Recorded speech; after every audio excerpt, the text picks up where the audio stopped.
You are listening to Supreme Magus by Legion 20. Chapter 12:01 Drawing Conclusions Past 1. On top of that, you are the first person ever who tried to undress me in my shades, Magus said. Too bad. I thought that maybe I could defeat your puppets with just my mind, but if I can't affect even their clothes, then I doubt that I can restrict them or inflict them damage. Despite his words, he had yet to stop his endeavor. I might consider your claim as a noble pursuit of knowledge, if not for the fact that you're not even trying to affect Arthon or Menadian. Magus scoffed at the blatant lie. You can't blame a man for trying. I just need to touch them, correct? He asked. Correct. Morag dashed forward against the Quilla-shaped answer, who looked at him in disgust, as if he was a worm she had found in her meal. He unsheathed the baby fangs, making them take the form of twin one-handed battle hammers.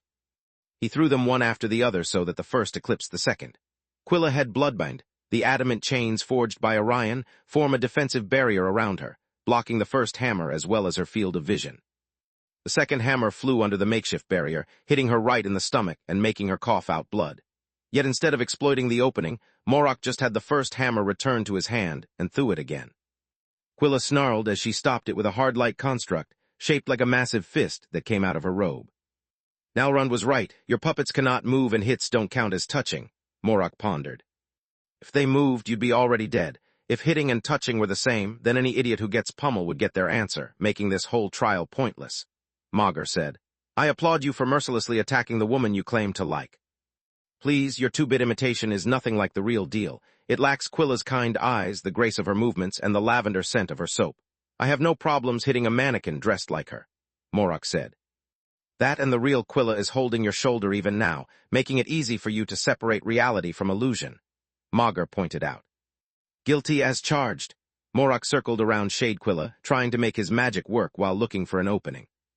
How did you know about the trap? Magus asked with an amused expression. The Magus robe gave it away. I'm not fighting the real Quilla, but either how she perceives herself or how I do. Either way, she's bound to be a tough nut to crack. Morag threw his hammers again, but this time Quilla used her construct to stop them while conjuring the Tier 5 battle mage spell, God of Water.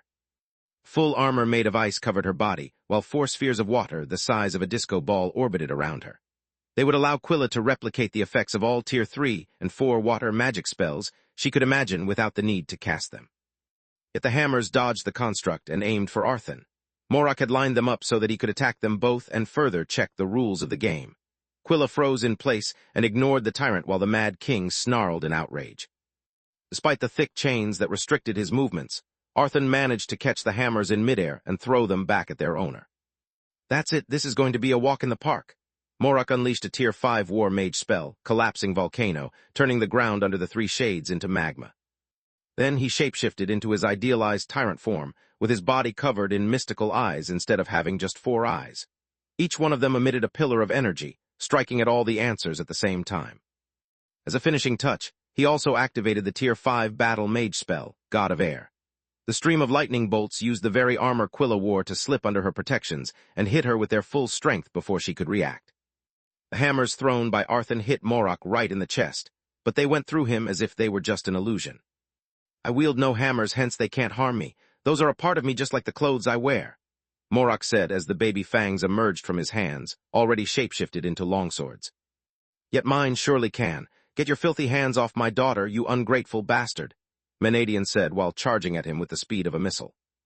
Morag managed to block her hammer by turning the swords into shields, but the fury shattered them, inflicting him a huge blow. As Morag had said, there were no shields, just parts of him. Quilla exploited the opening to catch him by the legs with bloodbind, and unleashed constructs the size of a mountain. Even if you kill me, my legacy will live forever. Arthon conjured both the Sword of Seafel and the royal armor, activating all the 6 gemstones at the same time. A rainbow of raging griffins filled the air and continued their attack even after Morag dispelled the collapsing volcano. He had hoped that, by changing the target, the shades would stop their attack and allow him to pile up damage. Their reaction, however, proved that each attack triggered a counter that couldn't be interrupted, making his strategy pointless. That's my cue. Morag waved Magus goodbye and broke the mind link before the shades turned his psyche into dust. His relief, however, was short-lived. Somehow, one of the shades had managed to follow him to the real world and was clutching at his throat. Too surprised to even curse at his enemy, Morag jumped back, crashing against the wall. Unlike the mindscape, the cave didn't extend endlessly. What's wrong with you? I was just checking your vitals, Quilla said, snapping him out of his combat frenzy. Damn it, I was so focused fighting against you that I forgot you are also my ally. Those words didn't make sense even to Morok himself, but he didn't know how to explain the situation in any other way. He refused to answer any of Quilla's questions until they got back to their house inside the Duan village. Even though he had taken little damage from the shades, the mind link with Magur had taken a toll on his body. On top of that, Morok needed some time to sort out his thoughts before sharing his experience. The fight had been brief, but there had been many things that he had noticed but couldn't figure out while pushing his mind to its limits. I think that either the game is rigged or we played it without knowing its rules, Morok said after quite some pondering. Asking questions to Magur only leads to a painful death. Not only in the mindscape one has to focus to perform the simplest of spells or conjure their weapons, but also Magur keeps bothering you with her ramblings. While resting, I had a lot of time to think about my own conversation with the planet, and I think you are right, Nalrun said. Tell me everything that happened to you without leaving out any detail. Chapter 12:02 Drawing Conclusions Past 2. After Morok finished his story, Nalrun was quite pissed off with himself at the idea that his allegedly dim-witted companion had been able to conjure weapons, spells, and even to shapeshift, whereas he had been nothing but a punching bag for the shades. Yet he was glad to have brought the tyrant and the girls along. Without them, he would have died at Magur's hands, while without Morok, it would have been impossible for him to gather so much information. The tyrant's carefree attitude and self-acceptance gave him an amazing strength in the mindscape that would take anyone else years of training to achieve. Just like Solus said, those shades provide hints about the answer based on their appearance, but I doubt anyone can actually defeat them, Morok said. They start weak, but they become stronger with each blow that you land. To make matters worse, I hope to exploit their inability to move or attack you while you deal with another shade, but my prediction was wrong. Each time you attack them, they strike back, and if you focus on another shade, they don't stop and strike you in the back. Fighting them one-on-one is impossible, just like attacking them in turns.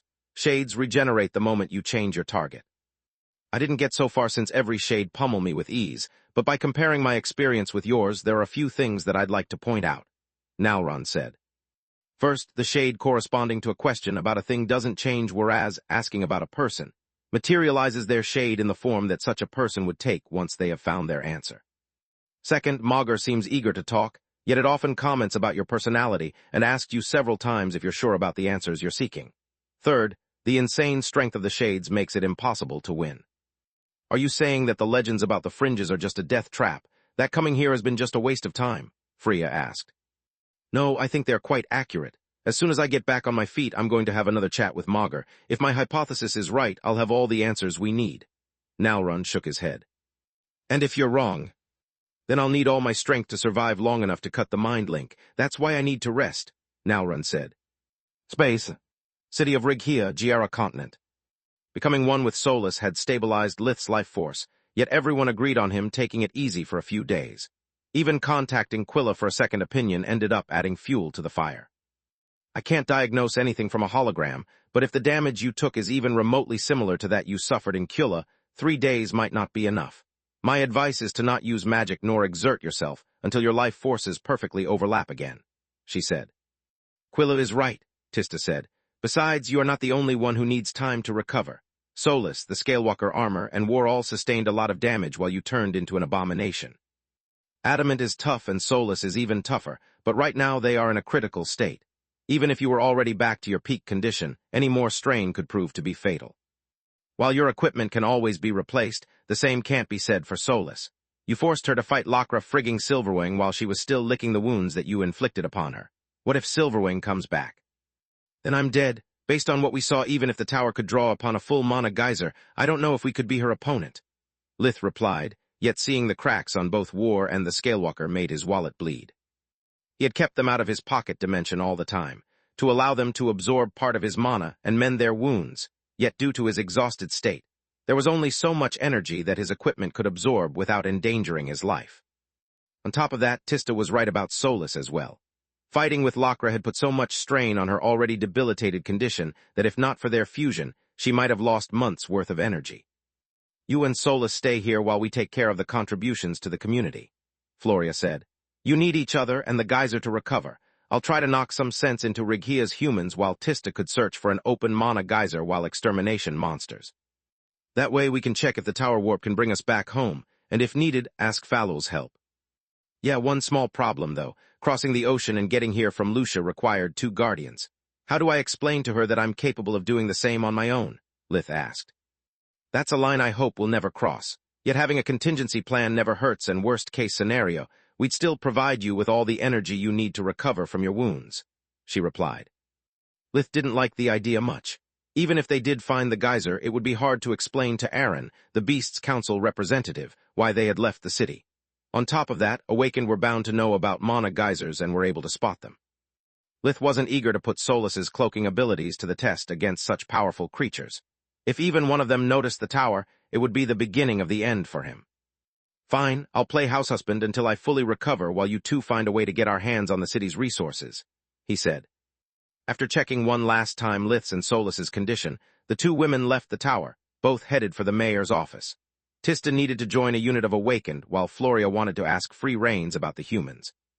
Don't you think it would have been better if we brought Solus along? Meeting her godmother like that and learning so many painful details about her past must have left a scar. Solus could use a bit of distraction, Tista asked. No, Floria shook her head. She really needs to recover her strength, and the more Solus gets close to regain her body, the more complicated their relationship will become. Rather than being apart, they must stay together and set their respective boundaries before someone gets hurt. Are you talking about Solus, Camilla, or yourself? Tista asked. About all of us. I'm starting to wrap my head around their crazy relationship and around the fact that Lith and I will never be anything more than friends again. Yet it's Lith and Solus I'm worried about. None of his past relationships lasted this long. He has never opened so much with someone as he did with Camilla. I'm afraid that if they break up, he might close his heart forever. As for Solus, it doesn't take a genius to understand that she has feelings for him. Yet in her isolation, she's never got to learn that loving someone means letting them go, no matter how painful it might be, like Lith and I did for each other. If 2 people are meant to be together, they'll find each other again. Floria sighed. Chapter 12:03 Mana Geysers Part 1. Tista pondered her words in silence until they got to the mayor's office. Zoth the New helped Tista to pick a mission suitable for her skills and gave Floria free reign over the human district. Meanwhile, inside the tower, after checking his equipment, Lith started to organize what he needed to prepare lunch and dinner. It's been a couple of lifetimes since I cooked without magic or fire vision. If don't want to eat charred food, you'd better give me a hand, he said to Solus, who seemed to be spacing out. Sorry, I was making sure that the tower doesn't have any backdoor that Silverwing can use to get inside without me noticing or to track us down, she replied. By the way, don't worry about war. I checked it with invigoration, and the cracks are superficial. It should return to mint condition in a couple of days. What about the Scalewalker armor? Lith asked while pointing at his clothes that looked like a patchwork between pajamas and a suit of armor. Between the puppeteer's chaos magic and your abomination side going awry, it went close to annihilation as much as you did. The damage got this close to reaching the mana crystals, so it's better if you don't shapeshift it until it recovers. By the way, during our last fusion, I couldn't help but notice that you've associated one of your favorite songs to all people you like the most. Why did you pick like a rainbow of the tumbling stones for me? She said while sitting on the kitchen counter and nervously swinging her legs, careful to not make eye contact. If you read my mind deep enough to know that you should also know the answer to that. Lith shrugged while arranging the ingredients for a soup and a meat dish. I want to hear it from you. I picked that song after the first time you assumed your tower form because your emotions alter the color of the lights, like described in the lyrics. Yet it was only after we fought because you came clean to me about your lie about Protector's death that it became our song. While our minds were apart, I realized that without you, my world turned into a cold place. I could still feel the sun, but not appreciate its warmth. The same thing happened in Author when I had to leave you behind to meet the Dawn Court. You are my rainbow, Solus. Like the girl in the song, you make my world colorful and magical, Lith said with a warm smile. Thanks, she replied while finally meeting his gaze. Does Camilla have one as well? Yes, but hers isn't very upbeat. Lith used their mind link to share the tune. Solus found it fitting since it was a song about demons written by dragons, yet also very sad. It talked about a man who had decided to come clean with the person he loved to not taint them with his darkness, even though it meant losing them forever. I know you are a pessimist by nature, and that my existence is a big secret. But Camilla chose to stay by your side after you told her about being a hybrid, nor did she change her mind after learning about awakening. Why should it be different this time? Solus said. Because it's indeed different. All the secrets I shared with her so far were all about me, whereas now she would have to accept the idea that there's basically a third person in our relationship. If she cares for me as much as Silverwing does for you, I don't expect her to react any better. Camilla will ask me to leave you, and when I'll refuse, she'll break up with me, Lith said. I think you are underestimating her. Camilla already proved to be a kind and understanding woman. I'm sure that after the initial shock, everything will be fine. Solus wasn't a big fan of Camilla, yet the idea of destroying Lith's happiness made her stomach turn into a knot. Space. After warning the security of the human district about what was about to happen, Floria went there, hoping that something had changed from her last visit. Unfortunately for her, everyone was still as stubborn as she remembered. Unfortunately for them, this time she didn't care. Floria hogtied and dragged out all those who tried to slam the door into her face with spirit magic, assembling them in the district square.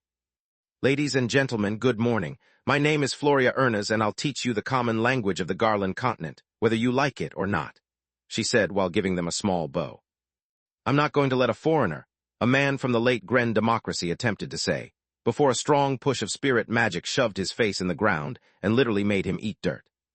Many others Greenians tried to verbally and physically assault her. The former got their mouth filled with dirt as well, while the latter was beaten an inch from fainting. Even before being awakened, Floria would have needed but one hit to subdue an adult man. Their numbers were pointless against an opponent that needed but a flick of her wrist to send them flying like paper dolls. It seems there is a misunderstanding here. The choice is no longer in your hands. I have changed your arrangements with the magical beasts community. From now on, to receive food, water, and medical care, you can only use the common language. Those who are unable to speak it will receive every day the same meal, the minimum amount of water, and the bare necessary healing to let you keep doing your work. To eat a different dish, you'll have to say what you want and how you want it. If you want to be healed, you'll need to learn to describe your symptoms and to explain how you injured yourselves, Floria said. After all we went through at the hands of our enemies, after all we do every day for those beasts, how dare you try and strip us of what little dignity we have left? A young woman from the Paclian kingdom said in outrage. She pointed her finger at her neighbors who didn't understand a word she said, yet they reacted to her tone with hostility, trying to throw stones at her. Yet all the pebbles fell down onto the ground along with those who had cast them. First, you have no idea who spread the plague, otherwise you would have joined your forces against a common enemy instead of attacking each other like rabid dogs. Second, you aren't doing anything for the beasts because they have no need for your help. What you are doing, you do for yourselves, to not forget your trade, or to learn one if you didn't have a job in your previous life. Yet all of it will be pointless if you are unable to communicate and help each other. There's not enough of you to rebuild the human civilization on Giera if you remain divided, Floria said. I'd rather die as a free woman rather than live as a slave among those who caused the death of my whole city, said a young proud man of the Tauren kingdom, unaware that it had been his own people to unleash the plague on Giera. Chapter 1204, Mana Geysers Part 2. Then leave Rigia, but know that the moment you step outside the city, its doors will remain closed even if you change your mind. Here you have a house, food, and protection, whereas outside you'll have only the clothes you wear. I bet that even if you don't meet any monster, you'll die in less than a week, Floria said. The man stepped forward, looking around to see who was willing to share his destiny, finding himself alone. All those in their right mind knew that without the proper tools or training, life in the wilds was akin to a death sentence. Until this moment, you have wasted so much time crying over what you have lost that you have become reliant on another race for everything. Food, shelter, protection, and even the education of your children. I can't force you to get along, but if you keep acting like pets rather than humans, I'll make sure you are treated as such, Floria said. Space. Being awakened for only 4 years and lacking any formal military training, Tista was aware of being the weakest in the group, even below Quilla, who despite her almost as poor physical prowess at least had a violet core. All Tista had learned about fencing and self-defense, as a self-taught had allowed her to survive during her travels throughout the Griffin Kingdom, but only because she had faced non-awakened opponents. Only after joining Lith in his apprenticeship under Falol did Tista receive all the lessons that she needed. Even though she was shorter and lighter than her little brother, hand-to-hand combat was the discipline Tista was the most proficient with. Just like Quilla, she didn't train long enough to find a weapon that suited her talent and build, whereas even non-awakened mages had to be proficient in martial arts. Otherwise, all the magic and all the artifact on Magur wouldn't save them from any thug with a decent weapon that managed to get close to them.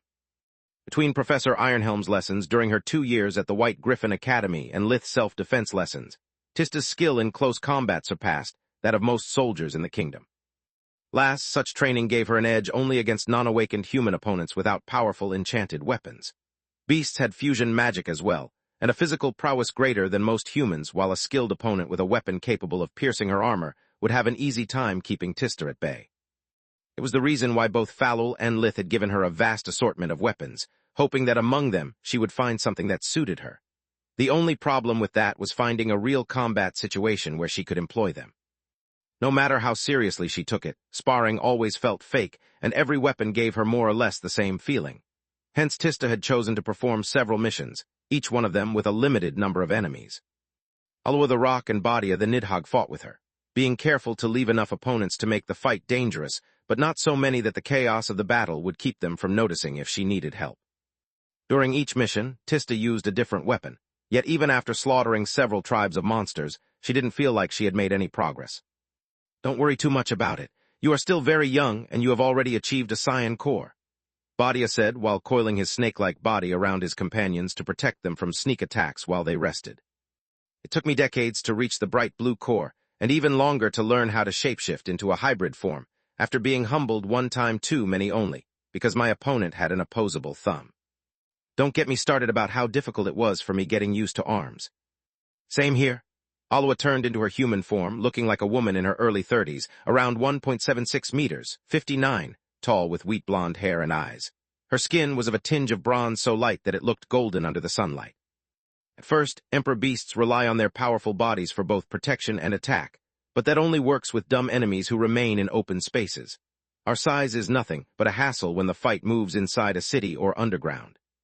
Not to mention how our forms are unsuited to practice any kind of craftsmanship or forge mastering.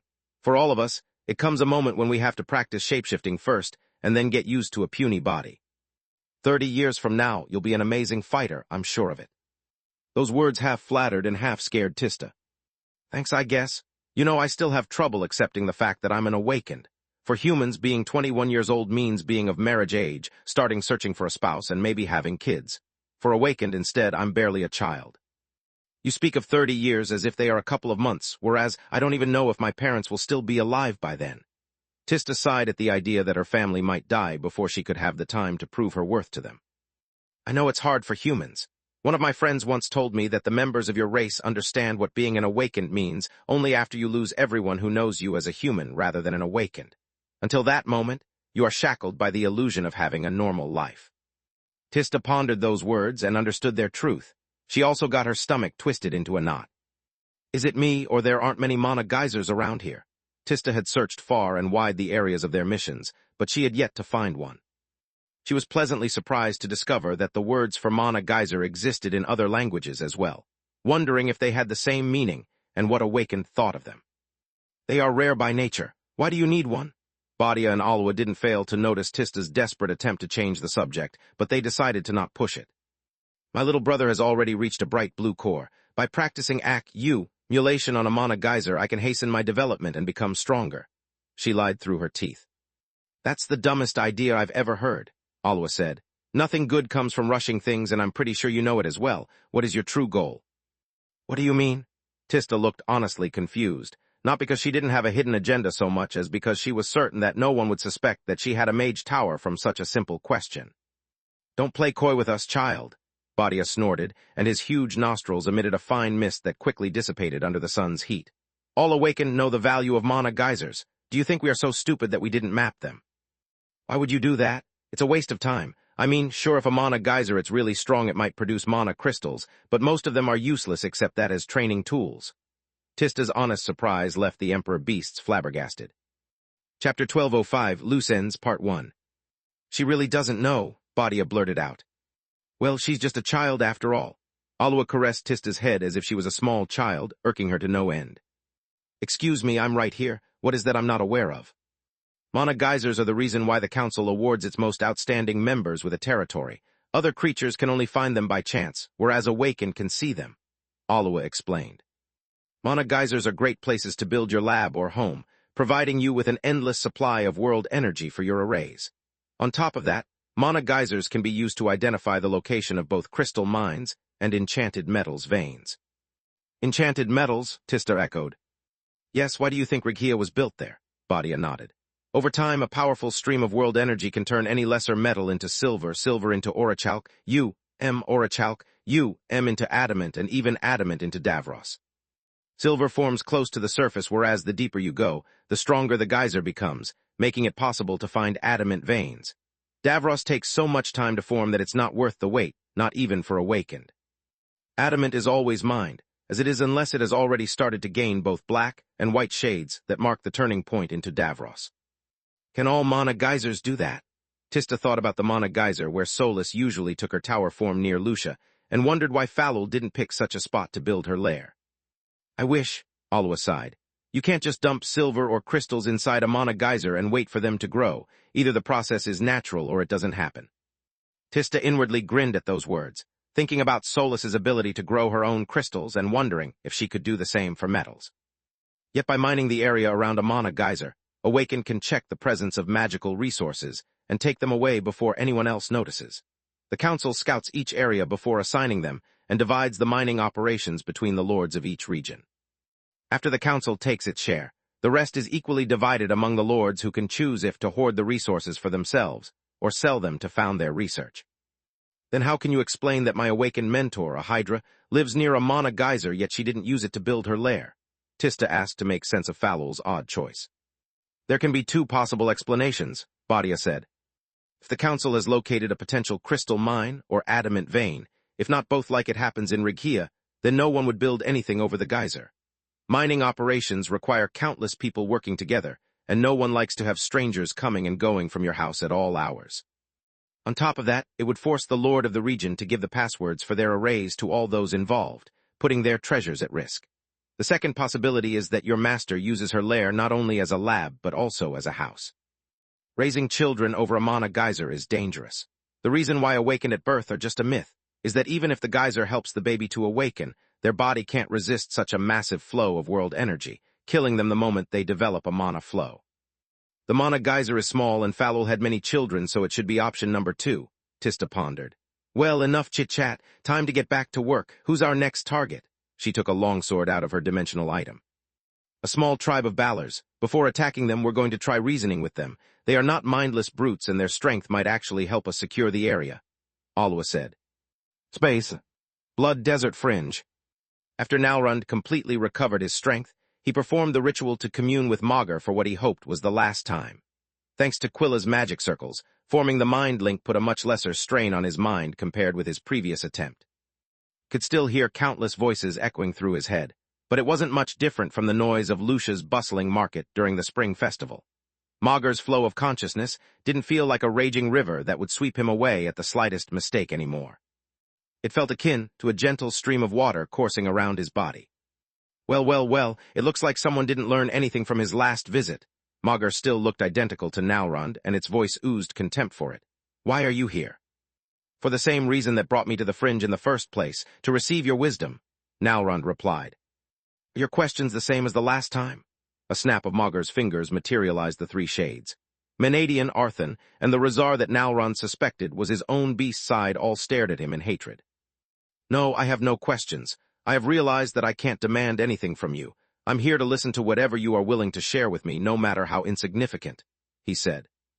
Based on both Morok's experience inside the mindscape and his own, Nalrund had come to the conclusion that his people had never truly understood what communing with Magur really meant. During his first visit, the planet had shared with him many details about Dawn's attempts to learn from Magur how to conquer the weakness typical of the undead. Despite her almost limitless power and nigh-indestructible body, even the bright day had come out of the mindscape empty-handed. Dawn must have survived thanks to her nature of living legacy, while I would have died like my clansmen before me if not for Quilla's magic circle protecting my mind, and the combined efforts of my companions to heal my body. Dawn's failure means that raw power is pointless in here. Magur's strength is too big to challenge even a shred of its consciousness. Morok's failure means that the trial isn't about accepting yourself or having a strong will. Despite all of our differences, the only thing all 3 of us have in common is that we came here making demands, and yet we didn't listen to what Magur attempted to say, Nalrund thought. Then let me ask you a few questions. Magur nodded, confirming his suspicions. Do you really think that your friend Lith is the first person to have their life force cracked? That no one else before you, be they awakened or not, didn't attempt everything they could to find a solution? Magur pointed at Arthan, who even in death had a smug grin on his face. Just because you don't like an answer, it doesn't mean that there is a better one. You can't bring back the dead just like you can't turn rotten food into delicacies, because life doesn't come from nothing. The Mad King's face twisted into a grimace of wrath as his body slowly faded away, and Magur absorbed him. A parent surviving their child brings terrible grief that sometimes turns into madness. The same grief and madness that brought Menadian to take away her own daughter's humanity to create an artificial unliving being. Chapter 1206, Loose Ends, Part 2. The real question you should ask yourself is, what was Menadian trying to accomplish by fusing a dying person with a tower? Is her work really flawed, or did she actually achieve exactly what she wanted? Magur said, while absorbing the shade of the first Forgemaster, who cried in shame and regret. Last but not least, the matter about your other half. Tell me, what does he want? Where does all of his rage come from? How much of your life and your actions have been influenced by his presence? How can two so different beings become one if they are incapable of sharing even the most insignificant aspect of tier lives? The Rizar disappeared as well, and so did Magur. The mindscape suddenly turned so dark that Nalrund couldn't even see his own hands. At least until he understood that the mind link had been broken from the other side, and that he was still sitting cross-legged with his eyes closed. How did it go? Freya asked, while performing a diagnostic spell to make sure that he was all right.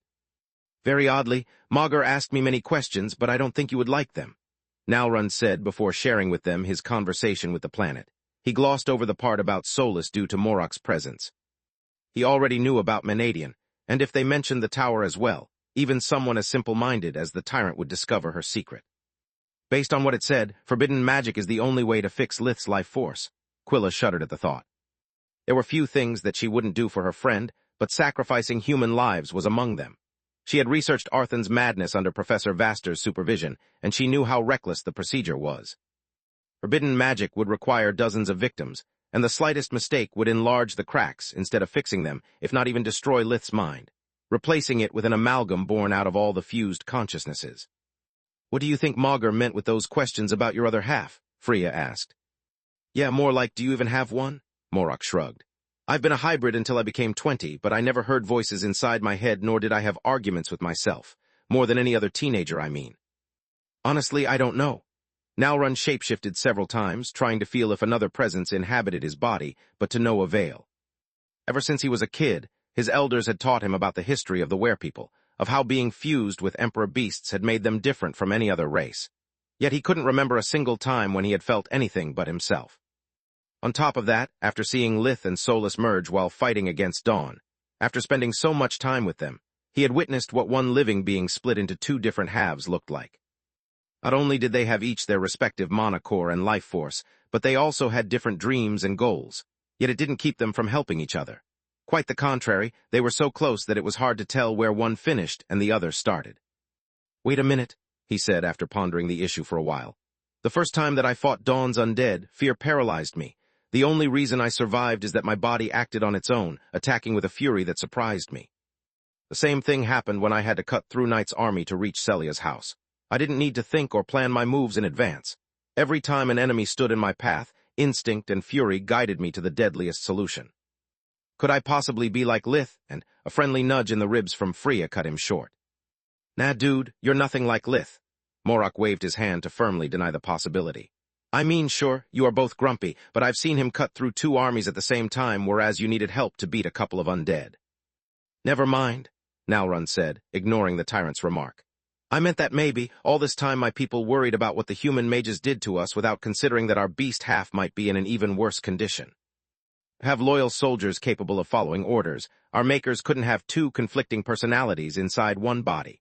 The constant struggle for dominance would have driven us insane and made us useless. It's possible that they sealed the beast's mind, leaving the human side in control. If I'm right, then the reason why werepeople never became a true race and are incapable of awakening is that the barrier separating our two life forces also traps our beast half in some sort of slave contract. Because of that, not only our bodies, but also our minds can never be in sync, Nalrund said. It's a terrifying hypothesis, Quilla said. The more she learned about the consequences forbidden magic had on its victims, the less she felt like considering it as a solution for Lith's problem. If you are right, then you should give up on the idea of becoming whole. There's no telling if your beast half has enough sanity left to reason once freed, nor what might happen if it doesn't recognize you as an ally. Best case scenario, it will be as naive and ignorant as a baby and you'll have to take care for him for a long while. Worst case scenario, it's been awake all this time and it resents you for it, she said. I think you are right, Nalrun sighed. Before making any decision, I'll talk to Falul. Maybe together we can come up with a solution, or at least with a way for me to communicate with my other half without tearing down the wall that has kept us apart until now. That said, I've got nothing more to do here, and this place is filled with too many memories to be pleasant. Unless you want to communicate with Magur as well, I'm ready to leave at any time. Thanks, but I've had enough of this place, Freya said. Between my soul projection and the things that I learned by practicing magic here, I've got plenty of things to think about when we get home. Quilla and Morak nodded at her words. They both could feel that after Nalrun's successful communion, Magur had shifted its attention to something else. Morak didn't even hear the voice in his head prompting him to awaken anymore. Then if we all agree, I'd say that it's better to leave without saying goodbye, Nalrun said. Chemo and I didn't part on good terms, and the way they acted towards you guys felt like just a charade to get on my good side. Once they hear that I'm going to leave the Fringe for good, they'd have no reason to hold back. If their real motive has been learning light mastery all along, things might get messy. Having already stored their possessions inside dimensional amulets, they had no need to go back to the Duin village. They had everything they needed safely literally at their fingertips, so once the group left the cave, they went directly to the Fringe's border. Chapter 1207, Loose Ends Part 3. Nalrund extended his hand toward the silvery barrier that separated the dimensional space from the rest of Magur, feeling the familiar stream of consciousness inside the barrier flooding inside of him. Countless voices, experiences, and feelings that didn't belong to him coursed through his mind. The Rizar used his own name as an anchor against the stream and as a fortress against the psychic onslaught, but this time it wasn't enough. Not because learning about the possible existence of his other half had made his sense of self falter.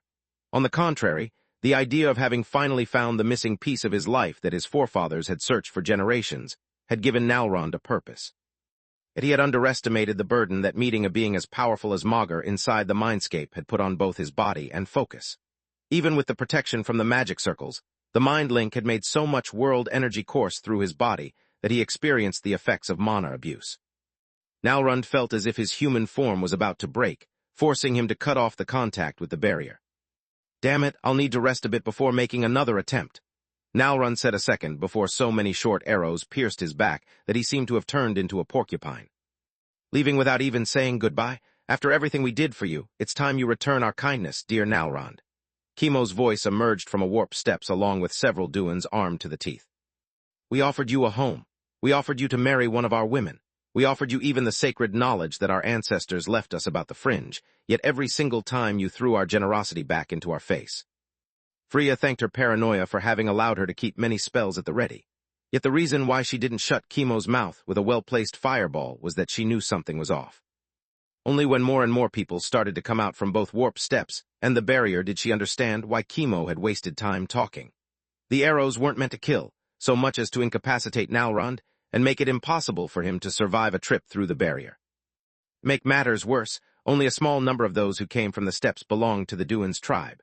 The others all had slender bodies and long pointy ears like she had never seen before. Space. Giera Continent, City of Righia.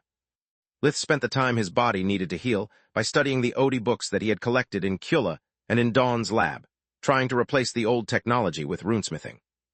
It was a tedious work that he could only perform when alone since the use of forbidden magic was frowned upon by every single mage Lith knew, Solus included.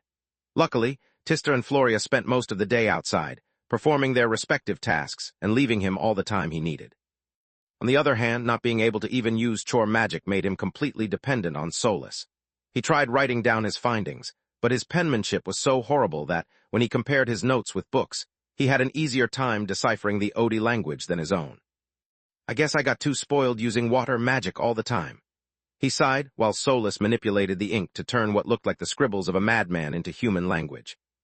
Look, I'm not saying that we shouldn't look into body swapping, not after all that happened to you while fighting that puppeteer. Solus touched his cheek to use invigoration for the 10th time in as many minutes and make sure there was nothing wrong with him.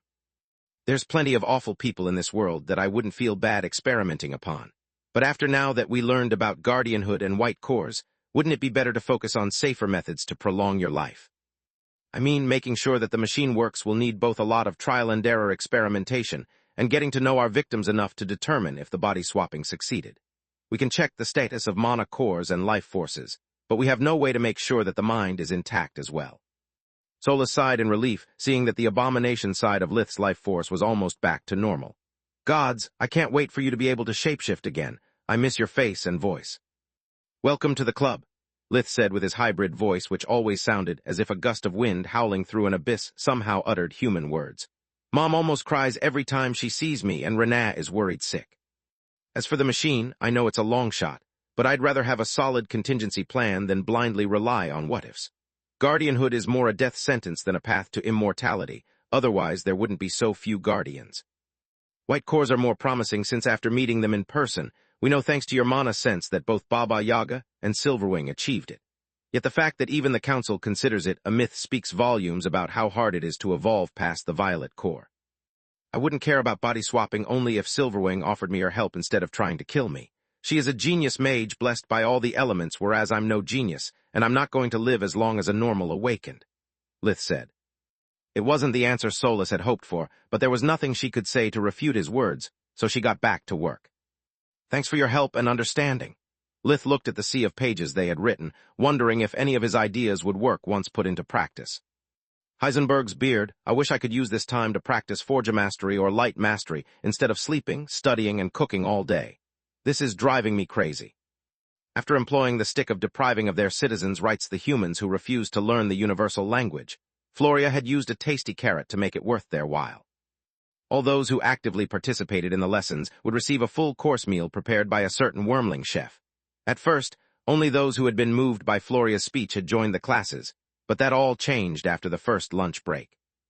Living in Regia had made the humans used to simple food prepared only with basic ingredients, and even those who had the magical skills to cook had no access to salt, sugar, or spices. Eating properly seasoned hot food, tasty bread, and sweets for the first time in over a year brought most of Floria's students to tears. Between the delicious smell and the happy faces of their neighbors, more people joined the lessons by the day. Lith had been forced to turn the entire alchemical lab into a huge kitchen to prepare enough food for everyone, and even that wouldn't have been possible without Solus's help. Alchemical tools were designed to mass-produce potions and tools, not food, so repurposing them required quite a bit of work on her side. Chapter 1208, Loose Ends, Part 4. Well, the silver lining is that I'm learning how to cook, and that by spending so much time together, we're both recovering much faster than usual.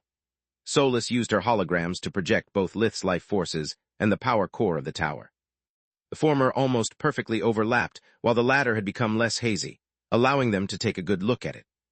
The complexity of the tower's power core still baffled them, but Lith and Solus hoped that, by studying it, they would understand the method that Menadian had used to fuse Solus with the artifact and learn how to reverse the process. A couple of days later, Lith was so bored that he called Freya to learn if they had learned anything about Solus's condition from the fringe. During his recovery, he had already informed she and Quilla about both Solus's dream and the meeting with Silverwing. I'm sorry, Lith, but Nalrund is in worse shape than you are, she said while dabbing the sweat from her training. Now that Morok isn't around, however, I can tell you we all think that Menadian's shade protecting the answer means that she had found a solution before dying. It makes sense, Lith nodded. Judging by what we learned about Menadian, it's likely that she had developed the procedure to keep what had happened to her husband Thrain from repeating itself. Since the core of a dying person always cracks, she must have taken that into account. We need to find out everything we can about Menadian. Maybe she left some of her notes to one of her apprentices, or at least some clues. Silverwing said that Menadian had lots of disciples, and they all lived inside the tower. It's likely that one or more of them even helped her with the project. Easier said than done. Menadian is a legendary figure. Almost all ancient households who practice forge mastering, even the Urnas, claim that one of their ancestors learned from her. It's all bogus, by the way, at least for us. I can ask Dad to check the rumors, but with all that's going on, he's not going to put much effort in such a wild goose chase unless I give him a good reason to, Freya said. It's better than nothing, thank you. Lith ended the call and used invigoration for the first time after almost a week. According to Solus, his life force had perfectly recovered for a couple of days already, but with his life on the line, Lith didn't feel like taking unnecessary risks. First, he checked the cracks in his human side, finding no change in their condition. Even looked through a window while letting go of death vision to make sure that it didn't get any worse. After seeing plants wither, rocks crumble, and his magical beast neighbor die several times in the span of a few minutes, he sighed in relief. Death vision was, for the lack of a better term, a curse that he had suffered ever since he had sacrificed his lifespan to save Protector's life after Balker's attack. Ever since that day, Unless Lith focused to keep it at bay, death vision turned the world around him into a gruesome nightmare. It's still as awful as the first time I experienced it, but at least I can deal with this level of mental pressure. Or so he thought until his eyes fell on the meal he was preparing. Vegetables turned into a mold, while the meat rot and maggots spawned at a speed visible to the Nakedi. Lith closed his eyes and took a few deep breaths before opening them again. Everything was fine, but his appetite was ruined. Then he conjured one chore magic spell for each element, keeping darkness magic for last.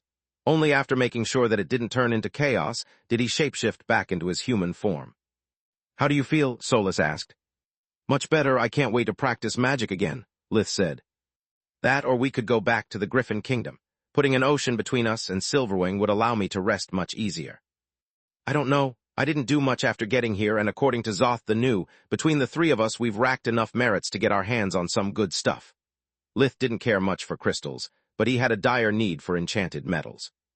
Lith and Solus spent the rest of the evening practicing light mastery, until their companions returned from their respective duties. Fighting on the front lines hardened Tista by the day, and having valuable companions that watched her back allowed her to learn from every mistake she made. She still sucked with every single weapon man had ever created, but her mastery over the battle mage specialization improved with each fight. "I'm happy we came to Giera," she said while wolfing down her food. "Here there are only awakened and emperor beasts. For the first time in my life, I'm just a regular person since all awakened are handsome and shapeshifted beasts are just gorgeous. Once we get back home, I want to hang out more with people from the council. At least there no one will bother me for my powers or my physical appearance." "I'm glad to hear that at least one of us is having fun," Lith said. "Tomorrow I'm going to visit the mayor and ask him about our rewards. Do you want me to request for something in particular?" "I've already got all the mana crystals and orichalk I need back home. Adamant would be wasted on me, so feel free to take my share," Floria said with a smile on her face. Even though she had been forced to resort to the oldest trick in the drill sergeant's book, turning herself into the heartless monster that the recruits hated, she was happy with the results. She had given the people who lived in the human district a common enemy that inflicted upon them the same harsh IPS. It allowed them to empathize with each other. That, along with sharing their hard-earned meals and the language barrier crumbling with each lesson they took, was slowly turning a bunch of refugees into a community. "If you give me the orichalk, and the crystals I need for my experiments, you can take my share as well, lil bro. Until I get at least a blue core and much more experience with crafting, adamant is wasted on me as well," Tista said. After the meal, everyone went asleep, and the following day Lith went straight to Zoth's office to place his order. "Adamant," the news monkey head managed to look as flabbergasted as any sane ruler would be after hearing such a request. "Look, son, not to be ungrateful, but it's not like you did much aside from sleeping." "I was injured in the line of duty. You can ask Alua or Badia if you don't believe me," Lith replied in outrage. "It's not a matter of mistrust so much as that the reward for a single mission depends on how hard it is. You faced a puppeteer abomination, not an eldritch." The new gave Lith a couple of ingots of adamant. Each one weighed about 2 kilograms, 2.2 pounds. Chapter 1209, Falul's Ploy Part 1. Even smelting adamant was an expensive and difficult job. After being mined, the metal would be simply molten with regular flames and turned into ingots without any purification of sorts, just to make them easier to sell and move. "If you CK me sideways if this works like orichalk, the smelting will reduce the weight by at least 1/4, that before using origin flames," he thought. As for your 2 apprentices, Tista performed only minor missions, so her contributions don't amount to much. On top of that, Alua and Badia feel guilty for what happened to you and never leave her side. Sending 3 awakened for a mission that a veteran could perform alone is a waste of manpower. Zoth gave Lith a single ingot for all her trouble. Floria, on the other hand, is making an excellent job with the humans. Her merits are outstanding. I look forward to thanking her in person. 8 ingots appeared in front of Lith, and his hands almost reached the new's throat. "Almost? Are you telling me that teaching a few words to a bunch of morons is worth 4 times my life and 8 times my sister's?" "Floria did more than that," Zoth shook his head. "Some of her students now perform their civil duty not because they are forced to, but of their own free will. They are leading the others by example, and once the others see the benefits that being an active member of the community provides, many more will follow. Son, you've been sent here to learn how to act like a beast, yet you keep reasoning like a human. Killing is cheap, whereas keeping the balance is priceless, and the human race is an integral part of it. We need them just as they need us.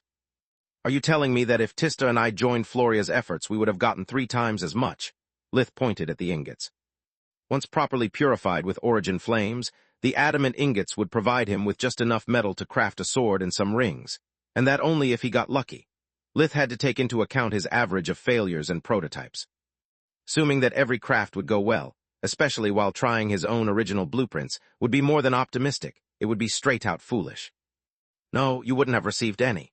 Teaching Tyrus's universal language is something that anyone can do. Your companion is being rewarded because she succeeded where we all failed. Floria managed to make the humans of Giera come out of their mourning and start their schooling. It will take some time to see if her method will yield results, but she has already achieved more than we did in months, Zog said, making Lith sigh in relief. All of his sufferings were only worth 2 adamant ingots, but it was still 2 ingots more than what he would have obtained wasting his time babysitting the refugees. If you want to get some more resources, I've got just the mission that's tailor-made for you. Zoth took out 8 more ingots, hoping to arouse Lith's greed, yet all he obtained was a suspicious glare. Look, as much as I'd like to double my rewards, you've already proven not being big on generosity. What's the catch? Do I have to fight an elder dragon? Lith asked. Nothing of the sorts, it's just a recon mission, Zoth said, trying to sound reassuring. How can just a recon mission be worth that much? The more Lith heard, the fishier the situation seemed. It wouldn't if not for your special stances that make you so valuable. Since the baiting had failed, the new decided to get it all out on the table. According to your mentor, you are familiar with lost cities, you are an excellent fighter, and you are capable of improvising. That, together with your cracked life force and the pin that Ligaen borrowed you, makes you our first real shot at taking this thing down. Sorry you lost me, Lith shook his head. Are you acquainted with the merfolk? Zoth pressed a few mana crystals embedded in the ground of his office, generating the hologram of a magnificent city surrounded by a golden dome of light. I met them briefly. They didn't like my human half and never visited me after discovering what kind of hybrid I am, Lith replied. Well, they'll have to learn how to behave since it's their problem that requires your help. I beg your pardon? Lith pointed at the people in the hologram walking on the street and at its cultivated fields. Such a city can't be located underwater. And yet it is. I wouldn't care much if not for Kalga growing like cancer over time. Ever since its foundation, the cursed city has more than tripled its surface, and sooner or later it's going to pose a threat to Giera, Zoth said. Grows, then what good is the barrier and why didn't the council take care of it? I mean, sure, destroying a living legacy can have terrible consequences, but the fact that thing is on the bottom of the ocean should make things easier, Lith said. You would be right if it was the product of a cursed object. The council has raided Kalga several times, but failed to achieve any real progress or valuable intel. That's why even a simple recon mission is worth this much. I'm still not following. Why do you need me? Lith wondered if it was better to raise the price even further or to just fold. The barrier, like it happens for most lost cities, serves to keep its inhabitants confined. The root of our problem is that the ruler of the city didn't make use of a living legacy. The city is fueled entirely by forbidden magic, Zoth said. What? Lith said. Kalga was founded centuries ago above a very powerful mana geyser. The mage who did it possessed the ability to harness the power of the geyser, and she used it to keep the water out of it while she mined for mystical resources. Her name is lost to time.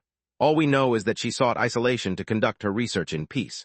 Over time, the merfolk discovered the city and sought the mages' help to have a place where they could practice magic just like the races on the surface. It's unclear if the prolonged isolation had driven the mage insane, or if she just sought some company. The only thing we know is that she agreed to help them. For a while, Kalga was one of the ocean's jewels. A place where humans and merfolk peacefully coexisted, devoted solely to the magical research. After the mage's death, however, a merfolk named Myrano achieved full control of the geyser and decided to settle the past grudges with humans.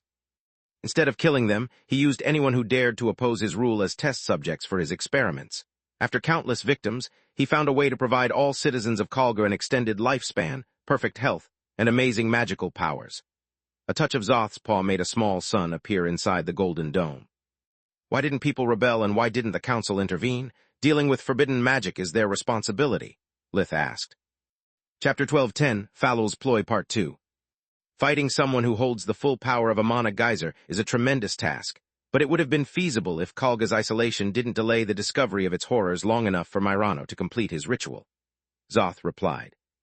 You see, that thing that floats about the city, it's both the source of Kalga's inhabitants' powers and an effective means of defense. Somehow, Myrano's ritual completely splits the light from the darkness element and mulates the light in the form of a sun. The ritual also cracked both the mana cores and the life forces of all the people inside Kalga, making them both Myrano's prisoners and slaves. As long as they remain close to the Forbidden Sun, the cracks allow them to absorb its energy. Those people can live for 200 years, keeping a youthful appearance until the moment of their death. They don't get ill, and any wound is almost instantly healed. On top of that, the crack in their cores allows the ritual to boost their magical abilities beyond their limits, giving everyone at least a green core. On the other hand, not only does such monstrosity require constant sacrifices, but it also makes it impossible for the people of Kalga to escape. Outside the area of effect of the sun, they die in a matter of minutes. That's why people don't rebel. Stopping the ritual is the same as committing suicide. As for the council, we did intervene. The problem is that just like the sun feeds Kalga's inhabitants, it poisons everyone else. It induces mana poisoning and accelerated aging to those who have regular bodies. Every time we attack the city, we have to fight against the power of the mana geyser that Myrano's descendants still control and against time. The longer we expose ourselves to the sun, the weaker we become. To make matters worse, all inhabitants of Kalga protect the city with their lives. Fighting an army of mages, a mana geyser, and endure the effects of the Forbidden Sun at the same time always caused our failure, Zoth said. We sent many scouts to gather the intelligence needed to assassinate the ruler of the city, but because of the sun, they don't have enough time to do their job before being forced to escape. To make matters worse, Kalga's language has been lost to time. We can shapeshift ourselves to pass as natives, but the language barrier makes it impossible for us to learn something relevant. We need you because thanks to your cracked life force and your awakened core, you might be able to absorb the light element without taking damage while using invigoration to slow down the mana poisoning. Moreover, thanks to your pin, you've proven to be able to talk even the language of puppeteer abominations. Kalga's language shouldn't be an issue. As I said in the beginning, this mission is tailor-made for you. Zoth took a pause, waiting for Lith's reply. What do you want me to do exactly? He asked. We don't need a fighter, we need a spy. There are a few questions that need an answer before we can devise a way to get rid of Kalga once and for all. First, we never understood how the ruler of the city has such fine control over the mana geyser. Makes it impossible for us to use the world energy to build our arrays. The golden dome you see is fueled by mana crystals, and every time it fails, the city gets bigger. We know that it's not a forbidden spell nor an array thanks to our surveillance. Second, we need to learn the details of the ritual. We just need to disrupt it once to make the Forbidden Sun crumble. Without it, the ruler of the city will die along with all of their subjects. Third, there is the matter of all the darkness energy generated by the ritual that is not used to keep the unliving stable. We have no idea if it's used to generate artifacts or stored to be used as a last-ditch means of offense. Such an energy mass couldn't disappear into thin air, and if it gets released all in one go, it might have terrible consequences, Zoth said. I understand, Lith nodded. Do you want me to take my companions along, or do you want me to go alone? I'll be honest, I'd like for you to go together. They are all awakened, they all have pins, and by moving in a group you'll cover much more ground at the same time. Kalga is so big that a single person would take weeks to gather even scraps of information. If the pins of your companions can be passed on to others, however, I'd rather send more powerful awakened. The stronger their core, the more time a person can resist the effects of the Forbidden Sun before being forced to leave Kalga or suffering permanent damage. Lith gave his pin to the new, but when either of them talked, they could only hear gibberish. Just as I feared, they are imprinted, Zoth said after returning the pin. It's up to you to decide whether to accept or refuse my offer. Before answering, consider this. Kalga's Forbidden Sun might repair the cracks in your life force, or at least give you back a part of the lifespan you lost. After all, your cracks are not caused by the ritual, so the healing effects of the forbidden magic might affect you in a different way from the inhabitants of Kalga. What I'm offering to you is not only the adamant, but also the opportunity to experience a treatment based on forbidden magic sanctioned by the council. What if the sun makes my cracks bigger, or if the pin doesn't work? Lith asked. Then you are free to abandon the mission the moment you feel that something is wrong, and you'd still keep your advance payment. Zog replied, while splitting the adamant ingots into groups of 2. 2 up front, and 2 more for each mystery your group manages to solve. I'll think about it. Lith left the mayor's office with his mind in such a turmoil that he almost forgot about the adamant ingots he had come to collect. Almost. After putting them inside his pocket dimension, he warped back home, making Solus assume her tower form and laying an extra set of arrays just to be safe. Tailor-made, my pale ass, this is the real reason why Falol sent me here, Lith said after sharing with the girls all the details of the mission. Now I understand why she wanted to know so many things about me and my tribulations before deciding the nature of my test of wisdom. Yeah, it all makes sense, Floria nodded. She knows about the cracks in your life force and in Solus's mana core. Together you are no different from Kalga's inhabitants. You might be even able to live there if you wanted. I bet my ingot on Ligon knowing about the real purpose of this visit all along. Otherwise, he wouldn't have prepared a pin for Solus, nor would he make them this powerful. Tista said. This is no different from one of the missions the kingdom gave me. I can't back out without failing my test and getting kicked out by Falul. Did she really think that I wouldn't see through such a simple setup? Lith snarled. Chapter 12:11, Under the Sea Part 1. You are seeing the glass as half empty as usual, Solus said. There is no risk in trying. As Zoth said, we can leave at the first sign of trouble. Also, if this is really an attempt to trigger a tribulation, then it already failed. World tribulations don't happen if you want them to. Last, but not least, I want to believe in Falul's kindness. If she sent us here, it's because she hopes that by helping Giera we can also help ourselves. The Forbidden Sun will affect both of us, and even if it doesn't cure our respective condition, it will provide us with invaluable knowledge about forbidden magic that we wouldn't be able to acquire without committing unspeakable crimes. And you are seeing the glass as half full, as usual, Lith replied. You are right about the tribulation, but the problem is that I don't want it to trigger because I don't want to die, so the risk still stands. Whatever her reason for sending us here is, I hate being manipulated. She should have come to me and said everything straight to my face. The only thing we agree on is that passing the opportunity to check on the effects of forbidden magic would be beyond idiotic. The Odi, Arthan's madness, they all require a healthy individual to work with, whereas my life force is already cracked. I can't overlook the possibility that all our planning might become useless if my condition causes side effects with those kinds of procedures. Yeah, right, Solus scoffed. Falul should have been up front just like you did your whole life. Her words made the girls chuckle and made Lith even more gloomy. Falul may have set you up, but she also left you a way out. If you don't want to do it, we can just get in, stay a few minutes, and then get out. If you claim to have experienced side effects, no one can question your words, not even Falul. You can pass the test without even trying, Solus said.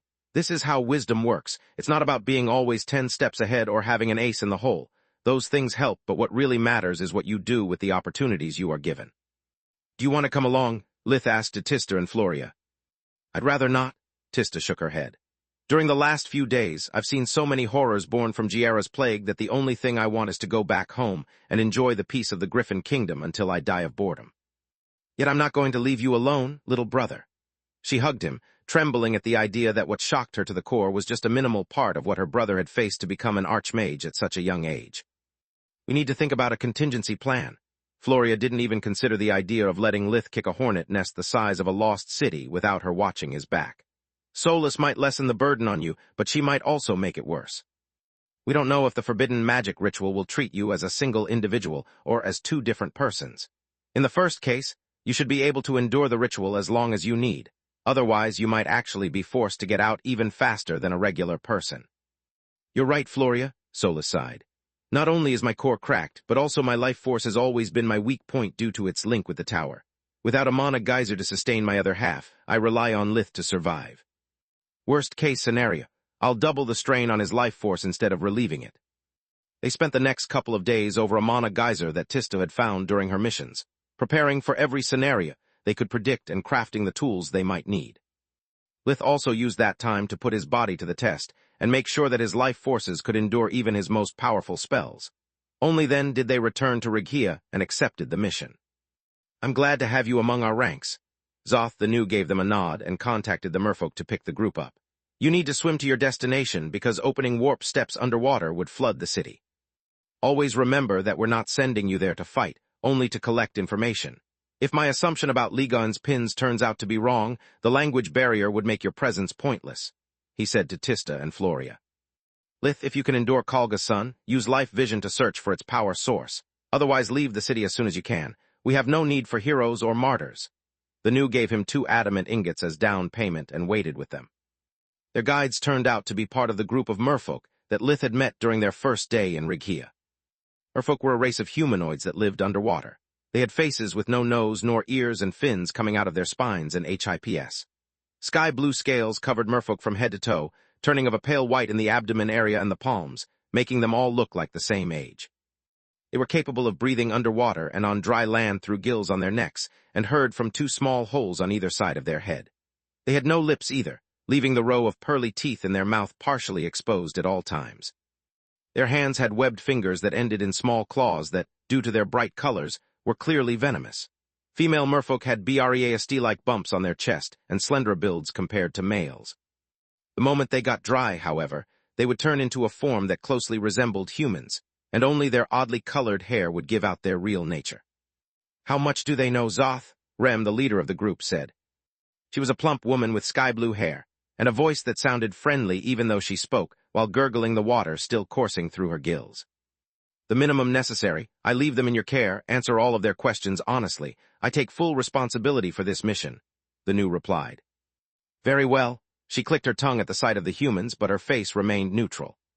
"Please take our hands and don't leave them for any reason. Flying spells don't work underwater, but that's not really an issue. Just use water magic in the same way you would use air and everything will be fine," Rem said. "We'd better move now so that you have the time you need to adapt your spells, and we can gain speed." "Why holding hands?" Tister asked. "To breathe. All the stories about merfolk allowing humans to stay underwater by kissing them and passing them air are as romantic as they are ridiculous. It's not that we couldn't, but merfolk don't make out with strangers, and even if we did, moving at high speed would be impossible," Rem said. Chapter 12:12, Under the Sea Part 2. How is holding hands supposed to help us breathe underwater? Lith had considered several options to solve that problem, but had been forced to discard them after careful thinking. Creating an air bubble around their heads would be idiotic. The mana required to hold it together under high pressure and high-speed conditions would be enormous, and the bubble wouldn't last long. Store air inside a dimensional item would have been dumb as well. Taking out the air and bringing it to the nose or mouth required fine-tuning. With such a method, every time they had to take a breath they would also need to stop, making it a hassle. Shape-shifting would give them gills, but they wouldn't work. Lith had no idea how to extract oxygen from water and then move it to his lungs without giving himself an embolus. On top of that, his body had never learned how to breathe from gills, so he would just die the moment he instinctively used his nose by mistake. "It's easier if you see it with invigoration while we move." Rem offered Lith her hand, who promptly took it. The merfolk shivered at the contact, and the sides of her mouth curled up in an expression of pure disgust for a split second. Mal, a short but fit merfolk with purple hair, would take care of Floria, while Kalia, a female merfolk with emerald green hair and eyes of Tista. The three pairs dived inside one of the water pools near the mayor's office, but they didn't move for a while. The merfolk wanted to make their human guests get accustomed to both moving and breathing underwater. Awakened were capable of holding their breath for a long time, but the merfolk couldn't afford them to panic the moment they needed air. Trust was the first step of their journey. Lith never stopped breathing, discovering that somehow the physical contact allowed Rem to share the oxygen that her gills filtered from the water. It wasn't an innate skill, but a spell that channeled a stream of minuscule air bubbles. The bubbles moved along their skin, filling Lith's nostrils with every breath Rem took. "I'll do my best to match your breathing rhythm, but you need to give me a hand and stay calm. If your respiration gets messy, I'll bring you to the surface as fast as I can." Rem's voice came from her skin as well. The words reverberated through her whole body, as if it was a sounding board, and physical contact allowed the vibrations to reach Lith's ears. He tried to reply, but he only emitted a gurgle. "Yes, this is how merfolk communicate between them, and no, you can't do it," Rem said with a chuckle. Once everyone became able to breathe naturally, they started moving. Slowly at first because they needed to get out of the network of tunnels, and faster once they reached open waters. Moving at high speed required using magic to kick the water behind them while creating a stream in front of them to keep their eyes from being squashed by pressure, sand particles, or a random fish. The deeper they got, the less light there was, making it almost impossible for them to see. Both fire and life vision were pointless. The cold water surrounding them was much thicker than air and made everything look the same. Lith finally discovered what the 10th of Solus's 14 senses was for. It allowed him to see underwater as if he was in a pool and to make head or tails of where they were going, but the girls couldn't help but be nervous. Their companion was their lifeline, their guide, and the only human contact in the cold blackness of the ocean surrounding them. "Don't rely on your eyes," Mal squeezed Floria's hand to reassure her. "An Emperor Beast friend of mine uses air magic to sense her surroundings. She says that sound spreads faster underwater." Floria knew about echolocation, and despite the stress from her condition, she managed to improvise a spell. It allowed her to vaguely detect the shape of everything in almost 30 meters, 100 feet around her, but it was better than nothing. Solus had no such problems, and by sharing her senses with Lith, they could see underwater as well as on the surface. The ocean was filled with life and dangers in the form of animals and magical beasts. The merfolk guided them along cold water streams that most creatures avoided, needing only a well-placed spell to get rid of an annoying predator, and a few words to sate the curiosity of the magical beasts they met. Some had evolved from fish, others from water mammals, but they all could breathe underwater and moved with the grace of a ballerina and the speed of a cheetah. Powerful sea creatures on Magur were so big that in comparison sharks looked like pugs. If you see me sideways, this is nothing like it was depicted in the movies back on Earth. Most of my spells either don't work or work differently from the surface. Life underwater needs not only you to completely rethink magic, but it also makes human senses unreliable, Lith thought. Even though all the creatures they met were way weaker than him, Lith doubted to be able to kill a single one of them. He had gotten used only to move in a straight line, whereas predators could move nimbly in every direction and would easily escape. The journey lasted for a few hours, allowing the humans to develop spells that improved their mobility and replaced their regular senses. Once they reached the merfolk city, Lith's childish dreams about Atlantis were utterly disappointed. There were no lights nor monuments. The buildings were all made of stone from the seabed, giving them a plain appearance. The city had been built so deep in the ocean that there was no light, making everything look cold, silent, and gray. If not for the bustling activity of the merfolk throughout the city, he would have thought of being in an underwater graveyard. "What did you expect?" Solus said. "Light would only make them an easy target. They have no need for colors since salt water would destroy them, and sound spreads differently. I wasn't hoping for musician crabs, pet fish, or lantern jellyfish, but this is just sad. I wonder why they don't move to the surface," Lith replied. "Maybe because just like this place seems cold and silent to you, the surface world is blinding and deafening to them," Solus shrugged. The merfolk guided them to the top of a spire-shaped building and made them enter from what Lith assumed was a window. Only once they got inside did he realize that merfolk had no need for stairs or doors. Each person would build their house vertically, one room per floor, and just move through the openings in the walls, ceiling, and floor. "I'm still thinking like a human. Here there is no need for a kitchen or a bedroom," Lith thought. Ren sealed the opening in the walls with earth magic, while also emptying the room from the water and filling it with air from a dimensional amulet at the same time. Then, she used light magic to allow everyone to see. Chapter 12-13, Under the Sea Part 3. Welcome to our city of Zhen. Even though you might think this room is just an artificial cave, it's actually a place to host people from different races, Rem said while taking bathrobes out of the amulet and giving them to the other two merfolk before drying them with water magic. According to Zoth, humans had issues with nudity, and speaking while her gills were still filled with water was a hassle. "Is this your home? It seems a nice place to live," Tista said to be polite. All she had managed to perceive before Rem sealed the room with earth magic were a bunch of rocks and several moving forms that might as well be fish. "Thanks for your kindness, but I doubt you can appreciate the beauty of our city with your human senses," Mal said, noticing her embarrassment. "Since there's only so much air, it's better to not waste time with niceties," Rem scolded him. "The reason why we brought you here is to give you the final details about your mission. To infiltrate Kalga, you can't move around while looking like merfolk nor humans. The inhabitants of the cursed city have a different appearance, and you need to shapeshift yourself to look like them before entering." "Why didn't you take a few corpses to Regia then?" Floria asked.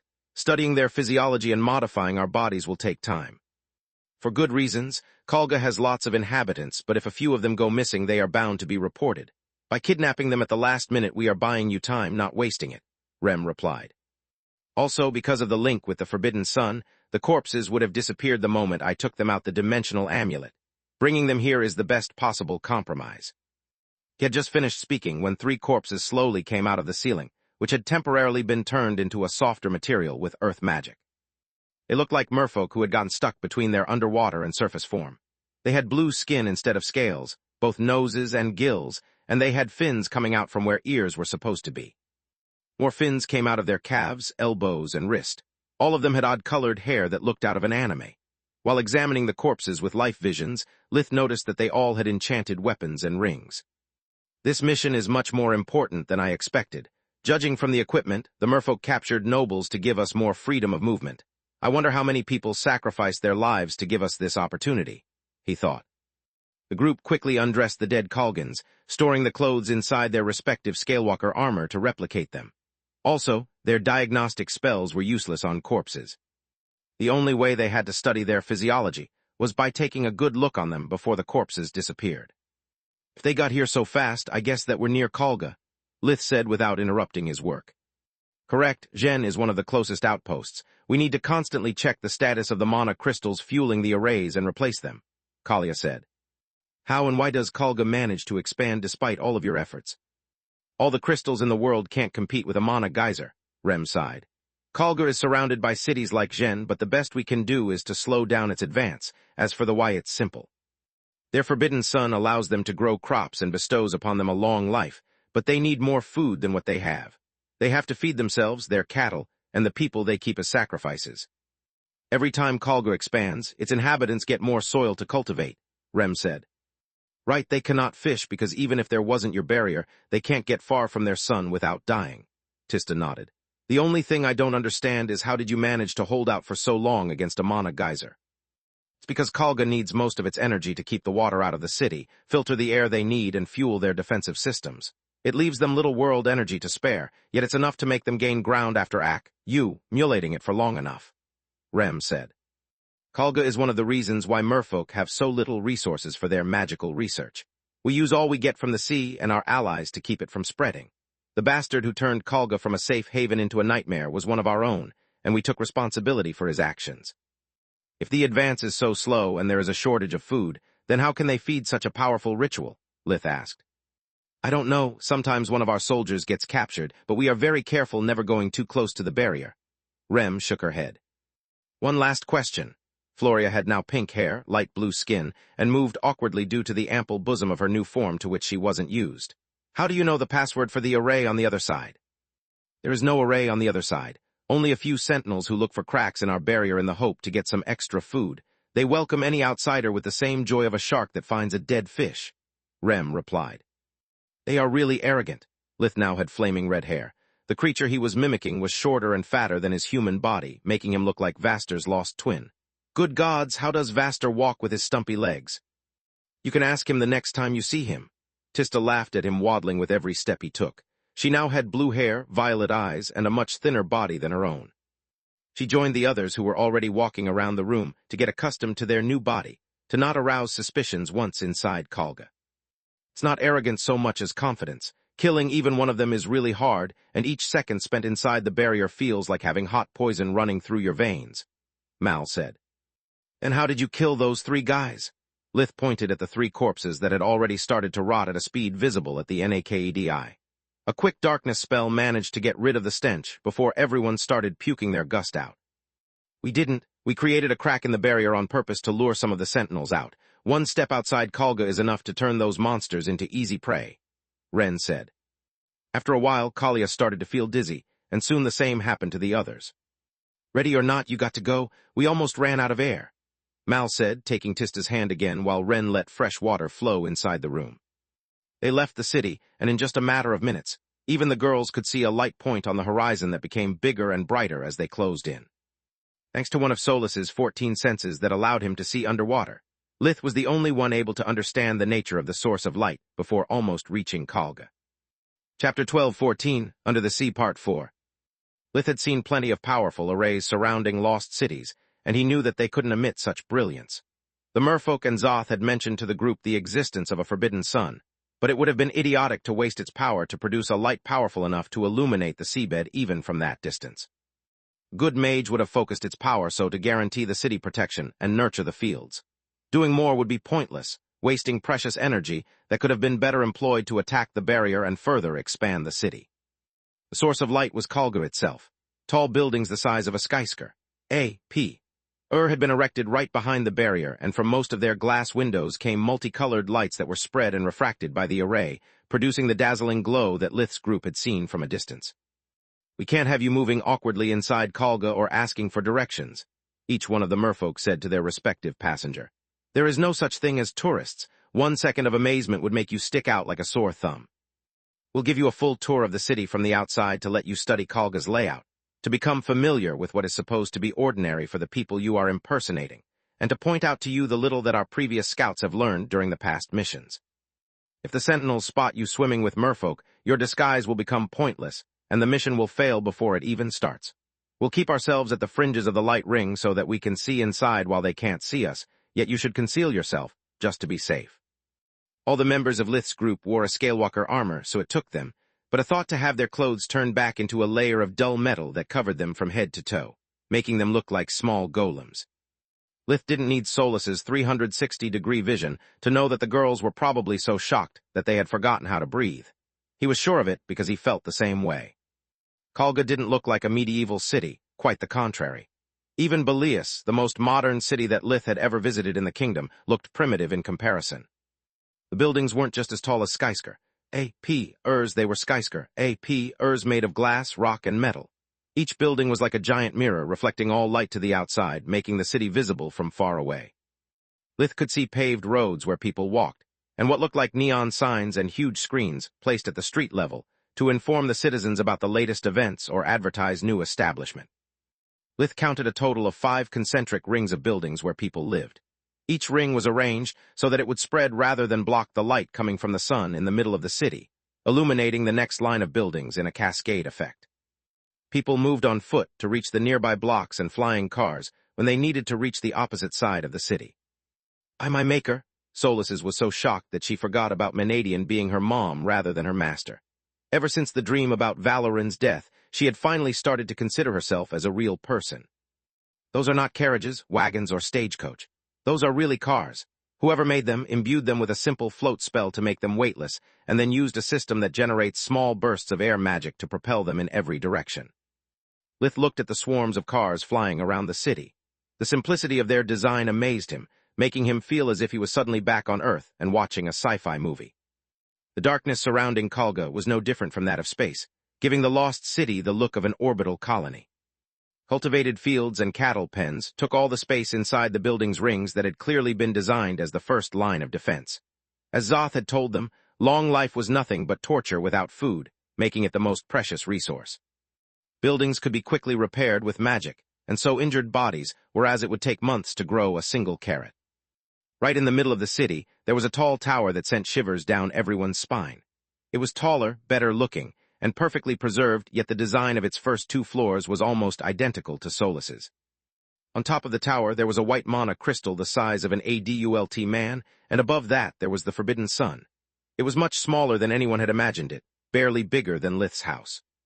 Solus could see, thanks to her mana sense, that while the sun was linked to all the living beings inside Kalga, the tower was linked to the buildings that comprised the 5 rings surrounding the fields. Each building had been placed so that it would form the focal point of a series of protective arrays that enveloped the inner rim. An invisible beam of energy departed from the mana crystal above the tower and reached the power core hidden inside each building, forming a complex network of spells that overlapped to perfection. The tower was right above the mana geyser, absorbing every ounce of its power, making it almost invisible to life vision. Not only did the tower use the world energy to generate all arrays that kept the city protected from both water and invaders, but it also provided the buildings with enough power to fuel elevators, lights, and home appliances. The world energy from the mana geyser was amplified by the white crystal, and then relayed to the building's power cores that further amplified it before spreading the energy evenly, not letting a single spark go to waste. After the tour ended, the merfolk moved back to the seabed level, using low currents and muddy waters to hide their approaching to the city. Once inside, never let your guard down. Every inhabitant of Kalga is a skilled fighter. They may not be as strong as an awakened, but their wounds heal so fast that decapitating them is the only way to kill them, the merfolk said. The first thing you need to do is to signal us if you can understand Kalga's language. If not, only Lith has to remain and check if his condition allows him to resist longer than regular creatures, while Floria and Tista have to leave immediately. If that's the case, call us on our communication amulet for 1 second, and we'll come to pick you up immediately. If Ligon's pins work, then you must all stay as long as you can. A call lasting 3 seconds will inform us of the occurring of the best-case scenario. The merfolk huddled up, allowing the group to exchange communication runes with Rem. Remember that you can't leave the city nor warp away on your own. We'll remain nearby for all the time it takes. Whenever you need to be rescued, just perform a 1-second call and we'll come to the exact spot where we have dropped you, she said. Chapter 12:15, Kalga Part 1. It should take at least 24 hours before the friends and family of your aliases notice their disappearance. Use that time wisely. Thanks to the huddle, Rem could speak with everyone at the same time. Tista, Floria, usually awakened, can last for about 4 hours before they are no longer able to hide the distress. Diseases do not exist in Kalga due to forbidden magic, so a sneeze, cough, or even a small wince of pain will alert everyone around you. The moment you feel like you can't take it any longer, don't be a hero and get out. It takes about 1 hour to cleanse the body from intense levels of mana poisoning. Only then can you get inside again. She told them the password of the array blocking the city, and then the merfolk led Lith's group past the barrier one at a time. The merfolk would pretend to replace an exhausted crystal, drawing the attention of the sentinels while their partner would find an isolated spot, thanks to life vision, and get inside the array without being seen. Tista entered first, using an array detection spell to check for potential traps laid close to the barrier, and a life-detecting array to make sure that no one was rushing to her position. The Skysker, A.P., behind her provided the group with a perfect cover, but it also hampered life vision due to the intense flow of mana coursing through it. On top of that, the moment she stepped past the barrier, she discovered how poisonous of a flower Kalga was. The relief from breathing air and seeing again didn't last long. The light of the forbidden sun prickled at her skin like hot needles that slowly pierced her flesh.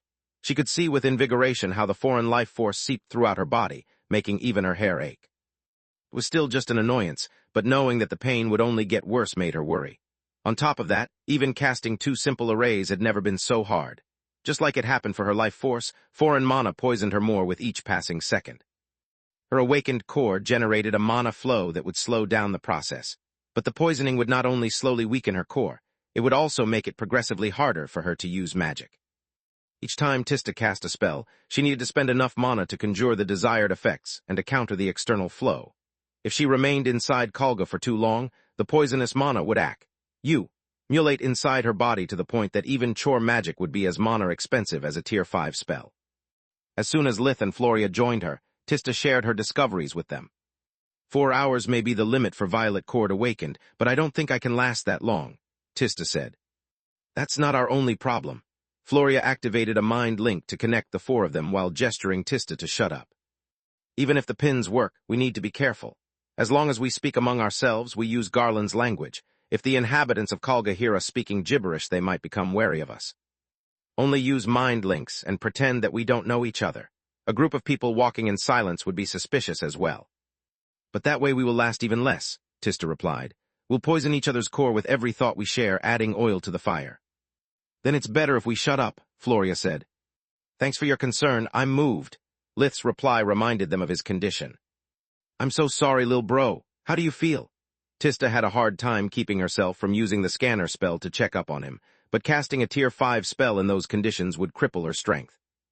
I feel great. Believe it or not, death vision is gone. Lith could feel the foreign energy being absorbed by the cracks in his life force, nurturing it instead of poisoning it. On top of that, I'm not experiencing mana poisoning either. That's because I'm taking care of it, Solus said. It seems that the Forbidden Sun generates a strand for each energy signature it perceives. We possess the same energy signature, so we can perfectly split the poisonous life force from the mana and neutralize their effects. Good for you. At least the mission is starting on the right foot. Now we need to check if the pins work. Without them, we'd be only a liability for you. Floria looked into Lith's eyes, glad to see that the black veins of death vision had disappeared. No matter what form he took or what he said, Floria could always tell from his eyes how he felt. That's not necessarily true. Lith grabbed Tista's and Floria's hand. After all, both Solus and I are missing a lot of energy. Before moving forward, there's one thing I want to check. The blue skin covering her hand was thick and rough, but her palm turned out to be quite sensitive.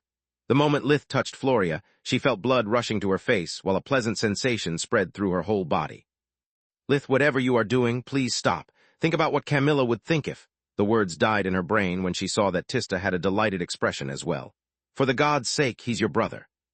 I swear it's not what you think, Tista said, and it was true. From his battle against the puppeteer, Lith had learned how to use his abomination side to drain energy on contact.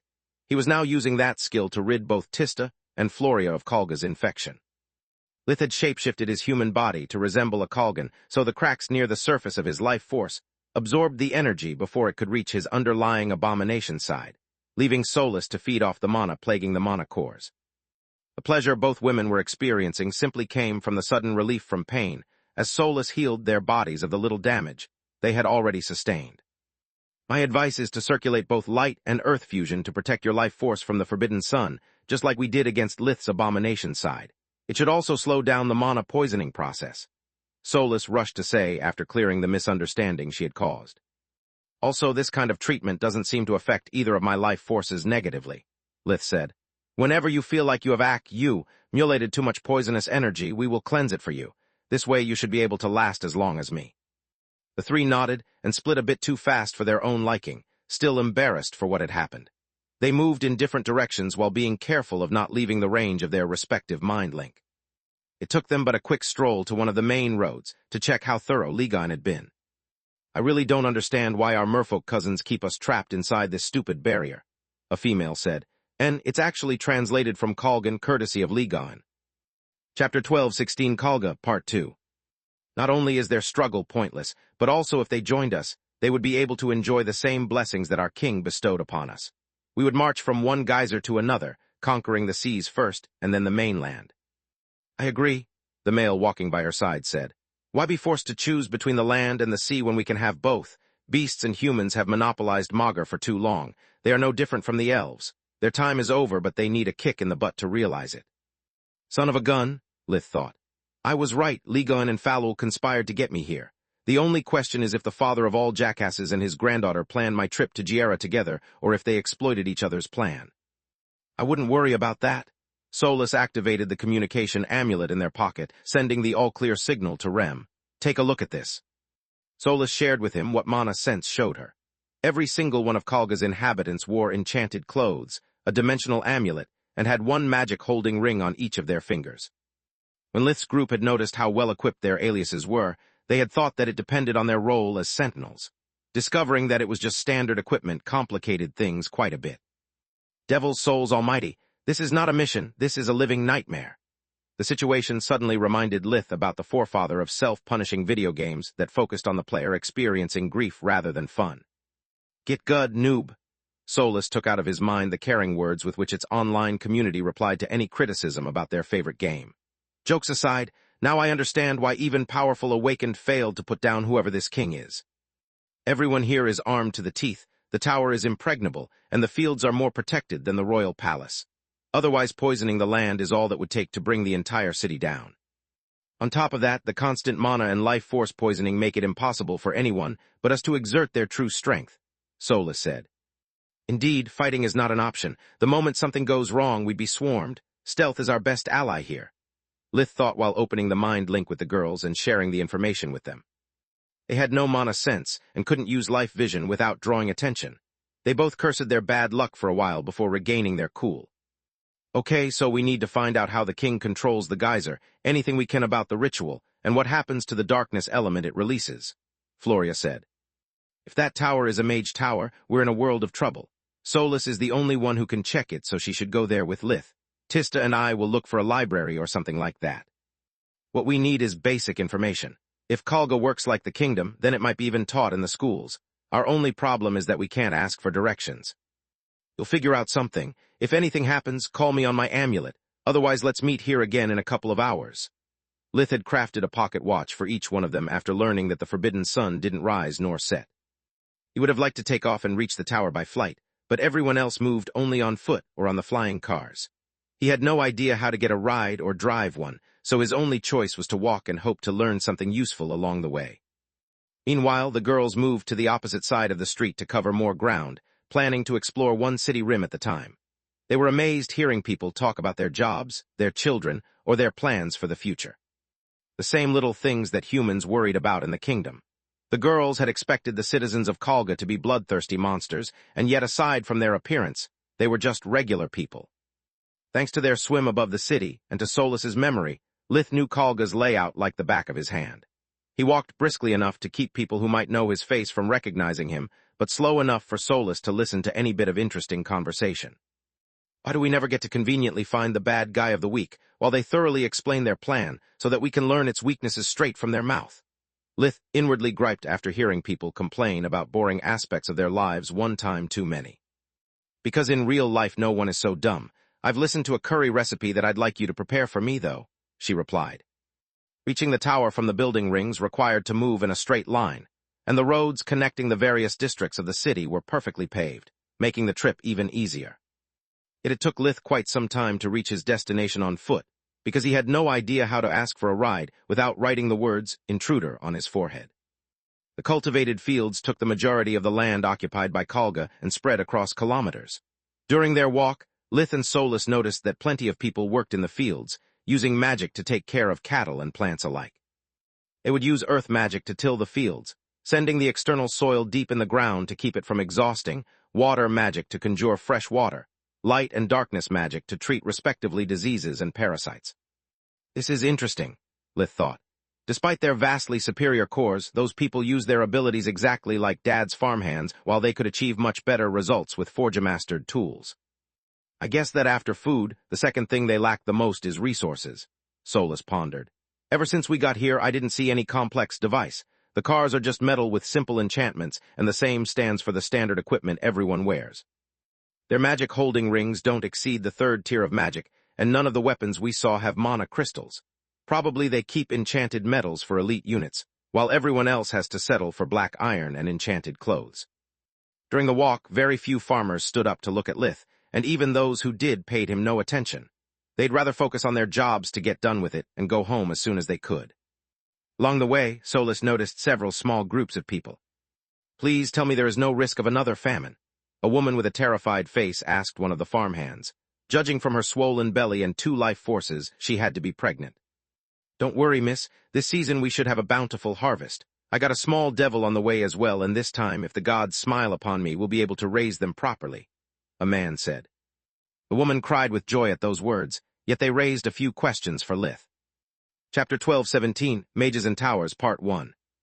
What does he mean this time? If the harvest is good and there are no diseases in Kalga, then why does he worry about losing his child? Lith thought. Maybe it's due to the ritual, Solus thought.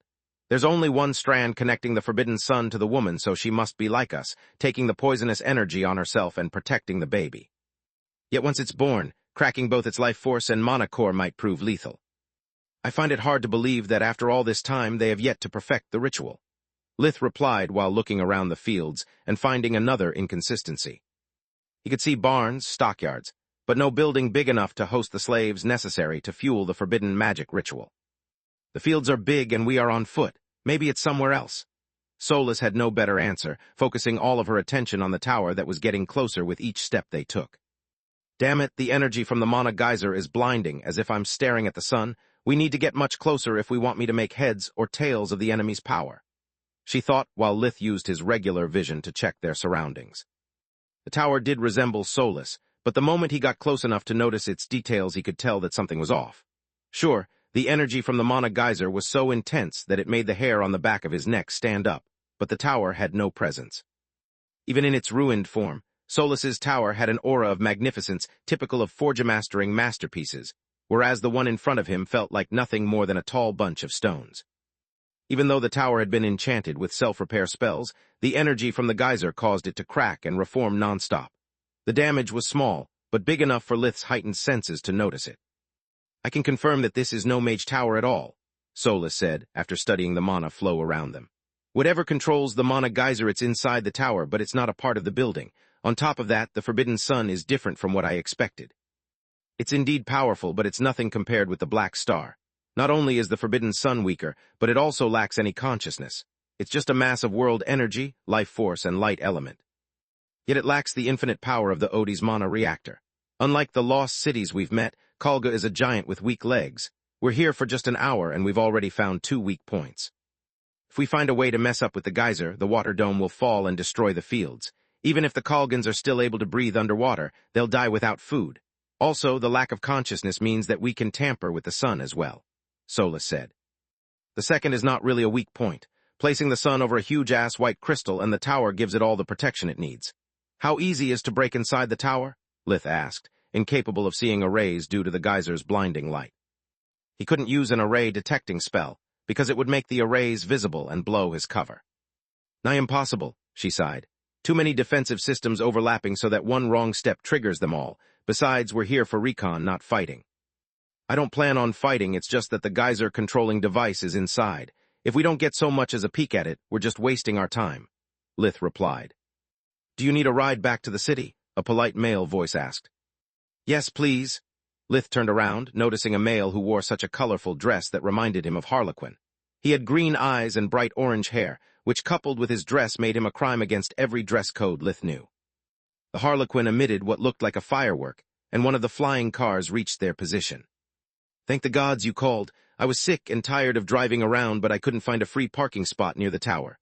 a woman said while coming out of the car.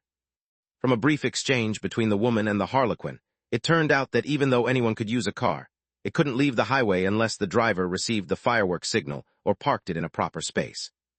To make matters worse for the Harlequin, a new designated driver had to accompany all passengers to their destination before leaving the vehicle. I guess this doesn't work like a taxi, Lith thought, glad of not having attempted to call one of the cars before. Where do you need to go? Harlequin took the wheel, swearing like a sailor as more and more people sat down and made their request. Lith politely let them talk first, learning what directions he was supposed to give. Harstrom on the second ring, he said. I'm sorry, did any of you manage to see the king? A male passenger asked. I waited hours to meet him, but he never came out of the tower. If the king lives inside the tower, then he's likely to be the one who possesses the artifact that controls the geyser, Lith thought. Sorry, no, Lith actually said, quickly followed by the others. Problems with your job? Harlequin asked. I'd never bother His Majesty for something so trivial, the man sneered. I wanted to ask him to put me on sentinel duty. My wife is pregnant to term. Instead of congratulating him, everyone turned somber and wished him good luck. Lith couldn't see how being a sentinel and becoming a father could be related, but he just followed suit to not arouse suspicions. Once he got out of the car, Lith had soulless checked the clock in his pocket. More than 2 hours had passed since the group had split. If they didn't come back soon to be relieved of the poisoning, they might start showing its symptoms and be discovered. Space. Kalga 2 hours earlier. Tista and Floria had a hard time moving around the building rings. They had no idea where they were going, and they couldn't ask for directions. At the same time, they were afraid of meeting someone who knew the faces they wore, and that might expose them as spies. To make matters worse, even though Solus's suggestions worked like a charm to slow down the poisoning, they felt sicker with each passing second. A nagging pain followed their every move, spell, and even thought. Darkness fusion couldn't negate it because the source of their illness affected more than just their flesh. The poison coursed through their mind, core, and body, making them feel as if white-hot worms moved under their skin. Tista felt like she was back to being a sick child with lung issues. Pain was an old friend, and masking it was second nature to her. Floria had been healthy her whole life and had received the best medical treatment the moment she needed it. Yet she was also a soldier. She had fought and survived while enduring terrible wounds. Compared to what her own core had done to her during her awakening, the forbidden sun barely pricked her skin. Yet. Chapter 12:18, Mages and Towers, Part 2. Luckily for them, each building had a huge board listing the stores and establishments it held. Finding a library just took them a bit of time. Much to their dismay, the only books they found were about magic. Paper was much more precious in Kalga than on the outside, forcing the underwater people to use it only when it really mattered. The only thing they could figure out by studying them was that despite their isolation, Kalga's inhabitants had researched the first 4 tiers of magic in a similar way to the kingdom. There was no trace of Tier 5 spells, of light magic of the ritual, nor of forbidden magic. This makes no sense. The whole city lives off forbidden magic, why they don't use it for anything else and why hide the existence of light magic, Floria thought. Maybe they don't need it thanks to the forbidden sun, Tista said. Coming to the library didn't get us any leads on the city's history. We should try going to a school next. Children must be taught about the world they live in, and we might learn what we need from those lessons as well. Yet no matter how hard they looked, there wasn't a single school in the first 2 rings they explored. The 2 hours at their disposal were almost up, and the built-up pain put their willpower to the test, especially Tista's. With her bright cyan core, she was the weakest in the group, and despite her best efforts, she could sense that its color was about to get duller due to the poison. Let's find some place to sit down and use invigoration without drawing attention. Floria knew that using the mind link would hasten the poisoning, but she had no other choice. Talking with Tista would not only reveal that they were moving together, but there was also the risk that Ligoin's pin wouldn't activate, and that they would talk the language of Garland instead that of Kalga, blowing their cover. They followed the signs inside the building to reach the theater located on the 27th floor.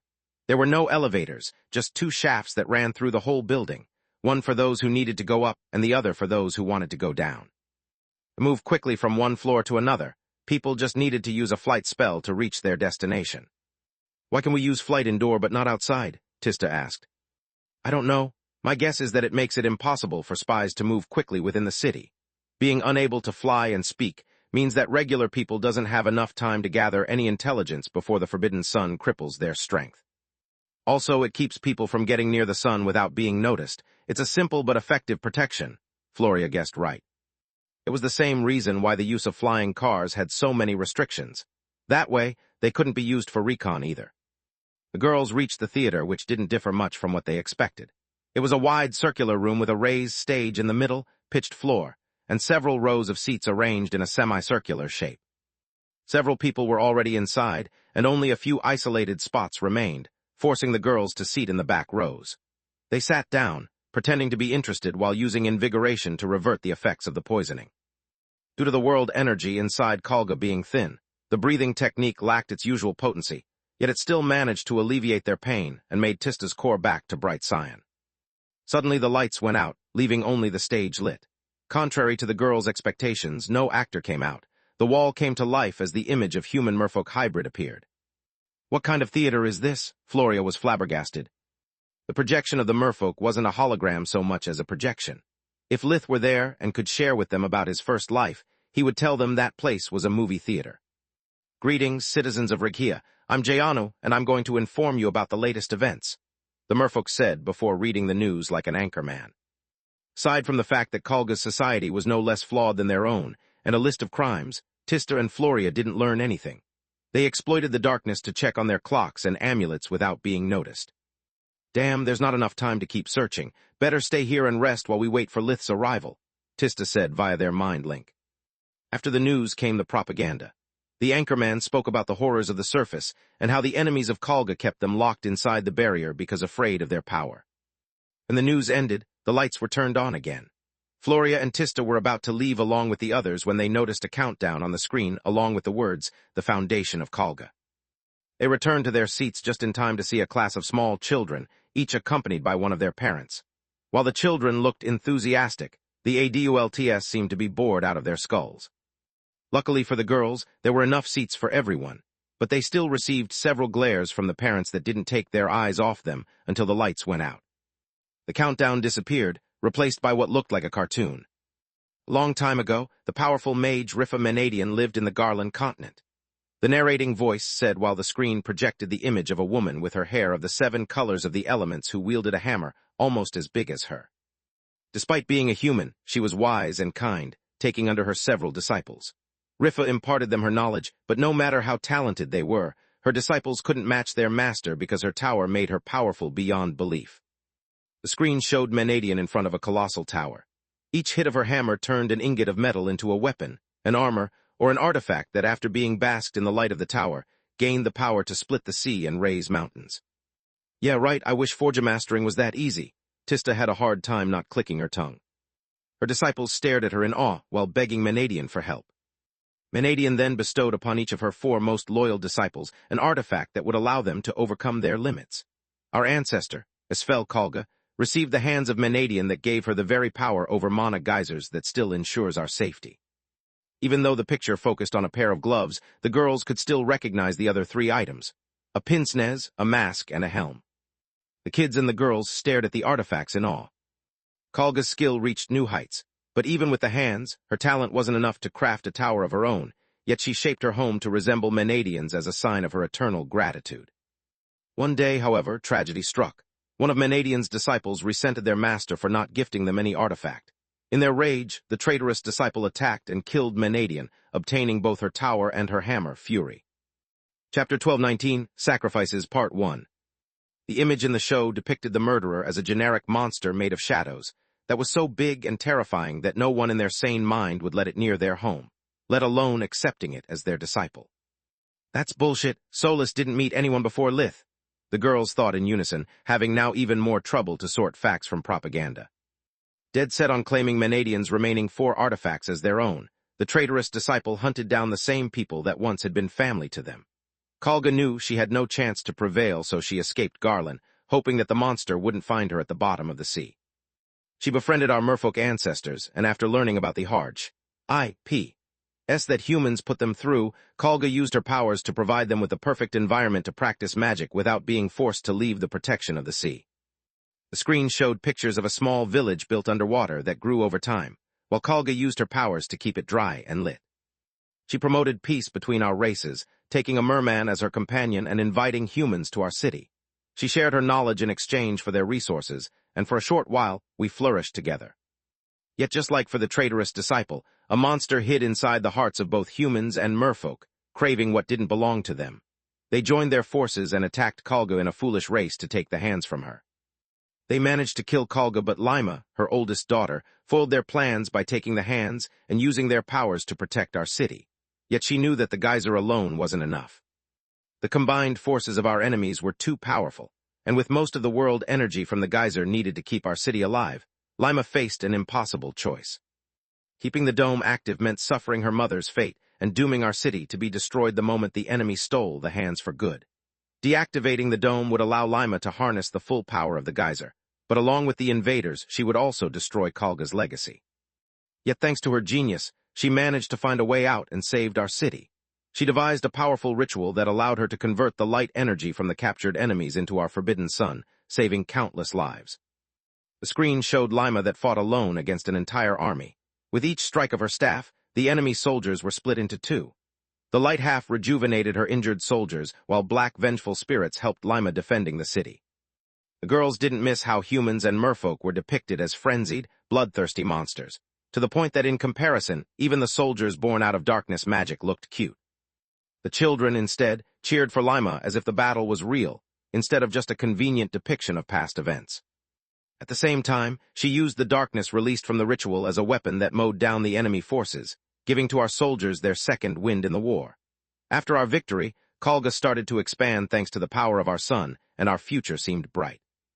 Yet the treachery of our enemies knows no bounds. They couldn't beat us in a fair fight, so they trapped us inside the barrier, hoping that we would starve to death like mice, that the sun that gives us life would take it away. Despite all the odds, we still thrive. Ours is a life of sacrifice, but one day we shall be free. Each year, our city expands. Each year, our forces on the mainland work relentlessly to welcome our triumphant return with a country of our own and invincible guardians. The image of a beautiful sunset over a city built with white stones, whose walls and streets were protected by black soldiers, appeared on the screen, making the kids gasp in awe at the luscious green surrounding it. The projection ended, and the girls left the theater to meet Lith at the convened point. The poisoning had reached a point where even invigoration could only slow down the process. "Did you find something interesting?" Lith asked, while using his and Solus's abilities to siphon the foreign energy from the girls' bodies, making their pain bearable. What a load of bullshit, Lith thought with a scoff after hearing about the history lesson. If really an assassin killed Kalga, then they would have taken the hands for themselves. On top of that, no one can create a regular spell on top of their head, let alone a complex ritual like those required to practice forbidden magic. My money on Lima killing Kalga and triggering the war after she finished her preparations. The ritual is tailor-made to be a tyrant's best friend. It makes your army unstoppable and makes it impossible for your subjects to betray you, since their lives are bound to the forbidden sun. Yeah, also, what forces on the mainland can they possibly have? If they really had allies, they would use them to attack the barrier from the outside. It's all propaganda to keep people under the king's thumb. Floria nodded. Am I the only one that finds the part about the sacrifices mentioned in the movie odd? I mean, sure, not having enough food is a bitch, but I didn't see anyone starving. Also, look at Lith. Tista pointed at the short and fat figure of his alter ego who resembled Vaster's merfolk twin. You make an excellent point, Tista. If this guy is so fat, he must be someone important. I could use his authority to find out more, but to do that I'd be forced to interact with the people of Kalga. I need a contingency plan in the case I blow up my cover, Lith said. After they shared their respective discoveries, they had many things to think about. Yet before deciding their next move, they had to make an important decision. Are we going to tell the council about the hands of Menadian? Floria asked. Absolutely not, Lith replied in Solus's stead. He was so shocked by the news that she was incapable of thinking straight. It's Menadian's legacy we're talking about. The moment we mention it, no one will care about the merfolk anymore. Even worse, the moment the king is defeated, I wouldn't get a chance of retrieving the hands. Even if I did, the situation wouldn't be much different from blowing Solus's cover. No one knows what happened to the tower, so it's likely that the most powerful members of the council would think that the hands can lead them to Menadian's legacy and kill me for it. I was going to say that you have some twisted values, Lil Bro, putting an artifact above countless lives, yet you have more than one point, Tista said. I don't trust anyone with the power of the hands. Agreed. Floria shivered at the idea of what any competent forgemaster could do with the power of a mana geyser supporting their creations. They would either provide one of the three great countries with the means to start a war that would kill millions, or use the hands for themselves and become like Balker, but driven by greed rather than revenge. Chapter 1220, Sacrifices, Part 2. On top of that, what if the hands can really lead to Solus? After all, Menadian gifted the 4 artifacts that comprise the set to her most loyal students, Floria said. It's possible, but unlikely, Solus replied when she noticed the prolonged silence following Floria's words and that all eyes were on her. Menadian wouldn't give away her location so easily, and even if she did, my energy signature is different from the original tower. Even the artifact she had entrusted Silverwing to find the tower in the case, something happened to us, didn't work. Last but not least, I didn't feel any pull to my consciousness ever since we got here. Even if once the hands had a link with the tower, it's likely to be broken now. Yet she accessed the tower's logs to make sure that no one had attempted to make contact with it, just to be safe. Even though the mind link allowed them to speak quickly, it still took time, and 3 people spacing out in the middle of the road were just a tad bit less suspicious than 3 people doing the same in the middle of nowhere. There were too many sentinels near the barrier, and without a distraction from the merfolk, there was no safe zone. We need to get out of here and tell Rem everything we've learned. Maybe she can point us in the right direction. At first, it was a blind mission, but now that we know that we can hold on for much longer than 4 hours, the situation is different. On top of that, I'm eager to check if the effects of the Forbidden Sun on Solus and I are temporary or long-lasting, Lith said. He didn't experience death vision anymore, and Solus's mana core had quickly evolved to bright cyan. The both of them had never felt that good. After sending the convened signal to the merfolk, the group returned to the city of Zhen. Whatever this is, it better be good. I don't have many air pockets with me, and you got out after only 2 hours. Too long for your pins to not work, but too short to find something relevant. Did you mess up and need a change of clothes? Rem asked. Before making them start their report, she opened a channel with Aaron Dome, the leader of Giera's Beast Council. Once Lith's group was done, all traces of nervousness were gone from the room, replaced by a mild optimism. Yet the same couldn't be said for Lith. He could see Rem drown in her blood, rot as a corpse, and die out of deep stab wounds. As for Solus, her mana core couldn't hold the stored energy and was quickly going back to deep cyan. Glad to hear that the pins work and that Lith can prolong your stay for over 4 hours. This is a one-of-a-kind opportunity, Aaron said. As for the information you provided, I'm sorry, but it's nothing new. We already know that the tower isn't a mage tower from our past failed attacks, just like we learned that the current ruler has the power to control the geyser. What we need to know is if it depends on their bloodline or if it relies on an artifact. In the past, we sent squads of Violet Cord awakened who, in exchange of their lives, managed to kill the ruler. Yet Kalga didn't fall. It's no surprise. The owner of the arrays and the sun can be switched, and as long as another person gets the hands, everything goes back to square one, everyone thought. Do you have any idea why there are no schools, and why everyone seems so protective toward the children? Tista asked. No, the language barrier prevented us from reading the signs, let alone ask questions, Aaron replied.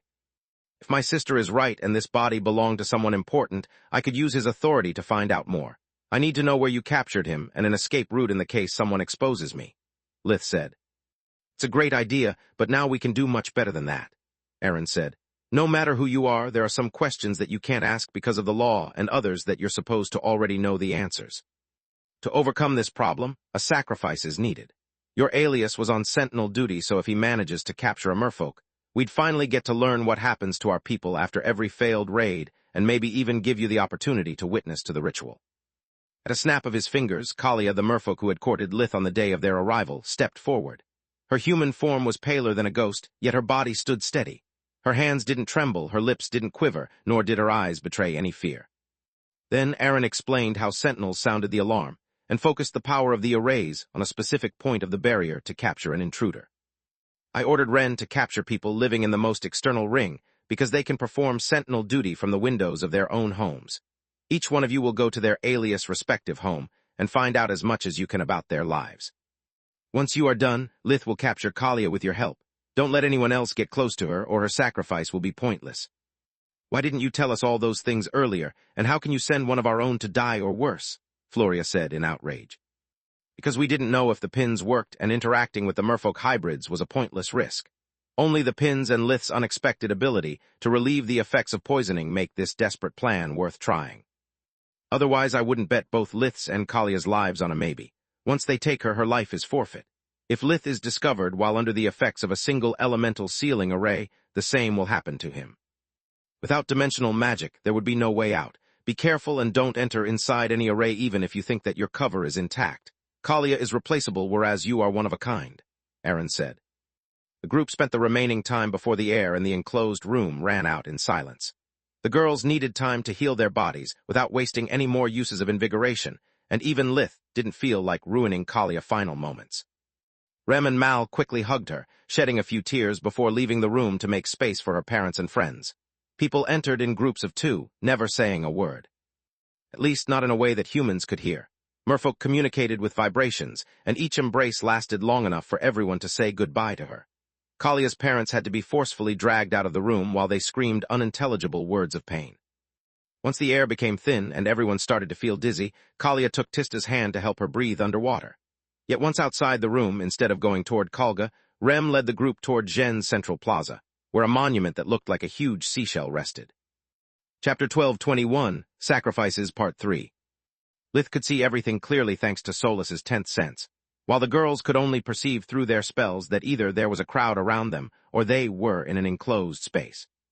Once they stopped, Lith shared Solas's senses via mind link, letting them realize that the entire population of Zhen had assembled for some kind of ceremony. The merfolk held hands, forming an upward spiral formation whose extremities lied at the monument on the seabed, and at a height comparable to that of one of the tallest buildings. The person at the top of the spiral started humming, and the vibration spread down along the living spire, growing in intensity with each person it passed through. When it reached the seashell statue, the humming propagated to the rest of the city. The phenomenon reminded Lith of whale songs, but being able to feel rather than just hear those sounds, he understood what was happening. The people of Zhen were celebrating Kalia's short life while also mourning her loss. The formation allowed those who knew her to share their feelings beyond what words could express, giving them a substance that even a human could understand. The sounds reverberated throughout the city, echoing inside the buildings, and giving the impression that they were crying as well. Gods, this is incredible, Tista wept silently. When I first arrived here, I considered this place no different from an underwater graveyard filled with cold and darkness, yet it's exactly because of it that the merfolk have learned to give color to their life by sharing their emotions. Mal was right. Until this moment, I wasn't capable of appreciating its beauty. The humming allowed her to see the city even without Solas's senses. Every place relevant in Kalia's life emitted a different tune, almost painting her whole past. The group could feel Kalia's joy while she played as a child, her efforts to practice magic as a teen, and the enthusiasms with which she had daydreamed about her future on the mainland once she became of age. May the Leviathan, the great god of the seas and of discovery, accompany our sister's final travel toward the greatest of mysteries, death, Ren said before breaking the spiral and guiding the group toward Kalga again. You know, back when I first met your brother in Regia, I thought to have finally found my dragon charming. A tall, handsome, powerful wormling with his pockets full of magical wonders who would have taken me away and shared Maga with me. Then when I saw him turning into a human, I thought that I'd rather die than spend one more second with him. Now, however, I'm not so sure anymore, Kalia said to Tista. Why a dragon and not a Leviathan? Isn't Feniger the god of the seas? Tista asked via the mind link. It would cost her mana and weaken her core before the mission even started, but she couldn't let Kalia spend those last minutes alone. During most of her youth, every time Tista went to bed, she feared that her weak lungs would betray her and that she would die in her sleep, without anyone noticing until it was too late. Back then, she thanked the gods every single morning for allowing her to live another day. Tista still remembered how the fear would come back every night, getting worse whenever the cough and fever sapped the little strength that she had. Kalia stopped swimming for a second in surprise before answering. You awakened are really amazing. Maybe I should have really given your brother a chance, she inwardly sighed. As for your question, according to lore, dragons are greedy creatures, yet they are also wise and treat their beloved like the most precious treasure. Leviathans, instead, are self-centered jerks who love people like they love a tool, appreciating them more for their usefulness than for who they are. Doesn't that go for most males, no matter their race? Tista chuckled, trying to lighten the mood. I don't know. I never left Zhen except that for visiting Regia a few times. Kalia regretted not having abandoned her city long enough to make some memories in a distant land. Good or bad didn't matter. Everything was better than the endless what-ifs running through her mind.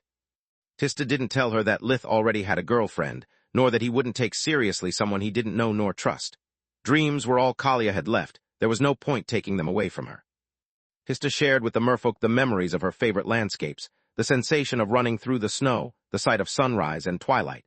They shed their tears in silence, invisible as they became drops in the ocean. Thank you. That was all Kalia said before leaving Tista in front of Kalga's barrier and pointing to her the apartment that belonged to her alias. After drying herself from the seawater to not arouse suspicions, Tista realized that her eyes were still wet, and it took her a while to compose herself. Lith held her shoulder without saying a word, just making sure to shield her from the poisoning as long as he could. Finding the right apartments was easy. Not only did they know the floor where their respective housing was located, but life vision also allowed them to spot the only door that had lost its imprint due to the death of the owner. I could imprint it myself, but I don't know if doing that might trigger some kind of alarm. Soulless, Lith asked, yet she was still in a daze. He used the Tier 4 Forgemastering spell, Phantom Echo, to study the door's pseudo-core from a distance with a mix of earth and spirit magic. The lock was simple, and so was the enchantment protecting it from burglars.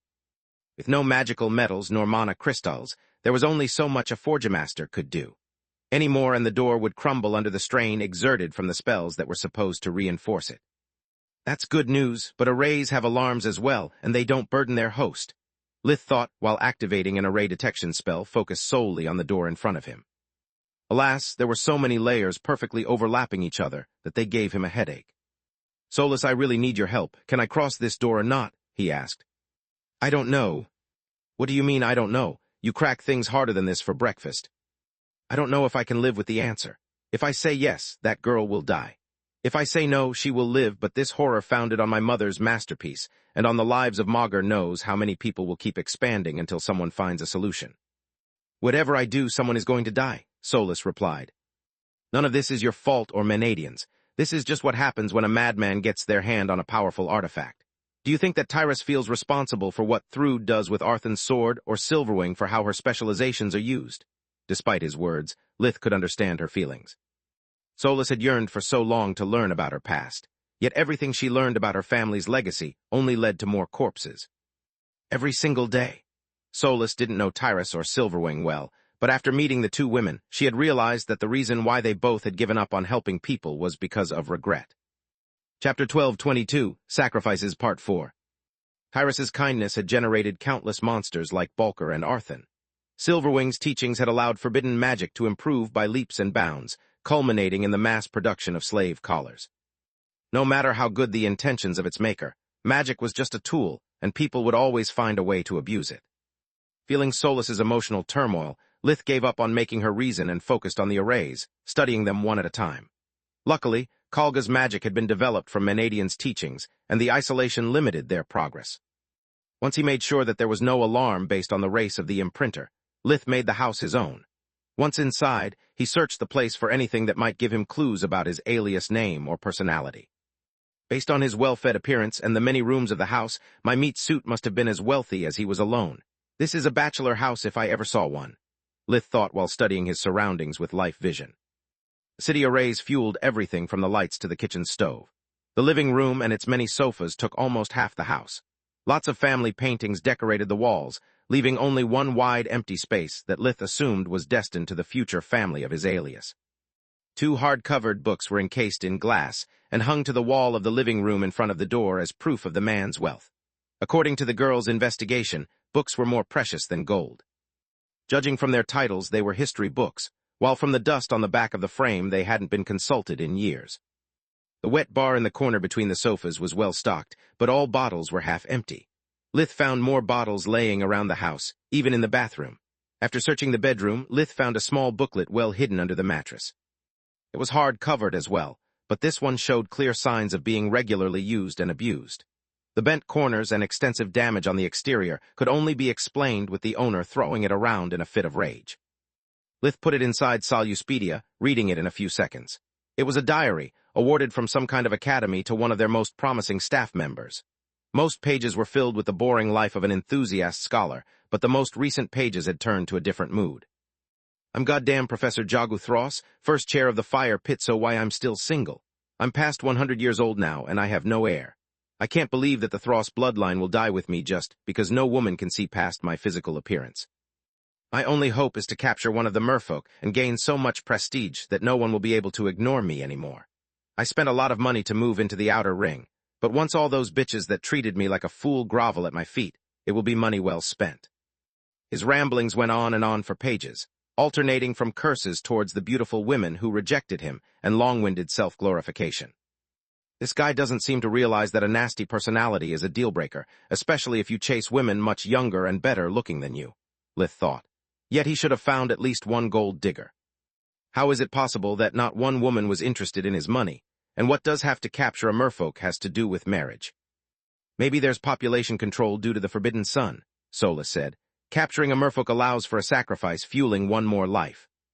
Good thinking. I wonder if Tista's and Floria's aliases were wealthy as well. Glad to see that his partner was back in the game, Lith tried to act as nothing had happened. Let's ask them. Solus used her communication amulet to call both the girls. I'm supposed to be a self-centered asshole, Tista said. She had no diary, but I know her name because she signed all the self-portraits in the house. Mine wasn't a painter, but she was loaded, Floria said. All of her clothes are tailor-made, and she had her name embroidered on everything, even those that clearly don't fit her body type. Floria's alias was actually a fashion designer. Her name was her brand. Did you imprint the door of your respective home? Lith asked. I had to. A neighbor walked out and I couldn't pick the lock nor risk making conversation. Luckily, nothing happened, Tista said. I had the time to study the arrays, and they are all meant to defend the building as a whole, not the owner or the single apartment, Floria said. Are you ready for Phase 2? Lith asked, receiving a hesitant yes for an answer. The merfolk from Gen had helplessly spectated to the capture of many of their kin and had explained Lith how things usually went. After Ren received Lith's call, she sent Kalia to pretend to replace an exhausted crystal. Removing a mana gemstone was the crucial step because it caused a crack in the barrier. The moment it appeared, Lith used two magical fireworks, one to signal the appearance of the crack and the other to request the intervention of the city guards. Kalia pretended to fumble with the crystal, giving the sentinels in the nearby buildings the time to turn the crack into a hole with their spells. Then, she put the crystal back into place so that the hole wouldn't last long and swam away. If Lith misses the timing, I'm not going to let them get me. If the plan fails, my people will have to send someone else. Maybe I've still got a life. Her hopes died when she saw Lith swimming in the lead of a small but fierce group of Kalgans. They all used water magic against her to keep their prey from escaping. Kalia attempted to run, but she was trapped. Lith and the girls sucker-punched the competition the moment Life Vision told them that they were about to be backstabbed. Only one of them would be rewarded, making teamwork last only so long. While the girls kept the Kalgans at bay, Lith grabbed Kalia and dragged her towards the hole in the barrier. She fought so fiercely that Lith would have never thought it was just an act. Please don't let go of me because if you do, I'll run away even if it means compromising the mission. I'm sorry, but I don't want to die. Her words revealed that she wasn't acting at all. Despite the order she had received, Kalia struggled with all of her strength and magic, but she was no match for him. Lith used an electric discharge to stun her, dragging Kalia with ease. Lith didn't feel guilty for what he was doing. Kalia had volunteered for the mission, and there was no way to discover anything more about Kalga without a sacrificial lamb. Yet he could feel a small piece of himself, one of those warm spots inside his heart that he had managed to create after years of struggle with his past, fade into nothingness, making the void stronger for it. Chapter 12:23, Light and Decay Part 1. The coldness of Lith's heart turned into blazing fury when some merfolk hybrids tried to snatch his prey. His water spells turned them into Swiss cheese, yet such ghastly wounds barely slowed them down. What the heck? Blood Cutter was supposed to shred them, but they healed so fast that the spell barely showed half of its prowess. Rem was right, the only way to kill Kalgans is to behead them, Lith thought while rushing back past the barrier. Well, look who we have here. Even slugs have their moment of glory.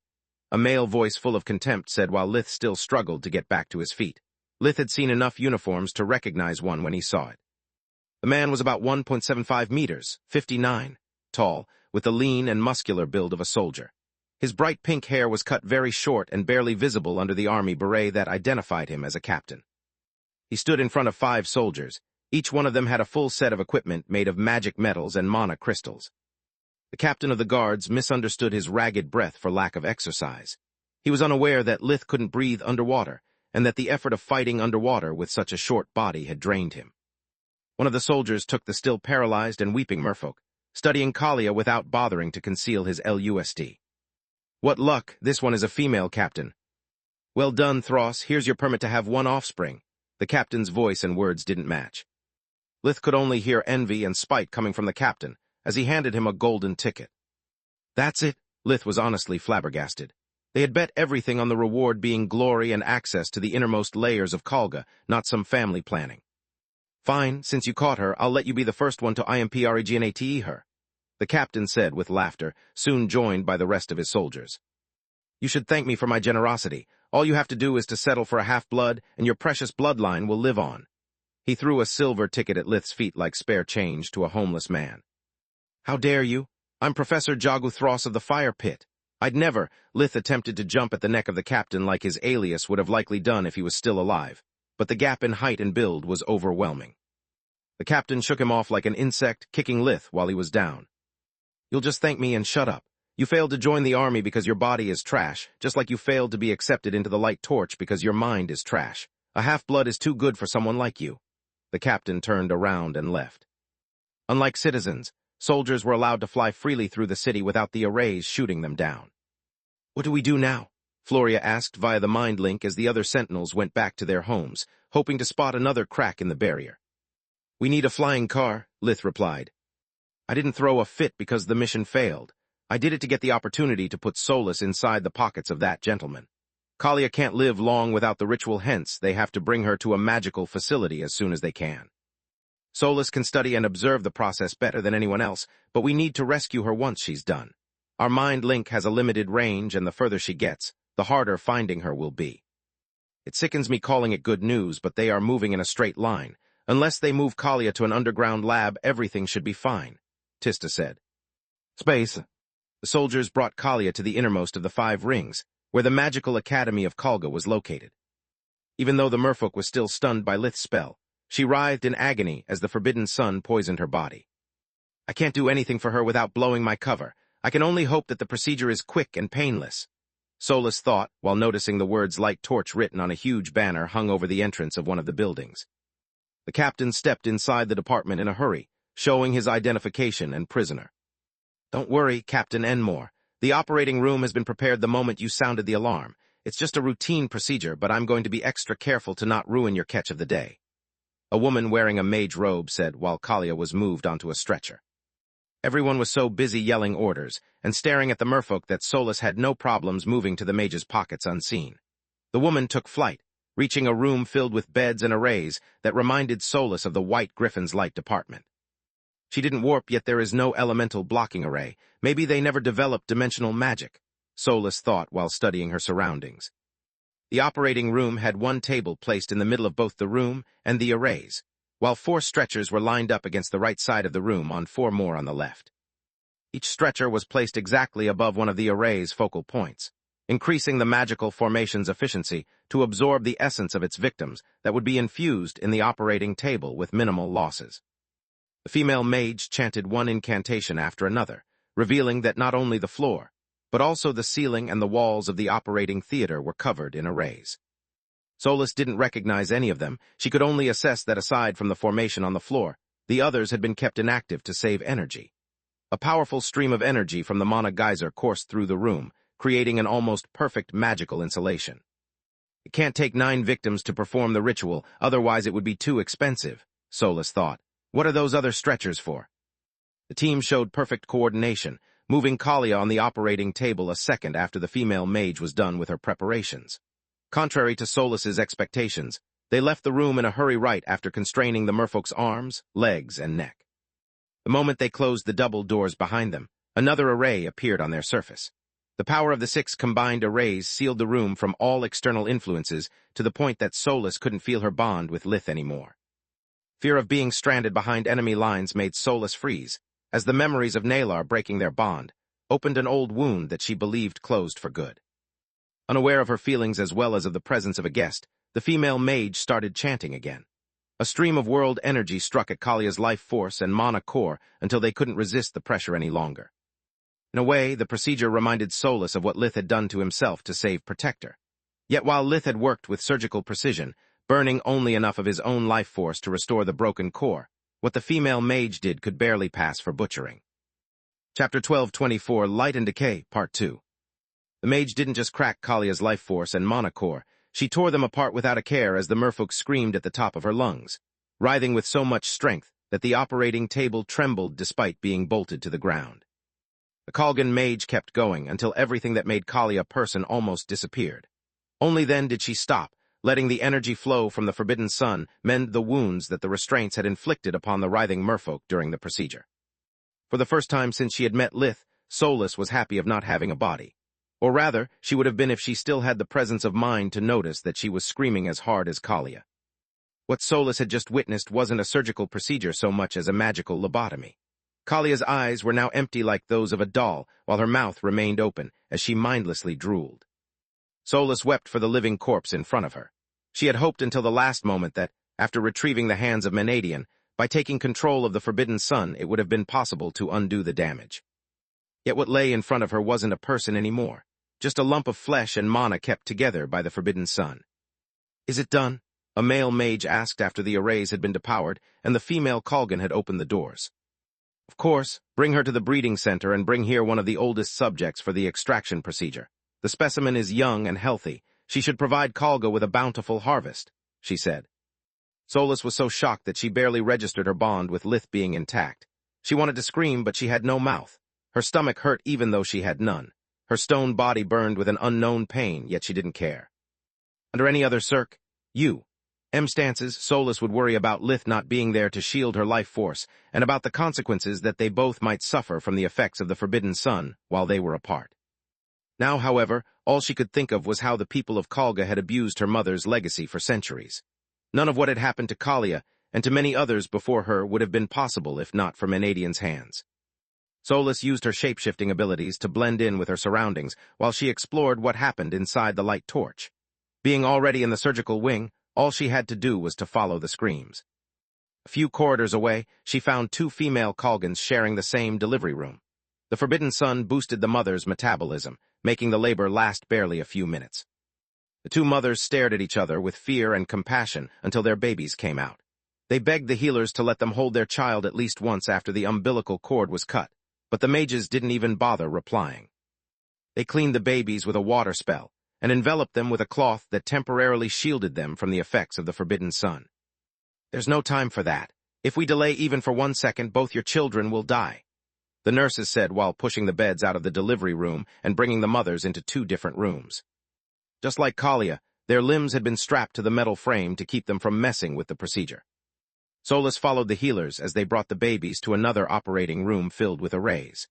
At the center of the chamber, there was a perfectly normal cradle, and what looked like a glass coffin the size of an adult filled with a translucent violet liquid. "Odd or even," one of the healers said after pulling a dice out of his pockets. "Odd."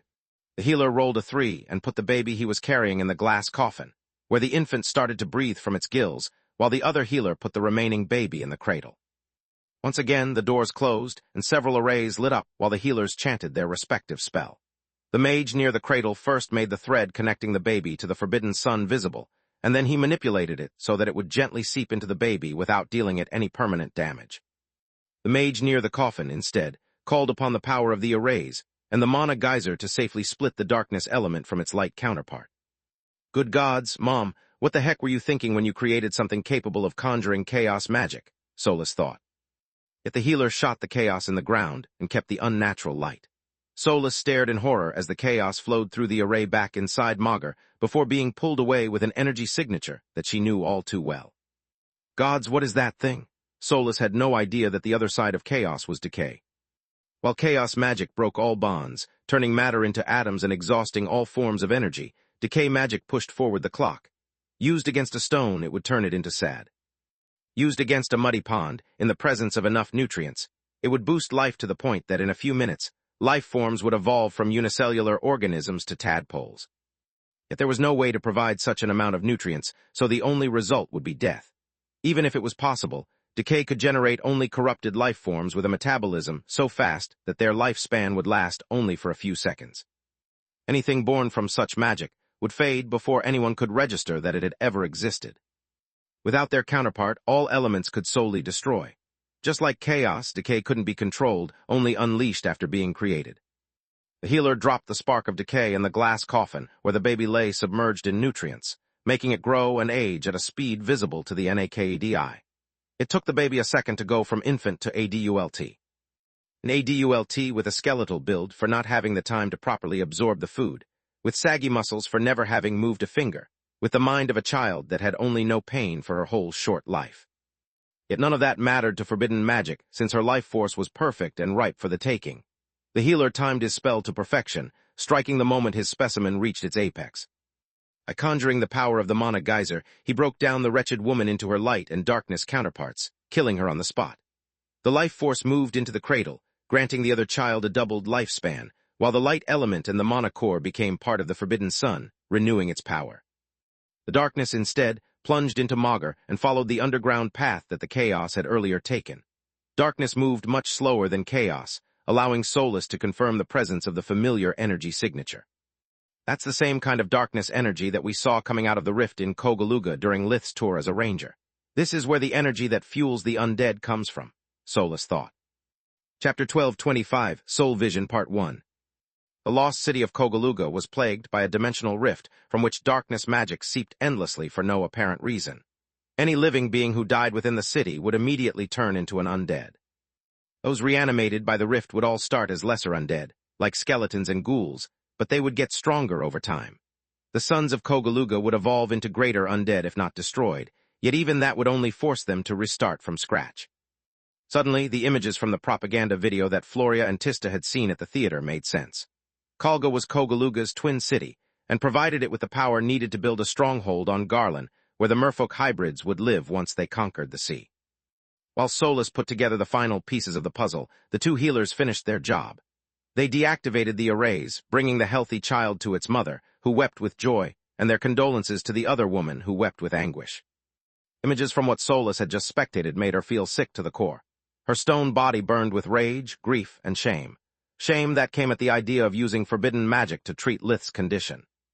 Solus had studied both the Odi and Arthan's workings enough to know that no matter the method they would choose, their victims wouldn't die a painless death. She had just witnessed the consequences of her projects, of her theories put into practice. Her stone body twisted in self-loathing, and disgust as the pain for her condition got worse by the second. Is this how people from Project Manhattan felt after witnessing Hiroshima? Solus thought. Or is this just the effect of the sun's life force flowing into me without Lith's protection? I need him. I don't want to stay alone a second longer. Yet tears blurred her eyes, and her knees were so weak that she didn't manage to stand up even by leaning against the wall. What the fuck? She thought, sniffling as slimy snot dripped on her arm. What the fuck? A male mage said after stumbling into Solus. On the floor in front of him, there was a petite, pretty woman in her early 20s, about 1.54 meters, 51, tall. She wore nothing but a stone pin in her long hair that was streaked silver, orange, black, red, blue, and yellow all over. Under the colored streaks lay a brow so light that her hair shone like gold under the magical lights of the hospital. The member of any other race in any other city would have been enthralled by the vision, but the merfolk hybrid had no time to spare appreciating her beauty. The only thing he could think about was how the heck had a female human infiltrated Kalga. Space. Blood Desert Fringe.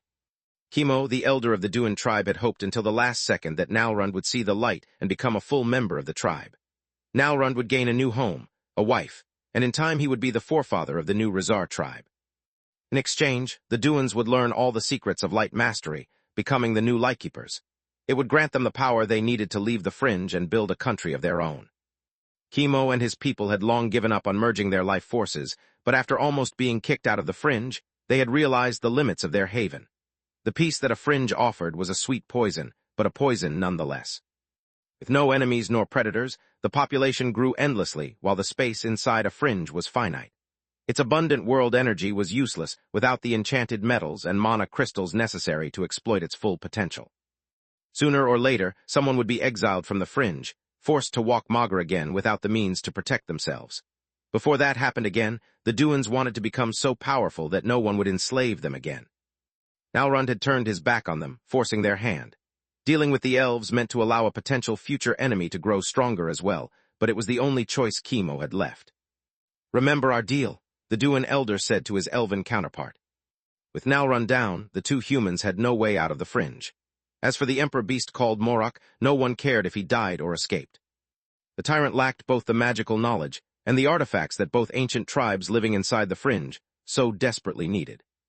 I'm not a human, I don't go back on my word, Emrail said. The elf lord looked like a man in his mid-20s, about 1.75 meters, 59, tall, with shoulder-length chestnut hair and green eyes. He had a lithe build and delicate features that made him look effeminate compared to the burly man standing at his side. Emrail wore a green silk shirt and brown leather pants, both with small mana crystals for buttons and embroidered in orichalk. that further boosted their enchantments. The suit fit like a glove, emphasizing the grace of every one of his movements. Only the long, pointed ears coming out of his hair, and his light golden skin betrayed Emrail's inhuman nature. In exchange for the prisoners and their goods, we'll teach your people light mastery and provide you with enchanted items. Chemo didn't like the elf's high and mighty attitude nor being called human, but he could only suck it up. Elves lived inside the fringe for long before the Duan's arrival and had the monopoly of the mystical resources that had formed over time. The Duan elder nodded, making the elf lord inwardly sneer at the human's stupidity.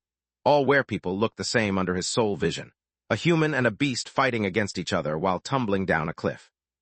No matter which one would win, the result would be the same. In their bloodle, both fighters failed to realize that the longer they struggled, the more likely was for the fall to kill them both. On top of that, the beast and the man were partly fused together. If one of them died, the other would quickly follow. The humans, instead, even with their corrupted morals and weak minds, were far more interesting. The woman with plenty of fat on her bosom and bottom, that for some reason humans found attractive, looked like an embodiment of Magus itself. Soul vision showed how the elements flowed in harmony inside her body, and orbited around her in the form of a star belt comprised of 6 small suns of different colors. The shorter, slenderer woman appeared as a being of pure light that was tainted at her core by a darkness that fought to consume her. Emrail could see in it Uriel's agonizing face and recognized the deep sense of guilt that had tainted her life, smothering her potential. The moment he lay eyes upon the Emperor Beast, however, the Elf Lord had to close and open them multiple times to make sure that they weren't playing a trick on him. Soul vision showed him the tall figure of a tyrant whose 6 eyes were returning Emrail's gaze as if it could see him, even flipping him the bird, and moving to other more explicit obscene gestures, once the tyrant understood that the elf didn't know the meaning of the first. Chapter 12:26, Soul Vision Part 2. Take them all alive and don't let the tyrant escape. He will make a fine gladiator in our arena and an interesting specimen in our labs. The elf lord said in Elvish Ofk. What do we do? Morak had no idea what those words meant, but he didn't like the sound of them nonetheless. Suddenly, all those ballerinas that were slowly surrounding them from every side seemed to have become aware of his existence. Quilla cursed their bad luck and not being awakened as she took her forge-mastering wand out of her dimensional item and established a mind link with everyone to not waste time talking. We fight or we die, no third option. If they capture us, escape would be impossible. Every one of those guys is at least as strong as an academy professor, and judging from their equipment, they have no lack of resources. Our only hope is to take them down while they still underestimate us. Nalrund, you focus on recovering and pull us out of the fringe as soon as you can. Freya, you and I must buy some time, Quilla thought. What about me? Morak asked. You should leave. One date isn't worth such a risk. Please, if we don't make it, tell Fallow what's happened. She's the only one with the kind of power necessary to break us out from any prison. Nalrund used a healing spell from one of his magic holding rings to force the short arrows out of his back, even though enhancing his metabolism also meant to hasten the spreading of the poison they were imbued with. Couldn't fully heal himself nor cleanse the poison without becoming so weak that he would need to rest. There was no time nor need for that. He shapeshifted into his Razar's body that not only was unscathed, but also had such a huge mass that neutralizing the effects of the now diluted poison barely affected his vitality. The elves reacted to his metamorphosis by pointing their short swords at the group and encasing them inside hard light walls. Elves had no awakened among their ranks, but all of them were capable of using true magic. Actually, they were incapable of awakening without exploding like an overinflated balloon. Their mana cores weren't faulty like those of monsters, undead, or abominations, nor did they lack the ability to perceive the world energy. Elves couldn't awaken because they were blessed by a very high affinity toward all the elements that didn't match the strength of their bodies. There was a reason why magical beasts were limited to 2 elements, and they needed to evolve into much more powerful forms to wield them all. Otherwise, their bodies wouldn't be able to endure the surge of world energy that awakening caused. The 2 elements limit of the beasts was akin to what impurities were for humans, a protection rather than a harmful restraint. Elves, however, were born with perfect bodies that wouldn't produce any impurity, allowing them to freely channel mana and to live up to 1,000 years. On top of that, their mana cores would naturally evolve up to bright blue over time, making it impossible for them to survive the awakening process without the intervention of an entity whose power rivaled with the Guardians. That and their low fertility were the main reasons why they had lost the war against the humans millennia ago. The elves lacked the power of the violet core, of spirit magic, and the time humans needed to nurture a powerful mage was the same they needed to conceive a single child.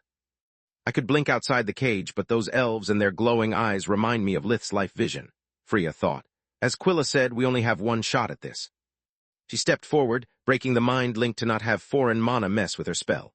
Going all out right of the bat meant making a great impact on the enemy's morale, but it also meant that she wouldn't last long. Her newest creation required such a focus that even the faint mana poisoning caused by the mind link might make it fail. Freya spread her arms, releasing a volley of energy bullets that phased through the constructs and hit the waves of incoming elves. Soul Vision had the same effects as Life Vision, and so much more. Yet Freya's spell moved so fast that not even activating air fusion had allowed the elves to dodge the bullets. She's no awakened, and she had no spell at the ready. Emrail studied Freya from a distance to coordinate his units akin to what Solus did for Lith. The spell she used against my soldier belonged to dimensional magic, but what can she hope to achieve with chore magic? Freya replied to his question by activating the Tier 4 magic holding ring that Lith had gifted her.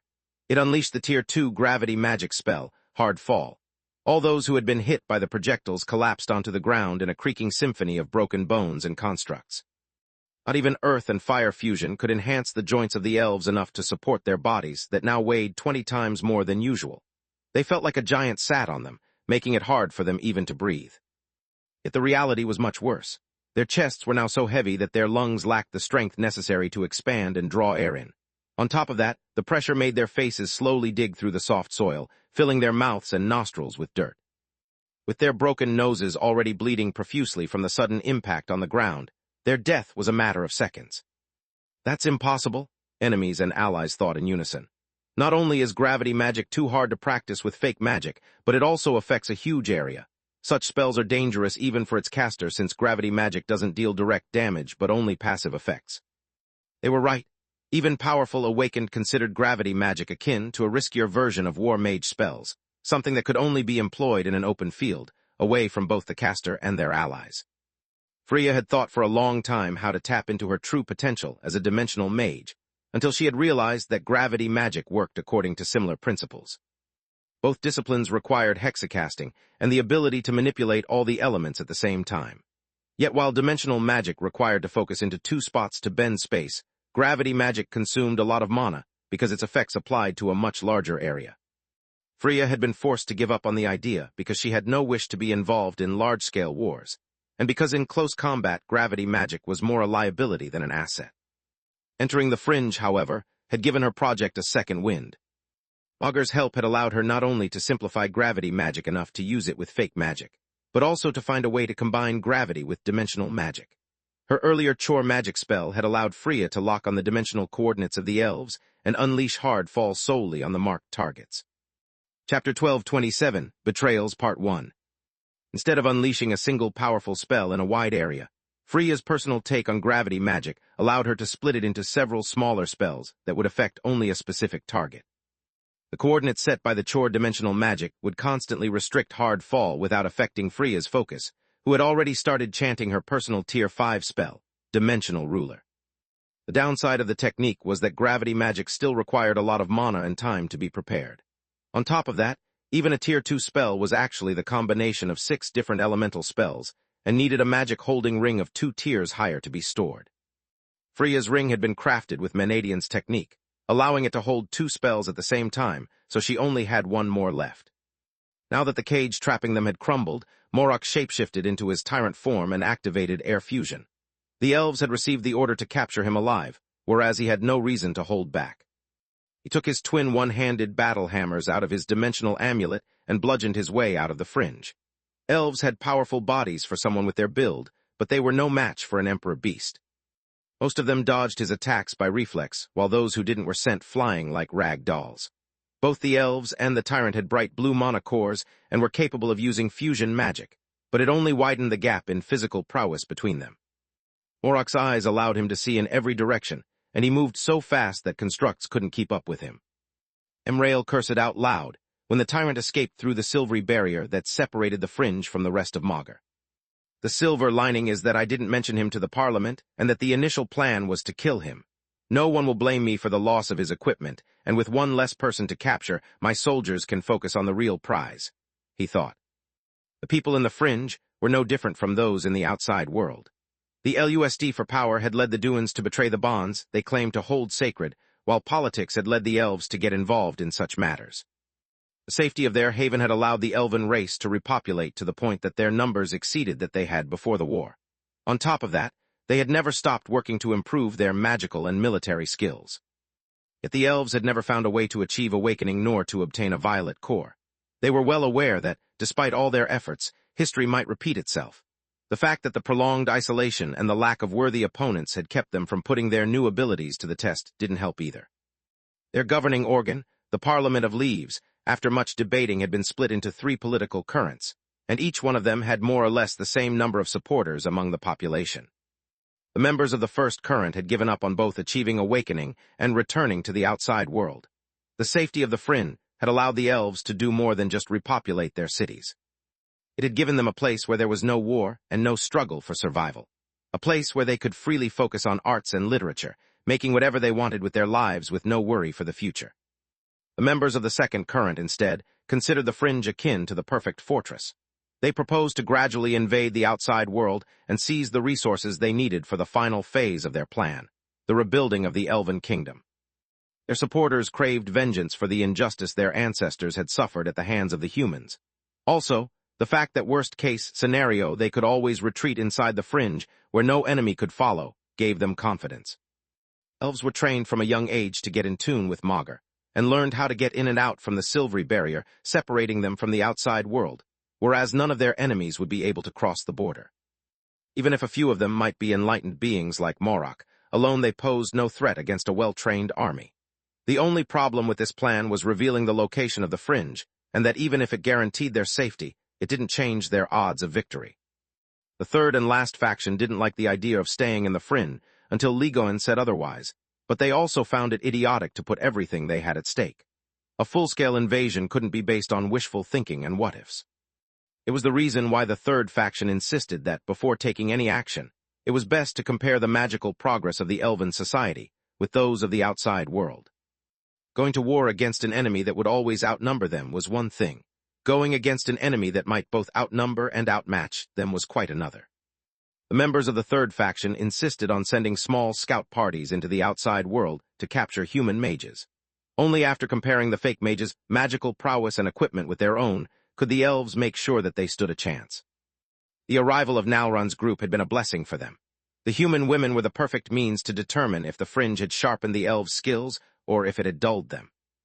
Nalrund, instead, would teach them light mastery the way Baba Yaga had devised it, making it accessible to anyone. Elves had learned it on their own, but between the fact that only a few of them managed to practice light mastery and how expensive its practice was, they had failed to truly master it. Emrail belonged to the third faction, and he had accepted Chemo's request for help, because elves had actually more to gain from the intruders than the Duans. Best-case scenario, after making sure that human magic was inferior to their own, the elves would learn from the women how to disguise themselves and how to go unnoticed while scouting their marks before an attack. Worst-case scenario, the women would become their teachers as well, allowing their magic to improve by leaps and bounds. That together with Nalrun's light mastery would give the elves the upper hand even against awakened. "Release the net," Emrail said. Morok's escape had reminded the elf lord that taking the prisoners alive didn't require keeping them in one piece. Thanks to the elven master healers, as long as the humans drew breath, they could be saved. The second wave of soldiers stepped forward while knocking their arrows and aiming above the enemy. Once they let go of the bowstrings, each projectile generated a trail of electricity that didn't disappear after their passage. Quilla's group was surrounded from 4 sides so that by crossing their flying paths, the arrows generated what looked like a fishing net made of lightning that fell on them, leaving them no way out. Chapter 1228, Betrayals, Part 2. "We can't just blink away," Quilla said via the mind link. "Freya is too far to coordinate with us, and if we leave her alone, she will get easily captured. On top of that, she must have a good reason for not blinking behind the enemy leader and ending the fight before it started." "Agreed," Nalrund replied. "I've spent enough time around Awaken to know that glowing eyes are always bad news." He extended his arms, generating a dome of light that stopped the lightning net. "This should buy us a few seconds, but we need at least a minute. I can't bring the 2 of you out of here at the same time. We would all die. Either we kill them all or we need some move crazy enough to stun them," he thought. Last, the same barrier that protected Nalrond and the girls also kept them from striking back. Suddenly, another volley of arrows struck at the construct, piercing halfway through it. "Since when is light mastery this brittle?" Quilla asked in shock. Before Nalrond could answer, a second and a third volley came, filling the dome with cracks that spread along its structure and compromised its stability. Elves had the ability to infuse their equipment with the power of the elements without the need for any enchantment. In the past, humans mistook them for demigods because even a tree branch would become as sharp as a razor if infused with air magic, just like a simple wooden shield could withstand a charging bull after being infused with earth and fire. Nalrond realized that one more volley of arrows would be enough to destroy the barrier, and then the lightning net would do the rest. Instead of trying to repair the dome, he had it explode outwards. The resulting shockwave deflected the incoming arrows and pushed the net away at the same time. On top of that, the razor-sharp fragments of hard light caught the elves by surprise, wounding the first row of archers and damaging their bowstrings. Nalrond's trick gave Freya the time to complete her dimensional ruler spell and the opening she needed to start the counterattack. With a golden aura now surrounding her, Freya started to chant full guard while blinking non-stop throughout the battlefield. Once again, the elves could see thanks to soul vision where she would appear, and even what kind of spell she was preparing, yet they were unable to understand her tactic until it was too late. Freya didn't blink to their backs nor tried to attack the enemy leaders Chemo and Emrail. Her exit points appeared right in the middle of the enemy formations, so that any attempt to stab or hit her with a spell would affect the elves as well. They reacted almost instantly, surrounding the exit point from every side while aiming their attacks to avoid her vitals. Yet all they hit was each other before a powerful explosion sent them flying in pieces. Freya had blinked away a split second after her arrival, but not before using the perfect spatial awareness that full guard granted her to position the sparkles of golden light, so that they would warp the incoming attacks through her as if she was a ghost. After she had left, the exit point and the new entry point she had just created collapsed on each other in a burst of flames with the destructive power of a Tier 4 spell. Dimensional Ruler was a Tier 5 dimensional magic spell that used Freya's great mana perception and her talent for space manipulation to open countless small warp steps all around her. Those small warp steps allowed her to redirect both energy and matter against her enemies. Dimensional Ruler also granted Freya the ability to perceive anyone warping near her and to make the space unstable at will. Freya could also use it as a means of attack or defense, but only within a short range. It was the reason why she warped among rather than behind the enemy lines. Each time she blinked, she also generated an unstable dimensional fissure that turned the elves' ability to predict her movement and surround them into a deadly trap. Quilla exploited the ensuing chaos to unleash all the spells she kept stored in her rings. Yet aside from those who gave her the back, the elves came out unscathed. Soul vision allowed them to recognize the elemental energy and react accordingly. They would dodge darkness and earth, blink to avoid lightning and fire, and intercept ice darts with their shields. Quilla moved her fingers from the index to the pinky as if she was playing the piano, and with each spell that she unleashed, the light of one of her rings disappeared. The closest elves charged forward, aiming to take her and the Razar down first. Quilla never stopped moving her fingers and the spells never stopped raining. The elves expected to be hit by chore magic, so they just activated the defensive abilities of their equipment and didn't stop their advance. Only when the barrage of Tier 2 true spells knocked them off their feet did they realize their mistake. Emrail couldn't believe his own eyes, and so did Nalrond. Yet while Quilla's surprise had ruined the plans of the former, it created the opening that the latter needed. Quilla was now chanting a fake magic spell, but the relentless waves of her attacks had broken the elves' focus, making them lose the spells they had at the ready and keeping them from casting new ones. Quilla had devised such a strategy after watching Solus mix fake and true magic to assist Lith from the tower while he battled the undead army outside the Famer mines. Until that moment, she had always believed that beast and human magic didn't mix, like water and oil. Yet after learning from Falul about the differences between fake, true, and awakened magic, Quilla had realized that even a normal human like her could learn true magic. After all, magical beasts, emperor beasts, plant folk, and werepeople all could use true magic without being awakened. The practice of such discipline only required learning the proper runes and to have a powerful body capable to withstand its effects. Quilla had started researching how to project mana from her core at will after Falul's lessons about spirit magic, to try and use her wand to mix her mana with the other elements like the Awakened did. Falul's physical training had allowed her to reinforce her body enough to wield much more energy than before, but she had always failed to solve the main issue of her revolutionary plan. She knew first magic, she knew fake magic, but she had no idea how to convert fake into true magic. Asking Lith, Nalrund, and even Morok for guidance had been pointless. They were all born with such skills and couldn't explain to her how they did it more than a sighted person could explain colors to a blind man. Asking Tista and Floria had proved to be useless as well. After awakening, they had naturally learned how to weave true magic as if it had always been second nature to them. There was a reason why no fake mage had ever learned true magic. It wasn't a matter of talent, hard work, or even of how many colored streaks one had in their hair. Chapter 1229, Tyrannical Eye Part 1. True magic all came down to the deep connection with Magur that those whose core had awakened, and those who bore the blood of magical creatures shared. Quilla had to learn from experience and countless failures before giving up on learning it, until she had entered the Fringe and discovered that every spell that she cast would receive an answer that actually made sense. While Freya had used the time during Nalrund's recovery to improve her skills and to find a workaround to control gravity magic, Quilla had learned magic back from scratch. She had to start from first magic and work her way up to the second tier of spells for every element. While Quilla chanted, Nalrund gently grabbed her, making sure to not disturb her focus and blinking them out of the encirclement. The elves recognized his energy signature and aimed their spells at his exit point, turning it into a crater.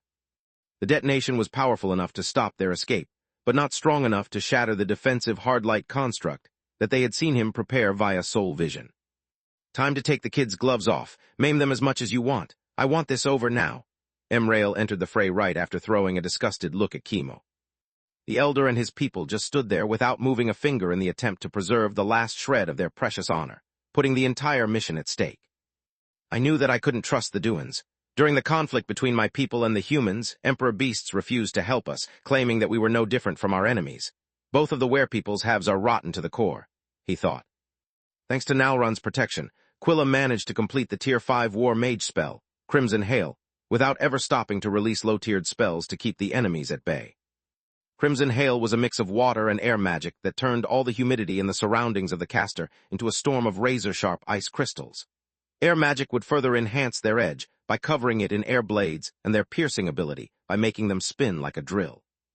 The spell owed its name to the fact that the blood spilled on the battlefield contained quite a lot of water, and it would bestow the ice crystals their characteristic color. On top of that, with each enemy hurt or slain by the spell, the projectiles would increase in size and number, like a swarm of deadly mosquitoes. Quilla had Crimson Hail spin around them, getting rid of the nearby enemies and using the mass of the spell to hide from the elves' soul vision. I don't know why they are holding back, but if they start to use Tier 4 spells and above, we're done for, Quilla said amid pants. Casting a Tier 5 spell while keeping active so many cantrips with true magic had drained her mana and put a heavy burden on her body. She didn't use Tier 3 true magic not because she had no idea how to, but because every time she attempted it, her body writhed in pain. They want us alive, but if you and your sister keep slaughtering them like that, I don't think that. Emrail's arrival cut Nalrund short and cleaved Crimson Hail in two. Both his longsword and his armor emitted such intense heat that the ice crystals evaporated faster than the spell could freeze them. Yet the elf lord didn't seem to be affected by the flames that engulfed him and that charred the ground below him. With enough training and skill, elves could do more than infuse raw elemental power in their equipment. They could even infuse magical metals with spells, giving them long-lasting effects based on the enemy that they were facing. This way, elves had no longer need to consume mana to keep high-tiered spells active, because the mana crystals would fuel them. This ability also relieved the elves from the mental strain needed to control such spells, thanks to the pseudo-core controlling them akin to their own enchantments. On top of that, mana couldn't affect their caster, which allowed elves to fight without worrying about the effects of their equipment being turned against them. Emrail was enveloped by a raging sun that, instead of exploding, made every one of his movements produce a blazing shockwave. A single swing of his blade had been enough to melt all the crystals on its path and blast the others away. Enough with this foolishness. Surrender now or die. I've lost too many of my brethren to care about your secrets any longer. He didn't wait for an answer and took a lunge at the space between his prey instead. Quilla managed to brace herself by boosting Orion's skinwalker armor with mana and covering herself with orichalk. From head to toe, but Nalrund had no such protection. The scorching air burned his lungs while the violent pressure made his eyes, nose, and ears bleed. The elf lord then punched Nalrund in the guts while activating a light spell from one of his rings. The combination of damage and healing almost made Nalrund faint from exhaustion. Quilla tried to use her twin chains, Bloodbind, to block the enemy's blade, But fusion magic made Emrail so strong that he only needed to flick his arm to drag her close and swat her to the ground like a bug. Meanwhile, Freya wasn't faring much better. Now that she had lost the element of surprise and the enemies understood the limits of dimensional ruler, she was running out of tricks. Whenever she blinked, her targets would move away from the exit point, while the others would unleash upon her volleys of elements-infused arrows so thick that she couldn't deflect them all. Both using dimensional magic and boosting the Skinwalker armor to avoid being turned into a pin cushion drained her mana, whereas using fusion magic barely affected the energy reserves of her enemies. To make matters worse, the elves were slowly adjusting their position according to the range of her blink. It was only a matter of time before she ended up in a trap, no matter where she moved. Damn it, I knew that winning was impossible from the beginning, but our aim has never been to kill all the elves. We only need to buy enough time to escape. Between my gravity magic and Quilla's tricks, we hoped that they would fall back for the surprise, yet they didn't flinch. We have overestimated our skills and underestimated the amount of training these guys underwent. I've got only one gravity spell left and the others are about to get captured. I must make it count, Freya thought. She unleashed her Tier 2 gravity magic spell, Whirlpool, amid the enemy lines behind her and flew rather than blink toward her companions. Her move made the elves smirk, thinking that she had run out of mana since she moved in a straight line and focused only on speed. Yet to their enhanced vision further boosted by air fusion, she moved no faster than a bird. The elves aimed where she was going to be rather than where she was, and unleashed a new volley of air-enhanced arrows so quickly that they had knocked a second before the first arrow hit. Chapter 1230, Tyrannical Eye Part 2.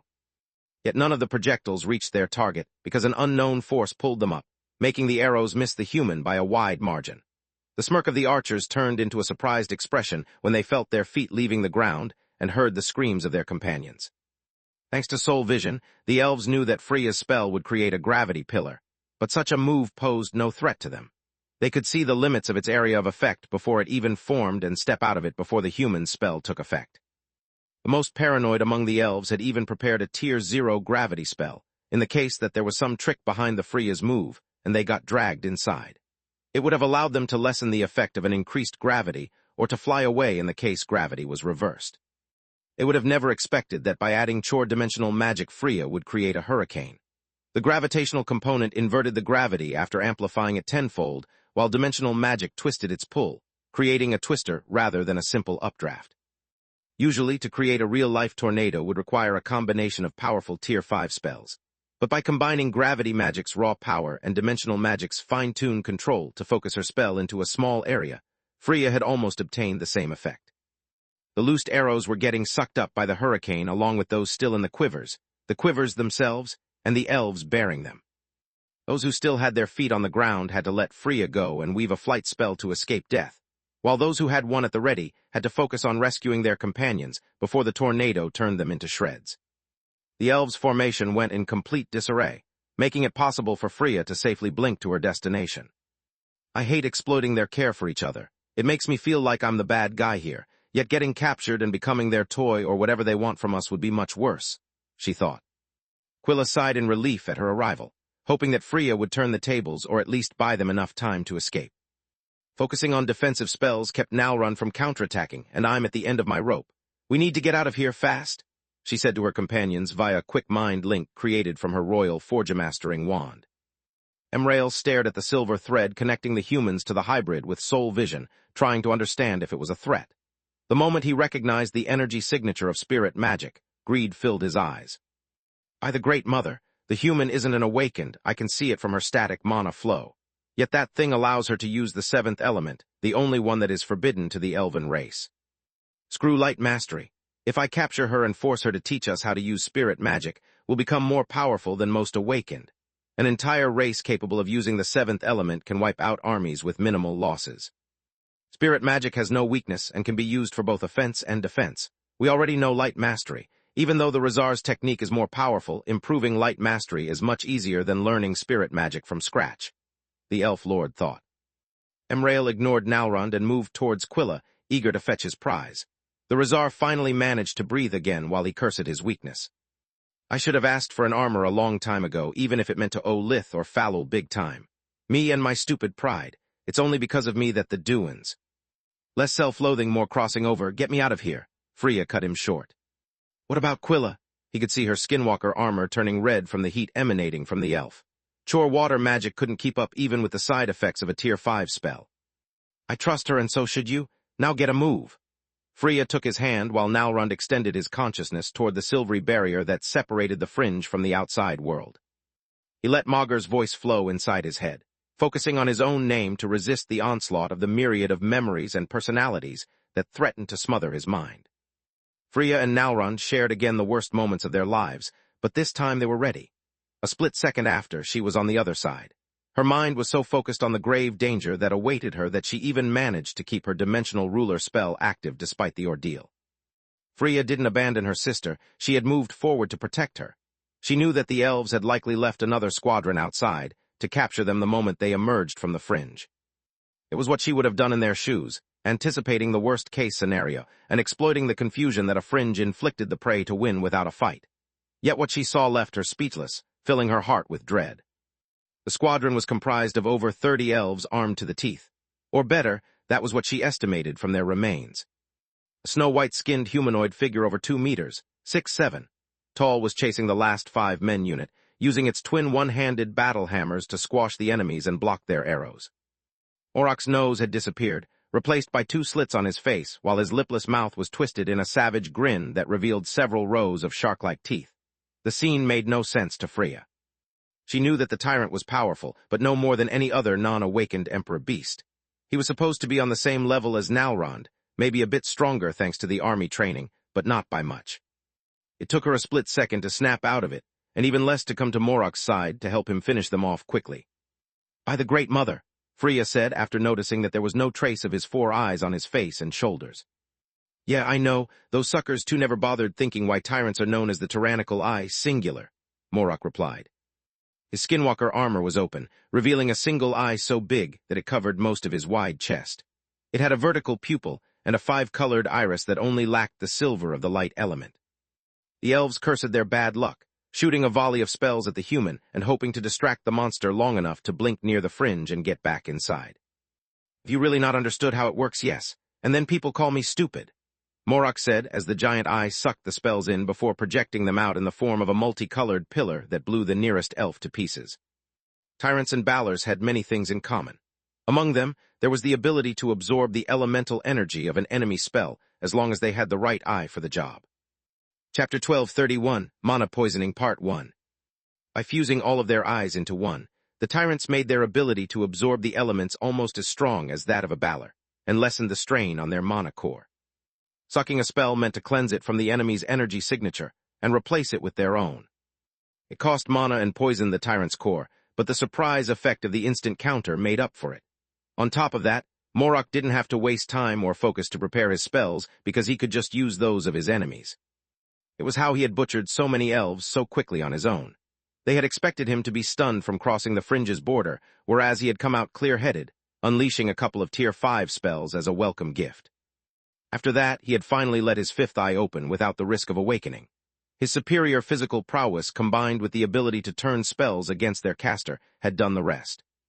Freya didn't let the Morok's elemental pillar go to waste. She rearranged the golden light from Dimensional Ruler so that it warped the attack throughout the battlefield like a pinball. Dodging the pillar only meant to have it warp again and appear from a blind spot. The elves tried to blink away, but their entry points became unstable and exploded in their faces, leaving them open to the multicolored pillar that tore them apart before their sensitive ears could stop ringing. Remind me to never piss you off, Morok said. Same, Freya said amid pants. Quilla is messing with the head of an elf, but she could use a hand. What, if she's in danger, why did you leave her alone? He said in outrage. For the same reason you did, to clear the path ahead and not go back to square one right after managing to escape. That was my job. Did you really think I would abandon you? I'm not my father, Morok said. Yes, I did, and I'm sorry for it. Now, do you want to go help her or stay here and argue with me? Meanwhile, inside the fringe, Emrail didn't know that the moment he had turned toward Quilla, she had detached the silvery tendril from Freya and used it against the elf to affect his judgment. The thoughts and the greed were his own, but Quilla used the mind link to fan their flames, turning them into obsession. Even her screams of pain were exaggerated to lull Emrail into believing to have already won. The pain caused by the raging sun that the elf had infused his equipment with kept her from weaving spells, but not from using her brain. Quilla slowly crawled back, trying to appear helpless and buy as much time as she could. Nalrund needed a few seconds to get Freya out of the Fryn, and a few more to clear his head before he could help her. I need that wand. Once we understand its workings, the elves will be able to take back their rightful place on Magur. On top of that, I will shove it up my ass. The last thought didn't belong to Emrail. He quickly realized that something was wrong with him and quickly turned around. Only then did he notice that Freya's hurricane was still butchering his men, and that the silver tendril that once connected the two women was now stuck to his heel. He froze in horror, noticing that Freya was gone. The Rizar was casting a spell, and that for some reason he was deaf. I hushed your ears earlier, jackass. That's why you can't hear a thing. Emrail could see Quilla's lips moving, but nothing seemed to come out of them. If you're wondering why I'm not speaking via the mind link, it's because I want you to waste time thinking I'm casting a spell or something, she said while moving her hands in random gestures. Treachery, Emrail said. Both the Rizar and the human were using light magic, and he was right in the middle. The elf lord lunged at Quilla, piercing her chest and her right lung until the tip of the blade came out of her back. He used the strength of the air pressure to slam her on the ground and the heat of his blade to instantly cauterize the wound, keeping her alive. Soul vision reassured him that the pain had broken her focus, but it couldn't reveal that she had prepared solely healing spells to remain conscious. Once his hearing returned, Emrail infused his equipment with the Tier 5 War Mage spell, Devouring Nightmare. It was a mix of darkness and earth magic that after fully coating his armor, it would make him nigh invulnerable to both magical and physical attacks. Nalrund unleashed a flood of constructs that fell apart the moment they reached their target. Earth made the elf immovable while darkness ate at everything that came within 1 meter from him. That's it, it's too weak to be an attack, unless... Emrail turned around, noticing that part of the stream of hard light had circled around him to pick up Quilla and move her close to the border. He unleashed a Tier 5 light mastery spell, Sunspot, from one of his magic holding rings. It created 2 sets of hands, each one as big as a car, enveloped by a shroud of darkness that dimmed the hard light comprising them. The first set of hands went to retrieve the human, while the second stopped Nalrund's spell with their open palms and moved forward to capture him as well. The Rizar recalled all the constructs he had generated, breaking them down to reassemble them into a form more suitable for battle. Ropes of light wrapped around both sets of hands, tightening their grip the more Nalrund clenched his hands. Using a Tier 4 single elemental spell against a Tier 5 that employed 2 elements required finesse. The Rizar didn't have the time to weave something more powerful, nor a single piece of magical equipment, forcing him to clutch at straws. Nalrund went as close as he could to the silvery barrier to buy 1 more second.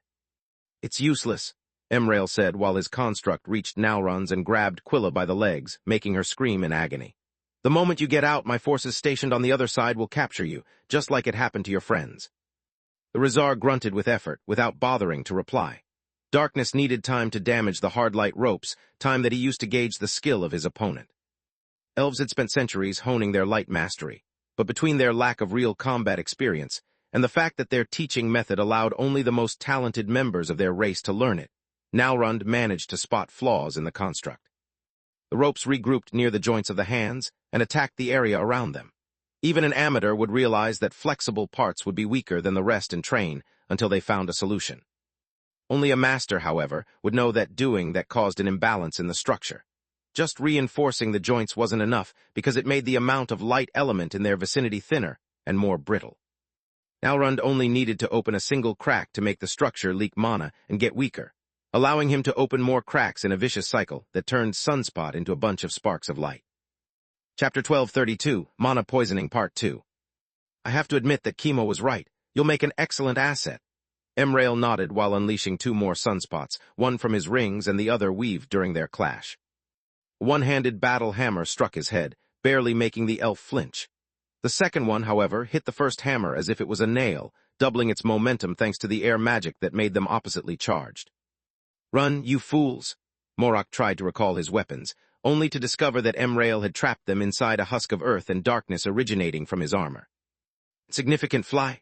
One of the hands from Sunspot swatted Morok like a bug. 2 more grabbed Nalrund, squeezing the air and almost the life out of him, while the last one went for Quilla. Silvery flash came from her sleeves, as the adamant chains of bloodbend wrapped the hard light construct long enough to allow Quilla to focus what was left of mana into a Tier 2 light mastery spell.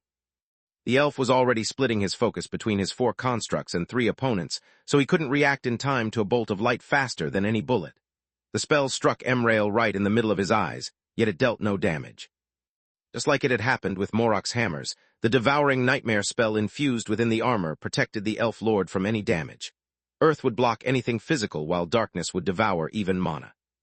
What the? Emrail attempted to say when he noticed with soul vision that the light beam actually carried something that was now engulfed in his own spell. A silvery explosion cut him short and made him double over in pain. Royal Forgemasters' wands were a state secret, and as such, they were heavily guarded. To keep them from falling into the wrong hands, their owner could make a wand self-destruct after overloading its pseudo-core with pure mana. The resulting explosion would cause the mana poisoning of whoever was nearby and trigger a clean slate spell within the same area. Emrail's equipment became nothing but a lump of metal while his focus crumbled, and so did his constructs. The devouring nightmare lessened the effects of the poisoning, but the elf had to stop his attacks until the pain subsided. His rings were temporarily dead, and weaving spells, while his core was tainted, might have killed him. Get out of here now! Morok retrieved his hammers and kept at bay the soldiers that had come to help their captain. Nowrun grabbed Quilla and extended his consciousness toward the barrier, leaving the fringe. That's all, folks. Morok had his back against the barrier, outnumbered and outmatched, yet he needed but a thought to go to the other side. Some elves tried to follow him, just to meet Freya's blade while they were still dazed from the passage. Only people at peace with themselves like Morok didn't suffer from side effects after crossing a fringe's borders. Training made them last little, but killing someone who stood still with a rapier through the eyes took even less. We need to get away. Quilla's legs are rotting, Nowrun is not waking up, and I can't last for long, she said while more and more elves came out of the barrier. On it, Morok opened a warp steps that led as far away as he could see. Then he threw his allies inside the dimensional corridor while picking their next destination. Freya pushed him inside and used the last bits of dimensional ruler to relax the space and delete every trace of their passage. A couple of warp steps in a random direction later, Morok started to puke his guts out. Between mana abuse and the poisoning from the repeated uses of Tyrannical Eye, his body was on the verge of collapsing. FUCK secrecy, I'm not letting my sister die here for those assholes. Freya took her communication amulet and called Falul. Nowrun will be pissed off if you do that. It's still his home. Morok wanted to say, but his mouth was filled with bile and emitted solely retching sounds. Better pissed off than dead. His flesh is rotting, and with so many broken bones, without invigoration it would take him days to recover, whereas we have minutes at best. If that elf finds us, we're doomed. Somehow, Freya understood him anyway. After receiving the distress call, Falul needed a handful of seconds to reach them. The amulet provided her with their coordinates, and she needed a single steps to get there from the lair of Asphodus the Rock, her contact in the desert. I knew that bringing Morok along was a bad idea, but I'd have never expected that he would piss off Magus so bad that it would attempt to kill you. Once I report this to your master, Adjutor, you'll end up in big trouble, young man, Falul said. Why does she assume that it's my fault? Morok kept puking. Because usually it is. Falul had to turn into her Hydra form to warp around and heal them at the same time thanks to her 7 heads. Only after making sure that no one could retrace her path did she warp back to Asphodus's lair and went back to Lucia. Space. City of Kalga near the barrier. After the soldiers had left with Kalia and Solus, Lith felt that something was wrong with his body. The cracks in his life force absorbed only part of the energy that the Forbidden Sun pumped into his body, while his mana core had now no protection. Mana poisoning felt akin to having poison flow through your veins, while small bugs slowly dug their way to your abdomen. Lith had a bright blue core which, coupled with light and earth fusion, made him the more resistant among the 3 disguised humans. At least in theory. Only a few minutes had passed since he had slipped Solus in the captain's pocket, yet he could feel his whole body freeze while his brain burned. The plan was to infiltrate Solus inside the facility where the forbidden magic happened, and so far, it had worked like a charm. Tista and Floria were looking for one of the flying cars, while Lith focused on the bond he shared with Solus to never lose track of her. The good news was that, until the very moment their link had broken due to distance, the guards had always moved in a straight line. The bad news was that Lith felt worse by the second. He needed sheer willpower to not show his distress to the citizens of Kalga around him and blow his cover. This doesn't make sense. The girls withstood the Forbidden Sun, affecting both their life forces and mana cores for hours, whereas I got only half the poisoning for just a few minutes. Why do I feel so bad? He thought. Are you okay, lil bro? Tista asked via the mind link after noticing that he was already using invigoration. He felt like crap for handing over Kalia and for using so much mana during the battle, but she could still go a long way before needing to use the breathing technique. Lith's condition made no sense to her as well. Chapter 12:33, Weakness of the Flesh Part 1. No, I'm not okay. The odd thing is that using a mind link is supposed to make me feel worse, but I feel better instead. Where's Floria? Lith said via the mind link. The answer came in the form of what looked like a vintage convertible that landed right next to them. The controls were so easy that it had taken her just a minute to learn how to drive it. One button marked with an arrow pointing up made it take off, another with an arrow pointing down made it land, and a control yoke allowed it to steer and change altitude. A vertical lever regulated the speed, making the car go faster the lower it was pulled. What's wrong with you? Floria asked, giving him more relief. I don't know, it feels like a stream of cold electricity is coursing through my body, giving me the shivers, he replied. Could this be a sign of the tribulation you feared? No, whatever it is, I never experienced something like this, not even in Kula, he said. Normally, Lith would have cursed at every second that traffic and finding a parking spot made them lose while Floria drove following his directions, but flying made his conditions even worse. His body seemed to have turned into a block of ice, and his eyes burned so bad that he was forced to blink often to see through the blur clouding them. If you see me sideways, Lith thought after keeping his eyes open for as long as he could.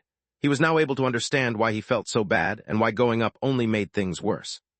With Solus gone, death vision had returned stronger and stranger than ever. In front of his eyes, Floria and Tista died several times in the span of a few seconds due to mana poisoning, or because their bodies couldn't hold the life force coming from the Forbidden Sun any longer. The former manifested by making them seemingly fall asleep and then shapeshift back into their human form, with their skin tainted by the pallor of death. The latter, instead, filled them with blisters that made their flesh rot at a speed visible to the Nakedi.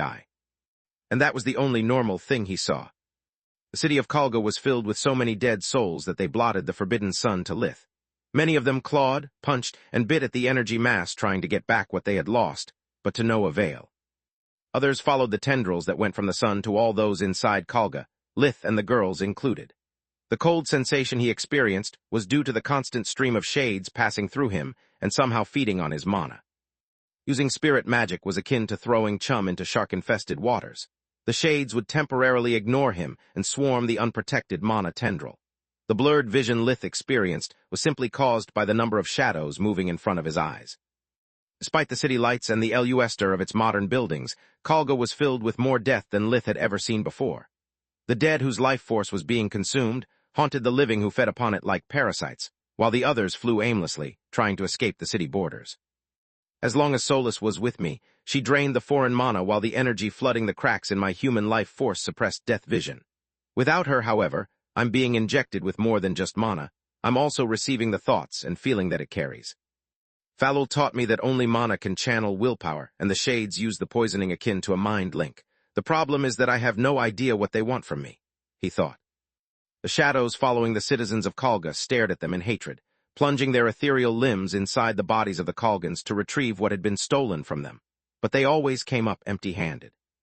Those near Floria and Tista instead looked at them with pity, trying to protect them with their bodies from the tendrils coming out of the Forbidden Sun, but to no avail.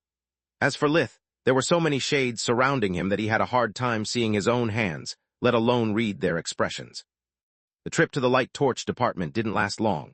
The merfolk had shown them the main flight path connections during their tour of the city from outside the barrier, and the closer Lith got to Solus, the stronger their connection became. The light torch was comprised of a tall, rectangular main building where the administrative offices were located, and of two long, rectangular wings where the city mages conducted the experiments related to light magic. It would have resembled an Earth hospital if not for the fact that no one in Kalga could get ill. Childbirth was the only medical procedure necessary, since no one would be born with their life force and mana core cracked. Lith noticed the anguish in the faces of every woman passing by the building, but he had no idea that half of them would actually have a baby, while the rest of them would just get a condolence notice before being dismissed. Solus is here. She's almost within the range of our mind link. I can't hear her thoughts unless I focus very hard, but I can feel that she's scared, Lith said via the mind link while he massaged his temples trying to communicate with her.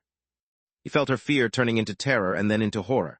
Whatever was happening to her, it kept Solus from thinking clearly, replying to his thoughts with raw emotions. I need to warp to her now. The three of them split up, searching for a corner where Lith could use dimensional magic without being seen from the people walking down the street or from those flying above. They drew a lot of unwanted attention, especially Lith. His stumpy body belonged to a professor of the fire pit, another department of the academy, and he had no reason to be there.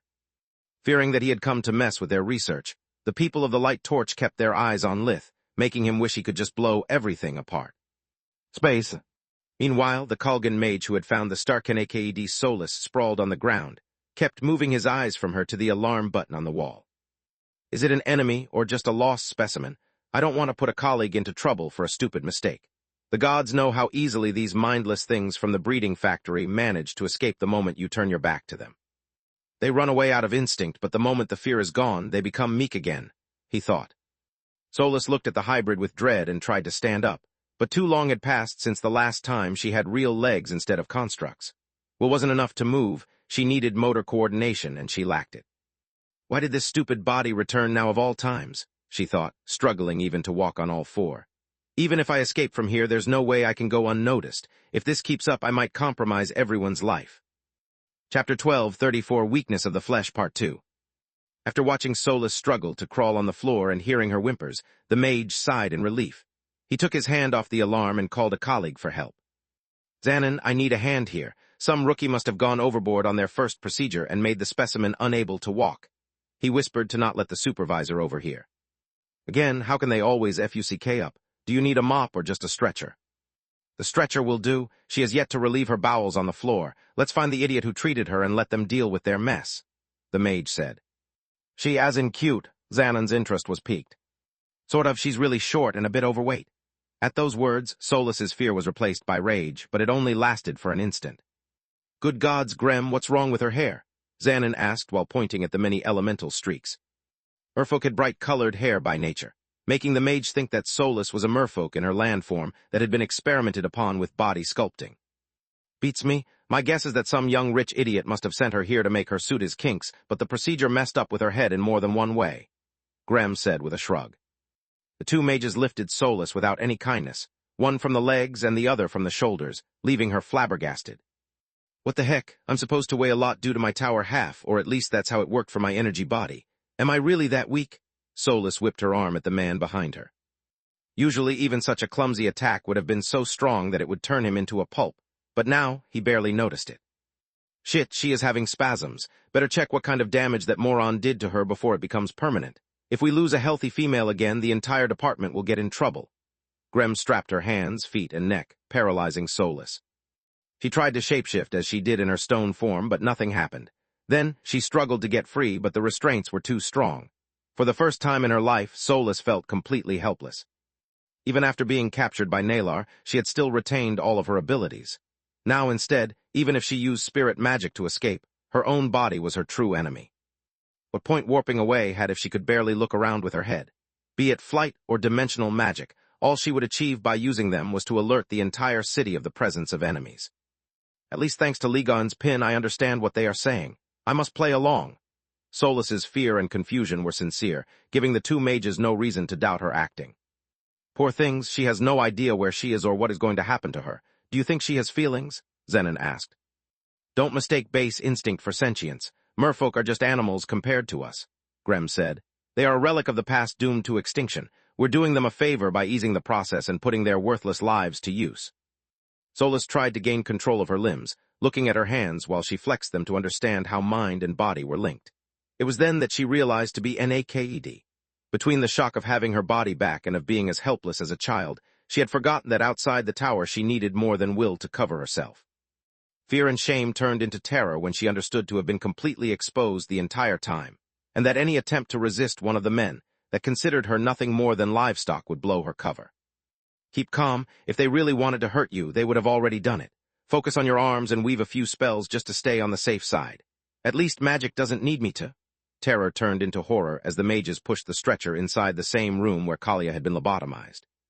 Gren positioned her in the middle of the room, while Xanon started to activate the arrays. Gods know, if they use a diagnostic spell on me, just by looking at my life force they'll find out that I'm not a merfolk. On top of that, I've no idea how those goddamn arrays might interact with me, and no intention to find out. Small burst of spirit magic freed Solus, while two air blades cut at the two mages' necks. She remembered Rem saying that beheading them was the only way to kill the inhabitants of Kalga. The spell worked and blood sprayed everywhere, but the cuts were too clean, allowing the wounds to heal in the blink of an eye. Focus, Solus. You should have remembered about how their regenerating ability and how it weakened Lith's spells. I need to get mean. Solus cursed herself while hushing the room. The two mages tried to scream, but not a sound escaped. Then, she unleashed several plague arrows, but the light energy coursing through the two men neutralized the arrows before they could deal any damage. She tried to use spirit magic to tear them apart and fire magic to cauterize the wounds, keeping them from healing properly. Yet no matter how ghastly the damage, the two mages always recovered. Solus was at her wit's end, trying to find a spell powerful enough to kill that would also not expose her presence. No matter how much she racked her brain, only Tier 4 and 5 spells came to her mind. If not for spirit magic holding them against the wall, Graham and Zenon would have managed to sound the alarm. Suddenly, a warp steps opened inside the room, and the merfolk version of Vaster needed just a glance to understand what was happening. Or better, the main source of Solus's distress. Lith had no idea what purpose the room had nor how she had gotten her body back, but there wasn't enough time even for a mind link. Someone might be already looking for the two mages, and Lith needed to clear every trace of their passage. Judging by Solus's desperation, she already tried and failed to get rid of them with magic. Rem said to behead them, and my strength is more than enough to rip their heads off. The short legs of Lith's disguise forced him to float to grab at the mages' necks. He had filled his hands with the darkness from several plague arrows, to turn the heads into ashes as soon as decapitation neutralized the effects of the forbidden sun. Yet his flawless plan failed him. Lith had assumed that the forbidden magic granting the citizens of Kalga worked akin to Odi technology rather than to trolls. Only Solus was aware of how the forbidden sun kept people young by turning them into unliving. Creatures that fed of the light element and that had been stripped of most of their darkness, keeping just enough to preserve their natural balance. The moment Lith touched their necks, the sudden flow of darkness magic created a link between the three of them. Chapter 1235, The Eye in the Hands, Part 1. Instead of destroying them, the plague arrows turned the mages back into living beings by balancing the scales. At the same time, physical contact allowed the souls that haunted Graham and Zenon to unleash their fury. The bodies of the two mages constantly rejuvenated themselves, thanks to the mass that had been bestowed upon them at birth by the ritual. The life force and light element that coursed through them had been stolen as well and kept in check by the forbidden magic empowering Kalga's sun. The souls used the death energy flowing from the cracks in Lith's life force to get a hold of what belonged to them now that the plague arrows had temporarily disrupted the effects of the ritual. Lith could feel the shades begging him to grant them substance, and he did. By infusing them with spirit magic, the souls turned into demons of the darkness who used their powers to retrieve all that forbidden magic had taken from them. It was the stolen life force that granted the Kalgans their long life and the ability to feed upon foreign mana and light element, absorbing them as if they were their own. Without it, the two mages withered. The very ritual that until a moment ago had empowered them now filled them with poison.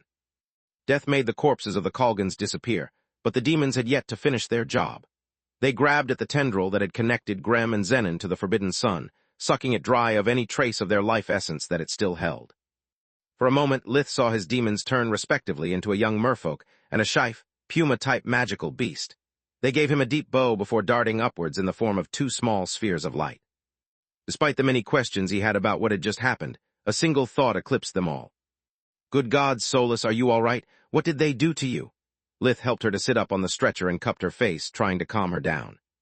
I think I'm fine. I didn't let them do anything to me, but this stupid body doesn't listen to my orders. Without your timely arrival, I don't know if I would have managed to kill those guys without alarming the whole city. Once invigoration confirmed Lith that nothing had happened to Solus's life force and mana core, he sighed in relief, touching her forehead with his own. The moment they made contact, Lith felt the pain leaving his body while Solus's mind found relief from the horrors she had witnessed. About that, how did you get your human form? He asked. Beats me, how did you open your fifth eye? My what? Lith let her go and quickly conjured an ice mirror. The reflection showed 3 more eyes shining on the face of his disguise.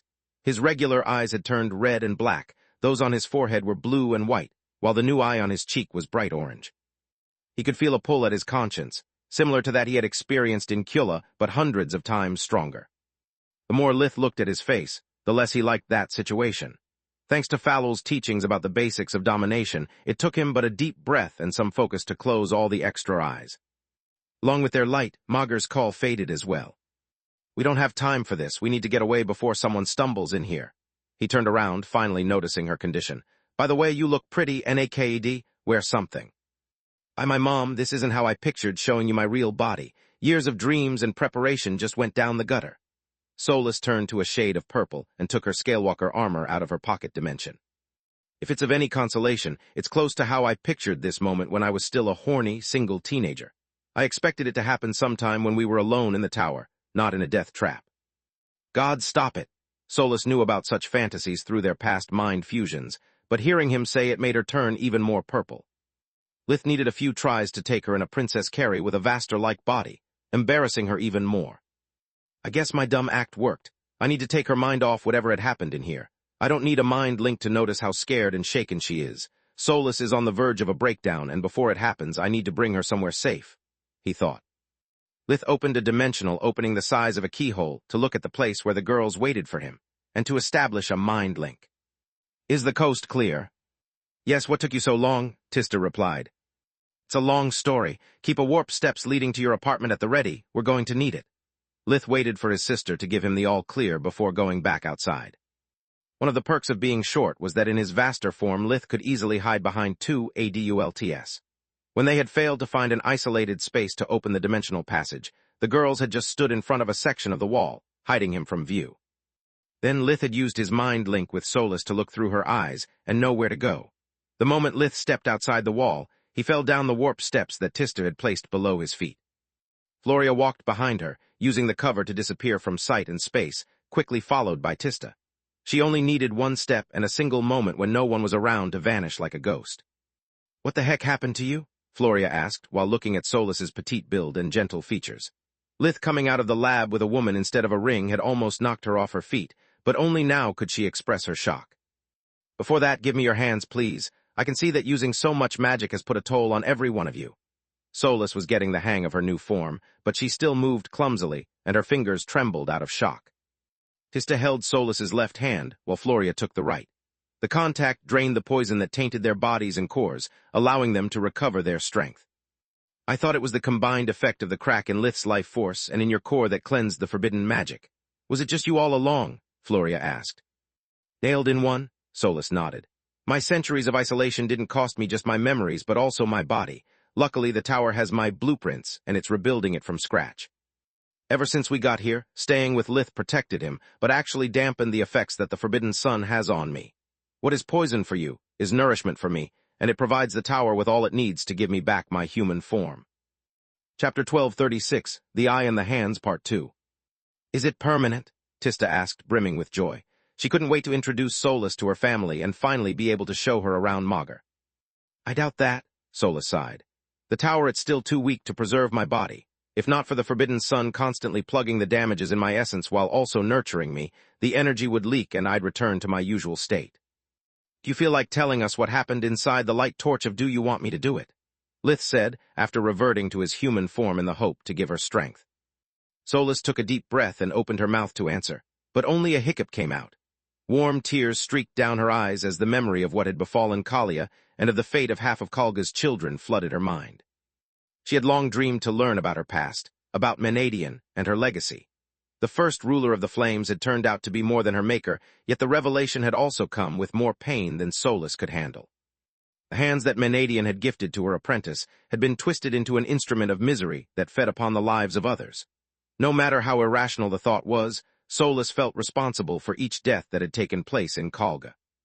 He started to sob and quiver, clenching at her friends with all the strength that she could muster. For the first time in her life, Solus wished to be just a magical ring, devoid of any feeling aside from that of serving its master. Lith had their mind fuse, allowing her knowledge to flow into him just like his calm soothed her shaken nerves. On top of that, even though he couldn't pass on to her his muscle memory, the mind fusion allowed Solus to familiarize with her human body. Lith moved her limbs along with his own, using the mirror effect to teach her the ropes and instill in Solus's mind how controlling the joints was supposed to feel. Then, he used light mastery to project a hologram of what had happened since the moment Solus had left with the city guards. Mind link would have been faster and more detailed, but it would have also caused the girls monopoisoning and further delayed their recovery. That way, instead, as long as they touched Solus, they could recover from the effects of the forbidden sun. With this, we have cleared all of this mission objectives. Lith broke the silence that followed the grisly images.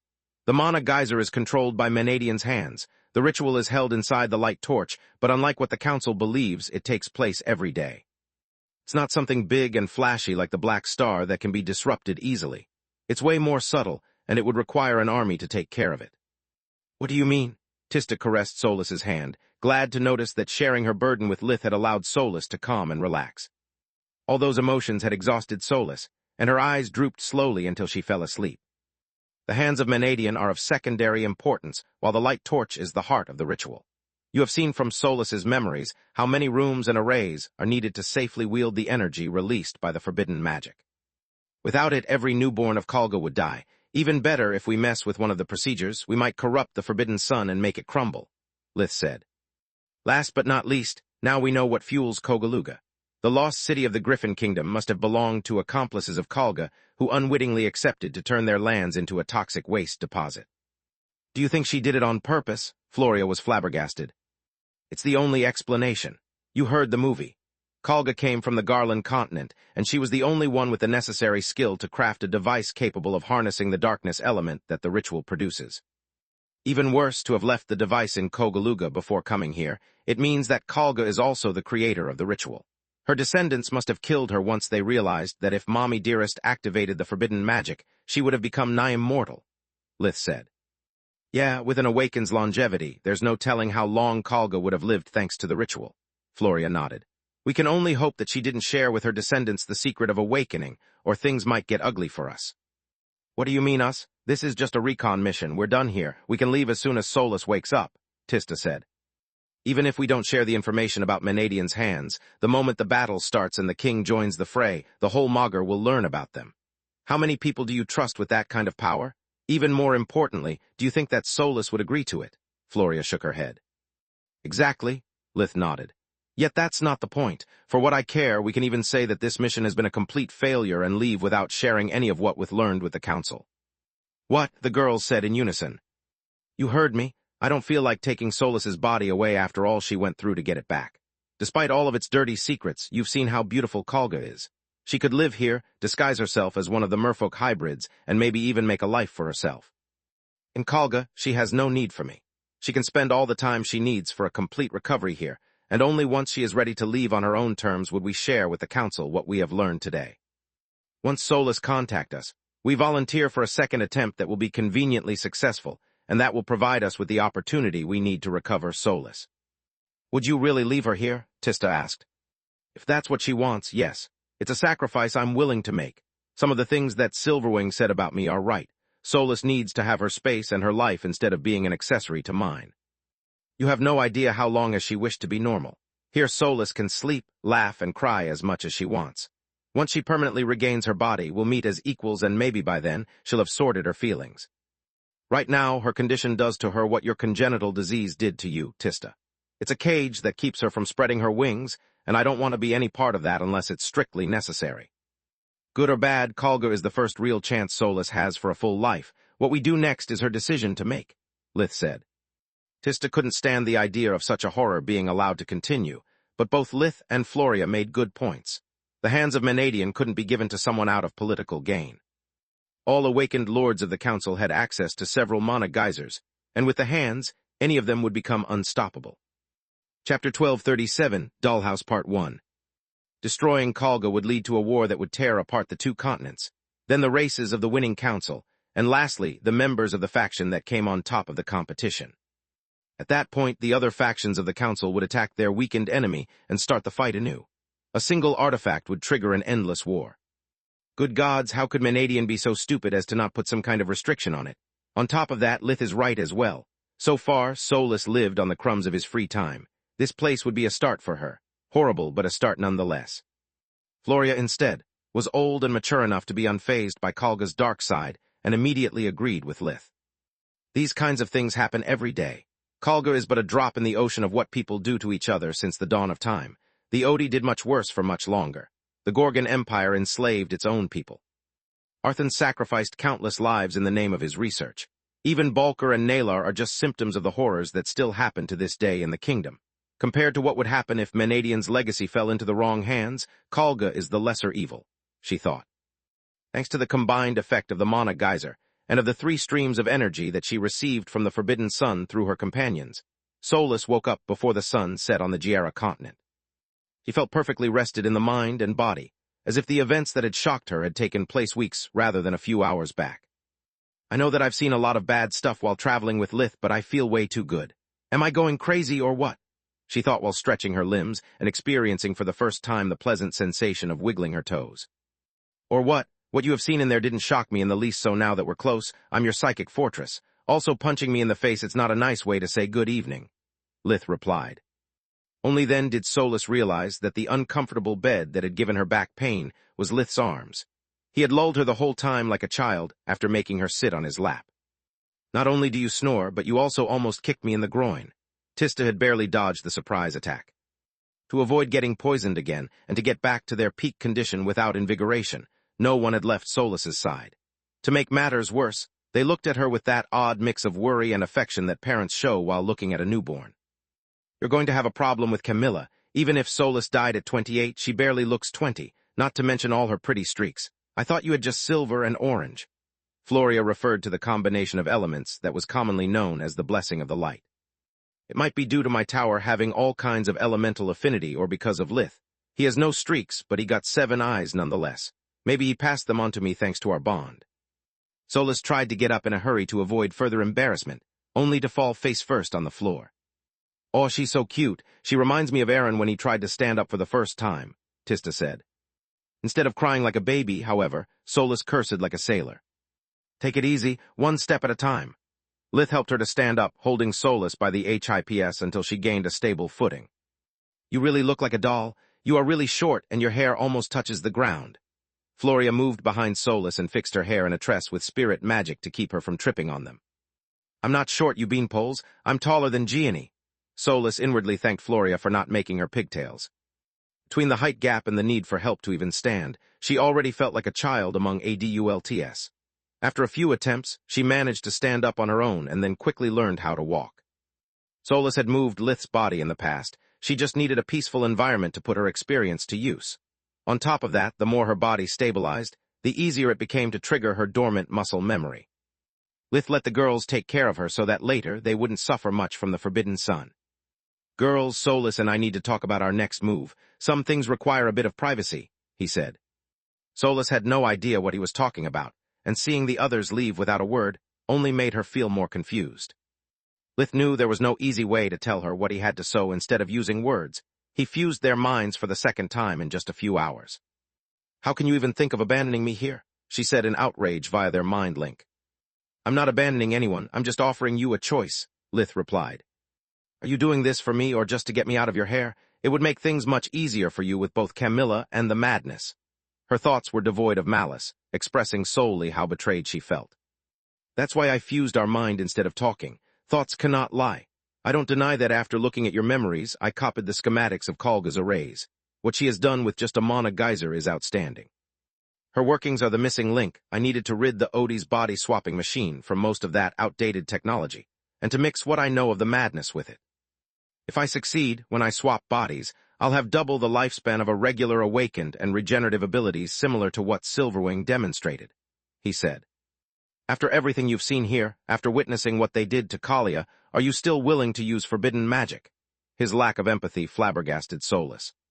Solus, this isn't a bard's tale. There are no heroes nor villains in real life. Everyone only cares about survival, me included. Does it make any difference if I kill someone who attempted on my life with war or with the ritual? Do you really think that I would go easy on anyone who dares mess with my family? Look into my memories. What I did to Count Lark's brother-in-law, what I did to those knights who tried to stop me from getting my apprenticeship with Nana was much worse. If Darius even tries to get close to Lucia, I'd make sure that once I'm done with him, hell would look like heaven to him. He would still die a horrible death. The ritual only makes it less of a waste. If that happened, would you try and stop me just because of what you've seen today? Lith asked. Solus didn't reply for a few seconds. Not even back when she had just regained her consciousness had she been so naive that she would consider all lives sacred, even those of their enemies. Chapter 1238, Dollhouse Part 2. Logic dictated that any threat to their existence had to be permanently removed, and that was what she had helped Lith to do many times over the years. Solus had never objected whenever he experimented on his prisoners or tortured them to get the answers he needed. Her sudden change of heart sounded hypocritical even to herself, especially after helping him to design several blueprints of a modern body-swapping machine. "No, I wouldn't. Darius has it coming for all the lives he has destroyed in pursuit of his mindless revenge," she said. "That's my point. I'm not a wanton murderer, but I'm no pushover either. I wouldn't use the ritual for fun, nor would I pick my specimens randomly. I would use only those who I would have killed anyway. That, however, it's not important right now. What we have to decide is how much of what we discovered we want to share with the council, what to do about the hands, and if you want to spend some time here alone," Lith said. "Why in the God's name would I want to stay here?" Solus's eyes were wide open in surprise. "Because if you pretend not to know what lies behind its Eluester, Kalga is a nice place filled with regular people. Because here you wouldn't need to come to me every time you use magic. Because the Forbidden Sun might hasten your recovery more than I can. Most importantly, because it would give you the freedom you deserve." Lith bent the knee to look Solus in the eyes. Even without the mind fusion, he could feel that between the height gap and her sitting on an armchair due to her still wobbly legs, Solus was getting a stiff neck from looking up to him. It was a small gesture, but it meant the world to her. On top of that, she knew from the mind fusion how painful it was to him even the thought of their separation, yet Lith kept putting her happiness first. Even if it meant losing the tower's prowess for an indefinite time. Once again, Solus took her time before answering, to not let her emotions sway her. "Thank you, but I don't want to stay here 1 second longer than needed. I understand that from your point of view Kalga might look like an improvement for me, but it isn't. My tower is a small cage, but it's filled with people I love, and it allows me to travel wherever I want. Kalga may be bigger, but it's still a cage, and one filled with people I don't care about and fueled by nightmares that I can't stand. This place isn't freedom for me. It's a dollhouse built by a twisted mage that constantly reminds me of my mother's foolishness," she said. "What do you want to do about it?" Lith asked. "Tistu is right. Kalga must be destroyed, and the sooner the better. Both the merfolk and the people of the Keller region don't deserve to live under the constant threat of the monsters that the breaking of either barrier would unleash. However, Floria is right as well. We can't let anyone learn about the hands of Menadian. If what we heard from the inhabitants of Kalga when we first got here is true, and the hands can control more than one mana geyser at the time, there's no telling what might happen if they fall into the wrong hands," Solus said. "You realize that if we bring down Kalga, thousands of people will die, and that among them there are many innocents. They accepted the ritual to save their city at first, and then simply because they had no other choice. Life is not black and white. No matter what you do, people will die anyway. Are you ready to shoulder such a burden?" Lith asked. "I am," she nodded. "And I have a plan. It's risky and it requires that I face the king alone. It's the only way. I have to make sure that in case of victory, I'll be the one to retrieve the hands and keep my mother's legacy from being abused again. Yet I can't do it without your help. Even if the awakened target mainly the light torch, the moment the king comes out of his tower, they'll come to confront him if I fail to restrict him.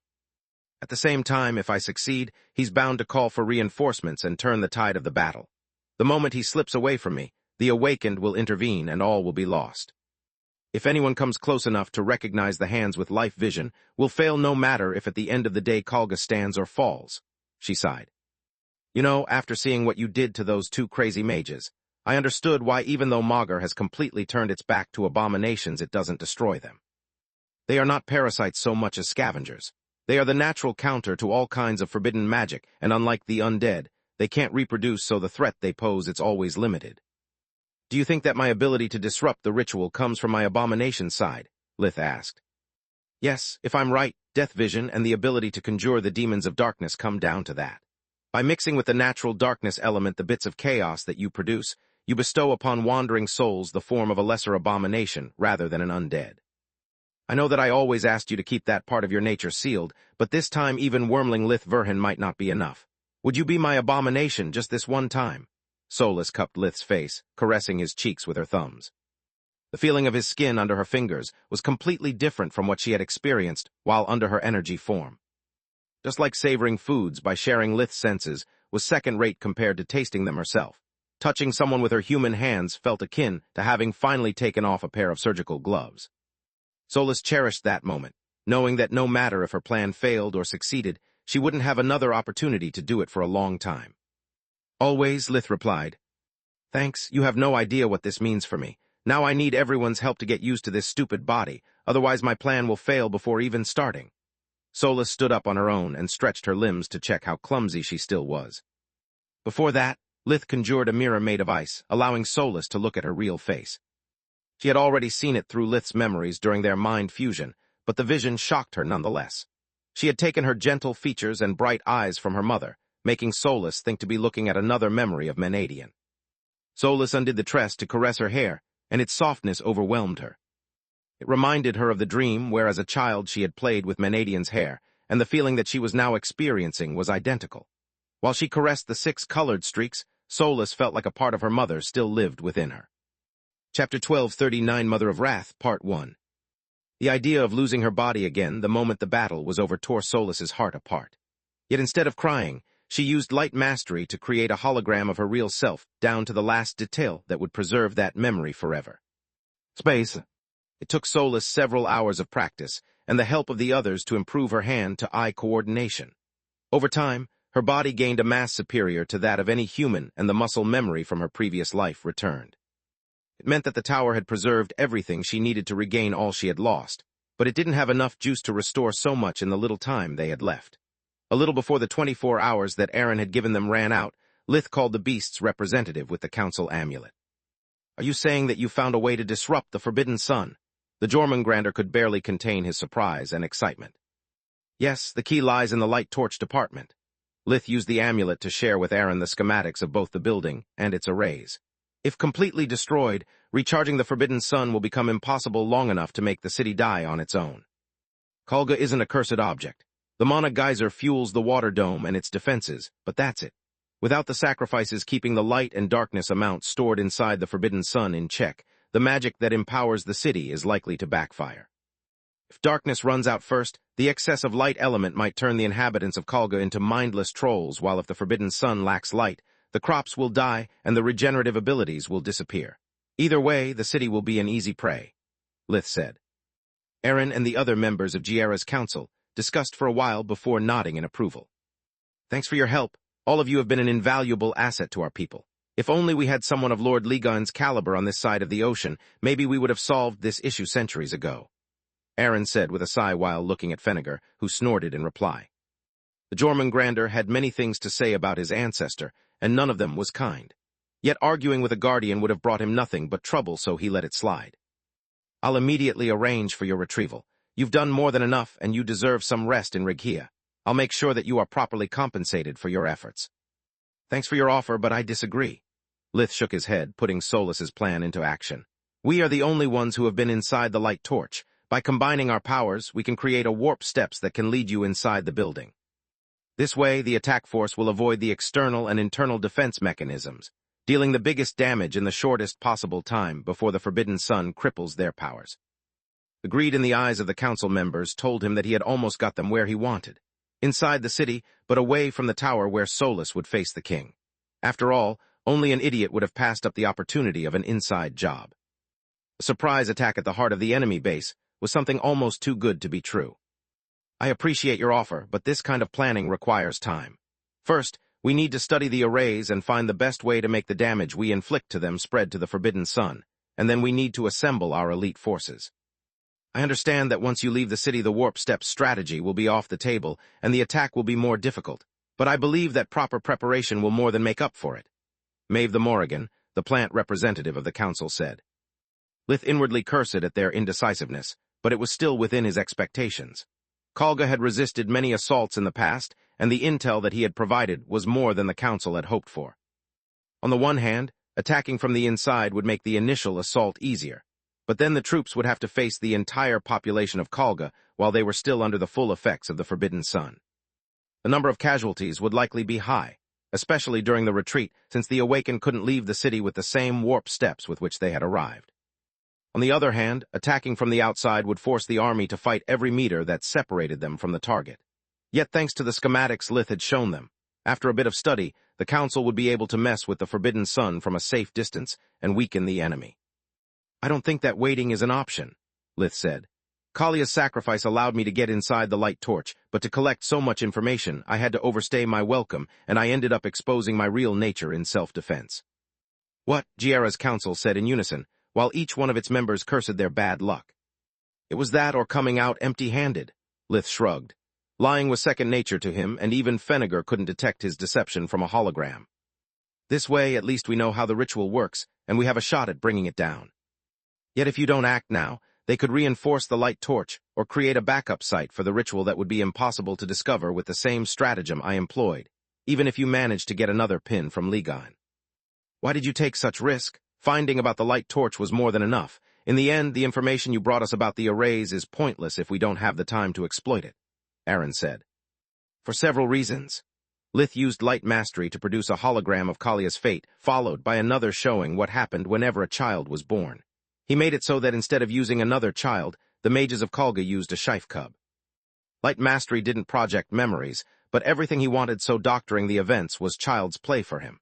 The images made even the most ancient and cynic among the awakened want to puke.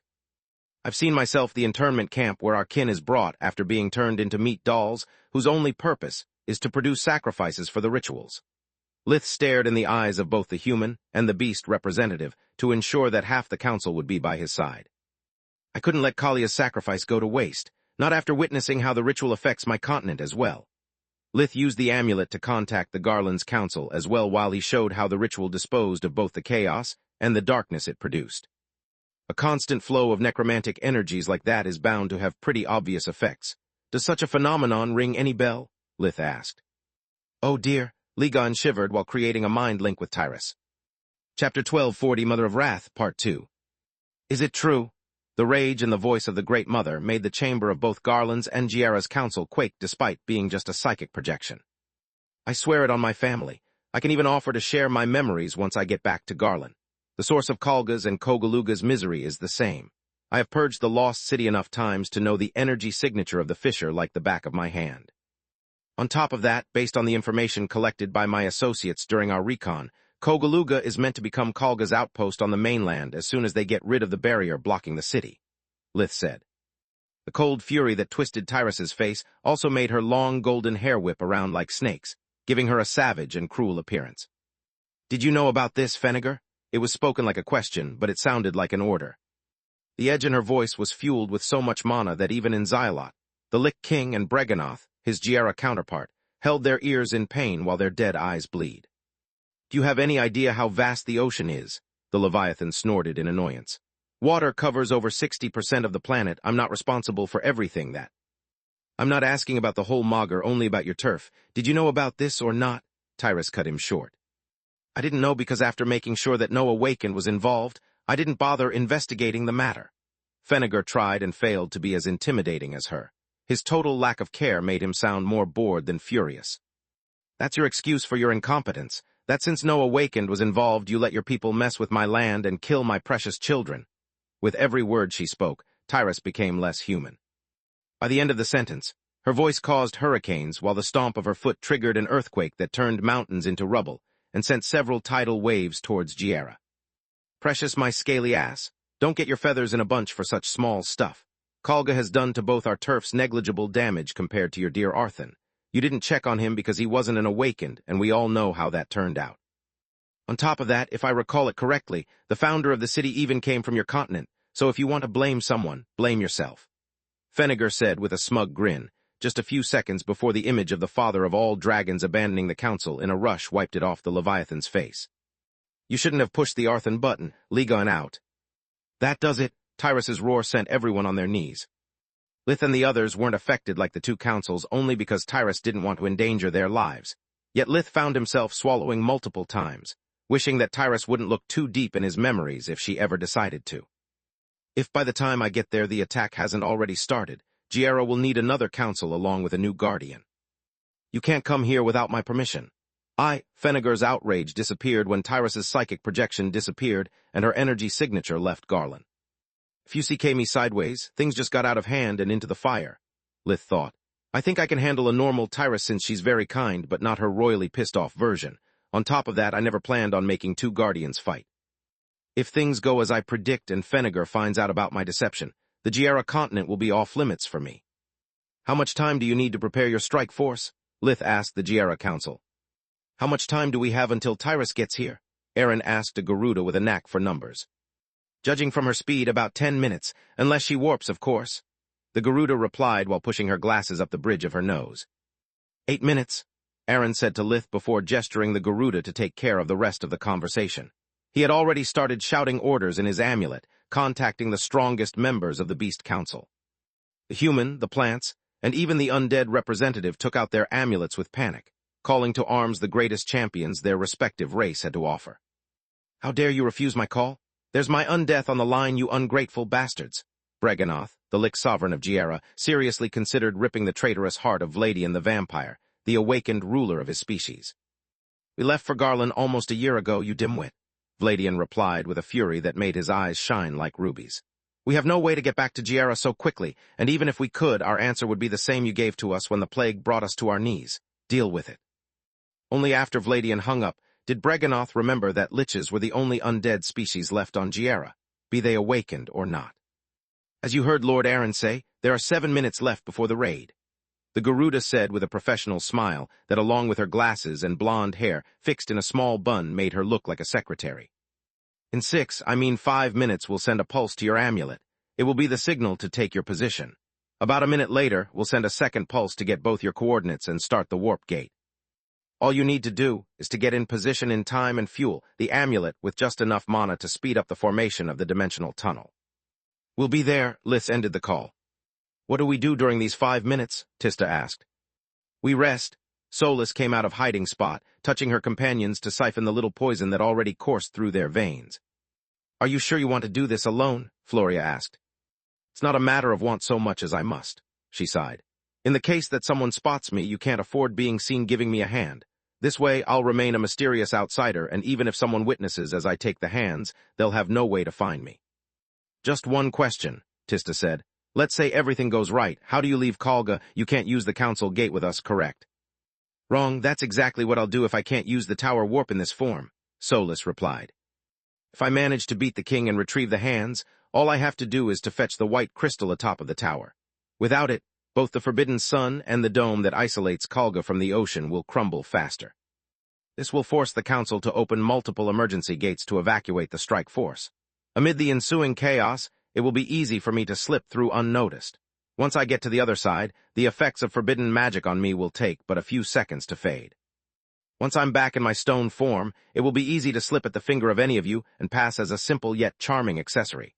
Solus showed Tista the 2 cloaking rings on her hand. Chapter 1241, Clash of Artifacts, Part 1. Thanks to the cloaking rings, not only was Solus's mana core and life force invisible, but also her energy signature was so messed up that even from up-close life vision failed to perceive it. "When are you going to leave?" Lith asked while giving her his pocket watch. "About 1 minute before you do.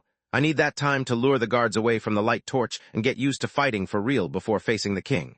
Solus started weaving her best spells while she talked.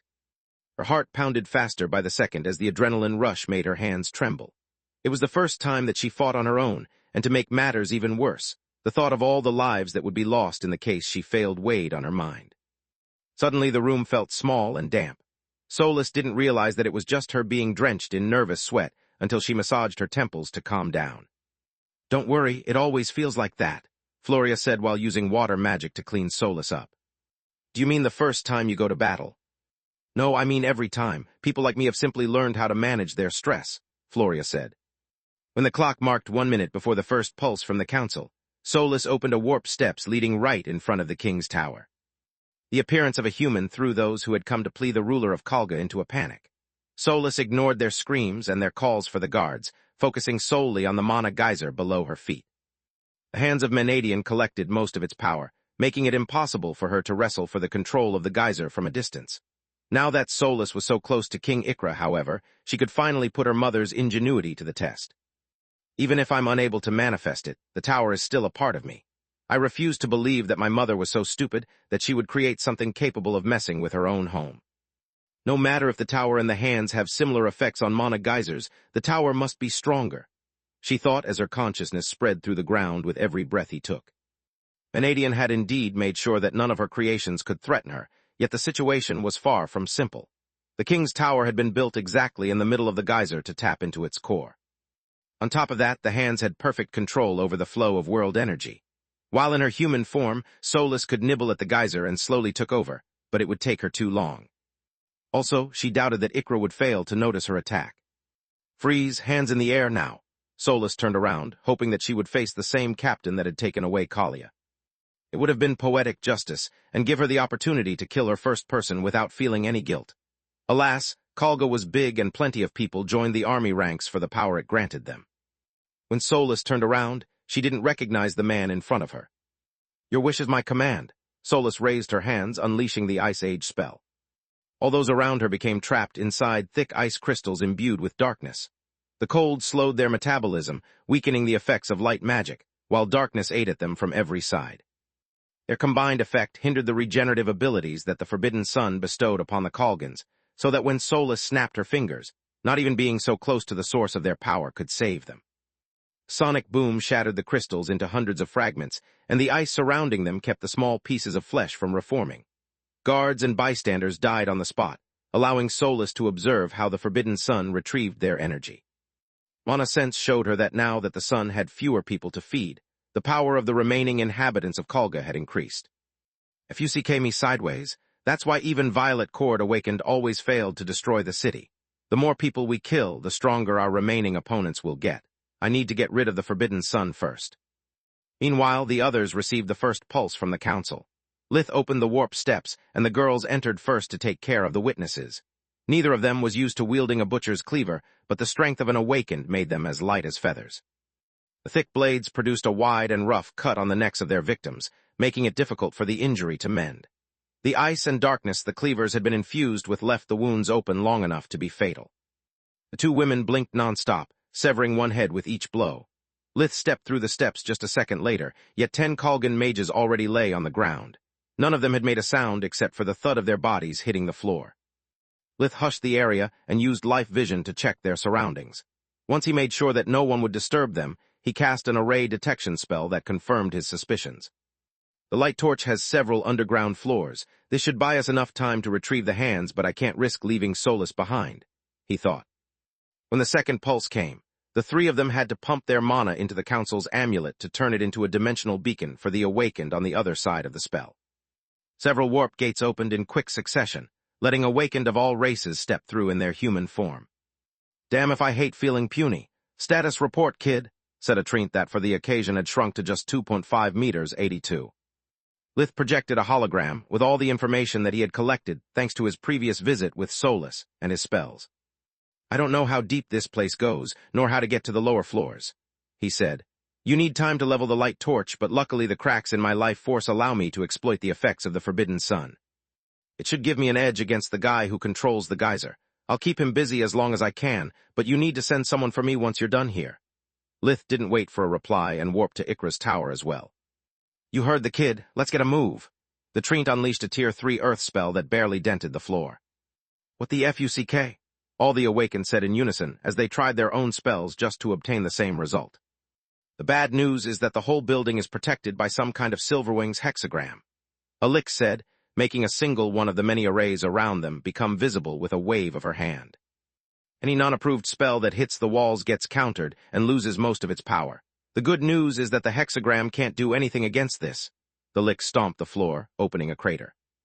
Chapter 1242, Clash of Artifacts Part 2. She also triggered several safety measures that exploded in her face and a very loud alarm, but no one cared about it. Undead could take a lot of punishment before being hurt, and the invasion force had never planned to be stealthy. "We do this the old-fashioned way," the Treant said with a nod. "We reach the lowest level and then we wipe out the entire structure by shooting up our best spells. Don't shapeshift into your true form unless it's strictly necessary. Destroying the upper levels is pointless and it might trigger too many traps at the same time, endangering the mission. Open only one passage per group." At his signal, the ground became Swiss cheese. "What do we do?" Tista asked via the mind link. "We follow the plan and stay here to make sure that they don't forget about Lith," Floria replied before jumping down one of the craters. Space. Ikra's tower the same time. The King of Kalga hated receiving visits, especially while he was busy hoarding the power that he needed to further expand the city borders. He didn't even notice Solus attacking the guards thanks to the soundproof spell surrounding his lab, yet he could feel that something was wrong. The energy from the geyser that usually obeyed his every command as a well-trained dog had suddenly become unstable. At first, Ikra thought it was due to the mulated world energy nearing the critical mass, but according to his instruments, it was way too soon. Then the light torch's alarm resounded, making him lose his focus. Ikra activated the city's surveillance devices to solve the conundrum at hand. How is it possible that the alarm started at the light torch instead of the outer rings? There's no way an outsider can reach the labs without being noticed. Yet except for the Magical Academy, the rest of Kalga was at peace. Ikra opened the channels with the headmaster of the light torch and with the director of the defense force to have a status report, but only the latter responded. "Don't worry, my liege. The madwoman attacking your tower is already being dealt with," said a middle-aged merfolk hybrid with thin crimson hair and a belly that made Vaster look like a fitness enthusiast in comparison. "What madwoman? I want to know what the heck is happening at the light department." Ikra choked on his words when he felt the tower tremble and the power that he had painstakingly amassed slipping out of his control.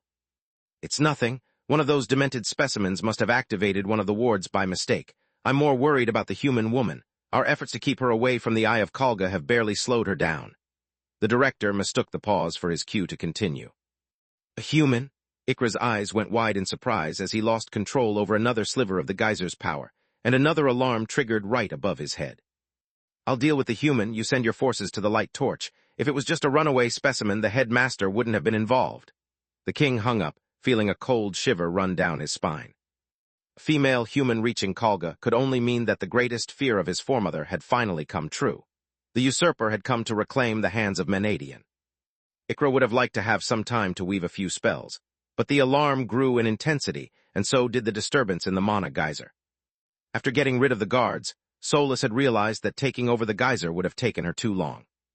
"There's another way to win this battle without fighting. If I take away the white crystal that focuses the energy of the mana geyser and keeps the Forbidden Sun stable, the inhabitants of Kalga will die, including their king," she thought. After flying on top of the tower, she had tried and failed to store the crystal in her pocket dimension. The combined effect of the constant flow of world energy and of the complex spell from the sun generated a rudimentary but effective force field that blocked dimensional magic. Solus swung her Forge Mastery hammer at the gem, but the barrier made it bounce without a scratch. "Plan B it is." She sighed and kept hammering at the tower in the spots where Mana Sense showed her the energy flow was at its weakest. Even though her hammer wasn't intended as a weapon, it was still made of pure orichalk, and capable of channeling her Forge Mastering spells like an extension of her body. Keep the water dome and the Forbidden Sun stable while fueling the hundreds of arrays that made everyday life in Kalga possible. The white crystal needed to be perfectly aligned with the flow of world energy coming from the geyser. Even a slight tilt would make the chaos energy released by the ritual damage Kalga instead of being sent to Garland, causing a domino effect that would bring the city down. Normally, getting near the Eye of Kalga was impossible. The closer one got to the Forbidden Sun, the greater its effects. From so up close, even a violet cord awakened would have died of mana poisoning in a matter of minutes without being able to exert even 1/100th of their real power. On top of that, even if a Kalgan went mad and tried to attack the crystal, the amount of energy incoming from the sun was supposed to make them burst akin to a failed awakening. Unfortunately for Ikra, the cracks in Solus's life force and mana core allowed her to feed upon the sun's energy. Also, thanks to her damaged tower half, what was lethal for a living being was just a diet snack to her. Ikra came out of a warp steps with his eyes ablaze with mana and one tier 4 spell in each of his hands, yet Solus barely threw a glance at him without stopping. "I wish I had Freya's dimensional ruler," she sighed. "It's the only spell that would make a difference here. Between the sun and the amount of energy he has stored in the hands, even a tier 5 war mage spell would barely tickle." Menadian's artifact looked like a pair of thick silver working gloves with one mana crystal of a different color on each fingertip and a 6th in the middle of their backhand. The crystals went from red on the little finger to blue on the thumb. The green was replaced by a bright silver, while the gemstone on the backhand was black. "Elfin Althena Menadian," Ikra said, recognizing her from the painting that his family handed down from generations. "I knew that the voices about your death were just a lie. No one but you could have killed Master Menadian. I won't allow you to destroy the legacy of Kalga. We've spent centuries preparing for the moment when you came to take the hands and good gods. Will you stop hammering?" "No need, I'm great at multitasking." Solus's arm had never stopped moving, chipping away the tower's protective layers. "Feel free to continue with your speech." Ikra roared in outrage and unleashed the 2 spells that he kept at the ready. Chapter 1243 Legacies, Part 1. The first spell conjured a beam of pure heat capable of evaporating stone, while the second generated an intense cold wave.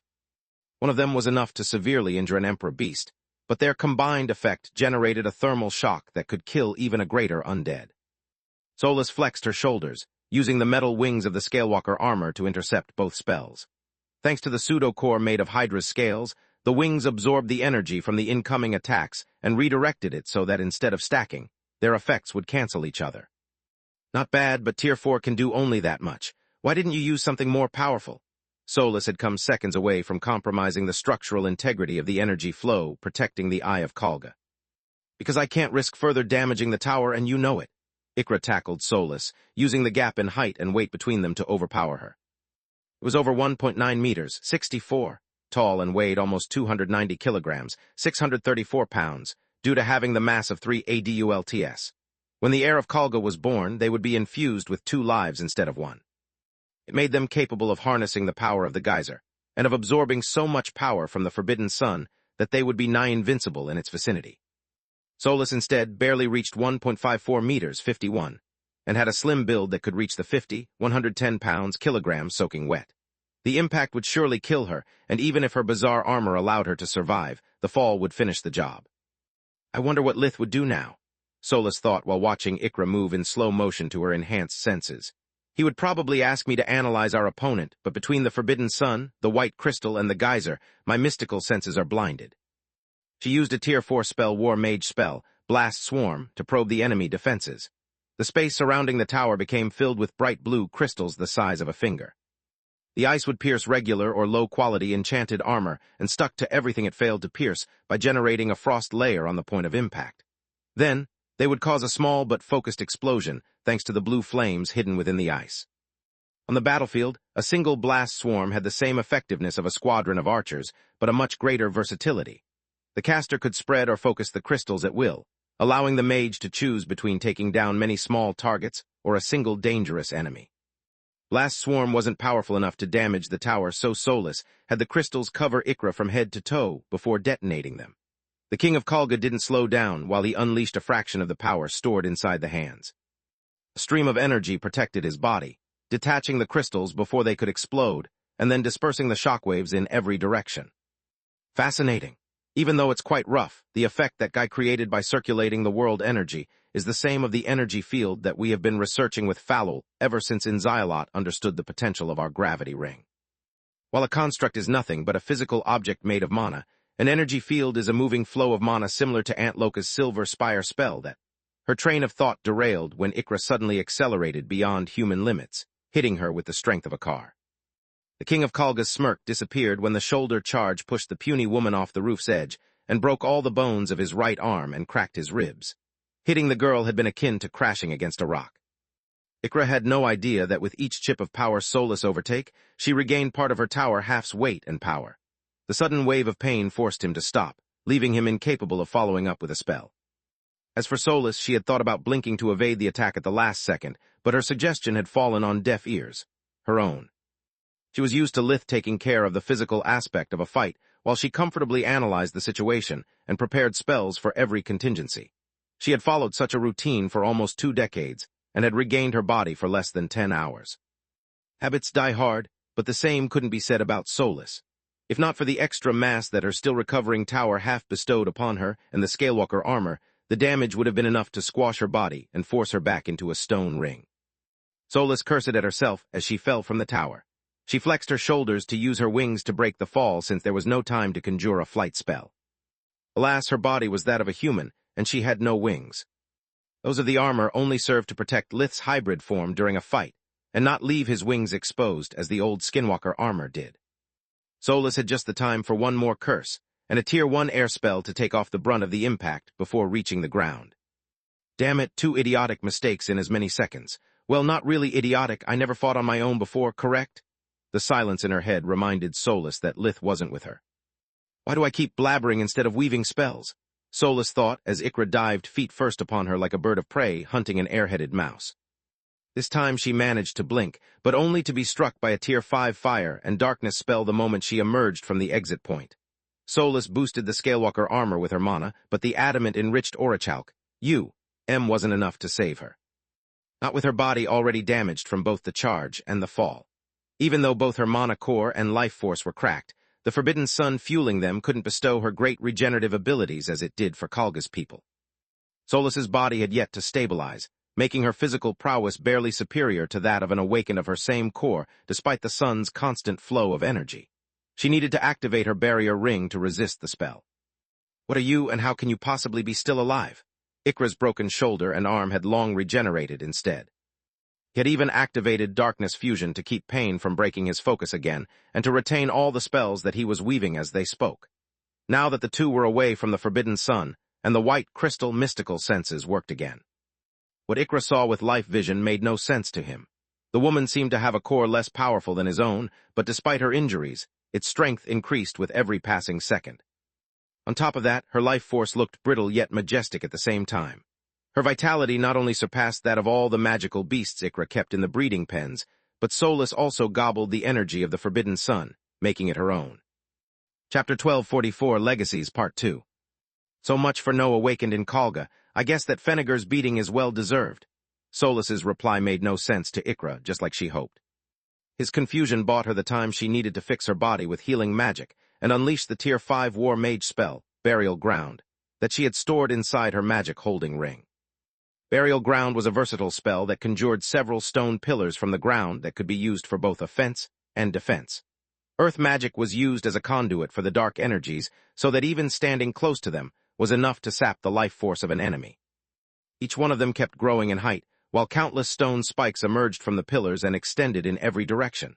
Some attempted to stab Ikra, while others connected with other spikes, forming new pillars that generated even more spikes. Solus hoped that the darkness magic imbued within the rock would mess up with the delicate balance that kept the Kalgan's condition as an unliving stable and cripple his strength. Ikra scoffed at the unknown spell, infusing himself with all elements to break out of the stone cage with nothing but raw strength. Yet when the spikes pierced his skin and the bleeding didn't stop, he put his pride aside and expended another fraction of the power stored inside the hands to escape from the trap before it was too late. Much to his surprise, instead of keeping her distance and conjuring one spell after the other, the woman was charging at him with her hands filled to the brim with light magic. "Was one beating not enough for you, usurper? I shall teach you," Ikra chalked on his words as Solus unleashed a flurry of fists. Thanks to the gap in mass and the energy field surrounding him, Solus received more damage than she dealt. Yet Ikra could see that with each hit, she robbed the hands of a fraction of their control over the mana geyser. Make matters worse, Solus's fists injected him with huge amounts of light element that the forbidden sun failed to compensate fast enough. If Burial Ground's darkness had temporarily reverted him into a living being, the excess light aggravated Ikra's unliving condition. He could feel his consciousness slipping, and his core degenerating into that of the troll's race. "Stay away from me." Ikra converted the energy field into a burst of energy, sending Solus flying to save his life. "People of Kalga, protect me." "Oh shit," Solus thought as the entire city answered the call and swarmed her from every side. The power she had absorbed from the hands was enough to ward off the waves of enemies with just her physical might. But in that situation, she couldn't cast new spells. She saw Ikra's body returning to normal, wasting the opening that she had worked so hard to create. On top of that, even though the Kalgans weren't awakened, they still managed to corner her with sheer numbers. Solus was faster, stronger, and the Scalewalker armor's full guard gave her perfect awareness of her surroundings, but the enemies had no care for their lives or that of others. The Kalgans exploited their regenerative abilities to safely perform suicidal attacks that weakened Solus, using their own bodies to slow her down, while others unleashed upon her Tier 5 and 4 spells. Most of the Kalgans survived thanks to the Forbidden Sun, and for each one of them that fell to Solus's fists bashing their skulls or to friendly fire, the others would grow stronger. The fewer people the Forbidden Sun had to take care of, the more energy it could deploy per individual. Ikra didn't hesitate to join the attack as well, and soon Solus was brought to her knees. Her barrier ring was now exhausted, and her Scalewalker armor full of cracks. "You shouldn't have come here," Ikra said in between Tier 5 spells. "My foremother, Kalga, knew that there was no such a thing as a monster capable of defeating Master Menadian inside her own tower. It was you killing your own mother to get your hands on her legacy, just like it was because of you that Kalga refused to awaken her descendants. She was afraid to end up like Menadian, betrayed by her own blood." What he couldn't say in presence of so many witnesses was that all of Kalga's paranoia didn't help her much. It only managed to delay the inevitable. She didn't leave Garland because of Menadian's death, only to pursue her research away from prying eyes. Since not even with the hands could she forge her own tower, Kalga had decided to exploit the isolation that the depth of the sea would provide her to craft a living legacy. She believed that with the power of forbidden magic, she would manage to overcome the skill gap between her and Menadian. The problem with her plan was that a cursed tower would also make her an enemy of the council, hence her research needed secrecy.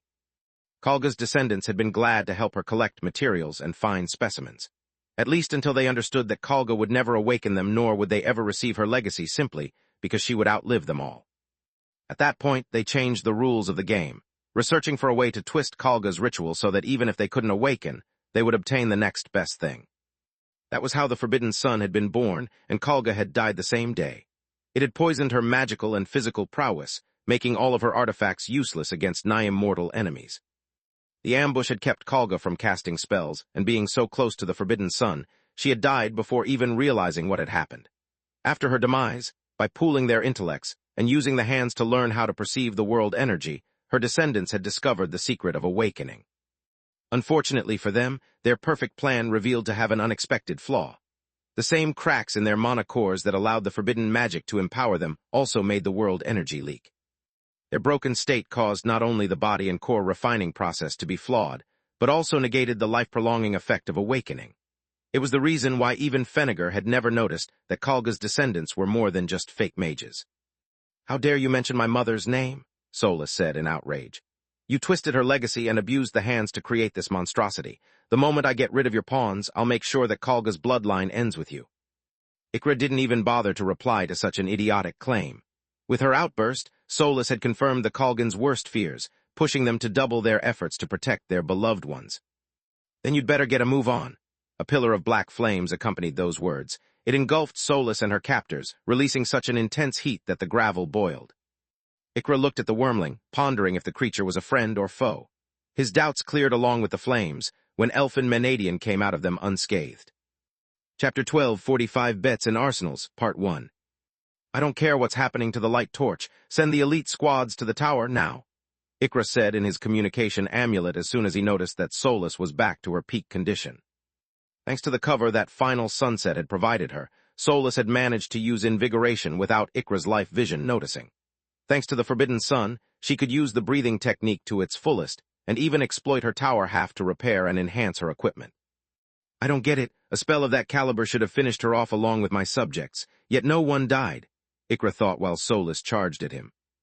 Lith descended among the injured Kalgans that were still regenerating, grabbing one of them with each of his hands and wings. His touch was delicate, yet they all started to scream as their shadows came to life and devoured them. Ikra couldn't believe his eyes when the energy released from the dead bodies bolted to the skies instead of being reabsorbed by the Forbidden Sun. Those deaths had escaped the cycle of the ritual, making everyone weaker instead of strengthening them. The people around Lith froze in awe and terror as well, something that in battle could only be classified as a terrible mistake. While Ikra was still trying to make heads or tails of the wormling's abilities, Solus was already upon him. He tried to unleash a spell, but her kick was faster. She struck at his torso with all of her strength, sending him to crash against the tower. Solus had gained enough dominance over the mana geyser that not even the energy field enveloping Ikra could fully protect him anymore. He managed to remain conscious thanks to darkness fusion, but he needed to wait until his punctured lungs healed before being able to ask. "Who the heck is that?" "My abomination." Solus released her Tier 4 light mastery spell, Diamond Cutter. It generated a hard light construct, shaped like a drill, that incorporated the hardest minerals in the ground, to combine the speed of a light beam with the destructive power of the earth element. Ikra managed to dodge it in the nick of time, just like Solus wanted. Diamond Cutter struck at the tower behind him, and even though it failed to deal any apparent damage, it compromised the flow of energy that went from the geyser to the white crystal on top of the tower. Thanks to the stability of the earth element, the construct cost little mana to be kept active and was easily repaired. "Stalling for time is a game that two can play now, jackass," Solus said. Ikra swallowed a lump of saliva as he could feel the power balance escape from his grasp. Somehow, Elfin was not only unaffected by the Forbidden Sun, but she also slowly wrestled the power of the mana geyser away from the hands. In the past, armies of Awakened had tried and failed to bring the tower down because the Forbidden Sun, the Eye of Kalga, and the hands of Menadian synergized with each other. From that close, even Elix's phylactery holding a violet core would be unable to exert half of its true strength, and the hands always surrounded the entire tower with an energy field capable of deflecting Nova-tier spells. On top of that, the white crystal between them worked as a stabilizer. keeping the forbidden magic in check while also spreading the world energy through the tower with minimal effort from its master. Now, however, the sun had no effect. The hands lost power by the minute, and the moment the tower cracked under the effects of Diamond Cutter, the Eye of Kalga would lose its effects, making the forbidden magic go awry. Meanwhile, Tyrus had reached the Giera continent. Even though her griffin form could fly at a speed above Mach 10, crossing 2 continents and 1 ocean would still take her almost an hour. Not even a guardian could open a warp steps at such distance, not without the help of another of their kind. Both Roghar the Fenrir and Zagran the Garuda had no interest in assisting her invasion of Fenneger's turf, but no reason to stop her either. Together with Ligan and Salark, they just watched the golden-feathered griffin move toward the sky at such a speed that friction turned the air around Tyrus into a sea of flames. She moved higher and higher until she escaped Maugur's gravitational pull and became able to use the planet's rotational speed to her advantage. Tyrus stared upon the blue planet for a split second before diving down and exploit gravity to gain even more speed. Oceans and continents were supposed to be fixed, yet she could swear to have seen the waters between Giera and Garland curl up into a smile for a split second. Tyrus ignored the phenomenon as Fenneger's words echoed in her mind, rekindling her fury. The living comet found the Leviathan waiting for her several miles off the coast, in the middle of nowhere. Fenneger lay in between 2 colossal tidal waves that parted the ocean in 2 halves, leaving the seabed exposed. He didn't have the time to prepare a decent plan, but choosing the location of the fight gave him the advantage to move to a place where he could use his best elements, water and earth, to their fullest. When 2 guardians fight, maps get rewritten. The Leviathan's body was covered in pearly white scales that lit the night as if a second moon had appeared. I'm not going to let you ruin my turf nor to give my people an harder time than they already have. Don't play hero with me, Fenneger. You don't give a damn about your people. You chose this place only to put me on the back foot from the start. Tyrus descended amid the tidal waves, her eyes flashing like lightning and her voice echoing like thunder. This is your last chance to go away. Messing with my turf is a serious violation of the treaties between guardians, Fenneger said. Their presence in the same place was enough to cause shockwaves that made the ocean and the ground tremble. A violation that you committed for centuries at MY expenses. Enough talk. I've let you buy enough time for your tricks already. Tyrus charged forward as her body turned its mass into pure energy. The living lighting form wasn't something that only rocks could do, just one of their foremother's abilities that even the Griffin bloodline didn't inherit. Oh shit, Fenneger said as her charge disrupted the flow of world energy, ruining the arrays he was setting up and damaging those he had laid while waiting for Tyrus's arrival. Bolts of lightning moved from the Griffin's body to the nearby water walls and back, creating a corona effect that messed up the magical formations and left Fenneger no way out but back. The other guardians looked at the fight with awe, admiration, and a good supply of their favorite salty snacks to go with the cold beer already in their paws. A good show was a rare treat and a pleasant break from their duty. I bet on Tyrus, Ligon said. Fenneger didn't have enough time to prepare and he leaves his lab less often than I do. Chapter 1246, Bets and Arsenals, Part 2. Same, the size and territorial advantage can only do so much if you don't know how to exploit them properly. Salark nodded. I bet on Tyrus as well. Tyrus may be smaller, but I don't see Fenneger's slow ass put up with so much enthusiasm. Zagran the Garuda pointed at the difference in killing intent. Her fury made Tyrus shine like a sun, whereas the Leviathan had nothing but his wounded pride to fuel his aura.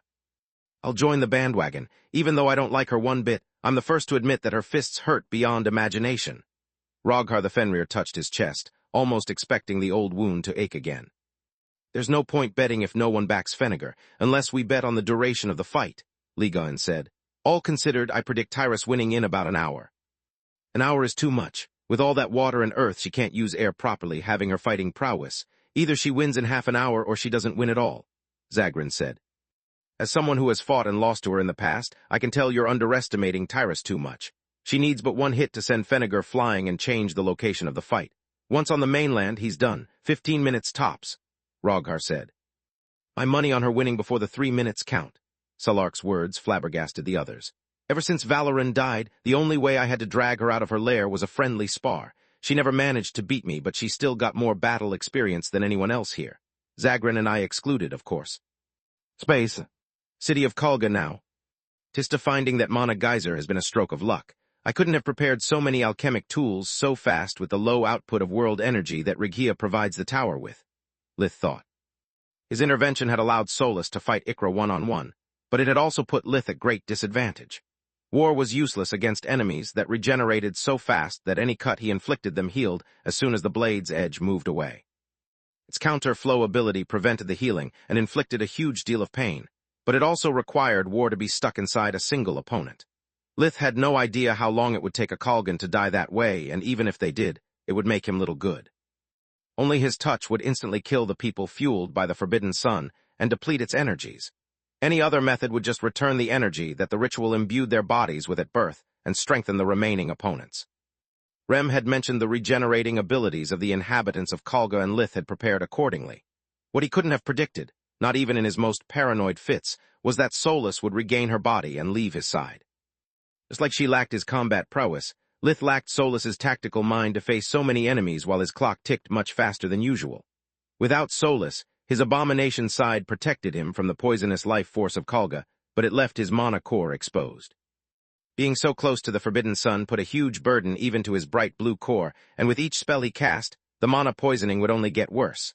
Luckily for him, alchemical tools required no mana.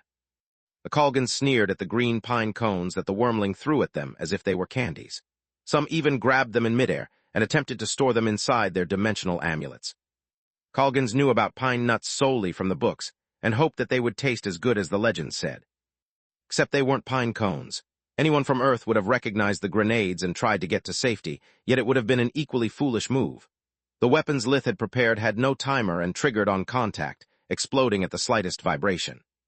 He kept a wind barrier around himself to deflect the small stones that the fire magic stored within the grenades projected in every direction. The explosion gave the earth magic projectiles the speed they needed to pierce through the enchanted armor of the Kalgans.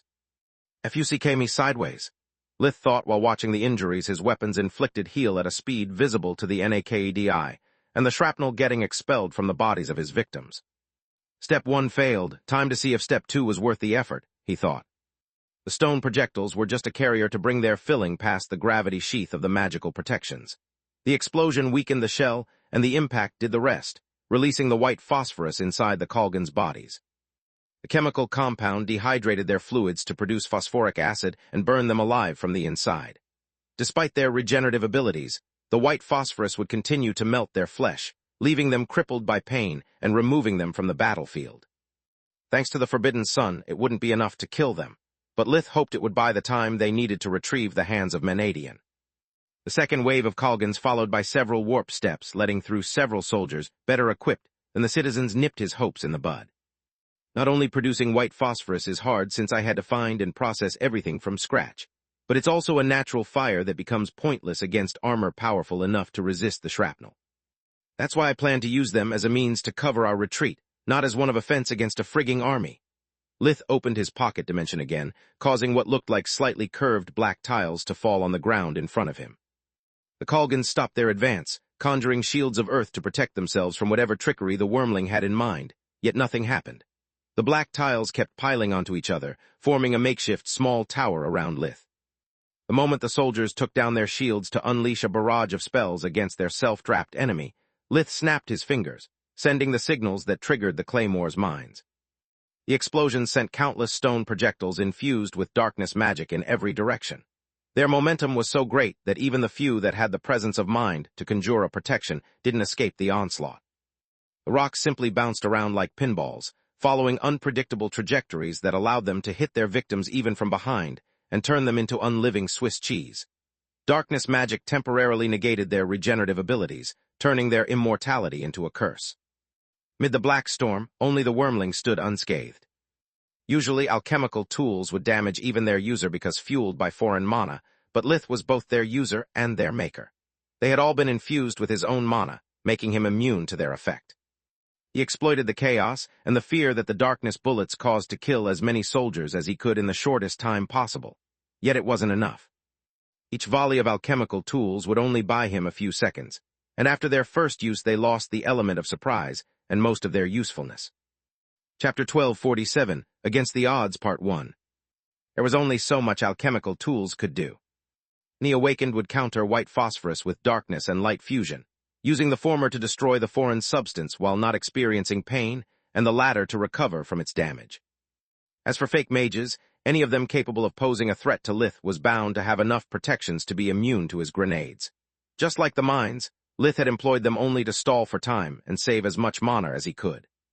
The barrier ring and the mana-boosted Scalewalker armor blocked the first volleys of spells, but there was just no end to them. As the alarm resounded throughout Khalga, more and more people rushed to the King's Tower and to the Light Torch Academy. Khalgans had no care for their allies, and cast their deadliest spells at the Wormling, knowing that he would be the only one suffering from permanent harm. The forbidden magic coursing through their veins would restore a punctured heart or a mushy brain in a matter of seconds. On top of that, the Forbidden Sun empowered their cores to the point that the weakest of them had a bright green mana core, making their spells as powerful as those of the graduates from one of the 6 great academies. Lith unleashed all the Tier 5 spells that he had at the ready, but none of them could turn the tide of the battle. Raging Sun gave him the time for 1 breath worth of invigoration, but it killed only the Khalgans so close to the point of the explosion that their shreds were scattered too far from each other to regenerate. Mjolnir stunned those around him long enough to allow his deadly touch to destroy over 20 Khalgans and sever their link with the Forbidden Sun, but hundreds of enemies remained, and even more arrived with each passing second. Lith cast a Burial Grounds, using its ever-growing pillars to protect himself while he used Invigoration and checked on Solas's fight. I could use our mind link to tell her to get a move on, but I can't afford to rush nor distract her. With her cracked core and life force, Solas is the only one who has a real shot at getting the hands. His train of thought crumbled along with his protection. The new arrivals were late for a good reason. While their comrades weakened the enemy, they had prepared enough Tier 5 War Mage spells to level a mountain. Lith's mana core hurt from the effort of using so much mana while countering the poisoning, yet he had to blink to escape from the jaws of death.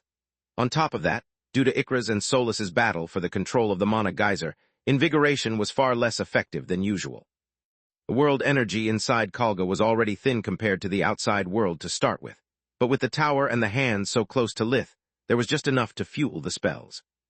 A couple of soldiers unleashed upon Lith the Tier 5 War Mage spell Firefly, conjuring several wisps of light that were actually highly compressed flames.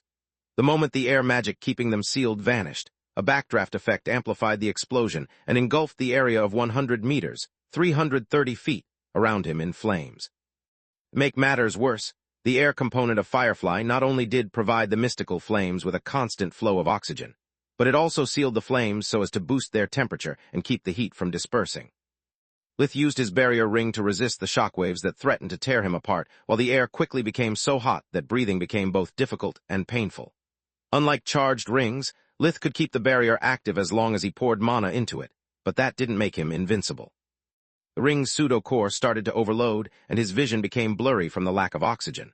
Firefly brought air to itself, not its victim.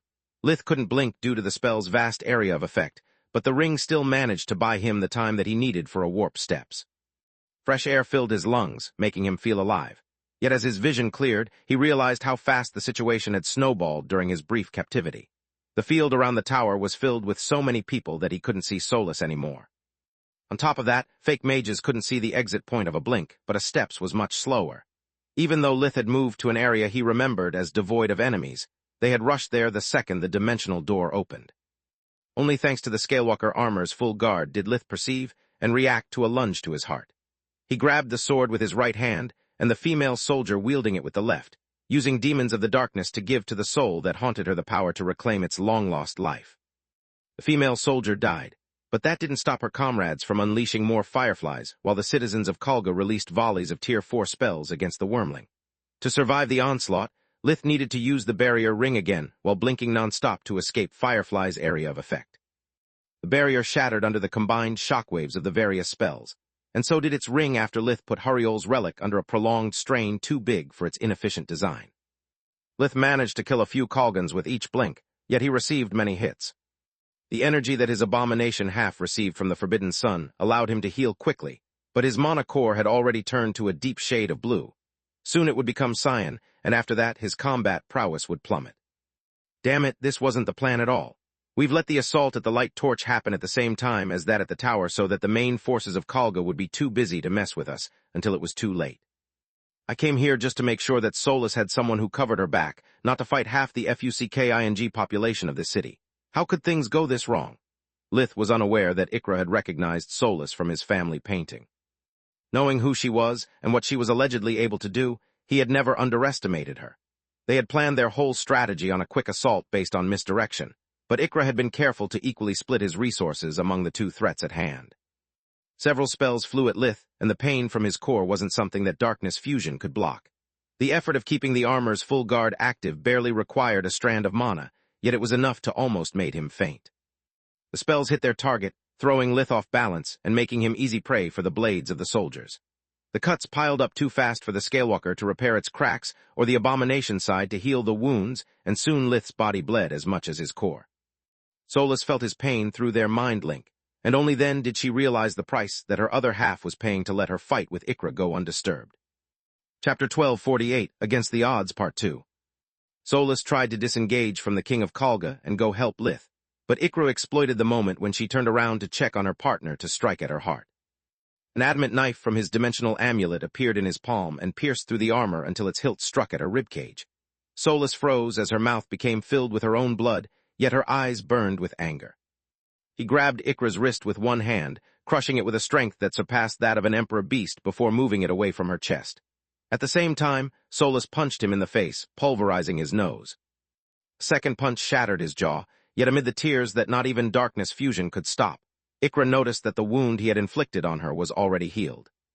That's what makes the usurper so confident. The Forbidden Sun empowers her just like it does with me, he thought while blinking away, only to be hit by a powerful kick that broke his kneecaps and slowed him down. Now that Solus couldn't see Lith amid the fighting crowd anymore, she had no reason to let Ikra off the hook. The only thing she could do was to not let the advantage slip and finish her enemy off as fast as she could. Even together, they had no chance against a full army, not until Solus could claim the full power of the geyser as her own. As Lith's consciousness started to fade due to the many wounds that kept piling up on his battered body, Magus seemed to slow down as his 3 lives flashed in front of his eyes. Even in such a state, Lith didn't stop using the power gushing from the cracks in his life force to release more souls. Yet every time he did it, he could feel like an itch on the back of his skull. As if he was making the same mistake over and over, but without realizing it. A mace hit Lith's back, forcing him to grit his teeth in the effort of not being sent in the middle of a group of enemies. Exhaustion clouded his vision, and Lith blinked to regain his focus. In the split second his vision went dark, the world around him changed. Lith found himself in a white space that extended as far as the eye could see, without any up or down, left or right. His feet didn't touch any ground of sorts, making him feel like he floated in the emptiness of space. He could still hear the clanging of metal and the battle cries, yet everything sounded muffled and overly stretched. Lith had no idea what kind of place was that, but at least his mana core had stopped hurting, and he could finally think clearly. This looks like the place I went when I died, but the feeling is all wrong. Before I get back to Kalga, I need a damn good plan. Lith's thoughts echoed throughout the white space as if he had talked out loud, making him flinch. You surely do, my child, an all too familiar voice said from his back, forcing him to turn around. Mom, what are you doing on Giera? Lith couldn't believe either his eyes or ears. Despite being in her early 40s, thanks to Lith's treatments and a good genetic pool, Alina was a good-looking woman that seemed to be in her late 20s. Even back when the family didn't have much to eat, she had always been well endowed in all the right places. Plenty of food and a much more relaxed life had made her even more beautiful, especially thanks to her fit body that she honed through hard work. Lena usually had shoulder-length hair of beautiful light brown color, with shades of red highlighted throughout. Yet the odd light of the white space distorted the brown into a multicolored mess. I came to check up on you since you keep refusing my calls. Elena replied with her usual warm, motherly smile. What did you do with your hair? The moment those words came out of his mouth, Lith realized what was happening. You are not my mother, and this is the mindscape. I thought that it was possible to reach it only from inside a fringe. Seeing Magur as Elena made Lith sigh with relief big time. Had she taken the appearance of someone like Floria, Solus, or Camilla, his life would have got even messier than it already was. I am your mother. I watched you being born, and you took nourishment from me right after you drew your mother's milk for the first time. For an ancient being like Magur, there was no difference between seconds and hours. As for this place, you should already know that I make an exception during a tribulation, the Elena Magur said. I'm pretty sure I didn't let it start. There was no pillar of light from the sky nor metamorphosis. Until a second ago, I was fighting alone, like always. That's exactly the reason why we're here. At this rate, you're not going to last for long, Magur said with a sigh. So what? Are you going to offer me your help if I allow the tribulation to start? Thanks, but I don't remember it ever doing one shred of a difference. Whatever it's going to happen, I can face it without being your puppet, Lith replied. You've never been my puppet, and I have no issue admitting that I never helped you. I only came here to offer clarity and give you a choice. Margarelina stepped aside, making space for someone else. Hi, Grandpa Derek, a man in his early 20s said. He was about 1.78 meters, 510, tall, with light brown eyes and hair. He wore a t-shirt depicting an old man in a lab coat, and a kid passing through a portal while being chased by a bunch of giant ants, blue jeans, and a pair of sneakers. Carl, Lith's eyes went wide in shock. No one else had ever called Derek McCoy Lith Verhin like that ever since his first life. No one else could possibly know about it, since they would never use their respective moniker in the presence of others. Yes and no. I mean, yes, I'm your brother, but you were supposed to call me M. I remember our routine, Lith cut him short. What the heck are you doing here on Magar? Have you been reborn as well, or are you dead again? I'm here because of you. I don't plan on being reborn, and dying once was more than enough, thanks. Carl placed his hand on Lith's chest, and thick metal chain binding the two of them appeared. What does this mean? Lith asked. Do you really think that the afterlife is either an eternity of boring walks on clouds or fire pits? Carl replied. Death is no judge, only the end of all struggling. When people die, they reunite with everyone they loved and cared for. That's why I am here. What about Catherine, your fiancée? She's still alive and kicking. With 2 kids and a husband, she has no need for me, unlike you, Carl shrugged. Chapter 1249, Natural Undead, Part 1. If death is so simple, then what am I doing here? Lith snarled at the absurdity of such an explanation, even starting to doubt that the thing in front of him wasn't his long-lost brother so much as a hallucination. Even on Earth, where there's almost no mana, when someone died in special circ, stances, their grudge kept them bound to the place of their death, unable to move on. You are the exact opposite, Carl said. You had no unfinished business that kept you tied on our planet, no place you belonged to, nor someone to reunite with. You spent your life loving no one, and after killing Ezio and Chris, your desire to protect me from everything, including yourself, made it impossible for us to reunite. You are the cause of your reincarnation problem. With no one and nowhere to go, you wandered aimlessly. I came to put an end to your death and rebirth cycle. I'm here to take you home, big brother. Space. Baba Yaga's hut now. As the first living creature to have achieved a white core, Baba Yaga had lived a life long enough to have forgotten about the name that her parents had bestowed upon her at birth. She had abandoned it, considering everything about the Odi legacy like a useless relic of the past. Baba Yaga had always preferred focusing on the present and working hard to build a better future for her children rather than waste time with memories.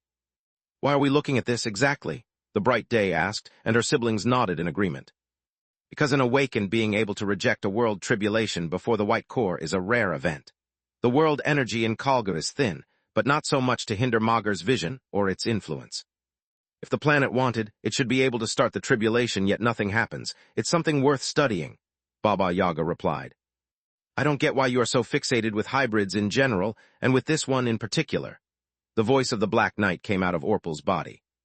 After sealing the deal with Lith's disowned older brother, she had been forced to use body sculpting on him to make their body fit his ego. He looked nothing like during his youth, to the point that even Alina might not recognize him anymore. But after Night had also awakened him, and spent the last few months refining both his body and core. Orpal's physique was in a constant state of pain, and the black crystal armor was the only thing keeping it from exploding like an overinflated balloon.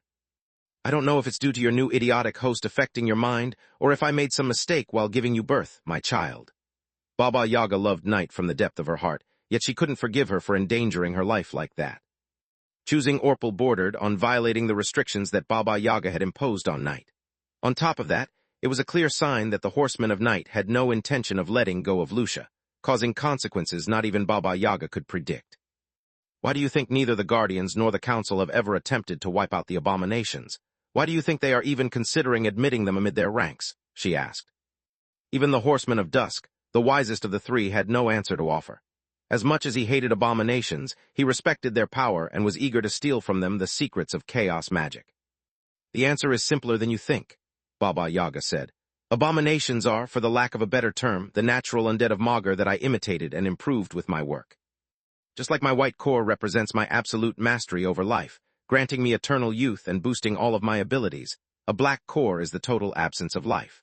Abominations don't have any vital because they are already dead, and the only way to kill them is dispersing the energy stored in their cores.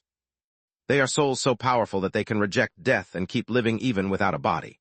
In exchange, however, they lose the ability to procreate and every means to appreciate the physical world.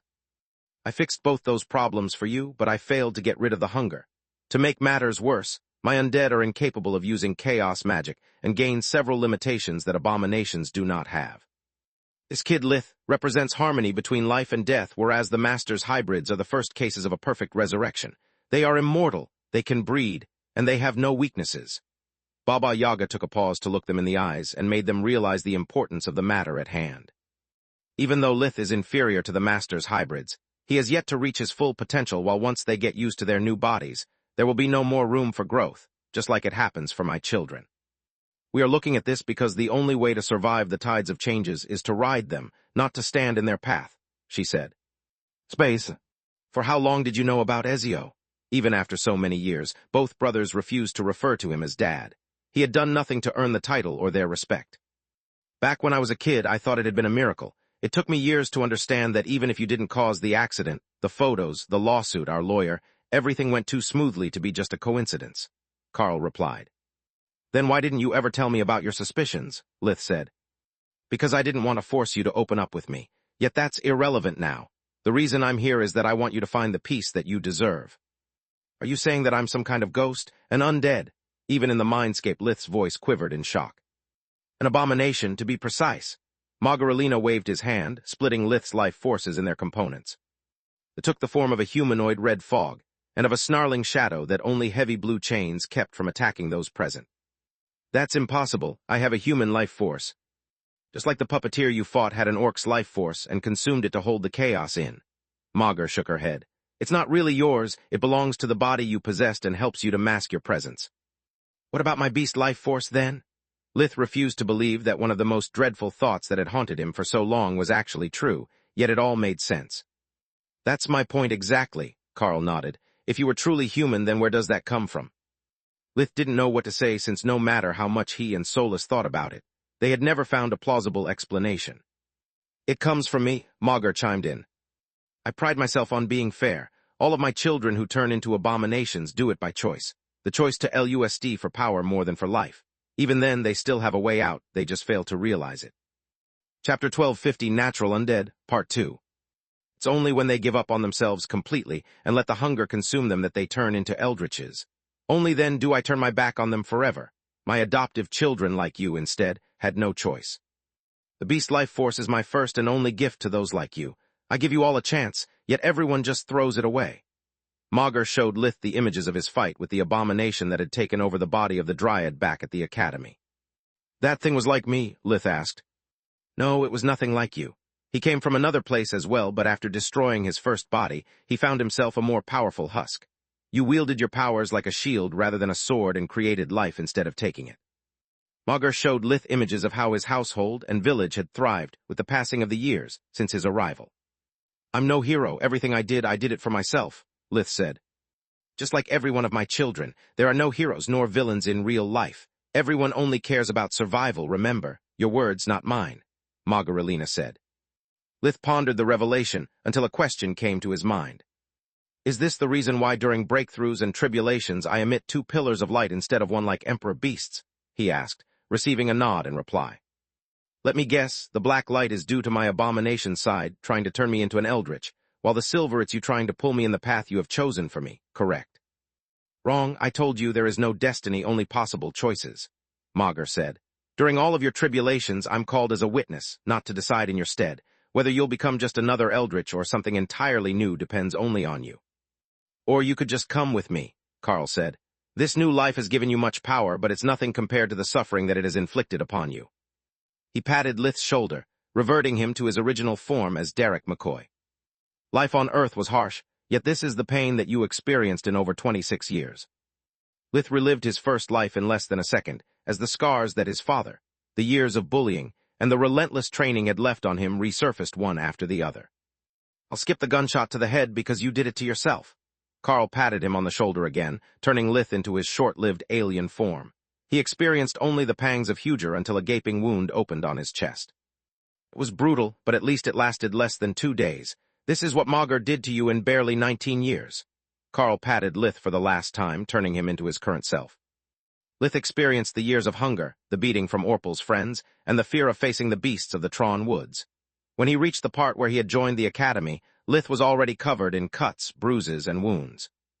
Just because light magic makes the scars disappear, it doesn't mean that they never happened. Between the fight with the Talons, the plant puppeteer, and Balker's valor, Lith's body turned into a bloody pulp. "I'm tired to see you suffer." Carl wept as the wounds from Gadorf the Wyvern and then from Nalar appeared as well. "Tired of seeing to see you go through such harm and so many sacrifices just because you are afraid of what will happen once you die again. I'm here to ask you to stop this pointless struggle. You've done enough." After Lith's years as ranger passed, there wasn't a single bone intact in his body. "Come with me now and you'll be free." Carl couldn't take it anymore and hugged Lith, stopping the process. Lith returned the embrace as all of his senses told him that the person in front of him was really his brother. "What if I choose to stay?" The joy from the reunion didn't make Lith forget what was at stake in the real world. The clash of metal and the death throes were a constant reminder that the mindscape existed only inside his head. "I'll stay with you like always. I'm your brother after all. Yet when you die, we'll both either be sent somewhere else or remain on Magur if one of your crazy plans succeeds," Carl said. Lith asked, looking at the chain connecting them as if he saw it for the first time. "Yes, I'm not giving up on you just like you never gave up on me. Not even death can keep us apart. Whatever you choose, I'll be right by your side," Carl said. The choice tore Lith apart. On the one hand, being reunited with his little brother was all he had prayed for since the day Carl had died, the reason why he had unwittingly started the journey that had led him to Magur.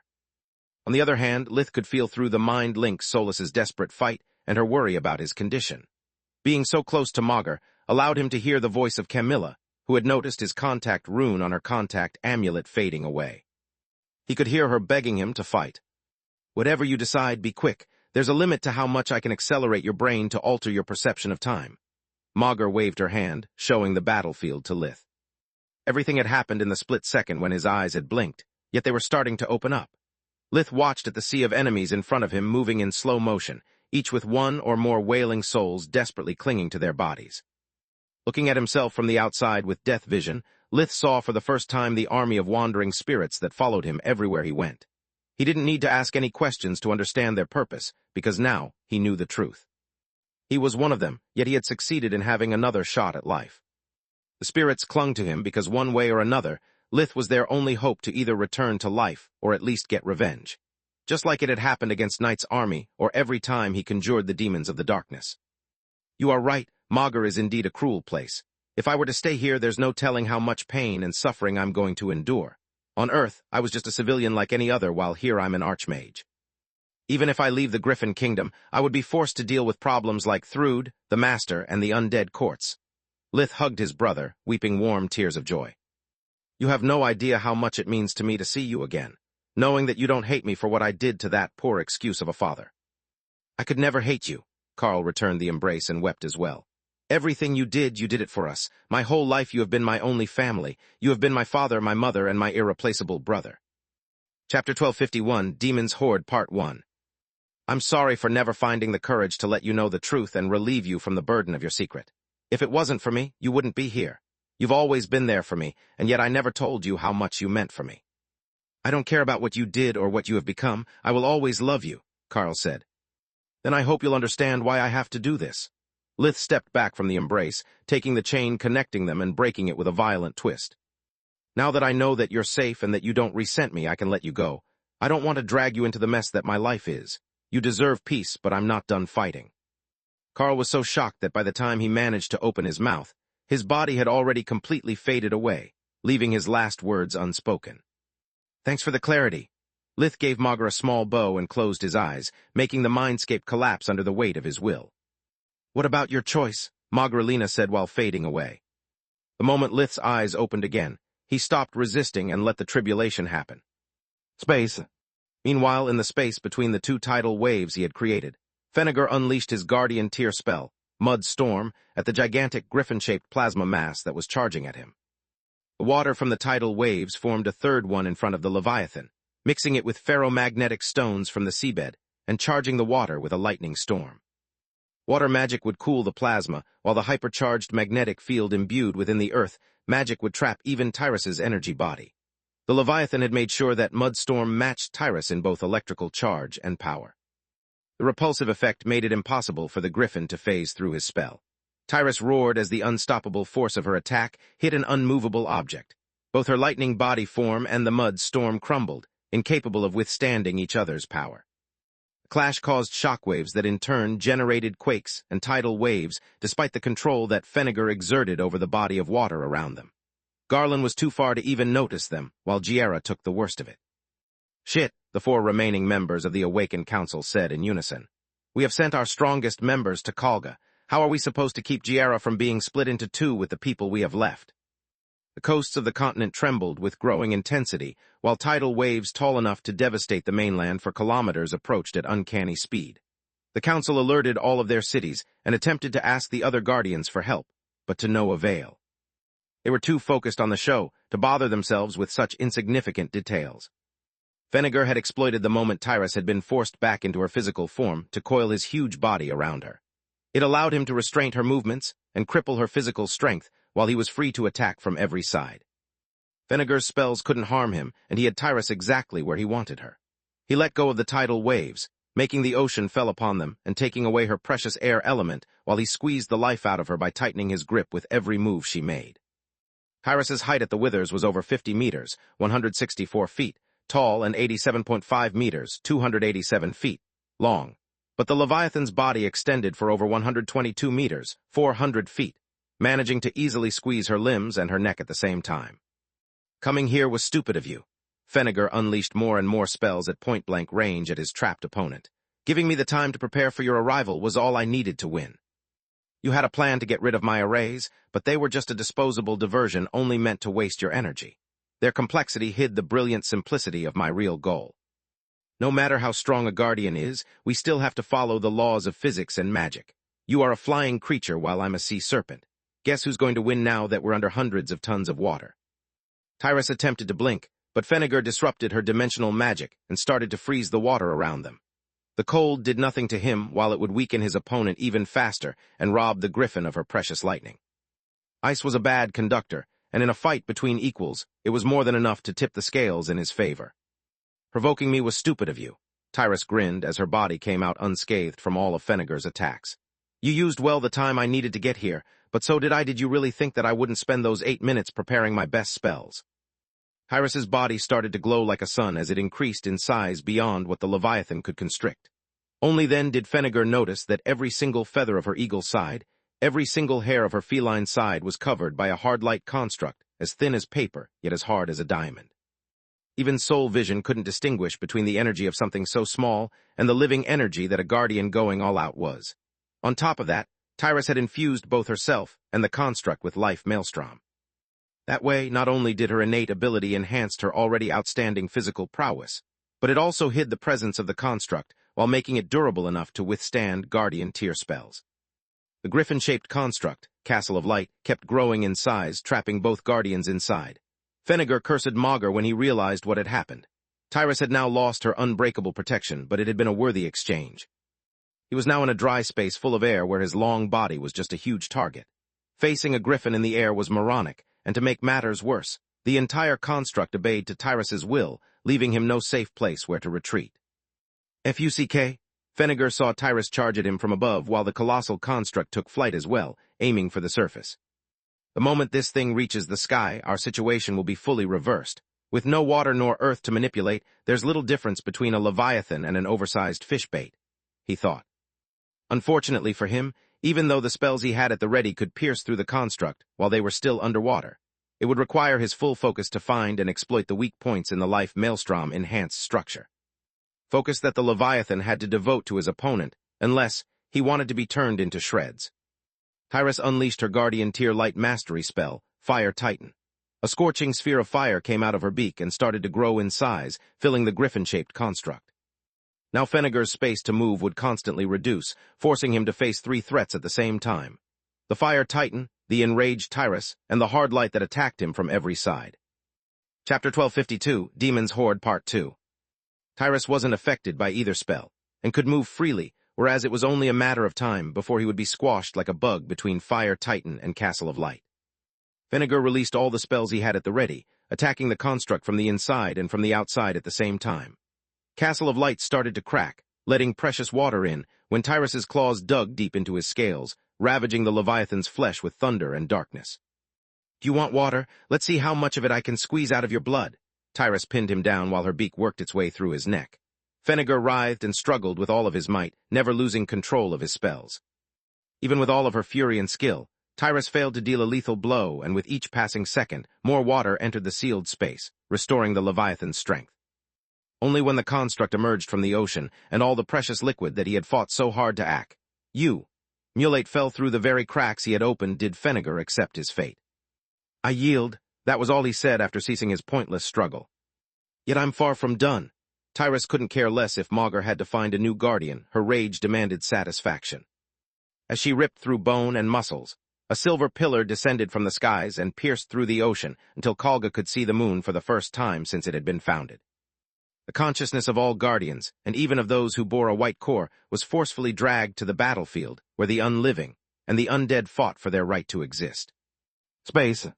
Lith knew that a world tribulation wouldn't do him any good by itself, but its activation gave him all the means he needed to turn the tide of the battle.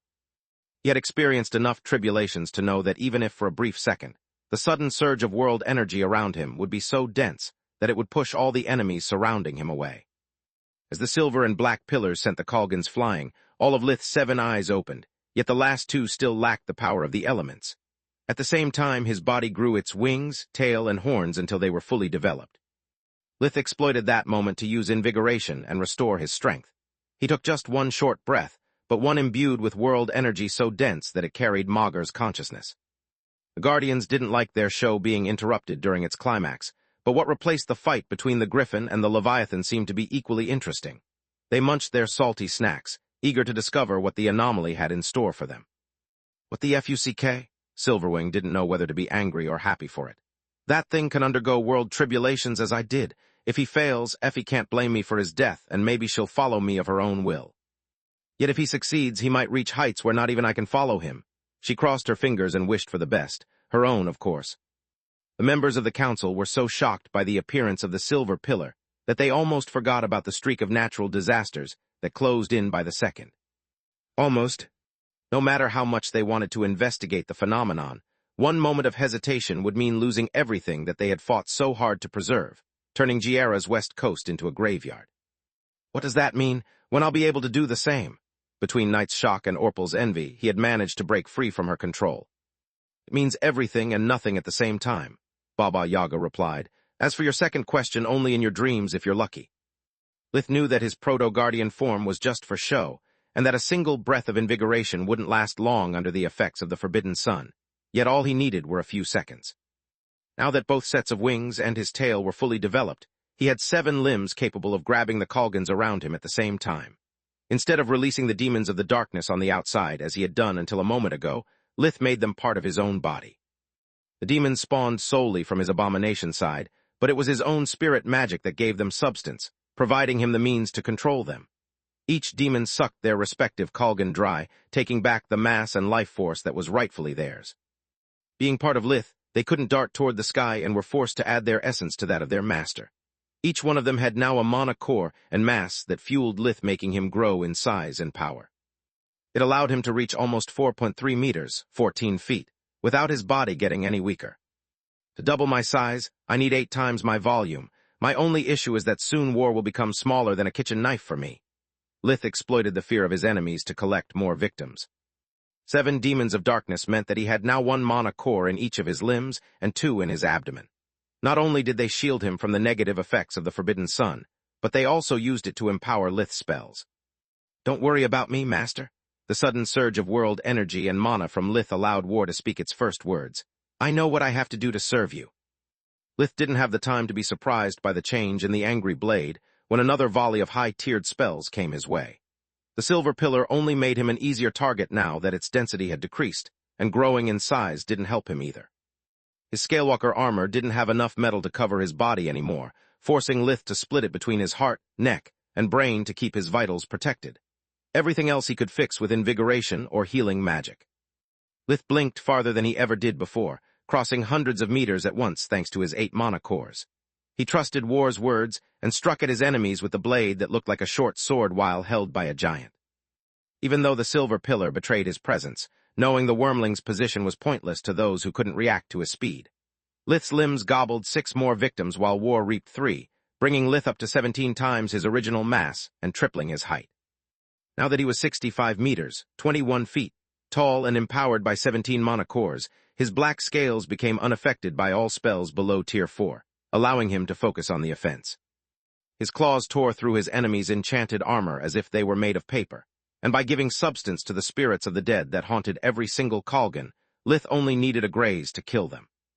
Black tendrils would erupt from his body on contact, wrapping around his victims and sucking them dry. Chapter 1253, Demons of the Flames, Part 1. The Kalgan's reckless fighting style originated from the near immortality that the Forbidden Sun bestowed upon them, yet now they discovered to be mortals again. Blood, flesh, and organs splattered everywhere without putting themselves together like usual. The Kalgans had long forgotten what the fear of death was, yet they promptly remembered it when their fallen comrades failed to arise again. War cries turned into screams of terror as those closer to the scaled titan attempted to escape from his deadly touch.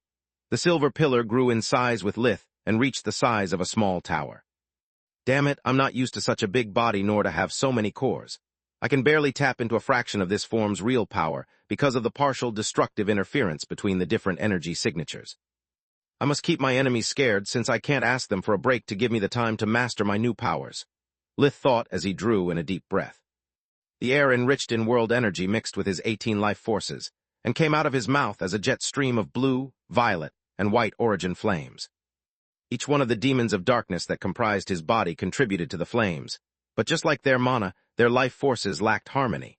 That was the reason why, despite the increased size, only a part of the scorching wave was stronger than usual.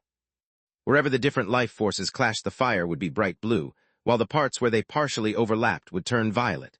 Only the small fraction that Lith had already managed to fully control came out of brilliant white. War was now barely the size of a carving knife in Lith's huge hand, too small to affect the battlefield anymore. Yet the blade didn't remain idle and kept studying its master's new skill through their blood bond.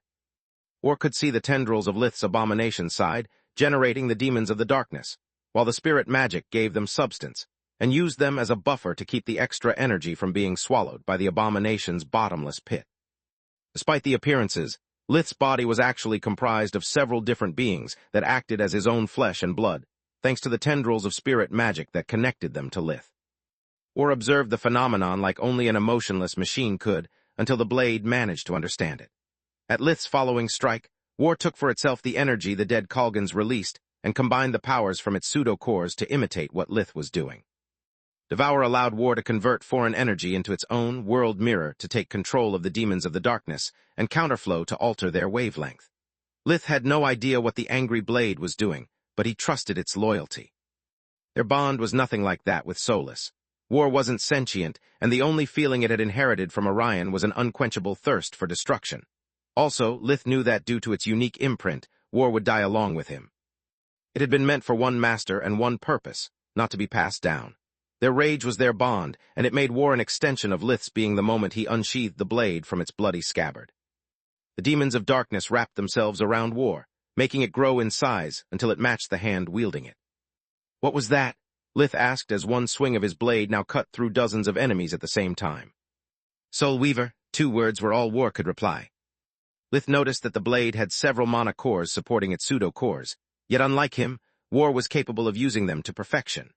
World Mirror now not only took over the incoming enemy spells, but thanks to counterflow it also made them capable of harming their own caster.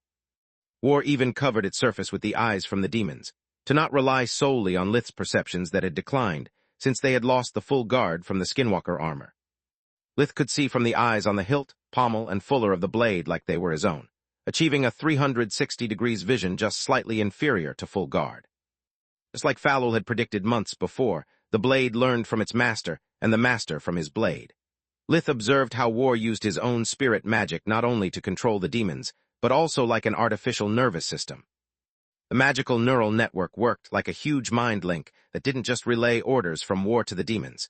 It also allowed the parts away from each other to communicate between them and move as one. It took Lith but a thought to achieve the same and one breath to hurl a powerful blast of bright white origin flames.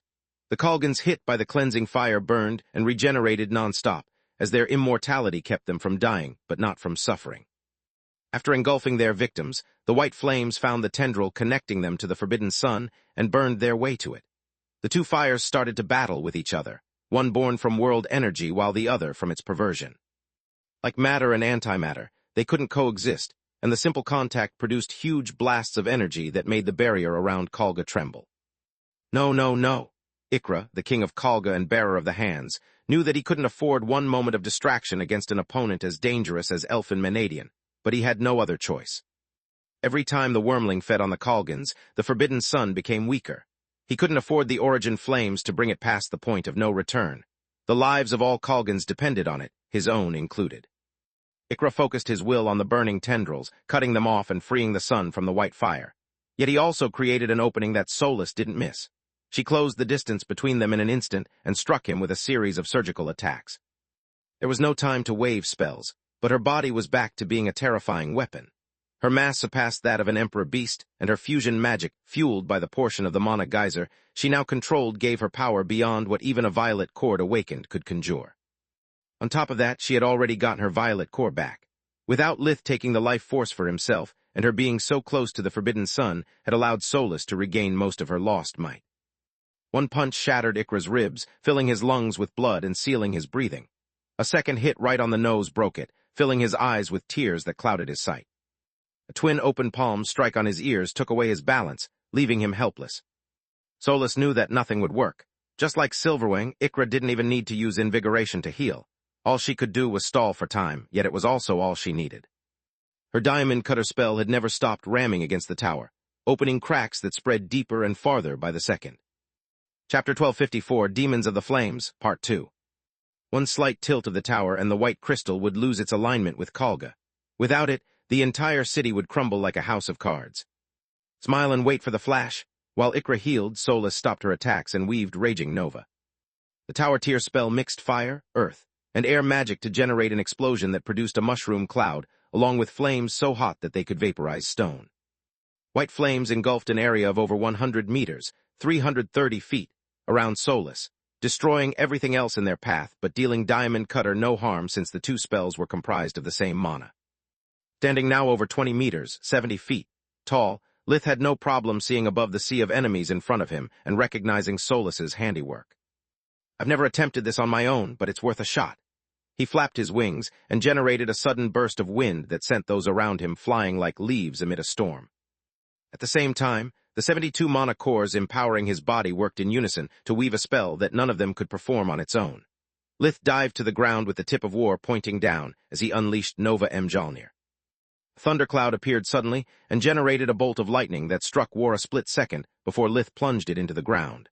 The spell created magnetite paths that preserved the electricity, allowing it to strike at its marks without meeting any resistance. Rock spikes impaled the Kalgans around him and acted like lightning rods, drawing the storm upon them so that not a single thunderbolt missed its target. The magnetite circuit allowed each natural lightning to strike at all the victims of Nova Mjolnir at the same time.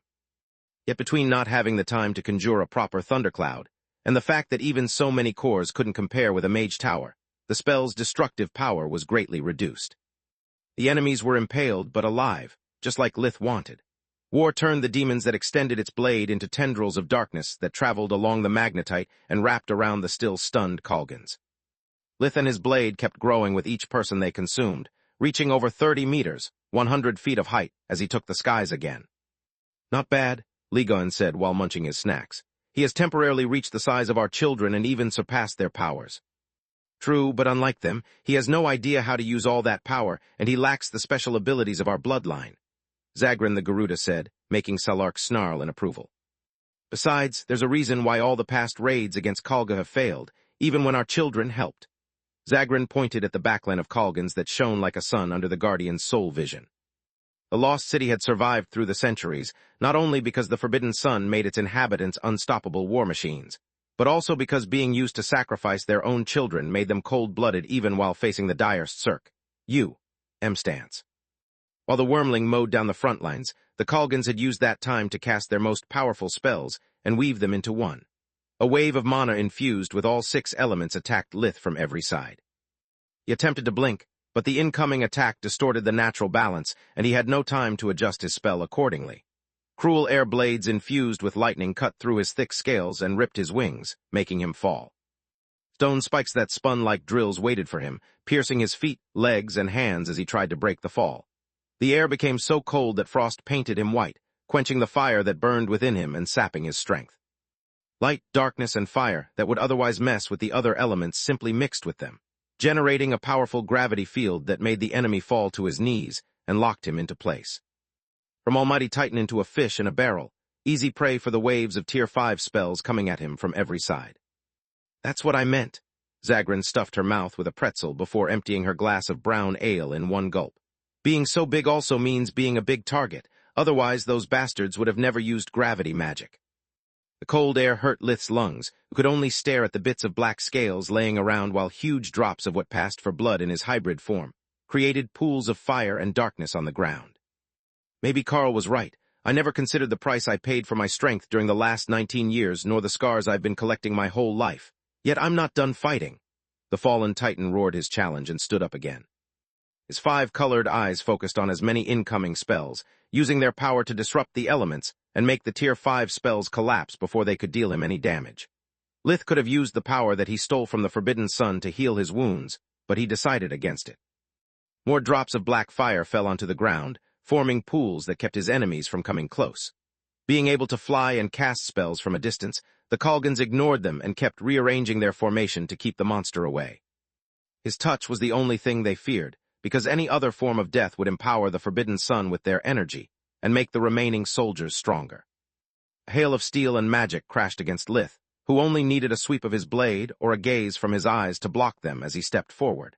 The Kalgans responded by retreating, and they failed to understand the enemy's strategy until it was too late. The black fire was still a part of Lith's body, and a vessel for the demons he conjured. The moment the Kalgans stepped near them to follow the wormling, the pools spawned creatures of pure energy that looked identical to the main body.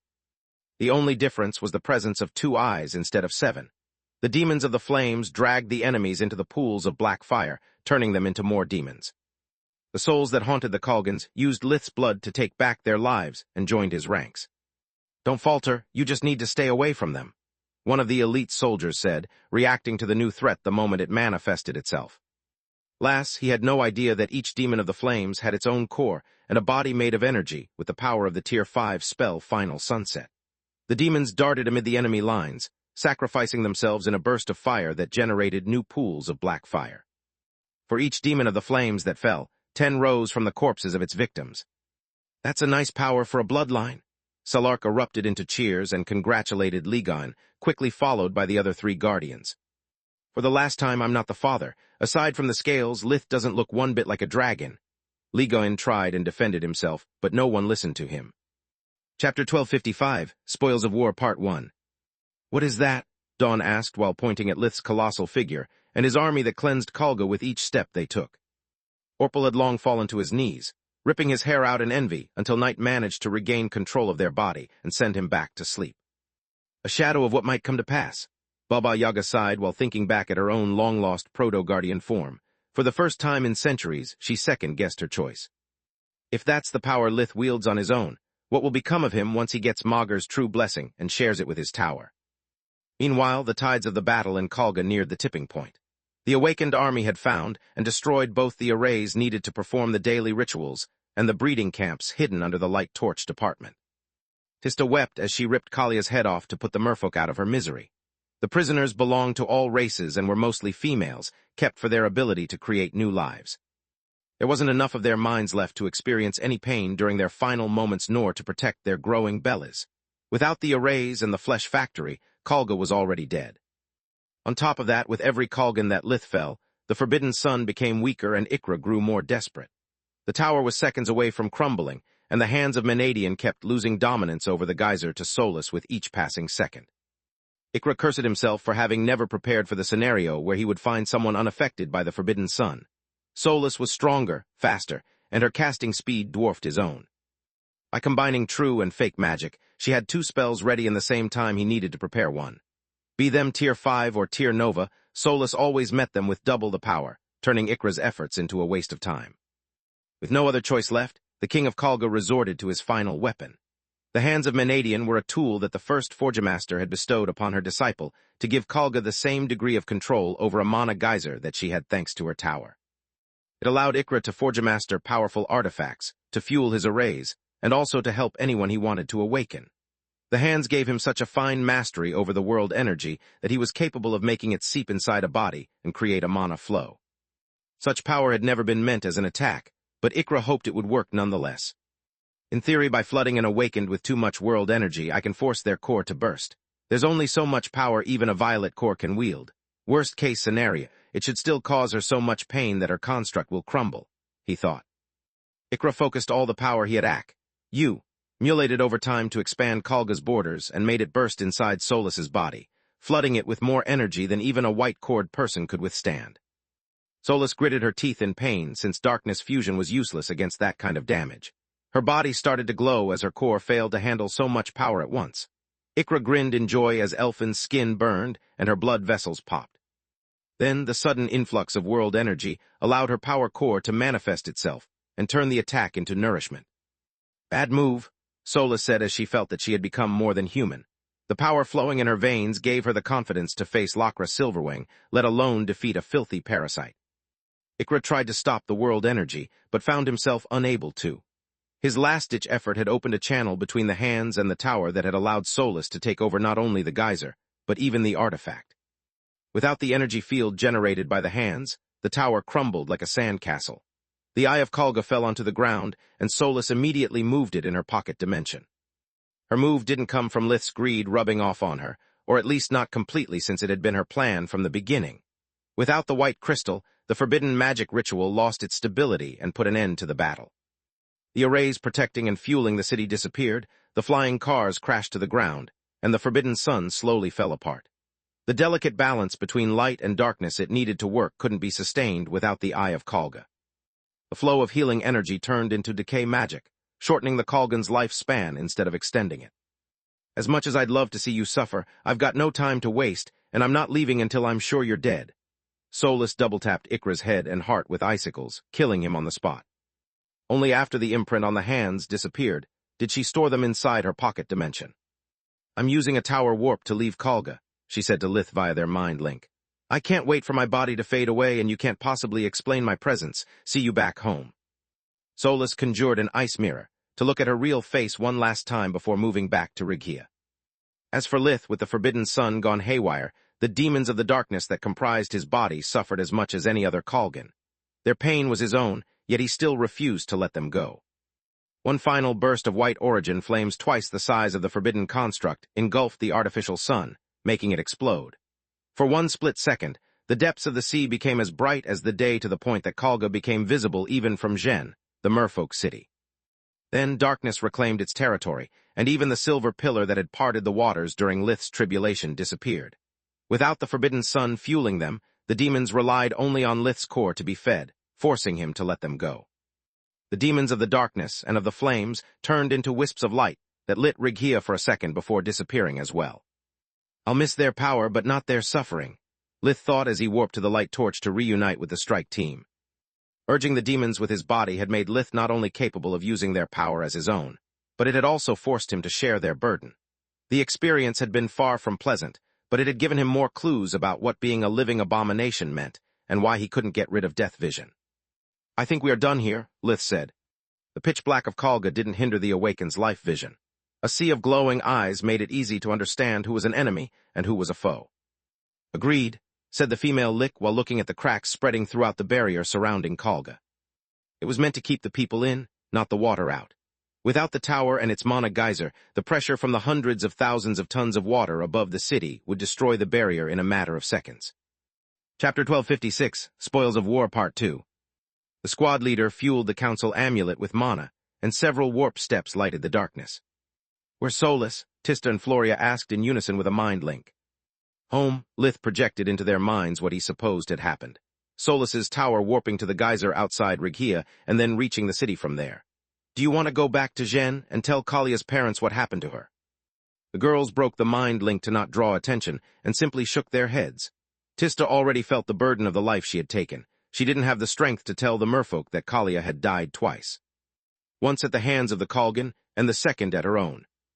Lith felt the life force that empowered his body slipping away again, making him worry that as long as he had cracks, not even forbidden magic could cure his condition. The council and the entirety of Giera rejoiced at Kalga's destruction, but Lith's group had no desire to stay there a second longer. They refused the invitation to the celebratory banquet and went back to their building, finding the tower waiting for them. Inside, Solus was back to having a deep cyan core and an energy body. Just like Lith, her cracked life force couldn't keep anything she had gained from her stay in Kalga, and without a proper body, even her mana core was crippled. The hands of Menadian lay on the center of the table in the dining room, still free of imprint and waiting for a new master. "I'm really sorry for your loss," Floria said to the other three. She could tell from the black light in Lith's eyes that death vision was back. Tista was on the verge of bursting into tears at the trauma of putting down an ally with her own hands. Solus, instead, had lost all of her usual joy. Even though she had been a human being just for a few hours, it had been enough to get used to all the sensations that only a human body could give her. She couldn't help but feel as if a curse had turned her back into a puppet after she had finally become a real girl. "Thanks," they all said in unison. "Where's the crystal and why didn't you imprint the hands?" Lith had no wish to share his latest discovery about himself, even with Solus. They both had their respective burden, and by sharing it, they would only double their suffering. Solus had a hard time accepting how much blood had been spilled because of her legacy, and yet it was nothing compared to what would happen if the existence of the hands was revealed, let alone that of the tower. The two artifacts together were enough to trigger all the world wars that Magur had luckily avoided until that moment. As for Lith, meeting and losing Karl again had hurt him deeply. The discovery of being some kind of interdimensional Dracula only made his burden heavier. "The crystal is safely stored in the tower's mines," Solus replied. "I'm curious to see if it can further evolve, and if not, what are its effects upon the weaker crystals." He showed them a projection of the Baz-Ment, where the eye of Kalga encrusted in the wall spread white veins. Having been already cut, in theory the white crystal couldn't grow, but they had no idea what the limits of the tower were or how white gemstones behaved. "Also, I didn't imprint the hands of Menadian because it would have been pointless.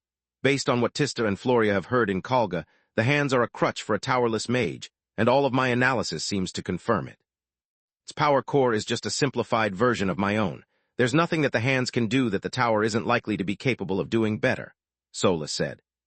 "Are you sure?" Tista asked. "The Kalgans said that they plan to expand their empire from geyser to geyser." "Pretty sure," Solus nodded. "It must have been propaganda to keep their morale high. I mean, Lith and I have traveled a lot, and mana geysers aren't that common. They are usually dozens if not hundreds of kilometers apart. The hands cannot control world energy from such a distance. On top of that, my clash with Kalga's king proved that the tower is superior to all of Mom's other works by design. It proves that even in her naivety, my mother would have never crafted something that could be used against her or me. I might be wrong, but the only way to make sure would be to imprint the hands, and I'm not going to do it. I don't want to add any more burden to my own, and if I'm right, then not only would they be of no use to Lith and I, but the hands would also be sealed forever, since the only way to pass them unto someone would require me to die." Solus stored the hands inside her pocket dimension, unwilling to see them any longer. Tista walked to the door of her room, clinging to its handle as if it was a lifeline before asking, "And do you think we can leave? I don't care about seeing Giera or learning how to fight anymore. I just want to go home." For a moment, the smooth, cold metal reminded her of Kalia's skin the moment before Tista had beheaded her, making her shudder. "Soon, I don't care if I've learned my lesson, proven my wisdom, or accomplished whatever I was supposed to by coming here or not. I'm done with this place." Lith went to his room and slammed the door behind him. The others followed his lead, but with more grace. He didn't even take a glance at the white crystal, nor did he share anything with Solus. Whatever has happened there, it must have been huge. Floria stood still in the dining room alone, pondering what to do. 3 people needed help, yet there was only one of her. "Do you mind if I come in?" Floria asked, while lightly knocking on the door that opened on its own. "Do you need something?" Lith sat on his bed with a blank stare on his face and war in his hands. The sheath of the blade had rarely been so thick, and Floria could swear that she could hear War humming with joy like a child after their own birthday party. Even though it was one of her father's works, the angry blade always creeped her out. "No, I just wanted to know if you need someone to talk to or if you just like some company." Despite all that had happened between them after her awakening, Floria still felt that no bond that she shared with her companions was as deep as that she had with Lith. Solus was a mystery to others as much as she was to herself, while Tista had to learn how to walk on her own feet. Lith, on the other hand, had been unfazed by Kalga's horrors and Kalia's fate, yet there he was now, as shaken as Tista. Chapter 1257, Heroes and Masterminds, Part 1. Lith took a deep breath, looking Floria straight in the eyes as his inner turmoil tore him apart. He wanted to tell her everything, yet he couldn't. Lith didn't have the strength to handle the rejection in the case. Floria pushed him away after learning about his abomination origin. If she accepted him anyway, just like she had done 4 years back at the academy and 2 years later at Gianni's birthday party, it would have been more than he could take. Dealing with Camilla and Solus was already hard. Adding Floria to the mix would have been just cruel. Even worse, it would mean putting her before his girlfriend and prove that Floria had been right when she had accused him to use her as a guinea pig. To observe her reaction to his ugliest secrets and use the collected data to decide whether or not to share them with Camilla as well. That Floria had been right when she had accused him to keep her as a replacement. In the case, his current relationship ended. I'd really like some company. Lith sent War to the mirror hall. The blade needed to remain outside the pocket dimension to recover its strength, but he couldn't endanger Floria's life by keeping it around. He sat beside him, pulling Lith into an embrace he offered no resistance to until his cheek rested on her shoulder. Floria could feel that something about him had changed. His body, his aura, even the spark in Lith's eyes was different. Yet she just kept him tight until his heart calmed down. You know that you can tell me everything, right? Floria said. I know, Lith said, grateful for the long silence that followed. Her blind trust and acceptance were the first yet also the last thing he needed in that moment, causing him a bittersweet emotion. Space. The skies of Giera, right after Lith's tribulation had ended. Now that Maugre had released the consciousness of the Guardians from their grip, Tyrus found her mouth full of Leviathan's neck. Fennegar had just come to his senses as well, and didn't dare to move a muscle. Even though all of his injuries had perfectly healed, in such a precarious position all it took Tyrus to rip his neck off was but a twist of her beak. The construct trapping him was still there, and the pause had even allowed her to recharge her life maelstrom. You disgust me. Tyrus let the Leviathan go, staring at him with spite. Even that jackass of Roghar is better than you. How could you stand the destruction of not one, but 2 civilizations and not lift a finger? Fennegar would have liked to reply that he didn't care one bit of a bunch of flies that would die before he had the time to blink one of his serpentine eyes, and that his love for research wasn't limited to his own. Kalga had taught him a great deal about how to create unliving beings, and even about how to handle decay magic. Kogaluga, instead, had taught him how to dispose of the chaos magic in a productive way. The father of all Leviathans had long been interested in the secrets of life and death, and the 2 lost cities had allowed him to study both at the same time. Yet his interest didn't go so far that he was willing to experience firsthand what happened to a guardian after their death, so he remained silent. There has been too much death today to add one more corpse. Moreover, if Giera lost one of his guardians, the Master would surely claim your land as his own, and become an even bigger threat than he already is. I have a lost city to destroy and land to cleanse. Farewell, pray that we shall not meet ever again. Tyrus dispelled the construct and turned her back to Fennegar without waiting for an answer. Going back to Garland took her an instant since Ligon and Salark were already there. The mind link they shared made conjuring a warp gate even at such a distance child's play. Tyrus appeared right in front of Kogaluga, the undead city. Without the hands of Menadian and the Forbidden Sun fueling it, the rift had started to close. She crossed the barrier that sealed the city and walked towards the source of the necromantic energy, destroying everything on her path. The good news is that this batch of undead will be the last. The bad news is that if I don't clear it myself, the next time the ranger in charge of the Keller region comes here, he will think that Kogaluga's cleansing is his doing. He would claim the glory that belongs to others, and there would be no way to deny it without explaining things that are best left forgotten. She thought while looking at the rift in the sky that shrunk as the darkness fueling it ran dry. This way I can give the credit for the cleansing to Lith and mess with Darius's plans, without directly interfering in the kingdom's matters. Space. Lith clung to Floria until it was clear that any longer and they would have both fallen asleep due to exhaustion and to the comfort that they took from each other.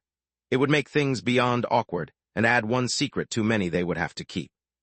Floria left his room and went to check on Tista before going to bed. Lith retrieved War, who seemed to still be on cloud 9. He could feel its emotions via their blood bond that allowed them to communicate without a mind link. Thanks for your help today. War had no concept of gratitude and ignored those words. The blade had a purpose, and it was happy to follow it to the bitter end of others. Again, it said. What do you mean again? Don't you remember what happened to me? How many died at your adamant today? Lith replied. Again, War's pleading voice reminded Lith of a dog offering its master a ball for it to catch.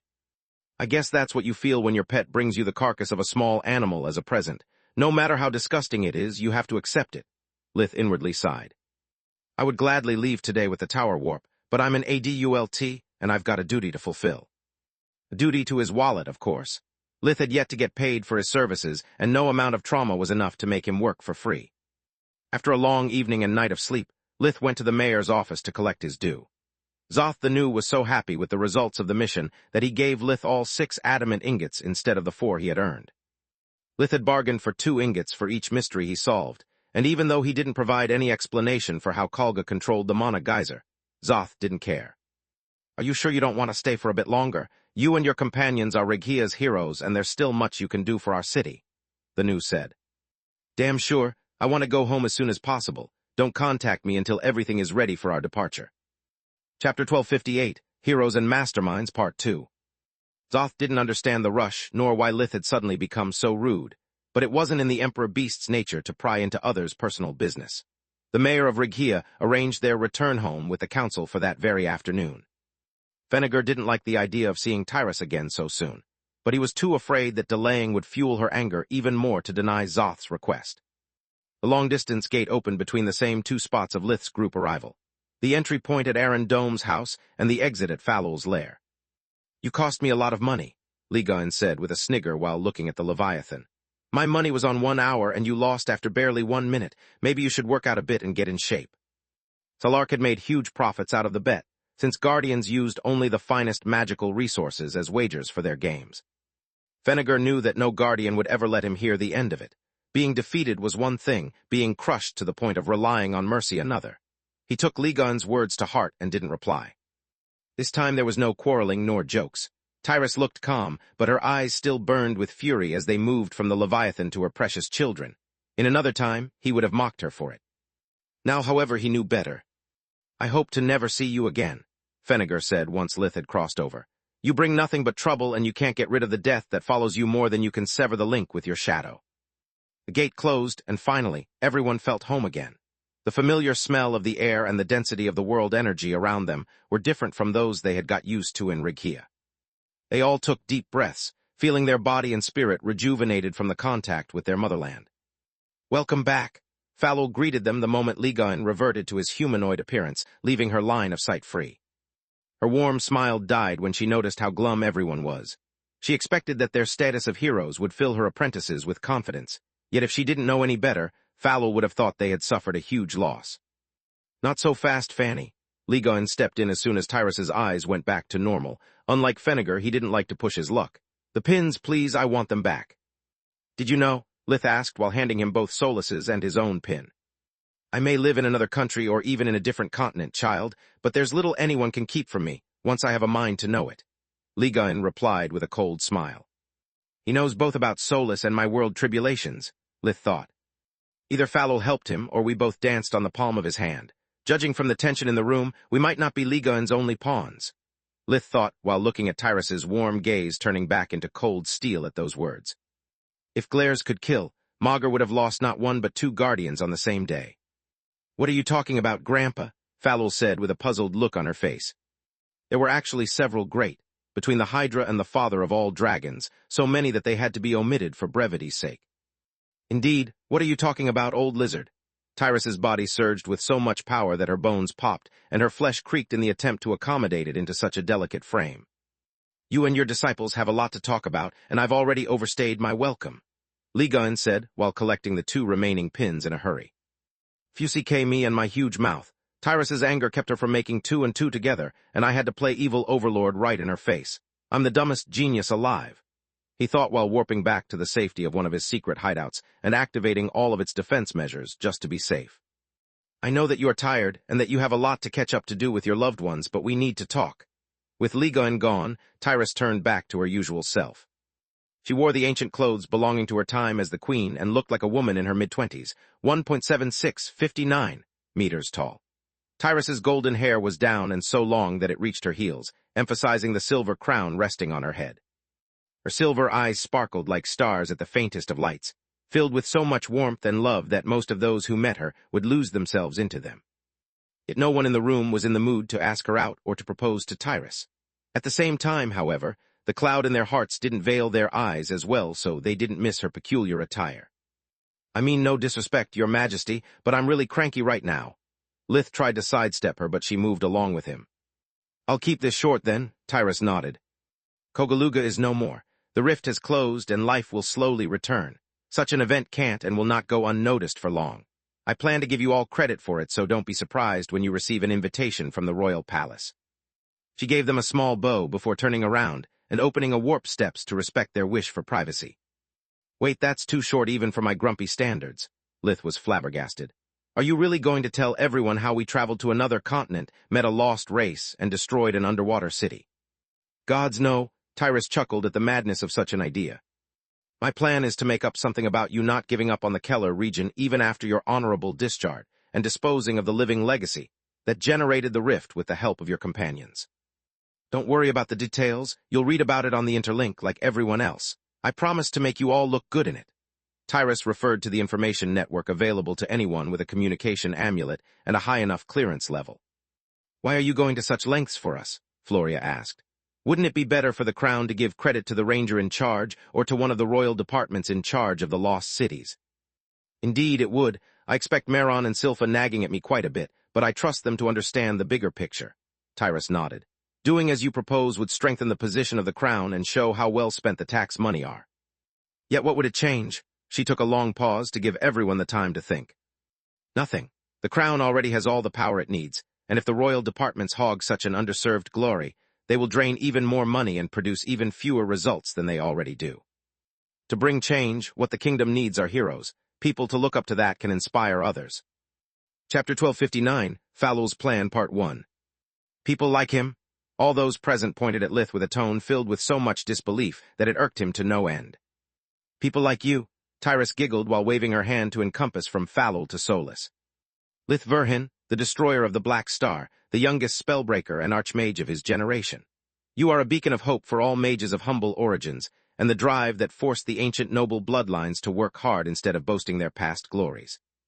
Your latest feat will stop the infighting between ancient and modern magical bloodlines, making them focus on achieving results that benefit the country to not let their name be overshadowed by yours. Floria Ernas, a valiant captain that even after becoming a political scapegoat and falling from grace with the army, kept pursuing the good of the kingdom. You will set an example for all those who have been wronged and show them that revenge is not the only path. Tista Verhin, a mage who aside from a glorious family name has little of her own. Your involvement will prove to everyone that what a really talented mage needs to shine is an opportunity and not a fancy title. Falul the Hydra, an emperor beast who has taken as her disciples members of the human race to whom everyone else had turned their back. Tyrus pointed at both Floria and Tista. And with their help, she managed to destroy one of the horrors that plagued the kingdom from ancient times. Your example will bridge between humans and beasts, making both factions realize how much they need each other, especially with the undead courts knocking on our doors. When you put it this way, it sure has a nice ring to it, Floria nodded. Tyrus's version of the story, although fictionalized, would have brought fresh water in the stagnant swamp of court politics. I'm very sorry to leave you as an unsung hero, Solus, Tyrus said while looking at the stone ring on Lith's finger. But there's still no place for you in this world. Between the lost cities and Baba Yaga's whores, the existence of another powerful living relic like you would strike fear in the hearts of people rather than inspire hope. Did you know about me? Solus asked with surprise. I knew about you ever since I first met Lith, and I've seen everything that has happened inside Kalga. Tyrus implied that she knew about the hands as well. Yet I didn't recognize you, Elfin, and for that I'm sorry. For what is worth, Valoran loved you like a niece. Be careful of what you do with your legacy and to whom you share your identity, she said to Solus via mind link. Menadian survived as long as she did after revealing to possess a tower only because of her unmatched power and her influence as commander of the Royal Forgemasters. Right now, you lack both the personal and the political prowess to resist the storm that Menadian's name would cause. Farewell. Tyrus stepped through the gate and disappeared before anyone could ask her another question. If Tyrus knows about Solus, then it's likely that the other Guardians know as well, Tista said after a while. At least there is one trustworthy faction. Then she remembered about Ligon's manipulation and Fenneger's disregard for the suffering that Kalga had inflicted for centuries on 2 continents. I stand corrected. They are not trustworthy, just not as power-hungry as the others. Indeed, Falul nodded. The only guardian I fully trust is Tyrus because she never intervenes in worldly affairs, whereas Salark takes what she wants and grandfather plays puppeteer from the shadows. I can see how tired you still are, and I've arranged transportation to your respective houses. I warned your relatives of your arrival, so don't be surprised if you find them waiting for you. Falul opened 2 warp steps. One led outside the Erna's mansion, and the other outside the Verhin household. They both closed the moment after Tista and Floria stepped through. I suppose you have matters you want to discuss with me in private. The Hydra had noticed that Lith didn't move a muscle, letting the others go first. Indeed, I need to know what is your role and what happened to the both of us. Lith let Solus slip out of his finger and assume her stone doll form.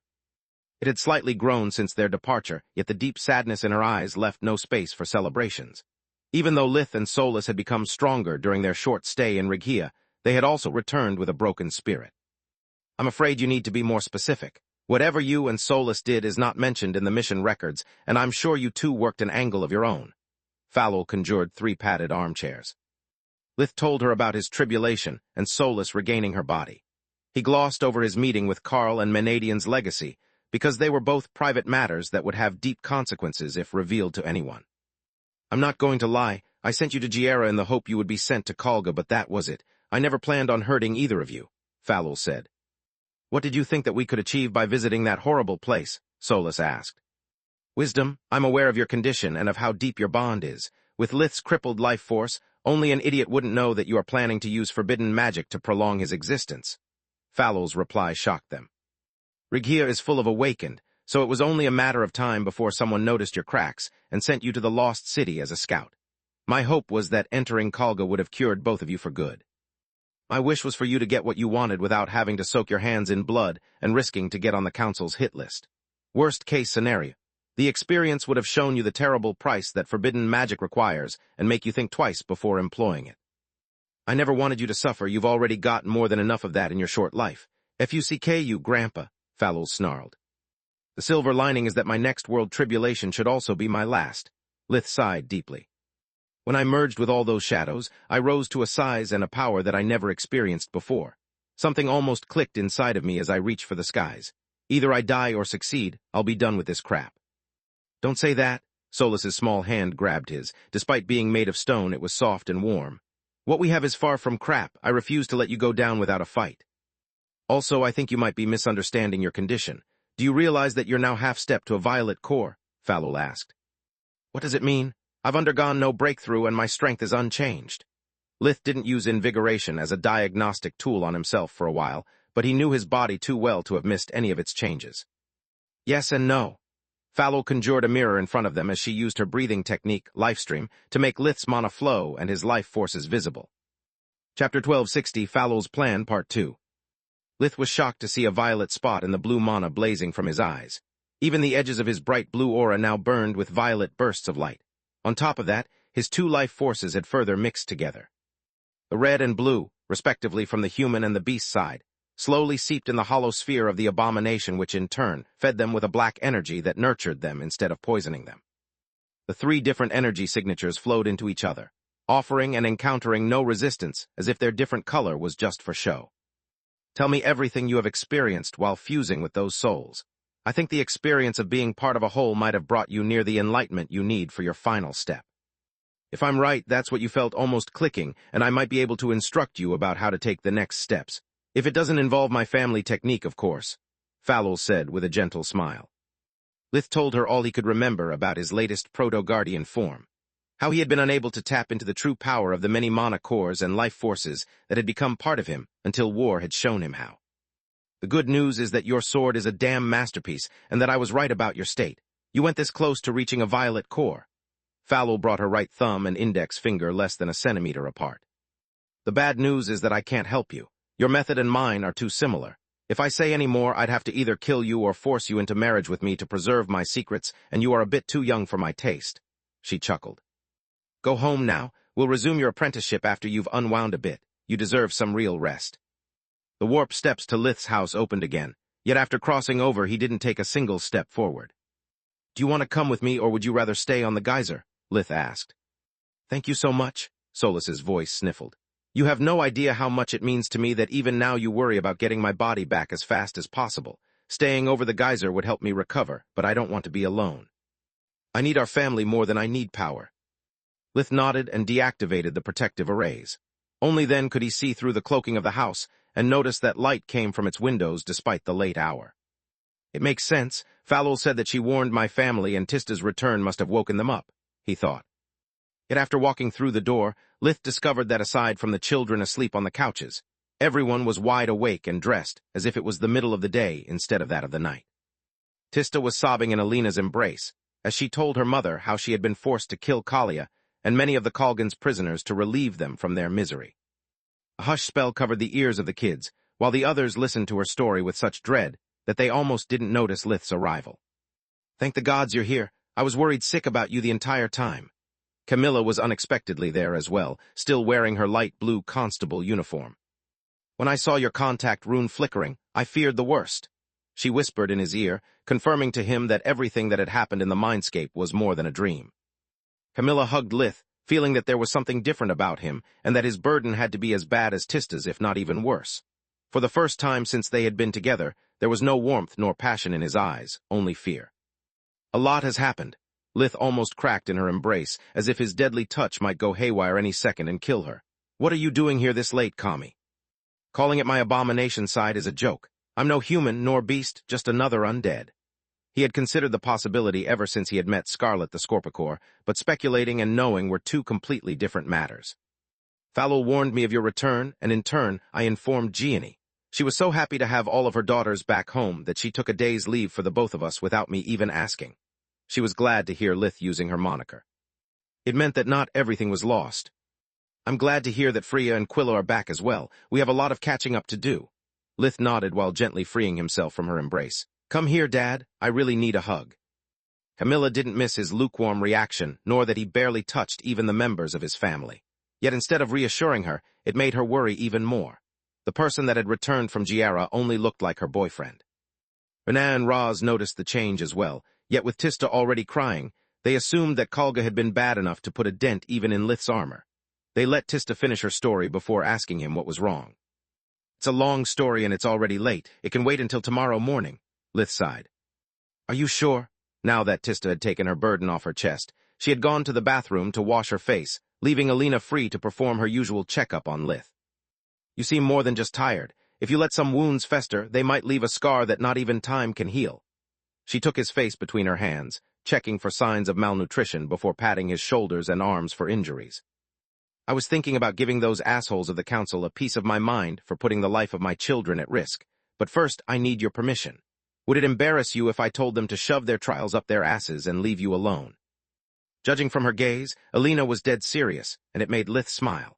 The thought of that small, weak woman ready to argue with some of the most ancient and powerful beings on Garland that could kill her with a mean look was beyond absurd. At the same time, it moved Lith beyond what words could express. No matter how many changes he went through or how powerful he became, in Alina's eyes, he was still the little boy that she would protect at any cost. "Thanks, Mom, but it's not necessary," he said while hugging her longer and tighter than the others. "I promise that tomorrow I'll tell you everything, but now I really need some sleep." Lith opened the door to his room, waiting for Camilla to join him. "On the one hand, I'm happy he's not sending me off to Zinya's house. On the other hand, the way he keeps the door open smells like a we need to talk speech," she thought while walking inside and wishing the others a good night. Chapter 1261, Undead Tell Tales Part 1. "We need to talk," Lith said as soon as the door's lock activated a hush array that would ensure their privacy. "Nailed it in one," Camilla inwardly sighed. "The others can wait until tomorrow, but you deserve to know the truth and to make your choice without feeling the pressure of my entire family weighing on you." Lith spoke slowly, trying to find the best way to share his real nature with her without giving her a stroke. "When did it happen?" Camilla asked with a pained expression. "Yesterday. I didn't call you because I couldn't lie to your face and tell you that everything was all right. I wanted to speak to you in person and give you the opportunity to kick my ass if you think I'm worth your time," Lith said. "Wait a minute, how can she possibly know? Did Tyrus warn her, or is this some kind of uncanny woman intuition?" he actually thought, blaming his brain for moving slower than his mouth. "Well, with all that happened in Kalga, I can sort of understand your stances. You were deep undercover and surrounded by enemies, yet it doesn't make it less painful. How far did you get?" Camilla's face was calm, but she needed to dig her nails into her flesh to keep her emotions in check. "Almost to the Guardian level, but that's not the problem. Scarlet was right, Wait a minute, who is Scarlet, and what does it mean, almost to the Guardian level? Did you cheat on me with Tyrus? I could understand if something happened between you and Floria since she's your ex, but Tyrus." Did she force herself on you? Camilla suddenly had no idea what they were talking about, and so did Lith. I never cheated on you with anyone. How can you even think I would do something like that? Lith didn't know whether to laugh or cry. Well, you came back with a guilty look on your face, you gave me the cold shoulder, and then you said all those things about kicking your ass. What was I supposed to think? She sighed in relief as her worries faded away. I told you countless times that you suck with opening lines. Solus had a hard time not laughing her ass off. I hope you're not going to tell her about me because I'm not ready for that. I can leave if you two have couple issues to iron out. I'm not ready either, but it will probably not be necessary. Please stay, Solus. I want you to hear my story as well, Lith replied. He made Camilla sit down on a chair while he projected with light mastery the scene of his fight outside the tower, and then of his meeting with Magus, keeping both Solus and Carl out of the story. At first, Camilla stared in awe at the image of the planet's manifestation. Even though it was just a hologram, Lith's feelings and his mastery over magic gave the Alina Magus the imposing presence of a queen. The more she listened, the more shocked Camilla was. By the end of the projection, after seeing Lith's proto-guardian form and his demons of the flames, she had to pick up her jaw from the floor. Good gods, that's why you have death vision and why you can conjure those creepy things. You are a living nexus with the afterlife, a psychopomp.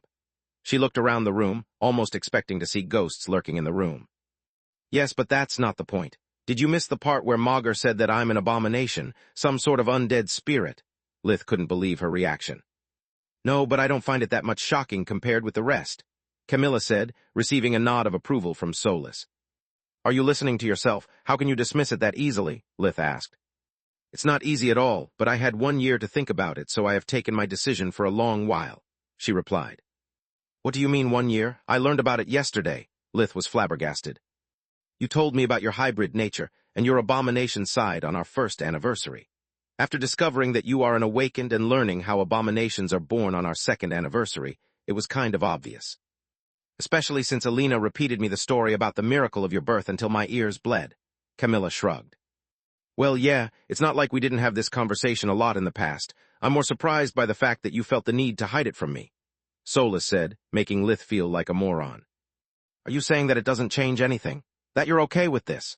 Lith shapeshifted into his hybrid form, discovering that he could now make his scales disappear and replace them with the smooth black slate of the abomination. Not really, Camilla shook her head. The hybrid form is hot, double entendre intended, whereas this thing is creepy, cold, and it doesn't have a mouth, she said while taking his face between her hands and exploring it with her fingers. There was no fear in her eyes, and the kind warmth of Camilla's touch broke down the darkness into scales again. Seriously, I've been worrying about your reaction ever since I learned being more abomination than human, and you don't even care. Lith's shock didn't stop him from instinctively rub his cheek against her palm before kissing it. Why would I? Are you going to treat me any different because of it? Do you plan of keeping me as an emergency stash of food rather than as your girlfriend? She asked with a serious tone. Of course not, but... Then no, I don't care. Camilla cut Lith short before he could start another of what she considered self-despised trips. I'll be honest. After you date a pervert beast abomination hybrid capable of spewing fire for a while, it takes more than a small change in the recipe of his life forces to impress you. She pulled him down by the collar of his shirt, giving him a kiss that somehow forced him back into his human form. How crazy are you on a scale from 1 to 10? Lith looked at his body as if it had betrayed him. He had no idea how it had turned into a living shadow, nor how did Camilla pull him back. Not enough to not be upset about you seeing Magus with your mother's appearance instead of mine. She poked at his chest with fake anger. I'm glad that you're not an egomaniac like Nalrund who sees the planet as himself, but even Morok saw it as Quilla, and they are not even dating. Did I pick the wrong ranger? He did what? That's not romantic, it's creepy as fuck, Lith blurted out in surprise. Agreed. Camilla stopped pulling his leg and gave Lith one of her dazzling smiles that could light a whole city. Is there anything else you have to tell me? Solus, Lith asked. Not now. After all the shit we lived in Kalga, we both deserve some happiness. Yet this doesn't mean I'm going to play the third wheel. I'm going to Tista's room. Good night. She stealthily slipped off his finger and warped away. Chapter 1262, Undead Tell Tales, Part 2. No, I'm done for tonight. Yet I plan on telling the others as well, sooner or later. I could use your help just like when I told everyone that I'm a hybrid. Do you mean your family? Camilla asked. No, I mean everyone. You are the first person I talked about the abomination issue, and I still can't believe it went so well. You must really be my lucky charm. Lith held her tight, losing himself in her warmth as Camilla returned the embrace. The first person? Are you telling me that even Tista, Falul, and Floria still don't know about it? She said with such happiness that it made it sound as if Lith had proposed to her. No one but you.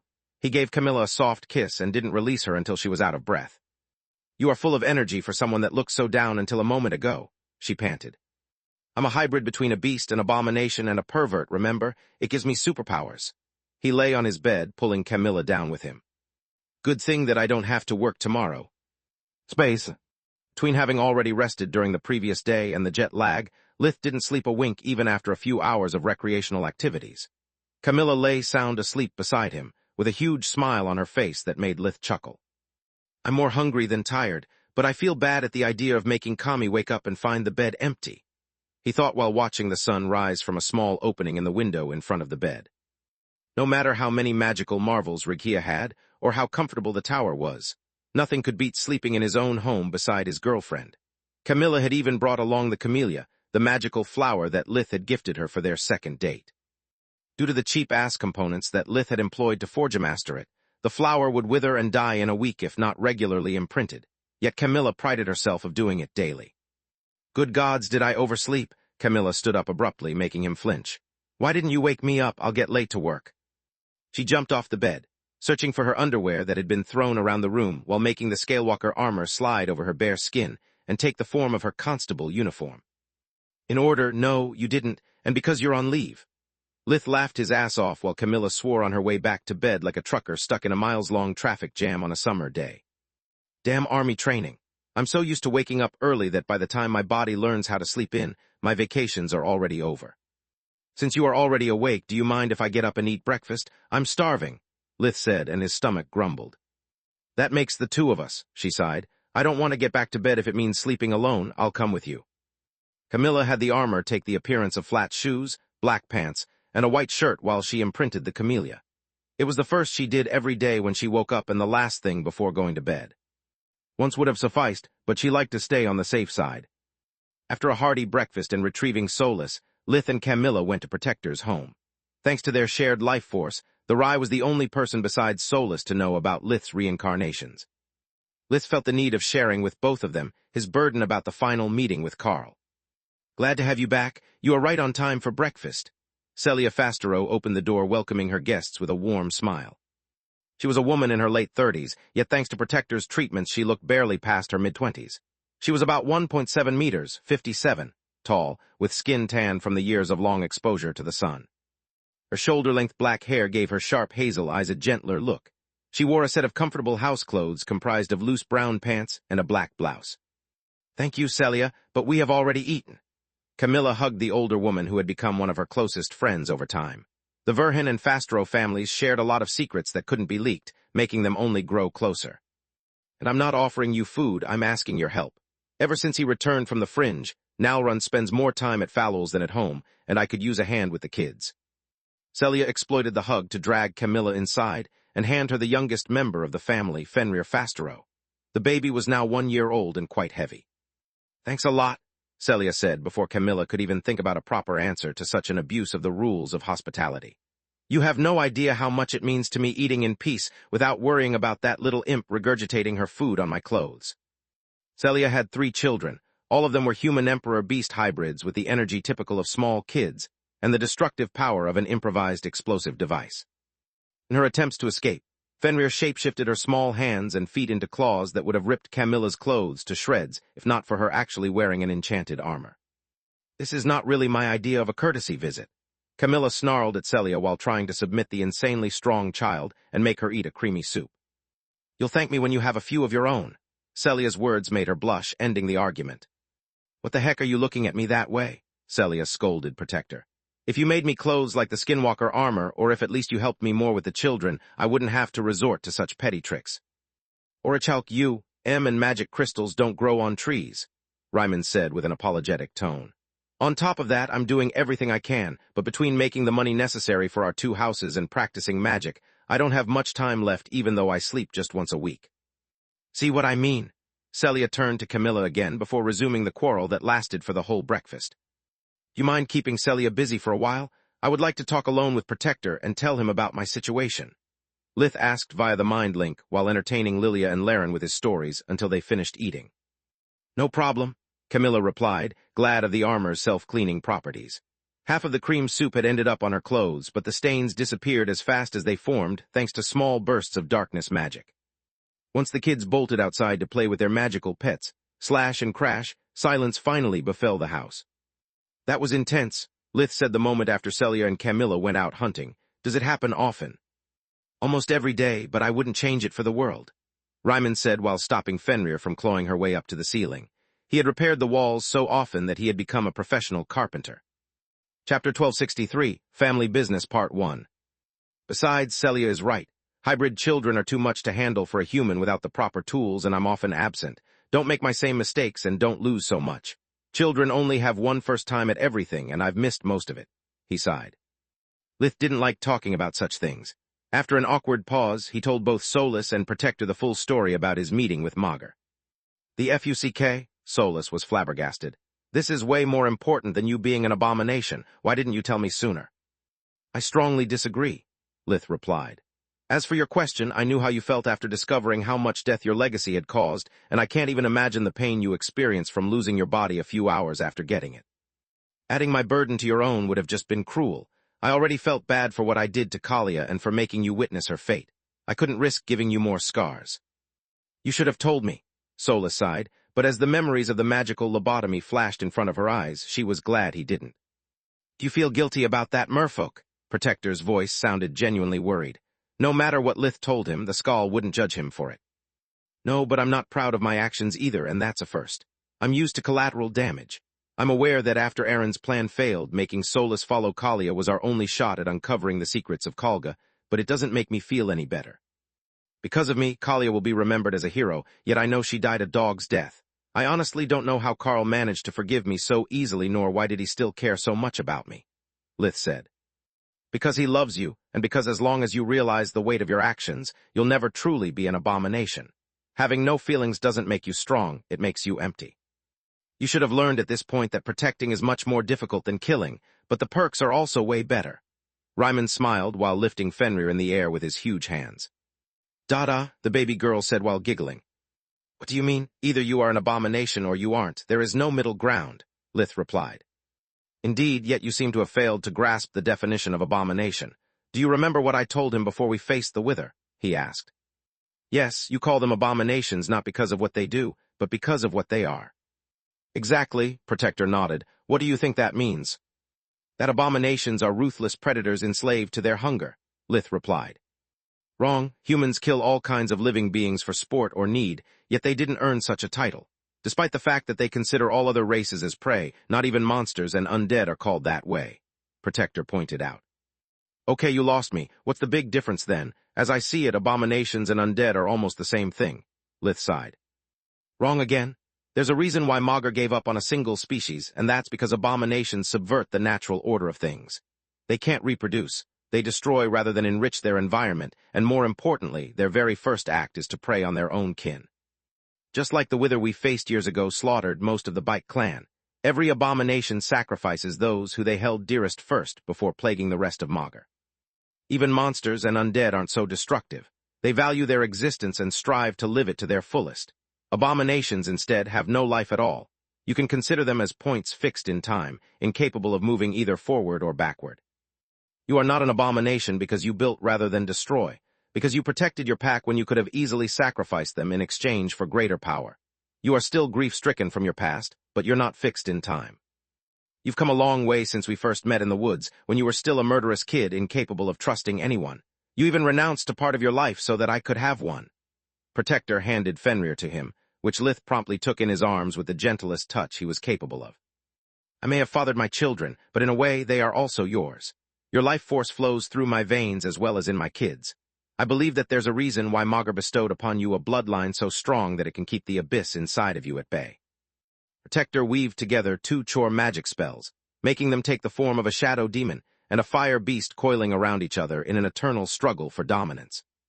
If what Magur has said is true, and your human life force is nothing but an echo of the flesh your soul wears, then which one of the 2 sides your real life force is made of will win? The one I feed, Lith replied.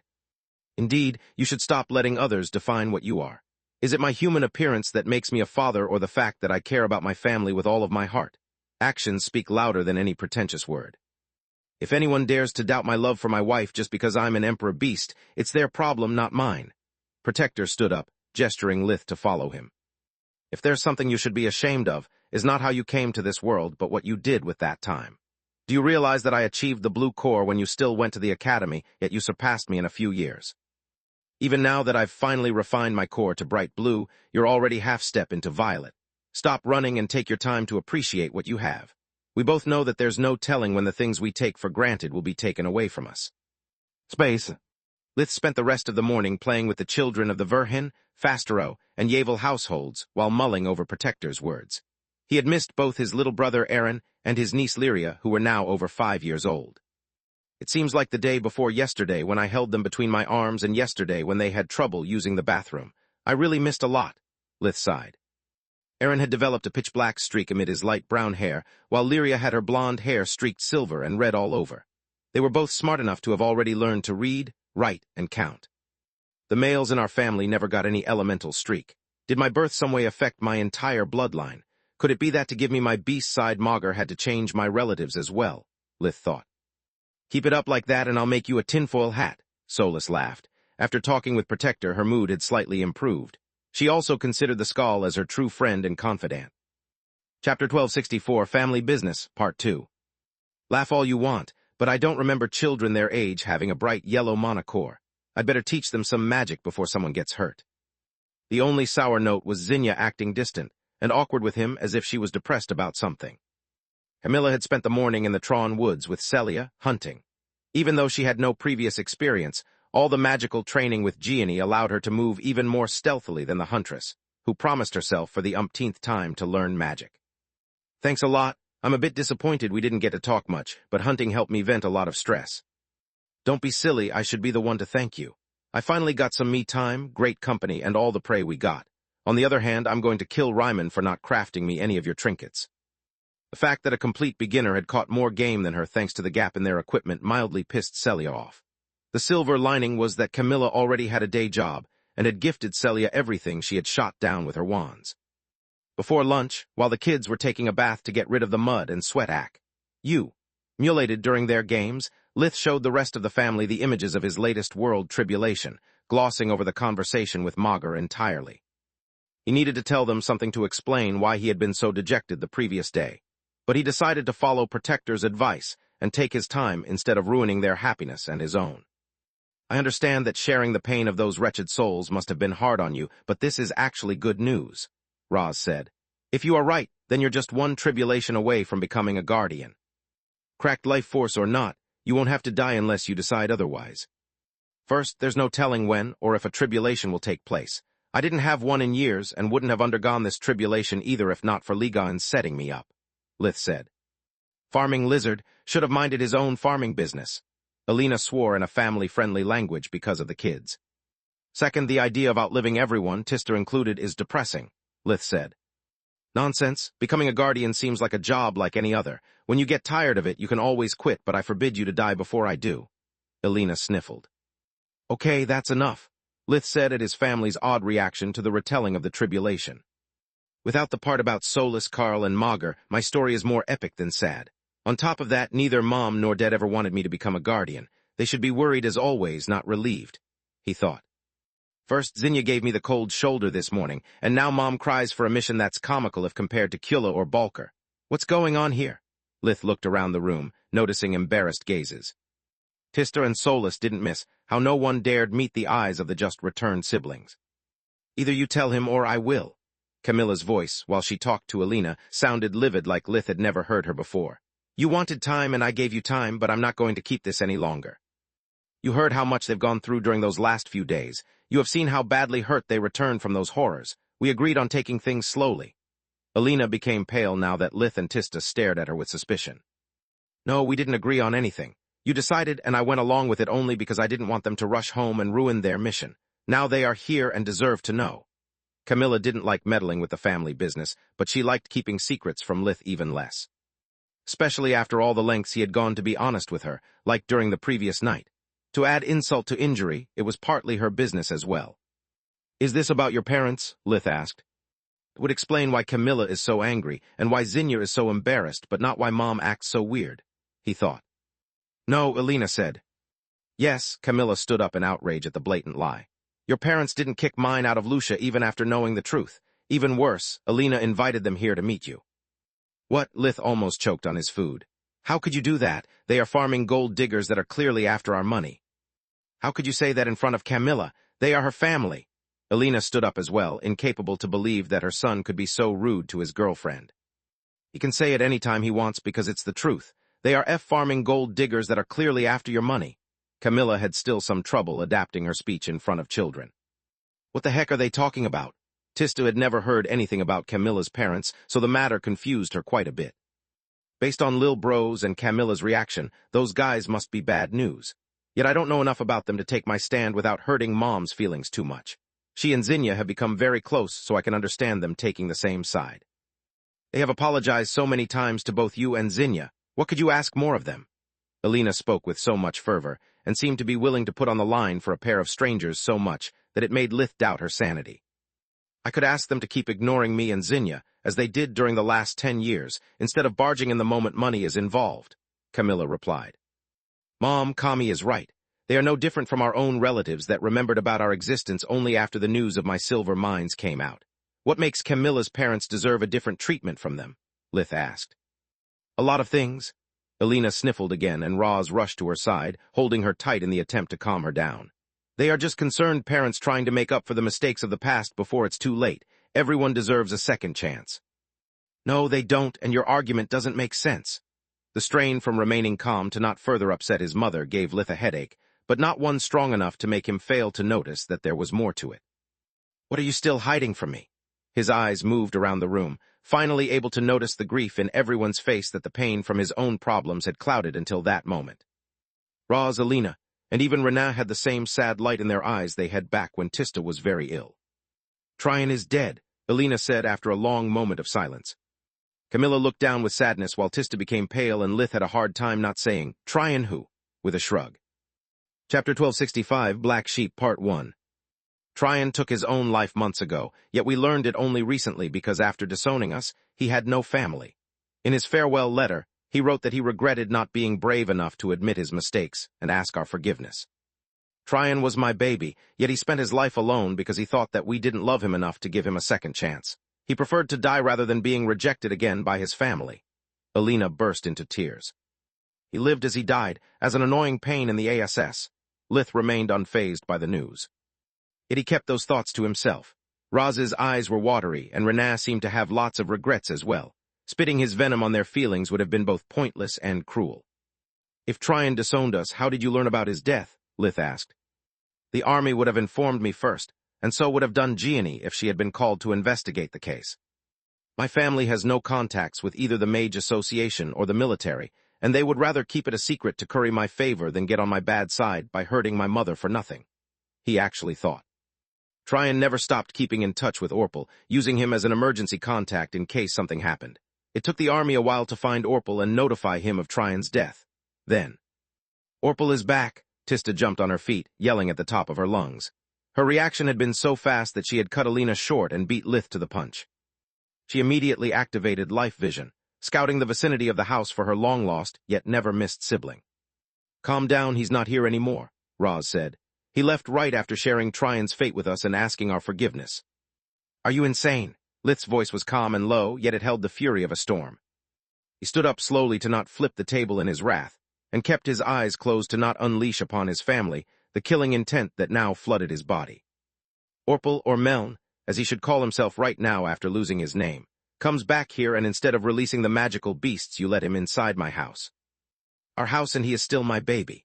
Elena held Roz's hand while her brain and her bleeding mother's heart battled fiercely. I have already lost a son, how can you ask me to give up on another? He's turned over a new leaf. The old Orpal would have never apologized. It doesn't answer my question. Lith's voice turned coarse in anger. Don't you find it oddly convenient that Tryon left such a note and that Meln came here during my absence? I'm officially unemployed. Very few people know about my apprenticeship, and almost no one about my trip to Giera. You're just paranoid, Orpal, Elena attempted to say. Meln, his name is Meln, and he is not a Verhan. I'd rather give up on my family name than share it with him. Lith released a violet pulse that shone through his closed eyes, filling the house with dread. Renaz's triplets started to cry, while Aaron and Lyria looked at their uncle as if they saw him for the first time. To their childish eyes, he looked terrible but cool, like a character from the fairy tales he told them. "There's only so much mana I can keep down," Solus said. "Is it Meln worth scaring your family?" "Solus, I'm not paranoid. Not this time. I arranged things for this contingency years ago with Lark, remember? Orpal can't have such a fine timing and the necessary luck to escape the Count's network of informants." My mom, you're right. You put an APB on him before leaving for the academy. Now that you're an archmage, no guard would turn a blind eye to it, not when they can make you such a favor." The shock allowed her to shrug off the lingering sadness from losing her humanity that still clouded her mind. "I know that your grudge runs deep," Roz said. "That's why we didn't give him any reply and waited for your return. This is a matter that requires a unanimous decision from the family. I can understand your anger, especially after all you've gone through. That's why we didn't mention it to you." He looked at Camilla, giving her a nod as a silent thank you. She had done what he couldn't do to his conflicting responsibilities as Lith's father and Alina's husband. "Orpal, Meln seems to have truly changed Lith," Renaz said, trying to hold back her tears. "I'll never forget all the bad things that he did and said, but maybe it's time to forgive him. He's still my twin brother, and I can't bear the thought of him ending up dead in an alley like Tryon." "I'm sorry, but I don't care." Lith cursed his brain for its lack of tact, before realizing that it was Tista speaking. "Tryon abandoned us long before he had the gall to disown this family because having magically talented siblings hurt his ego. He never bothered keeping in touch with any of us, not even with Mom, who worried for him every day, and yet he dared to put What's-His-Name as his emergency contact. Do I need to remind you that What's-His-Name didn't get disowned for stealing bread, but because he tried to kill Lith in cold blood?" Those words opened old wounds that not even the passing of a decade had healed. Alina clenched her chest, knowing they were true, and yet wishing they were just a lie. "Tryon did everything on his own without caring for us once in his whole life. If he did, he wouldn't have committed suicide, let alone leaving a note that was bound to make you feel guilty. I'm sorry, but I stopped considering him my brother when he missed Renaz's wedding, when he didn't come for my graduation, when he didn't bother replying to a single letter of the many that Mom wrote him. As for What's-His-Name, Tista was too angry to remember the new name and refused to use the old one. Coming back like that proves that he hasn't changed one bit. He's still an opportunistic jerk that uses his own brother's death to crawl his way back into a now-rich family and get the share of money that he surely thinks he's entitled to." Tista's face was red, while her hands were white from clenching them hard. Her whole body trembled in outrage as her mana almost went wild, releasing cyan pulses with every breath she took. "What she said," Lith said while pointing at Tista. Taking most of his words out of his mind, she had allowed him to calm down enough to finally manage to open his eyes without destroying the house. "Tryon's death upsets me only because it hurts you guys. Death doesn't change the past, nor does it make him into a better person. My only question is if Meln has planned or not his return with the help of Camilla's parents." Chapter 1266, Black Sheep, Part 2. "How can you say that? Is everything a conspiracy to you?" Roz said, moving his eyes from Lith to Alina. His wife was so pale and looked so weak that she could faint at any moment. Alina had never hoped that such deep wounds would get patched up easily, but she didn't expect from her children such a firm rejection either. "Good gods, you're right." Camilla felt her knees getting weak and searched for Lith's hand. "They could have researched your family history and kept tabs on your lost brothers. I wouldn't be surprised if they're pulling Meln's strings and writing his sob story to get what they want. It makes much more sense now." "Camilla, how can you say that? They are your parents," Alina said amid tears. "I can say that exactly because they are my parents. They used me for 16 years and threw me away the moment they didn't need me anymore. I'm not going to let them ruin my life again. They never looked for me except when they needed something, and I don't see why this time it should be any different." Camilla's rage and Lith's hand had given her the strength to stand up again. What followed was as ugly as only a family argument can be, ruining the lunch and everyone's mood. Neither side needed to throw mean words because their respective positions were so irreconcilable that anything they said stung at the other like a blade. Roz and Alina mourned their lost child. Their pain made them incapable of understanding how Lith and Tista could shrug off not one, but two members of their family. The two siblings, in turn, couldn't forgive their parents for being so inconsiderate. They had not only let someone Lith and Tista deeply despised inside their house, but even wanted to bring him back into their lives. Renaz was caught in the middle of the two factions. The relationship between the twins ran deep. She and Orpal had lots of memories together, be they about taking care of their siblings or of the farm. Also, Renat had never truly given up on Tryon, always hoping that one day he would come to his senses. She knew him as prideful and hard-headed, but he had never been a bad person. Tryon's loss left a hole in her heart that Renat wished that her twin would fill, yet she knew him best and didn't trust Orpal near any of her children. Lith and Tister are right, but they must also realize that Mom is not an awakened. Their longevity makes them plan in the long term, but for the rest of us, death will come before they get a single gray hair. As a mother, I understand that she wants to see her children settle down and enjoy her grandchildren while she has still the strength to do it. Orpal represents Mom's opportunity to make up for the mistakes that she thinks she made with Tryon and to bring the family back together, Renat thought. Once both sides gave up on changing the mind of the other, Lith dragged Camilla and Tista inside his room. He briefly explained to them his agreements with Count Lark in the case Orpal/Meln returned to Lucia while calling the Lord of the L.U.S. Tria County. Did you really plan to get him captured and killed? Tista hated Orpal, but that was too much even for her. Only if he came back with a revenge in mind. I expected Orpal to try something stupid, like he always did. Yet after I enrolled in the White Griffin and he finished his military service, Orpal just disappeared. I thought that the gap between us had become too big for his ego to bear, or that maybe he knew about the Queen's Corps protecting our house. Either way, it seems I was wrong, Lith replied. Lith, it's so good to hear from you, Count Lark's hologram said. Please, just tell me that for once you are giving me a courtesy call. I'm a bit tired of hearing from you only when you need something from me. Despite the seriousness of the situation, the nobleman's words struck a nerve. Seeing Lith flinch in embarrassment made both women chuckle. Count Trequil Lark hadn't changed much since the last time Lith had seen him in person. He was a man in his late 50s, around 1.83 meters, 6, tall with a thin build that made him appear even taller. The Count had thick black hair and a short-trimmed goatee with streaks of gray. His inseparable black-rimmed monocle was attached to his BREASD pocket with a blue silk string. He held a glass of whiskey in one hand, while he used the other to set the amulet so that he could see all of his surprise guests. Tista, you grow more beautiful with each passing year. You are a sight from sore eyes and a scourge to the county's postal service. I have filled a barn with the letters addressed to you since the last time you bothered to pick them up. I'm very sorry, dear Count. Tista gave him a curtsy.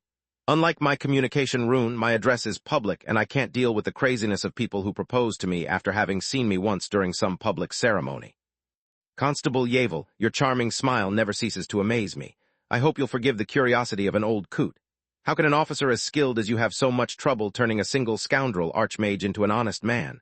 Lark asked, making Lith blush. I'm sorry, but this is no courtesy call. Lith cut him short, having no desire to hear what his old friend had to say about him. Meln is back and he's not alone. The Count spat out his drink, making his hologram disappear for a second, as his monocle jumped out of his eye orbit from surprise. Lith reported everything he had learned from his parents just a few minutes ago. Both the news of Tryon's death and the possible involvement of Camilla's parents made Lark spat out more of the whiskey that he tried to drink to calm down, and made his monocle jump around like a cricket. I'd better put this down, or my butler, Poultice, will glare at me for days, Lark said while finally putting his glass down after wasting a good half a bottle of liquor. He had taken just a few sips, but there was so much alcohol in the air that it made him tipsy. Here's what I know. I never revoked the order I gave before you got admitted to the White Griffin, and with all the security due to the undead threat, I find it unlikely he managed to reach Lucia unnoticed without someone helping him. He looked at Camilla with an apologetic expression on his face. Do you know anything about what he did after leaving the army? Lith asked. No, my influence ends at L.U.S. Tria's borders. I asked my neighbors to keep an eye for him as well, but they either deceived me or Meln stayed away from the Destar Marquisate. I can ask Lady Destar if you want, but I'd say that the answer to your problems is closer than you think. Unlike nobles, the power of constables is not limited by their territory. Lark gave Camilla a respectful bow. Chapter 1267, Copycat Part 1. Let the Marchioness know of my situation. Lith had never forgotten about Lady Destar's barrette that shielded her magical talent from detection. According to Orion, cloaking devices were a state secret that couldn't be given out without the permission of the royals. Marchioness Destar was supposed to be just a medium-rank noble, yet she had one and even pretended to not have magical powers. Lith didn't know that she actually was the Lord Commander of the Queen's Corps and a personal friend of the Queen. But during his time at the Academy, he had understood that her role in the kingdom wasn't as simple as it appeared. Kami, the Count is right. Can you dig up information about Meln, Orpal, or whatever name he uses now? Lith asked. I can, but not from here and not now. I'm on leave, and to access the constable network while not being part of any investigation would raise a flag in the system, she replied. There's no rush. Lark dismissed the issue with a wave of his hand. Now that Lith is here, I doubt Meln will dare show his face. Even if he does, I'm certain that digging for information or for a grave will be equally easy. The nobleman's steel gaze and Lith's nod in reply told the two women that they weren't joking. How are you faring, dear Lark? Lith tried to lighten the mood after noticing the shocked expression of his companions. Retirement is good. You should give it a try. My children have grown into fine administrators, and their counties are thriving while I'm free to spoil my grandkids. Lark moved the communication amulet to show them a series of family paintings depicting 5 happy-looking children of different ages.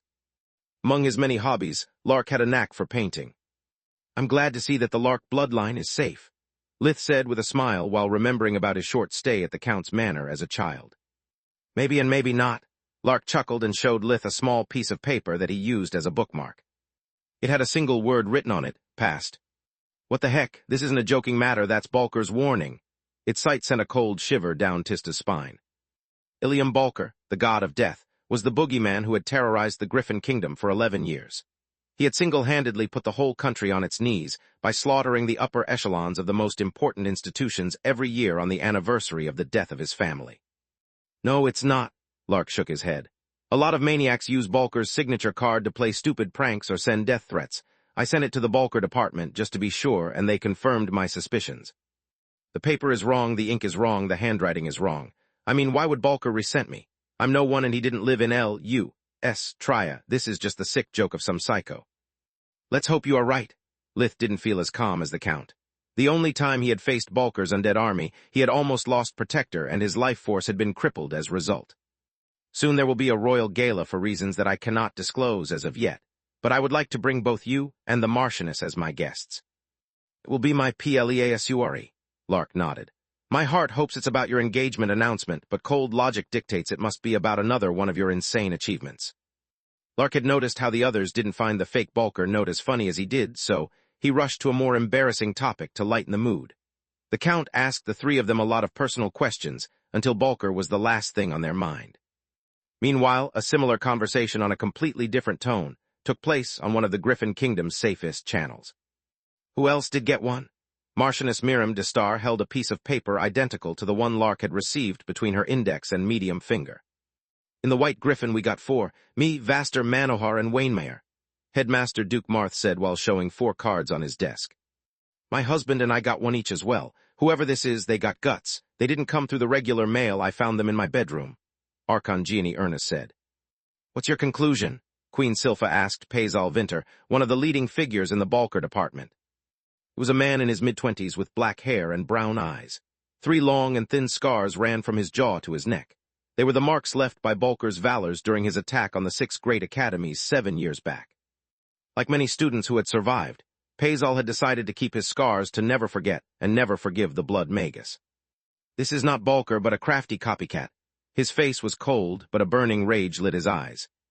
The MO, the delivery mode, and even the timing of the notice doesn't match. Whoever it is, they have the resources to get to the fake info we use as bait to find corrupt high-level clerks, but no actual knowledge of how Balker moved. There's no way to know if it's another necromancer, a terrorist, or just an idiot until the day of the anniversary. I'd like to take charge of the investigation and of punishing the culprit. Denied, Archon Ernest replied. I didn't find anything and I doubt you can do any better. One wrong move and we risk alerting our enemy of how seriously we're taking their threat. The ego of someone who tries to steal Balker's spotlight can't afford to be ignored. We'll make our preparations in silence and let them come to us. But I agree with Archon Ernest. The Queen cut Pazal short and ended the debate. Any idea what the endgame of our enemy might be, Spellbreaker Pazal? Aside from the obvious answer, none. Those who have received the threats have only one thing in common. They all helped Archmage Verhin in the past, he said. Space. After the meeting ended, Gianni took a magically sealed box out of her dimensional amulet.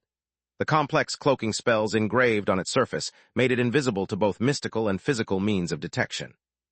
Not even a royal forgemaster could find it. Only the one who had imprinted it could perceive the box. Once opened, it revealed to contain an odd-looking communication amulet made of orichalk, instead that of silver, and with a violet mana crystal fueling it. Do you know anything about this story? Gianni asked after repeating everything she had just learned. only that it wasn't me and that I don't care for copycats. Yet if they dare to desecrate the death of my family to try and turn my legacy for their gains, I'll make sure that's the last mistake they ever make.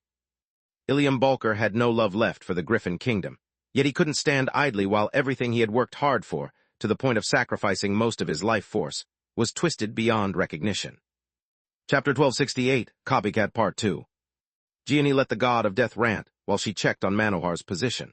She already had 2 gods dancing on the palm of her hand, and Gianni was eager to discover if she could get a third. Space. Lith's house, village of Lucia, a few hours later. We are about to have some tea, dear. Would you mind joining us? Alina asked after knocking on Lith's door. Thanks, Mom, we'll be there in a minute, Tista replied while hugging her mother. No matter how angry they got at each other, it wouldn't last long. Alina loved her children too much to hold a grudge for more than a few minutes.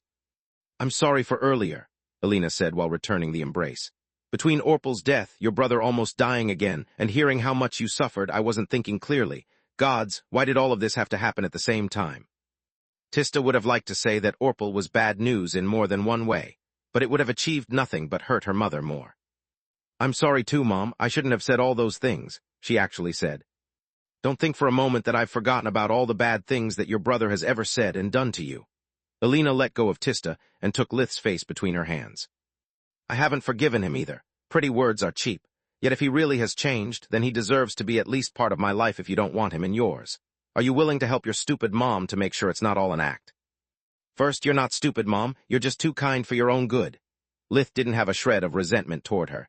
There was a reason why Magur took her semblance in front of him. If not for Alina, Lith would have never cared about anyone but himself. Her unconditional love had quelled the abyss inside of him back when he was trapped inside his infant body and kept his fury at bay until he had met Solus. Even after learning that Lith was a hybrid, and maybe not even her son, Alina had been the first member of the family to accept him. Second, you don't even have to ask. I'll help you to the best of my abilities, but you have to promise me that you'll keep an open and clear mind. The truth is pointless to those who refuse to see it. I promise. Alina hugged him, making sure once again that he wasn't hurt in any way. The rest of the day passed uneventfully. After an awkward start, the mood of the Verhin family returned to normal. Later that evening, Lith informed Vastra of the threat that Zinya's parents posed to her and asked Camilla to thoroughly investigate Orpal. He also contacted his friends and arranged a meeting for the following day at Solus's tower. They met at dawn since both parties had many things to say and knowledge to share. Quilla went first, sharing the events inside the Fringe, what they had learned about how to communicate with Magur, and the new magic they had learned. Freya had become a gravity mage, while Quilla had become the first human true mage, and even dabbled in light mastery now. Seriously, elves? Solus couldn't believe her own ears. Aside from the golden skin and the shitty attitude, they look like those in Dun. She pointed at Quilla's hologram until Lith's glare cut her short. I mean, what a bunch of assholes. Before anyone could wonder what she meant, Lith told them everything that had happened in Rigia first and then in Kalga, leaving out only the part about Karl. Listening to the fate of the humans in Giera, to the fight against the puppeteer abomination, and to Kalia's fate was an emotional roller coaster that peaked when Solus used the tower's abilities to make a hologram of her real appearance overlap with her energy body. This is how I'm supposed to look like, she said while dispelling the illusion. There was no joy in her voice, only sadness. Yet their ride derailed when Lith told them the truth about himself, and an awkward silence fell in the tower's main hall. That's what you couldn't tell me in Rigia, Floria was flabbergasted. It all made sense to her now. She had actually guessed it from the moment she had learned about how Awakened turned into abominations, but she had always denied the possibility that Lith wasn't really human. Yes, I didn't tell Solus either. She already had too much on her plate, and Camilla deserved to be the first to know about my latest crazy shit for once. I owed her that much, Lith said. Are you two still together? Quilla asked in reflex while trying to calm the storm that raged inside her head. Even though I have a hard time believing it myself, we are. She said that between my abomination side and my brief death at birth, she had already guessed, yet she doesn't care about it. Lith's words made everyone's eyes but Floria's go wide in surprise. After the initial shock, it was the same thing that she would have told him if he decided to share that news with her first. Except he didn't, and it really hurt. After talking with Solus and Protector, I don't care about it either. He is right. What I am doesn't change who I am or the way I love my family. Later I'm going to inform Falul as well, but I wanted to tell you guys first. I'll understand if you want to have nothing to do with me anymore, but I have to ask you to keep it for yourself. My life is already messy as it is, and I don't need more trouble. Lith left the room to not be the proverbial elephant in the room while they decided what to do. You didn't have to tell them right now, you know. Solas's wisp rested on his shoulder. After experiencing her human body, she could barely stand her energy form. Everything she saw, felt, and heard was now a pale imitation of the real thing, as if a thin veil of cotton was spread over her body and dulled her senses. Yeah, but I don't want to keep lying. I have no need for fair-weather friends, and they need to know the risks in the case I lose it. As Protector said, the first thing a real abomination do is killing all those closest to them. Lith C-A-R-E-S, said her gently, feeling her sadness as his own. The door opened barely a second after he had left, letting out Nalrond and Floria. You have yet to tell me what you did with the hands of Menadian and with the white crystal. I'm no forge-master, but they are both priceless treasures that could help fix the problem with my two sides. The Razar said, leaving Lith flabbergasted. Don't be so surprised. Ever since we met, I've never considered you a human. Humans don't shapeshift, nor do they turn into frigging giants. I always knew you were a monster, so giving it a tag changes little. Protector trusts you and Magur considers you as one of her children. That's more than enough for me. Nalrond shrugged. Chapter 1269, Solas's True Power, Part 1. I'd like to see the white crystal as well. Even though my household is rich, Dad isn't allowed to bring them home or to use them for anything outside his royal forge-mastering lab. Floria said, not adding a single word about accepting so easily Lith being an abomination, no matter how long he stared at her. He brought them to the second underground floor, where the crystal mines were located. The Eye of Kalga had taken deep roots that spread throughout the tower walls, connecting it to all the other crystals. What the heck is it doing?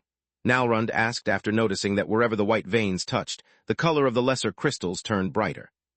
My guess is that since there's nothing past white, and that, due to the crystal being already cut, it cannot grow further, the Eye of Kalga uses the energy from the tower to overcome its natural limits. Solas replied. Can you please dumb it down for me? Nalrond said. It's rearranging the crystal lattice of lesser gemstones to match its own, Solas replied. Okay, now pretend I'm 10 years old and explain it again. Nalrond scratched his head in embarrassment.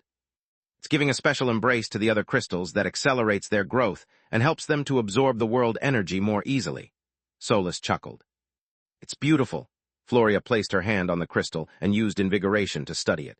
Did you try adding the adamant we received from Zoth? Based on what Tista learned, the process that makes crystal grow applies to enchanted metals as well. The Eye of Kalga didn't look to invigoration like a piece of stone with a monocore, but as an awakened monocore the size of an adult man. It rhythmically drew in the world energy as if it breathed, splitting it into the 6 elements before reassembling it again and sending it through the white veins. Floria could almost feel the crystal wailing as it searched for a suitable body. I did, but if the tower has a metal mine as well, it's on another floor, Lith sighed. Is it alive? Floria pulled her hand away with surprise. No, it doesn't have any life force or consciousness. What you felt are just the echoes of the souls trapped in Kalga, but they are fading away, Lith replied. Then why does it look like a monocore? It doesn't, you're just blinded by its brilliance. Ignore the whales and look deeper. Floria followed his instructions and made another attempt. The white crystal was just filled to the brim with world energy that the cutting process had compressed to its utmost limit. She had mistaken it for a monocore because Floria had never seen such dense energy in an inanimated object, and because the nature of the white crystal focused the world energy, giving it a spherical form. Meanwhile, in the living room, Freya and Quilla didn't know what to do. An abomination. I'm already having trouble dating an emperor beast, and Camilla didn't even flinch in front of an abomination, Quilla said. Yeah, she must have gone through a lot before meeting Lith to be so decisive. I would have needed at least 2 glasses of blue phoenix before making my mind. Freya nodded. Are you serious? Dead serious. If I found someone that loved me despite my flaws and that I loved back despite theirs, after going through thick and thin together for 3 years, I wouldn't break up with them over a minor detail. She shrugged. If you've already made your decision, why are you still here? Because if I left, you'd probably act out of peer pressure. Without a gorgeous friendly ear, you wouldn't be able to voice your doubts, Freya said. The last time Floria had to talk me into staying friends with Lith after learning that he's a hybrid, and now you want me to set aside the fact that he's an abomination like dust under a rug. Is there something wrong with me or with you too? Quilla asked. Neither, we just have different points of view. To me, the breaking point was learning that Ryman was an emperor beast married to a human woman who had given him children. After a huge bender and fighting side by side with him, I realized that Ryman is a good person, and he deserves to be happy. After that, the rest came easy. Why do you think I had no trouble accepting that Lith was a hybrid or swearing alliance to a huge hydra? Do you think less of Falul because she's an emperor beast? Of Nalrund because he's a hybrid, or of Marth if he decided to date that crazy dryad? No, they are all wonderful people. I don't like that Rissa, but I've never seen Marth smile that often ever since we left Larul. He's the one who has to put up with her tomfoolery, so as long as he's happy, I'm happy as well, Quilla replied. Then how is this any different? I'm not telling you to trust a random abomination, but to trust Lith, who also happens to be part abomination. Quilla tried to reply, but Freya gestured for her to wait. As I see it, Alina gave him his human side just like Magur gave him his beast side. He told us that he wasn't normal ever since the 4th year of the academy, and until a couple of days ago, neither we nor he knew what he really was. Now that we got our answer, how does it change our relationship? Quilla froze for a few seconds as she thought back to all the things they had gone through together. To how much Lith had suffered when he believed to have lost Protector for good despite having sacrificed so much of his life force in the attempt to save him. How that sacrifice would sooner or later kill Lith. Then, she remembered all the times that he had stood by her side in her hour of need just because he cared about her. Tears streamed down her eye at the memory of how he didn't hesitate to reveal his hybrid nature to save her in Kula, or to give out Solus's secret to save Floria in Famer. I think you're right, Quilla said after a while. No matter if his base is human, beast, or abomination, Lith is still the same person I've known for years. Thanks for helping me to realize it before I did something I would have regretted my whole life. That's what big sisters are for, little one. Freya ruffled her hair while standing on the tiptoes to recreate the height gap that separated them back at the academy. Stop calling me little one. You know how much I hate that moniker. Quilla left the room, and the tower warped her in the mines where the rest of the group discussed how the white crystal affected the other gemstones. Freya came in last a few seconds later, noticing that Lith sighed in relief at her sight. He must have been afraid that I would leave the tower without even saying goodbye, she thought while walking in front of him with an embarrassed look on her face. Chapter 1270, Solus's True Power Part 2. I'm sorry that it took me so long to come here. I want you to know that I never doubted our friendship. I was just scared. All the undead I met until now were bad people, and hearing that you are some kind of undead and an abomination at that overwhelmed me, Freya said. Quilla opened her eyes wide, realizing that Freya had decided to take the fall for their late coming to not make things more awkward between her and Lith. Don't apologize, being scared is natural. Even I'm afraid of myself ever since I almost killed Solus while fighting the puppeteer. Lith hugged her, thankful to Freya just for being still there and for not quivering at his touch. Watch your hands, big guy, or I'll tell Camilla, she chuckled while returning the embrace. By the way, have you decided what you want to do with the hands? Mine or Menadian's? Lith asked, moving one hand on her hip and changing his stance as if he was about to kiss her. The hands of Menadian, smartass, Freya said with a chuckle. And no, the problem is that an imprint cannot be taken back, so unless I give them to someone disposable, it's not like I can kill them the moment I change my mind. It's a big decision. He let Freya go and took the hands of Menadian out of his pocket dimension. They looked like thick silver working gloves with one mana crystal of a different color on each fingertip and a 6th in the middle of their backhand. The crystals went from red on the little finger to blue on the thumb. The green gem was replaced by a bright silver, while the gemstone on the backhand was black. They are beautiful. Freya wasn't an awakened, yet she could feel the hair on the back of her head stand up in front of the raw power the hands emitted. Is it me, or the 6 gems represent one element each? Doesn't that mean that they are all white crystals of which Menadian has amplified the affinity toward a single element to their utmost limit? Floria asked. Indeed, Lith said. It's a work similar to the sword of Seafel, but meant for crafting rather than fighting. It's actually better, Solus said while assuming her humanoid form and letting her own gloves cover her hands. They all could notice how the relic related to the tower, and the hands were almost identical. The only differences were Solus's gloves being white, the gems being positioned on the knuckles, and their number. With just a deep cyan core, Solus could manifest only 4 mana crystals. He drew in the world energy from the geyser below them and split it into its 6 elemental components by channeling it through the gloves. The missing gems made the flow of the light, darkness, and fire element thinner, but Solus had no trouble lowering the output of the other elements to make them match. Then she breathed a spark of her vitality in the 6 streams, and they suddenly merged into a single one of emerald green color. Is that spirit magic? Quilla was flabbergasted. Yes, I've scanned the hands ever since we retrieved them, and even though I didn't imprint them, studying their power core has made me regain this memory about the tower's abilities. I'm now certain that I possess all the abilities of the 4 relics of Menadian's set. I just have to wait until my body fully recovers to master them, Solus said. That's great for you and Lith, But why does the ability to produce spirit magic make the hands better than the sword of Seafel? Floria asked, without bothering to hide the greed in her eyes, just like everyone else in the room. Unless Tyrus's sword has some secret I'm not aware of, only the hands can be used to both craft powerful relics that employ spirit magic and to fuel their master's spells. The only weakness of spirit magic is how mana-expensive it is, since it relies entirely on the mana core. But with the hands, one just needs to use a bit of life force to turn the elements into their own mana, Solus said. At those words, all those who weren't awakened tried to put Solus's theory into practice. Success would mean the ability to use spirit magic, at least for crafting. Conjuring 6 streams of elemental energy wasn't hard at their level of mastery. Yet only Freya managed to keep them exactly at the same level due to her being equally attuned with all elements. How the heck do you add life force? She asked after trying and failing several times. I don't know, Solus shrugged. I just do what we do every time Lith breathes his origin flames. Whatever it is, it must be hard to grasp since not even Khalga's king used spirit magic this way. Her words caused a lot of swearing that only ceased once Lith warped everyone back into the dining room, where hot tea and pastries waited for them. Now that you know what happened in Khalga, I have to tell you what happened here during my absence, he said. Aside from Floria, no one remembered who Tryon was. No condolences were asked or given since no one cared about his death if not for the pain it caused Elena. The part about Orpal's return and Camilla's parents, however, sent the room into an uproar. Here I thought we had it hard in the fringe. Quilla clenched her cup so hard that if not for its magical nature, she would have crushed it many times already. You really think the 3 events are linked? After being betrayed by the Duans, Nalron's mistrustful nature had become even worse, but even to him that hypothesis seemed a bit far-fetched. I really hope that Orpal didn't kill Tryon just to get back into the family, Tista sighed. As for Camilla's parents, I don't know them well enough to answer your question. Orpal's arrival helps their cause, but not by much. Involving themselves with him is a double-edged sword. It allows them to ride his second chance bullshit, but if their business relationship gets exposed, they'll lose even Zinya's trust.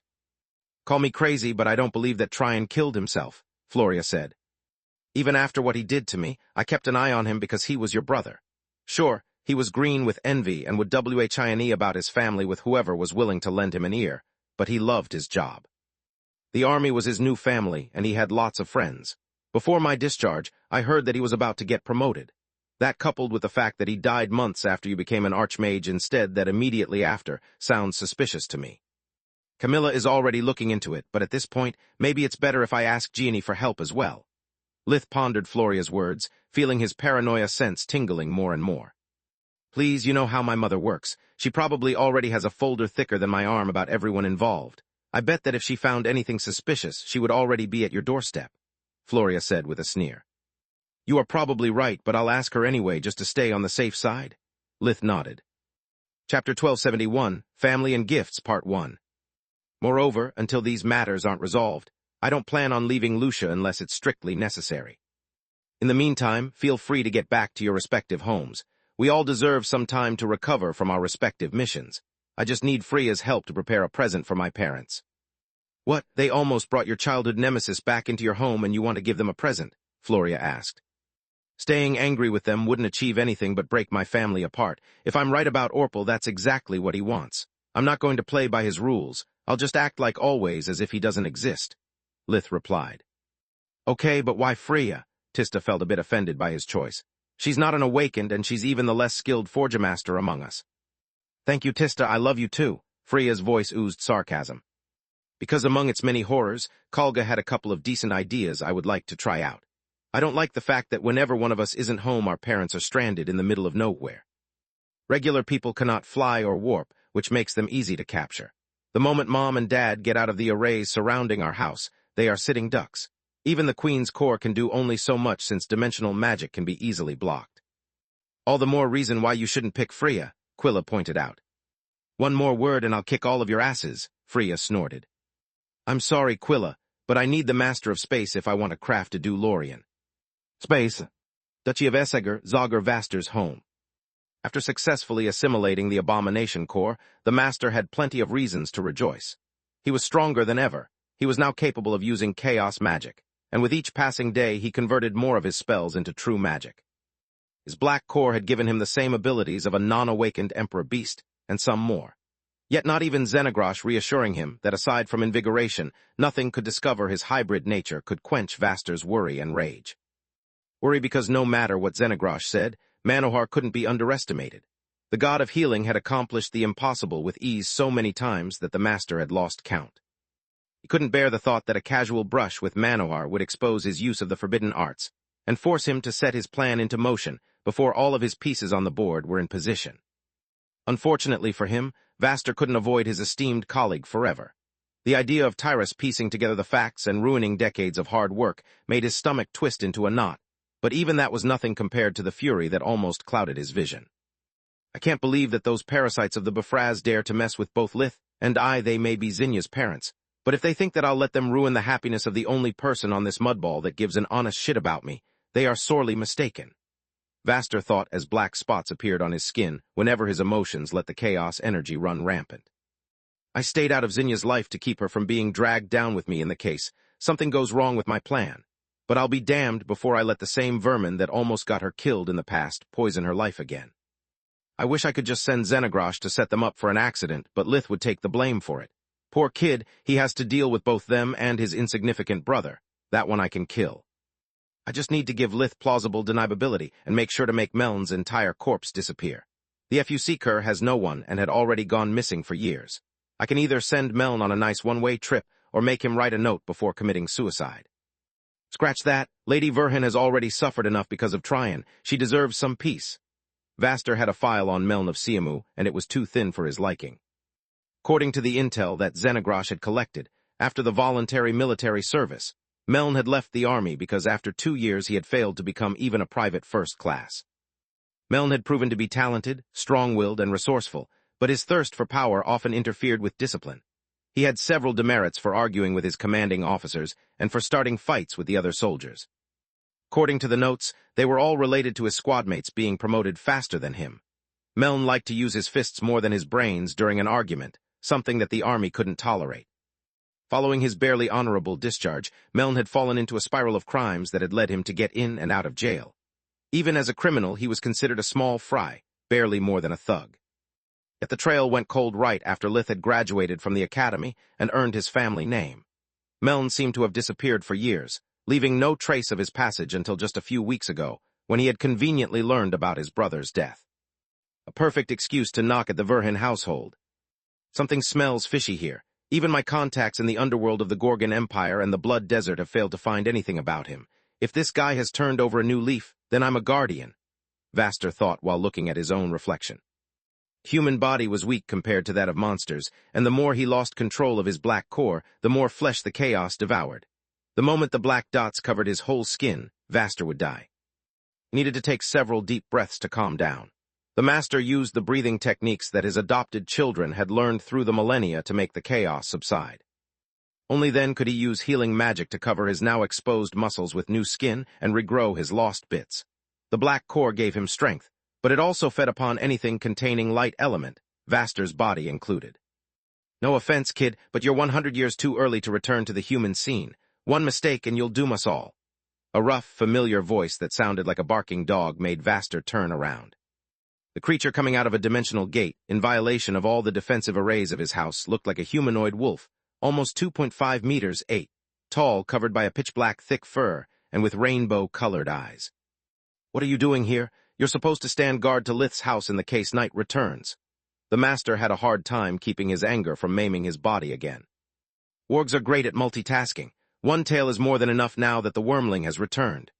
Before turning into an abomination, Tezca had been a Filgja, a fox-type emperor beast that could grow up to 7 tails according to their elemental masteries.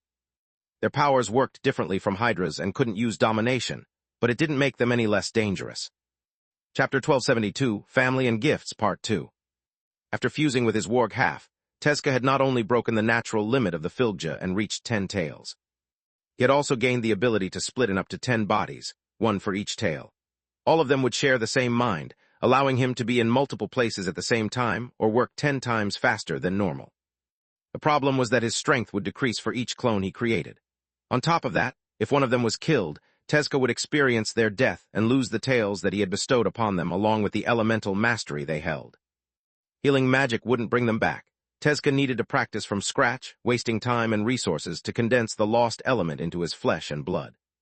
Which tale did you leave behind? Vaster was flabbergasted seeing how battered the Filgja was and the item he held in his left hand. The Chaos one? I would never endanger Xenogrosh's brother or your girlfriend by leaving the spirit magic tail. Tezka used the wooden staff to point at the atrophied tail that couldn't develop due to the abomination's inability to use the seventh element. I'm too old for her, Vaster sighed. What happened to you and what is that thing? You are now immortal. What are 30 years compared to eternity? The Filgja replied with a literal wolfish smile. As for your second question, I went to get you a present and I paid the price for it. Tezka threw the wooden staff to Vaster, who caught it in midair, feeling the strain from his black core subside.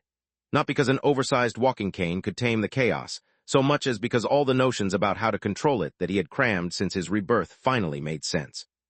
Vaster could now piece together the best parts from each abomination's technique and adapt them to his unique condition. This clarity can only mean one thing. Vaster let go of the staff, and the knowledge that had been so simple until a moment before went back to being hot air. This is a piece of the world tree. Where did you get it? From the original source, where else? Tezka said with a huge grin, while his body mended at a speed visible to the Nakedi. We Filgjas may not belong to the Guardian's bloodlines, but we're no pushovers. It cost me a lot of pain taking it from the old fossil. The least you could do is say thank you. I'll thank you after you answer one question. How the heck can I justify having such a treasure without creating a fuss? Any decent mage knew that even though the wood of the world tree wasn't as sturdy as Davros, it was the next best thing. Even after being removed from its main body, it would retain the mana capacity of a living being and part of the wisdom of the tree. It wouldn't grant its bearer knowledge so much as increase their ability to comprehend the laws of magic. On top of that, if enchanted with spell-holding magic, the wood from the world tree would become capable of storing several spells of all tiers, and even of mixing them to produce effects that went beyond normal Tier 5 magic. As far as Vaster knew, the Griffin Kingdom possessed only a few of such staves, and considered them as state treasures. Brigadier General Vorg, the Master Warden, had one, while another had once been entrusted to one of the professors who had died in Kula. You are the big brain, that's your part of the job, Tezka shrugged. Until you don't get a hang of how to control your black core, you need a crutch. Also, thanks to the staff, you can now use true magic in public and no one will suspect a thing. Thanks, Tezka. Did you carve it yourself? The master ran his open palm over the staff, appreciating both its solidity and mana flow. The apparently smooth surface of the wood was covered in thin runes of power that ran from the top of the bottom of the staff, forming a spiral pattern that channeled the world energy coming from the ground and increased the grip. Its top had been shaped like a tower with two prancing lions at its sides, the insignia of the Vaster household. On top of the tower rested a single white crystal the size of an apple that the lions kept in place with their forelegs and opened mouths. I gave it shape, Xenogrosh carved it a bit, and Bytro enchanted it. It was a team effort, father. At those words, Vaster clenched the staff with all of his strength. He couldn't believe how a failure like him kept receiving so much and yet could give so little in return. I'll find a way to make use of this thing and to make Magra a better place for all of you. You have my word. Space. Tron Woods, Lith's tower. Making a power core is much different from a simple enchantment. Are you sure we don't need help? Freya liked the challenge. Working non-stop for hours until she couldn't stand anymore just to be invigorated and start again, not so much. I'm sure, Lith nodded. Solus and I have the same energy signature, so we can't ruin each other's work. Helpers, on the other hand, need to be properly insulated. Solus needs practice before managing two people while she also takes care of her part of the job. I'm glad everyone thinks so highly of me, but I'm still human, Solus sighed. The tower provides me with lots of power, but it's up to me to split it between the several procedures at hand. One mistake and all of our work will go down the gutter. I wonder how your mother managed to handle so many apprentices at the same time. Freya looked at the blueprint for the piece that would work as both engine and dimensional focus for the warp drive. Thanks to her apprenticeship under Professor Kavos Rudd after finishing the academy, she was the only person in the group who knew how dimensional runes operated, at least in theory. Back then, she had never planned to become a Forger Master, so she didn't study anything that she couldn't use for her guild. A warp drive was a complex focus that would allow an enchanted item to handle both dimensional and gravity magic. Unlike normal runes, which shone of a blue light, dimensional runes were read due to the abundance of fire element needed to boost at the same time all the other elements that comprised gravity magic. Freya had to be careful balancing the warp drive by engraving on its casing specialized water runes that would suppress the excess fire until it was needed. My guess is that I only recovered her personal lab. Solus shrugged while taking care of the silver chassis. She still was the best light master between them, so Lith had tasked her with working on a golden core that would conjure and hold several different kinds of hard light constructs according to the Cirque. M stances. Both girls and Lith were each working on a different complex pseudo-core that would usually be enough to craft a powerful enchanted item. Yet it was just the first step before assembling them into a power core. Chapter 1273, Power Core Part 1. Unlike a pseudo-core, a power core could be realized one step at a time, and even from different mages. Imbuing huge artifacts like a mage tower or an academy with several enchantments of different nature would have been impossible otherwise, even for someone who already owned a tower. The different pieces had to be crafted so that the pseudo-cores would merge after assembling their physical vessels. To do that, it was necessary to alter the usual order of forgemastering procedures and leave the creation of the mana circulatory system for last.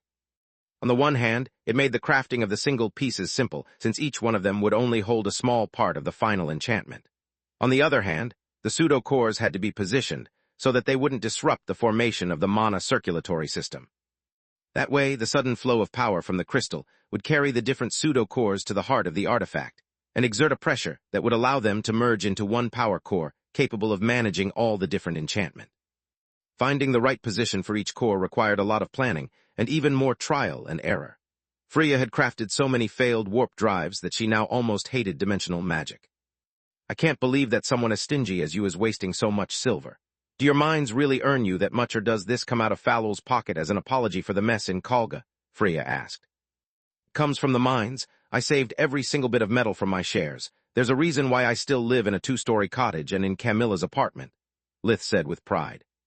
Yeah, the reason is that you are a cheap ass, Freya said with a scoff. Besides, I'm not wasting any silver. Our failures cannot be enchanted anymore, but they can still be melted and sold as jewelry. He ignored her remark and kept working on the propulsion system. Each one of them took care of the aspect of the DeLorean that better suited their respective talents. Lith had appreciated the design of Kalga's flying cars, but they were unsuitable to be used by regular humans. Thanks to the Forbidden Sun, Kalgans couldn't die, so their cars had no safety measure nor an emergency system. On top of that, Kalgans could use magic, so in the worst-case scenario, they would float back on the ground, whereas Lith's parents couldn't even use Tier 1 spells. Make a proper means of transportation instead of a metal death trap, it required a much more complex design. Lith crafted all the contingency measure pseudo-cores necessary in the case his parents ran into an elemental blocking array. Freya instead used her notions of gravity magic to make the device capable of floating on its own, rather than require a constant flow of air magic to lift it. It would make the flight path more stable and allow the vehicle to go faster, since only a small part of the energy would be needed to keep it in the air. Solus had to take care of the light mastery necessary to make the DeLorean safe. Even after being enchanted, silver wasn't very sturdy, and to cover all the possible scenarios where a flying beast or mage attacked, it would take dozens of spells. Light mastery was the perfect solution, since no one used light sealing arrays, and the versatility of the constructs allowed the same spell to shape them according to the situation at hand. It could form an external armor to protect the occupants from attacks, while also fill the interior with a protective foam in case of impacts or crash landings. Lith had devised it as a means of transportation or of escape, not as a weapon. Each one of them worked with their respective hammer, and even though Freya only had a bright cyan core, her works held the same power that Lith would expect from someone with a blue core. How does that thing work exactly? He asked during the lunch break. Not everyone has a tower that conveniently boosts their power. Hydras can use their extra heads to keep the forgemastering circles stable indefinitely, but their total amount of mana is fixed, Freya replied. I have no idea how this thing has been crafted. All I know is that after being imprinted, my hammer's enchantment allows it to turn the world energy from the crystals into mana with the same energy signature of its wielder. It works akin to a second mana core that gets refilled over time, and allows me to exceed my own limits long enough to craft several pieces before needing to take a break. Can't you use it for combat spells as well? Solus tried to put her hands of it, but Freya slapped them away. Hands off the merchandise, sister. I don't try and steal your secrets. The least you could do is return the favor, she snarled. Sorry, bad habits die hard. I'm too used to liberate all the knowledge I encounter. My invigoration moves faster than my brain. Solus lowered her eyes in embarrassment. As for your question, I could do that if I was an awakened or at least a true mage, Freya sighed. I need my hands free to cast spells, remember. Only during a Forja mastering procedure can I finish the hand signs first, and then wield the hammer to channel its mana into my spell. In a combat situation, it would leave me completely exposed and keep me from using my estoc. After every failure, they needed to revise the blueprints and adjust the position of the pseudo-cores, giving Freya's hammer the time to recharge. Yet changing the rune patterns without altering the spell's structure needed all her focus and drained her energy. After a few days of sleepless work while following Lith's rhythm, Freya was on the verge of a nervous breakdown. "Is this really your idea of vacation?" she snarled. "If I were Solus, I would have already kicked your ASS several times, while in Camilla's shoes, I would have dumped you a long time ago. Compared to this, the fringe was a pleasant experience." "This isn't a vacation, it's how awakened work." Lith shrugged. "You should thank me for giving you the opportunity to live like one of us for a while and put your Forja mastering skills to the test. You've tempered your body with mana and even lost some weight. What more could you possibly want?" Freya swore like a sailor and left the Forja mastering lab, adding a long streak of death threats that she promised to put into action if he dared to wake her up before 8 hours. "Don't you think that you're being too hard on her? She's not an awakened, and she went through a lot," Solus said while making a steaming hot full-course meal appear on the table in Freya's room.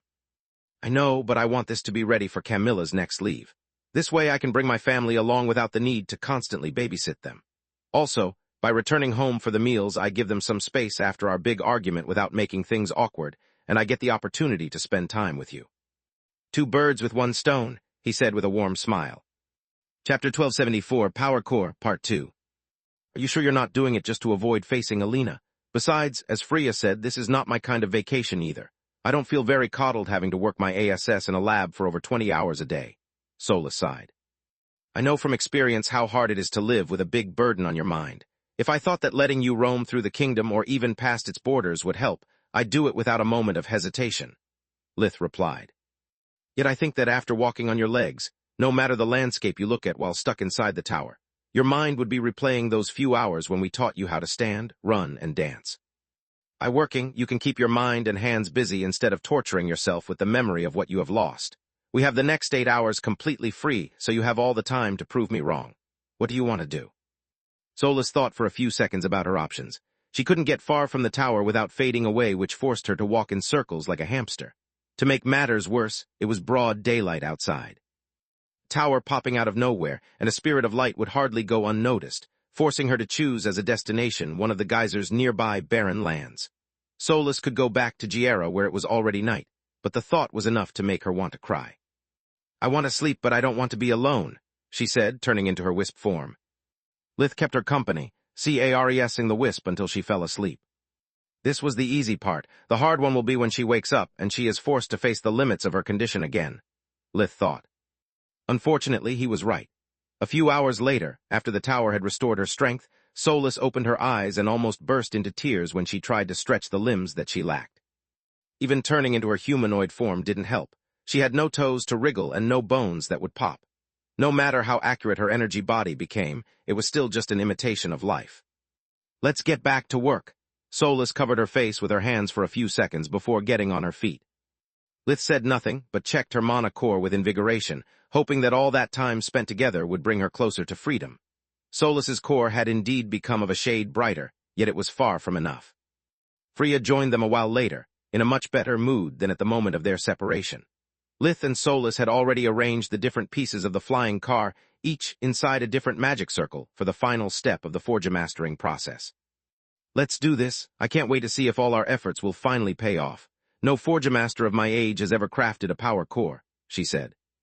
Lith cleared his throat in reply while pointing at himself. "You're right, sorry. No Forja master of my age has ever crafted a power core after only 6 months of practice like I'm about to do. As for you, I'm sorry, but Manohar already beat you to it," she chuckled. "Thanks for belittling my work. He did it only after becoming a royal Forja master and receiving plenty of training from his masters. Unlike you two, I'm almost self-taught," Lith said with a grunt. "And also a sore loser." Decided to ignore her and raised his arms. It was the convened signal for everyone to start their respective spell. Assembling a power core required an enormous amount of mana and focus, but splitting the task would also lessen the strain. Having a bright blue core and a mage tower, Lith was one of the few people on Magur that might have pulled it off just with Solus's help, but in case of failure, he would have wasted their hard work again. Lith was a workaholic, so starting from scratch wouldn't bother him much, but Solus and Freya were likely to kill him for it. On top of that, working as a team had several perks. Freya's presence in the final step relieved enough of Lith's and Solus's burden to allow them to greatly increase their precision, and make every attempt last much longer than when they worked on their own. That way, Lith and Solus had enough time to study how the mana circulatory system affected the different pseudo-cores, and to practice handling the different parts of the power core. Lith looked at the different pieces that comprised the skeleton of the vehicle that resembled a minivan and sighed deeply. He had been forced to abandon the idea of reproducing the iconic time-traveling means of transportation in the early stages of the project. The original DeLorean looked much cooler, but it was also much less practical. There wasn't enough space for the kids, and both the trunk and the hood had no purpose. Baggage would be stored inside dimensional items, and the power source took less space than an orange. If only I knew how to permanently distort space, I could have kept the initial design, he thought. Yeah, right, way to waste an absurdly powerful spell in the name of nerdiness. At that point, why not a blue police box? Solus was flabbergasted when she realized that Lith was actually considering the idea. Her sarcasm was wasted on someone that crafted his wands to make them resemble a buzzing screwdriver. They started to weave the bonding spell in unison to make sure that their respective violet crystal would make contact with the silver at the same time. Under any other circ, stance, such a spell would be part of the preparatory phase along with runesmithing. Yet crafting a power core required a different approach. As the 3 gemstones started to fuse with the metal structure, they also generated a complex network of channels that allowed the world energy to flow throughout the silver as if it was a living being. Normal enchanted items, the mana circulatory system was necessary to imbue a powerful pseudo-core into the chosen vessel, without making it crumble due to the strain that high volumes of mana exerted on inanimated objects. Now, however, its purpose was different. The Forge Masters had to harness the violent flow world energy and use it to move the single pseudo-cores from their starting position towards the heart of enchantment, right in the middle of the 3 crystals placed respectively on the hood, the roof, and below the driver's seat. Lith decided to use Freya's warp drive, the most complex incantation, as the base of the power core, placing it first on the dashboard. The red core was comprised of dimensional runes whose complexity was on another level, compared even with the golden light mastery core that Solus had crafted. Normally, Lith would have shaped all the pseudo-cores before imbuing them, and made them overlap, so that they would be able to occupy the heart of the enchantment at the same time.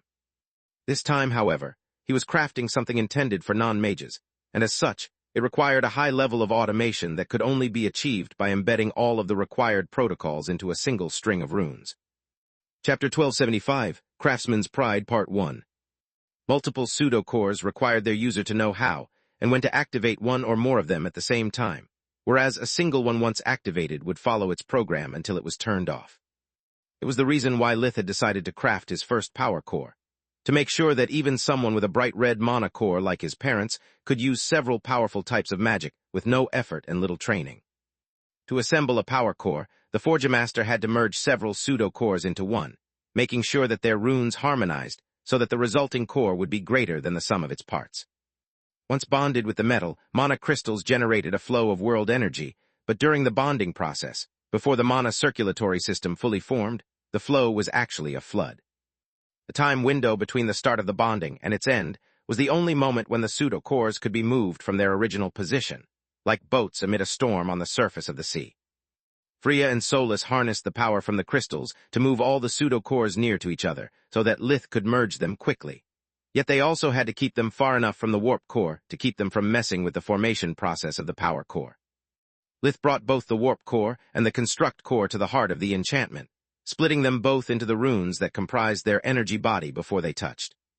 The mana pathways surrounding the different cores didn't interfere in the process, because they were meant to keep the energy of the pseudo-cores they protected from dispersing, not to stop new energy from getting in. Otherwise, imprinting an enchanted item would have been impossible due to the mana pathways blocking the mana of the mage that was supposed to grant them ownership, and to the item the energy source it needed to last forever. After several attempts, Lith knew both sequences of runes by heart and had already figured out where their compatibility was high. The process involved not to just attach the runes of the construct core to the warp, but to alternate them as if cutting a strand of DNA in multiple places, and fill the gaps between the various extremities with short strings of base pairs from a different strand without compromising the stability of the resulting DNA. The red and golden runes rearranged themselves according to Lith's will, forming a warp core capable of using light mastery, Its size and power surpassed what the mana pathways from the two single cores could contain, but that wasn't a problem. Yet, Lith then moved the remaining pseudo-cores that would grant the final enchantment mastery over the other elements as well. They were smaller and simpler than the previous two, and Lith had kept them last for a good reason. Even though merging them with either the warp or the construct core would have been quick and easy, with each step taken the complexity of the power core would increase. This way, instead, he had performed the critical step of the process, while the two most powerful cores were in their simplest form, reducing the chances of failure to the minimum.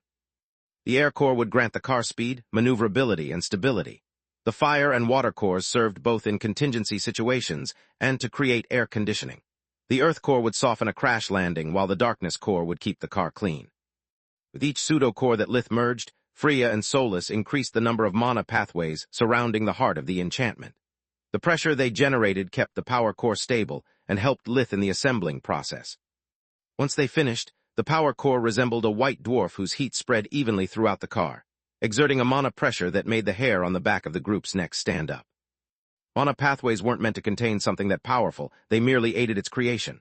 Lith, Freya, and Solus chanted the Tier 5 Forge-mastering spell, Seal, in unison. Each one of them generated a string of Forge-mastering runes with spirit magic that surrounded the power core like orbital rings a planet, until all of its mana was sealed in the space between the core and the rings. Freya's work was easily identifiable, being of the silvery color of her royal Forge-master wand, instead of emerald green like that of an awakened. A long tense silence followed as the trio waited to see if they had actually succeeded, or if something would go wrong again, turning hours of sweat and hard work into scrap metal. Then a rainbow of different colored runes covered the surface of the silver, as the magic from the power core spread throughout every nook and cranny of the structure, allowing the different spells to recognize the car as their own body. After each enchantment that comprised the power core bonded with the section of the car it was intended to control and oversee, the runes disappeared forever from sight. Thanks to its cloaking system, even invigoration would only show the magical equivalent of a Pollock painting. "We did it!" Solus jumped with joy for the first time in days, hugging her partners to share with them her bliss for a job well done. "We made a real power core in less than a week." Lith was the first to not believe his own ears. "I can finally go home and have a real vacation." Freya was so happy that she almost kissed them both. Fallow was a strict but fair teacher, but Lith was brutal. Failure with him meant to figure out what had gone wrong and start over the moment they had regained their mental focus. Unfortunately for her, between the abundant world energy in the tower and invigoration, such a break would last just long enough for her to eat an army's protein bar. "What do you mean go home?" Lith froze at her words. "We still have to fix the interior and then give it a test ride. Do you really want to miss? Let me know how it goes, but don't you dare to contact me before 2 days unless it's a life-or-death situation." Freya cut him short while using the tower's warping mirror to reach Dirios, the capital of the Distar Marquisate. From there, a city gate would lead her home, away from the forced labor that in Lith's and Solus's mind passed as fun. She even turned off her communication amulet, just to stay safe. "That was rude," Lith felt slightly offended. "I even prepared her meals to let her eat here while she rested." "Yeah, you only had to grant Freya yard time to be a real jailer."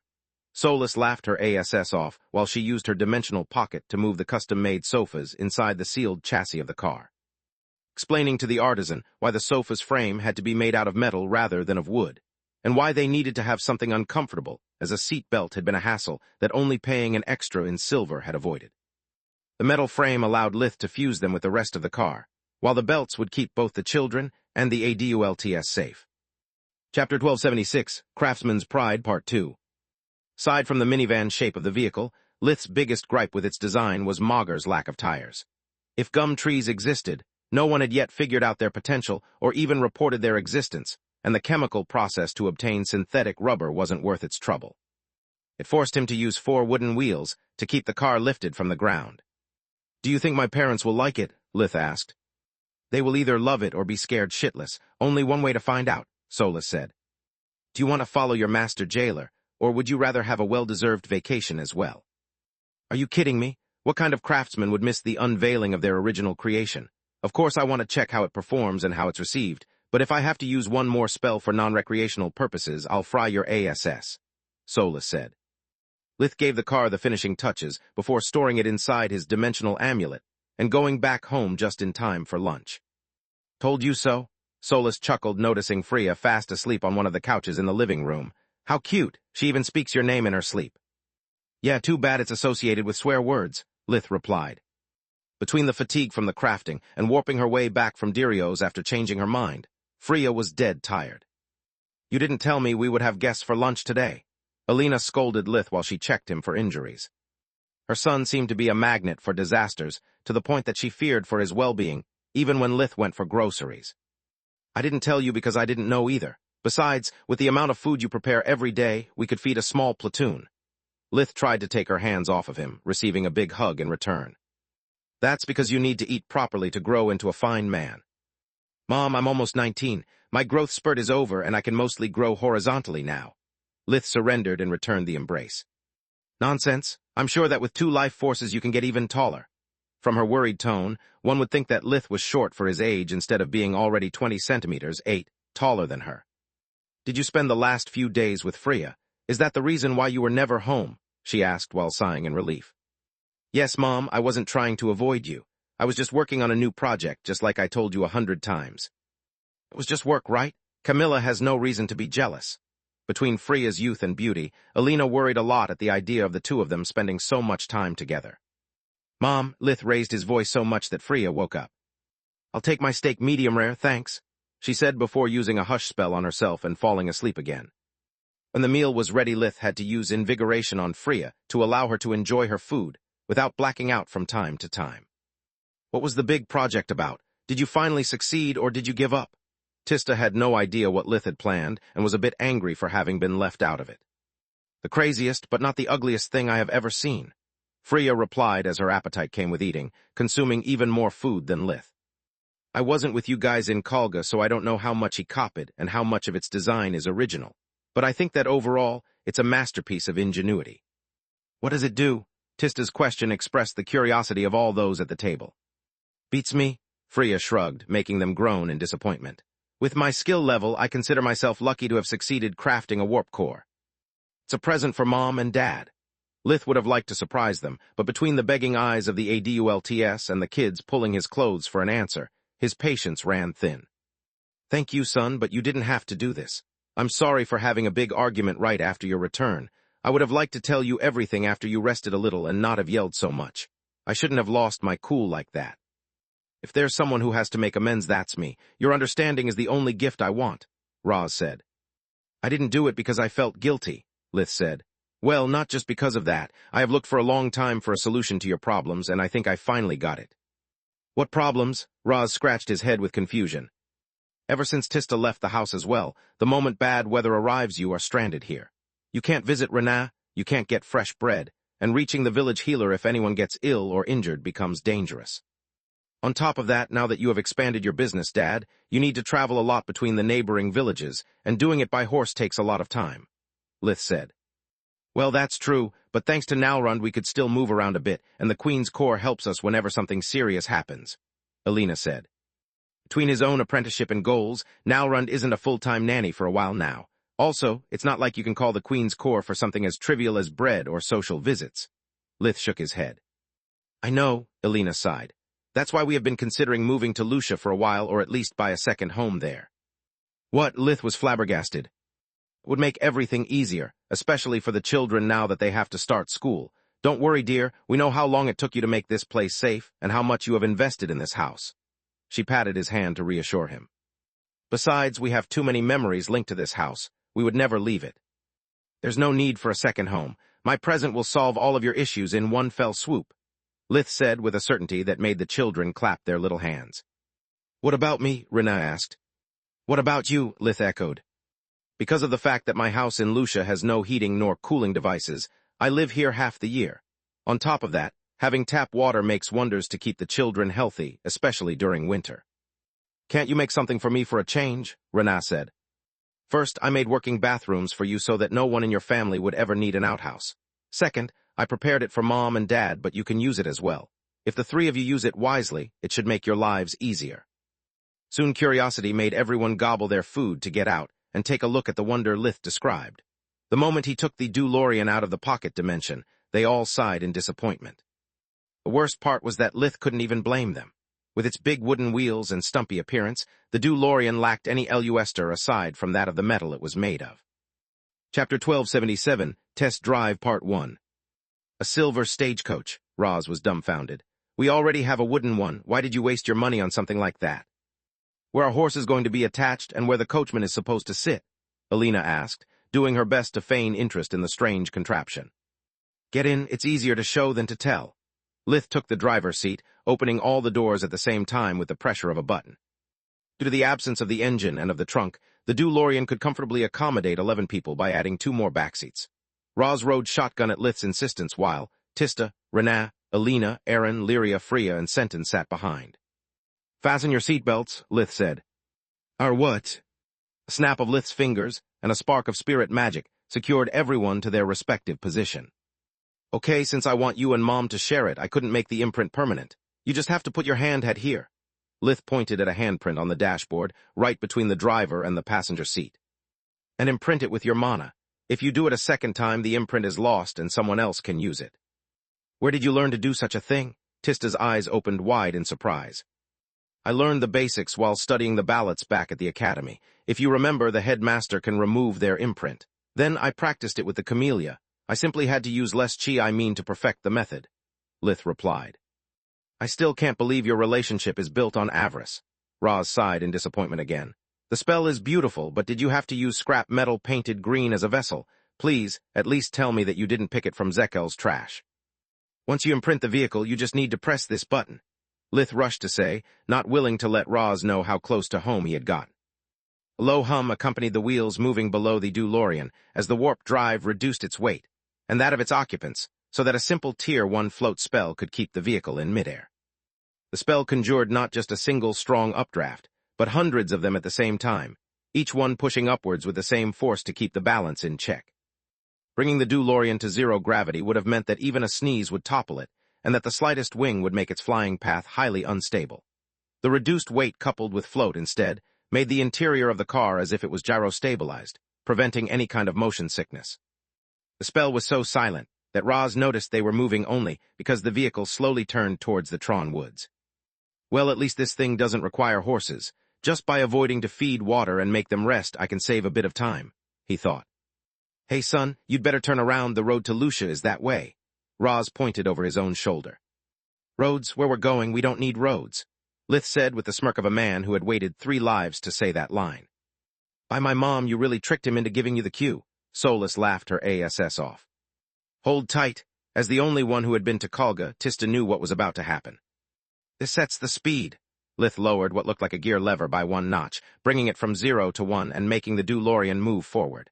And then you pull the steering wheel towards you to set the altitude. Panic ensued among the ADULTS the moment they realized that they were leaving the ground.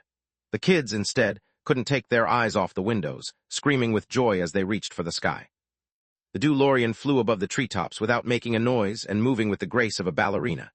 Alas, what happened on the outside couldn't differ more from what took place inside. Only the seatbelts and the locked doors kept Lith's passengers from harming themselves. The moment they realized to be trapped, they froze in place like a deer in headlights. Renaa and Alina prayed to the gods to have mercy on their children, while Freya weaved one spell after another. Neither a single float nor flight could lift the weight of the DeLorean and of so many people at the same time.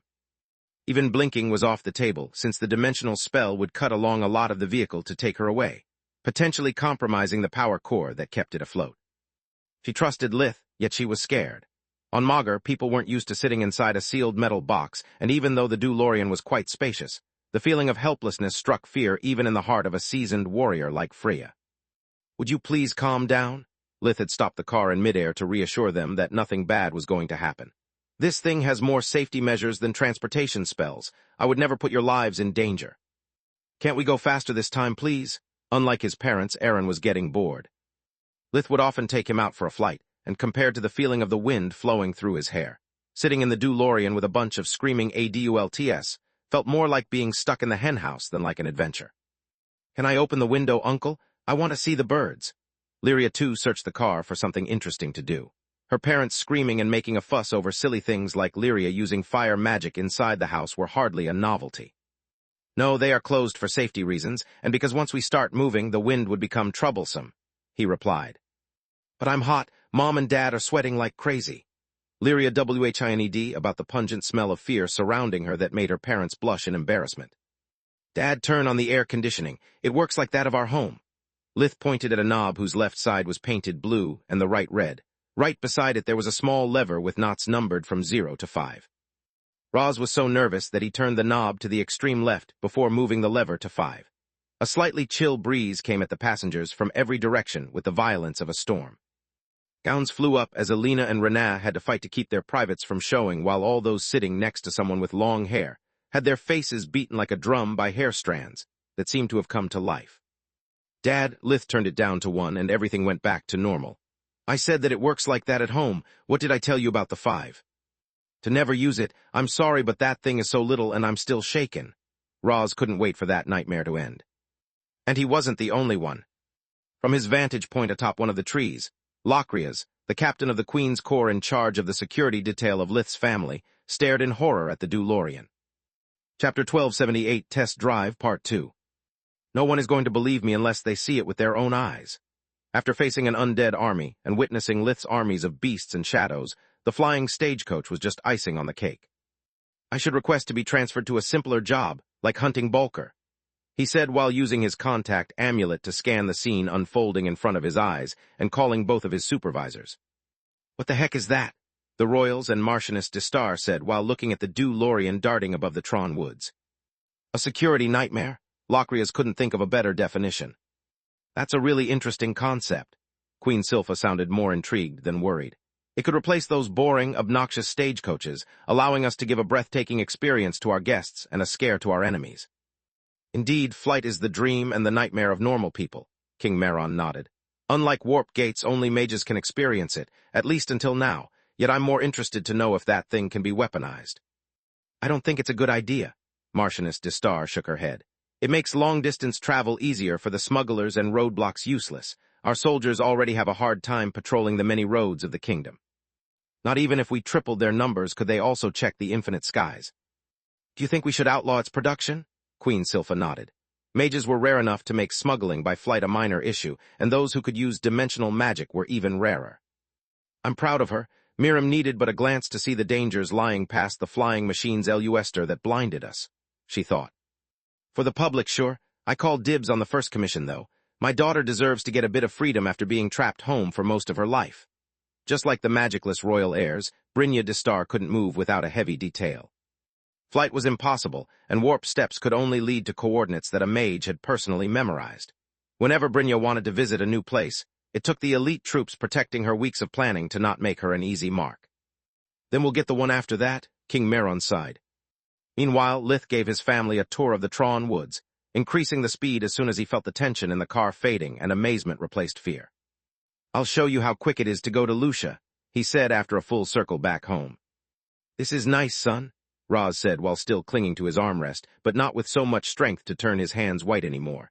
Yet I'm not used to see the world from above, how I'm supposed to find my way around from the sky. You can just follow the road at first. I did the same when I learned how to fly. Lith replied, following the same path they would use with their carriage, but from several meters above the ground. Okay, fine, but how do I bring this thing down? I'm no mage and I don't want to waste your time and money with constant repairs. Even though his brain spun at full gear to find a way to never drive the DeLorean, Roz couldn't argue with its results. Reaching Lucia required half an hour by foot and 20 minutes by carriage. Yet they had gotten there in less than 5 minutes, even though Lith had kept the speed lever at the 2 the entire time. I thought about that too, Lith said with a confident smile that Roz usually loved, but that he now feared from the deep of his heart. We are right in front of Renaa's house. Now push that button, Dad. Roz did as instructed, pressing a button as big as an apricot with the word, land, written in bright letters. The wooden wheels returned to their original position, and the car descended slowly until they touched the ground. Then gravity gradually returned to normal as the system made sure that the DeLorean had a stable footing.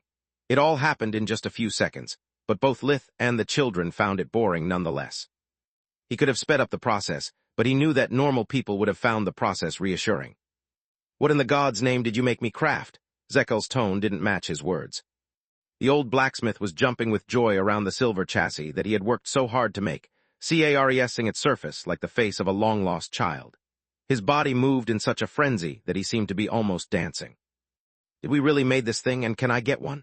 I hate when my granddaughter moves to your home in winter, and I can't get to see my little fairy for months.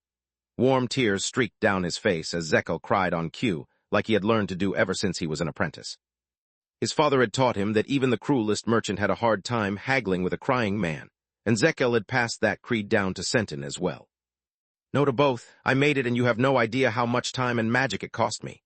Honest tears didn't faze Lith, let alone those of an old scoundrel. I can lend it to Renat and you can use it, though. The whole village of Lucia had been staring at the sky for a while, pointing at the unidentified flying object.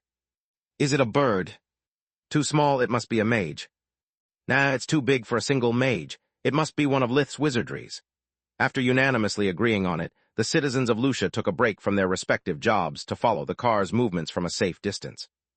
Between the pure silver of its chassis and the smooth elegance of its movements, many foreigners believed it to be a chariot of the gods and fell to their knees, praying for mercy. Once it landed and the Verhins came out of it, the Lucians and foreigners alike stared at the DeLorean in awe. Their amazement grew with each person that came down, realizing how many passengers it could carry. It took people a few minutes of waiting and hearing the children begging for another ride before they dared to close in enough to see the DeLorean. Are you still with that, Lieutenant? My daughter is single and she always asks me of you. Vexel the baker and Brina's father shamelessly asked, beating the competition to the punch. Camilla is a captain and a royal constable now, Lith snarled in reply, and yes, everything is fine between us, thank you for asking. Despite Vexel's valiant sacrifice, Lith had to endure several not-so-veiled marriage proposals, suggestions for one or more mistresses, maids, or any work a parent could think of that would offer their daughter the chance to get in his bed. Good gods, don't you guys have no shame? What kind of a man do you think my son is?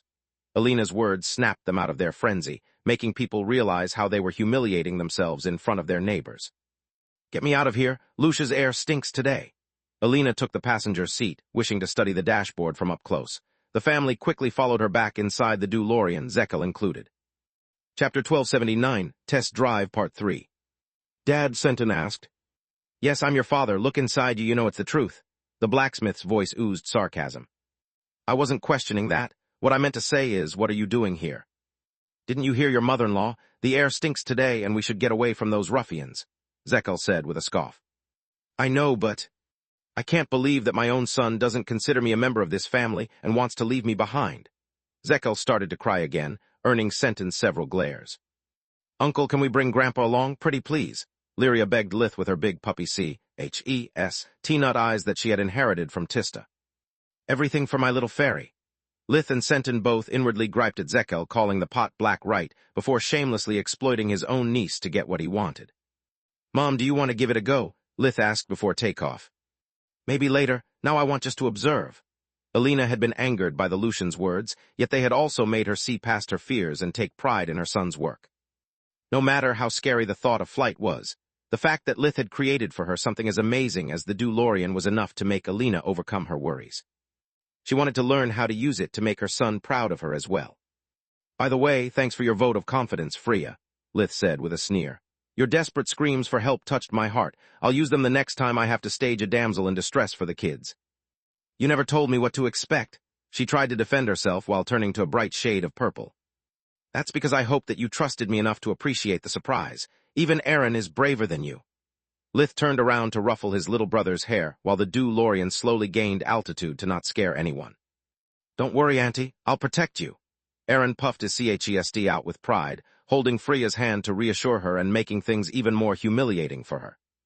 Tista, do you mind calling Lark? We have plenty of time for a visit.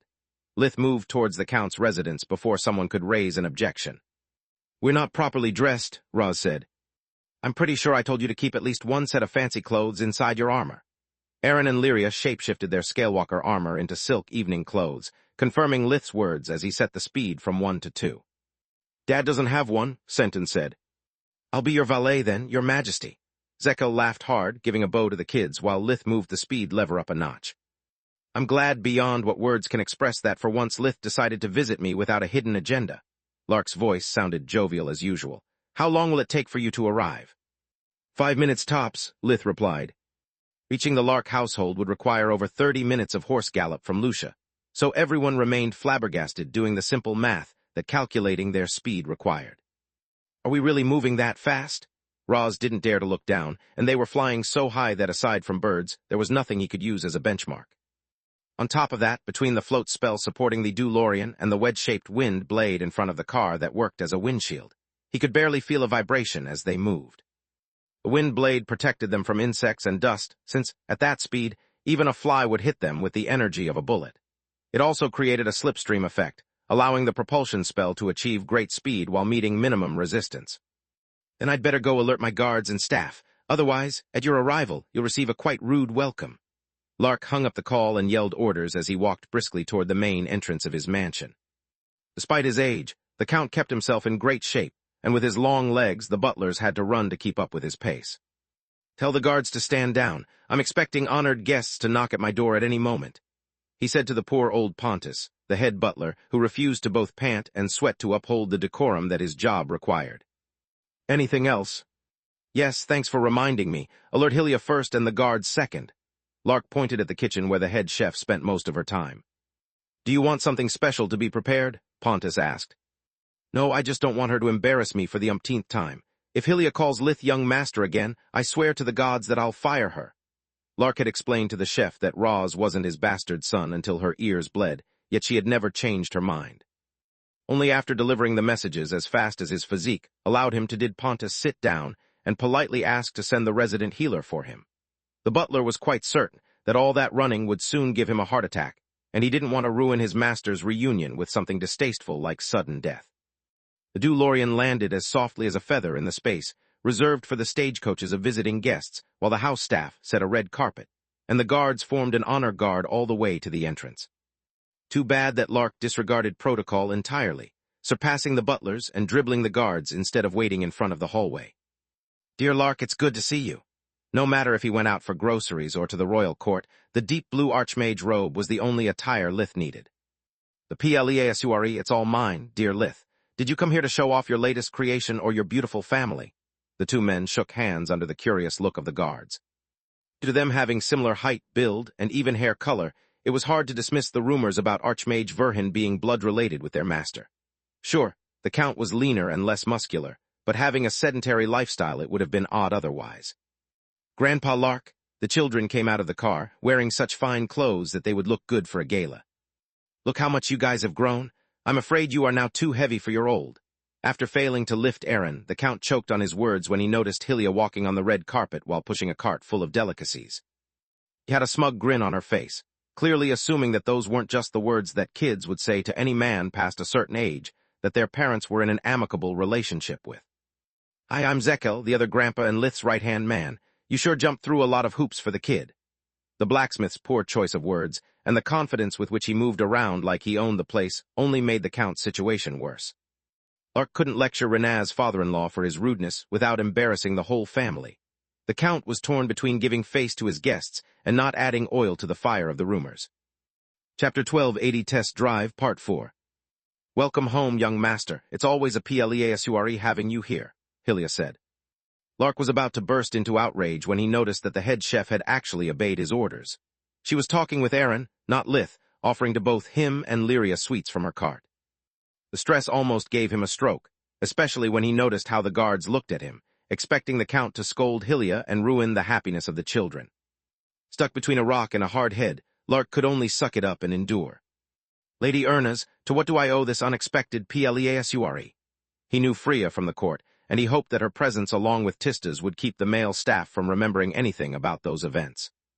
Judging from their sudden blank stares, the plan seemed to work. I helped Lith in making this wonder of magic and decided to join them for this joy ride. I must say that it goes beyond my wildest expectations. I'm even considering to gift one to my mother. She replied to the Count's bow with a small curtsy. The more Lark learned about the DeLorean, the less he cared for his alleged parenthood. His love for anything even remotely magical was the reason why he and Lith had crossed paths in the first place. Standing in front of a piece that even the famous royal forgemaster Orion Ernaz considered worthy of his wife, made Lark's monocle pop out of his eye socket in surprise. He had no idea that Freya spoke only on her own behalf, nor that her request would probably go against the law in the matter of a few hours. What does it do exactly? He asked without taking a single step away from the car as he studied it inside and out. Hylia inwardly griped at her master's lack of etiquette. forcing his guests to stand outside despite the chilly wind of the upcoming winter, and without offering them any refreshment.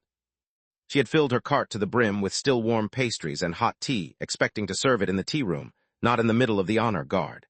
Little did she know that after flying that way, everyone enjoyed the feeling of solid ground under their feet.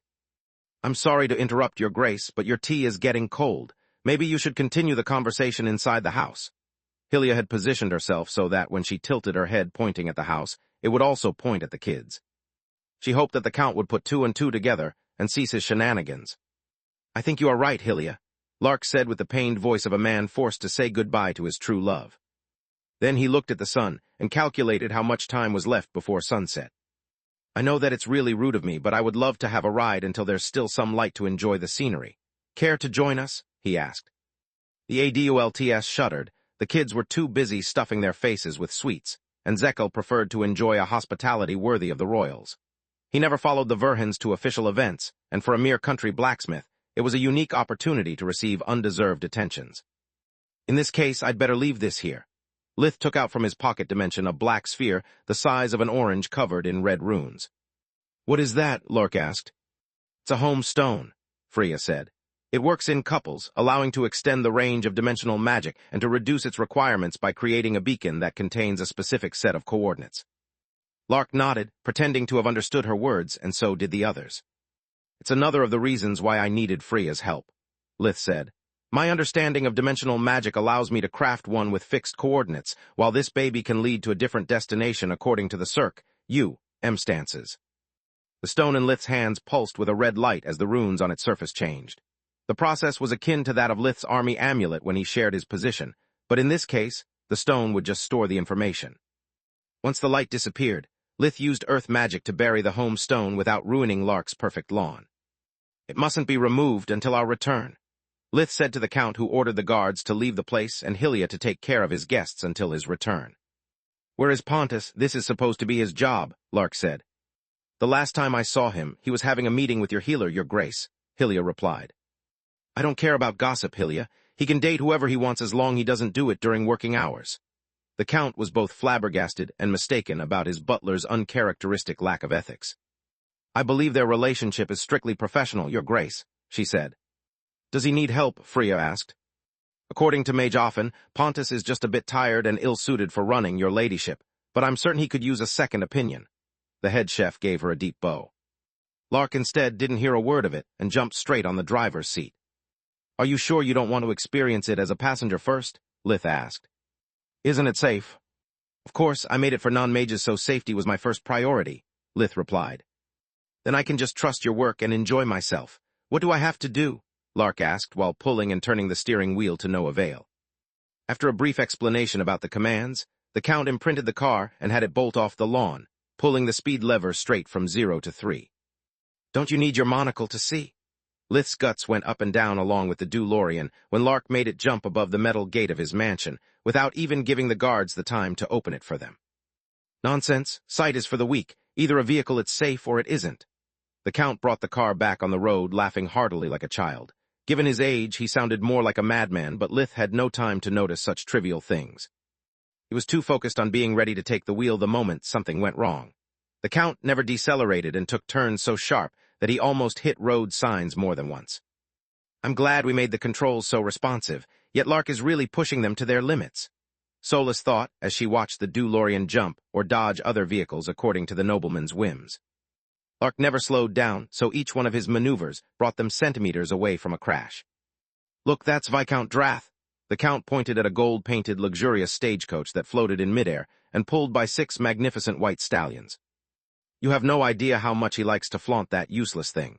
Sure, its enchantments prevent any bumps even when the horses gallop at their full speed, but I don't think it's worth spending 1/10 of your annuities." Chapter 1281, Safe Travels, Part 1. Lark slowed down the moment he flanked the stagecoach, rolling down the window before politely knocking on that of the Viscount.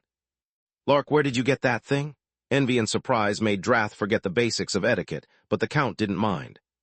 Seeing one of his most annoying political foes turn green was more than enough compensation. The stagecoach was just painted in gold, whereas to DeLorean was made of silver, something that no dissipated noble would miss.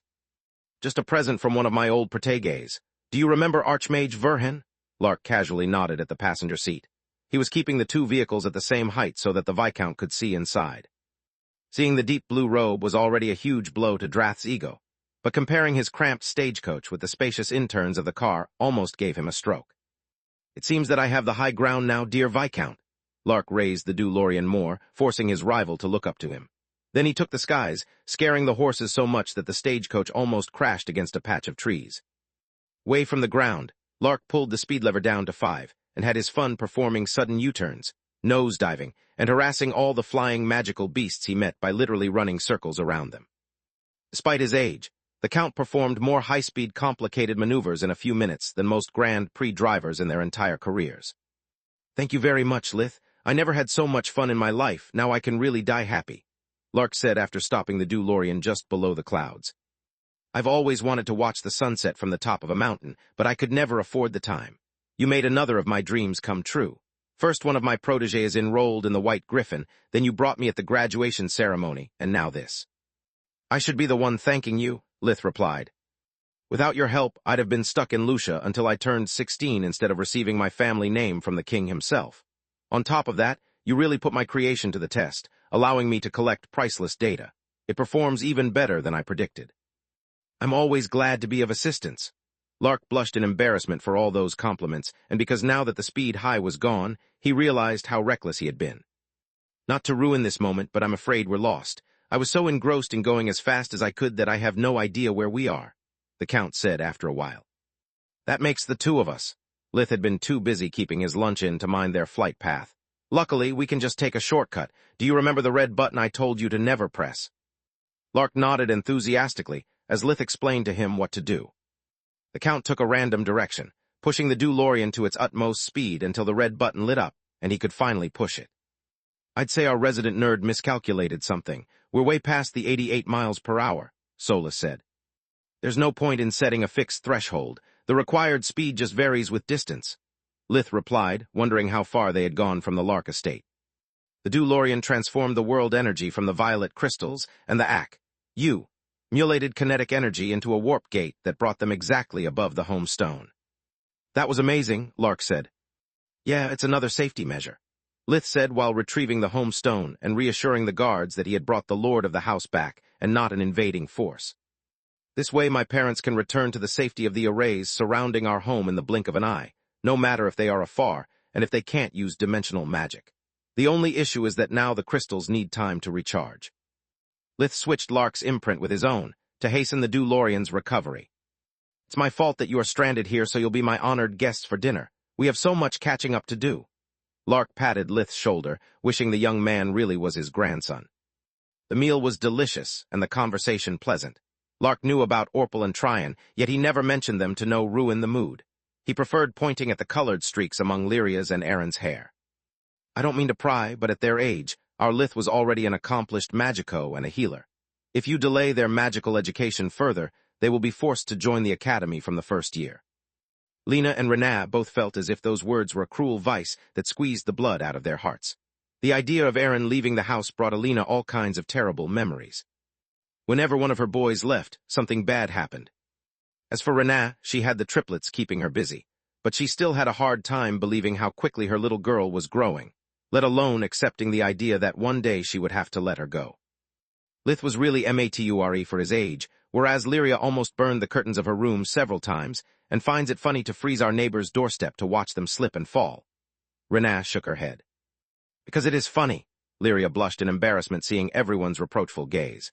Being scolded by her rules-obsessed parents was one thing, her misdeeds being exposed to the entire family was another. "It's funny for you, but for those who fall on their butts, it's just painful, young lady," Senton said. "At least she gets to do something. Mom scolds me the moment I try to help her with the house chores," Aaron grumbled. "That's because you flood the floors when you try to wash them, and instead of collecting the dust, your air magic cuts the furniture into bits." Alina reminded him solely of the minor accident since they were in the presence of the Count, yet it was enough to bring Aaron on the verge of tears. "Why did I never hear anything about this?" Lith asked. "Because you're often away, and whenever you are home the kids always behave," Renat replied. "You already do more than enough for the family. Taking care of the children is our job. You have too much on your plate to take care of this as well." Solus Lith thought. Based on my limited experience with kids, the bright yellow monocore is a bottleneck for someone of that age who hasn't undergone body refining like an awakened, she replied. That's not what I'm worried about. I want to know what the status of their impurities is and what will happen once they get a deep green core. There's no reason to worry about their awakening.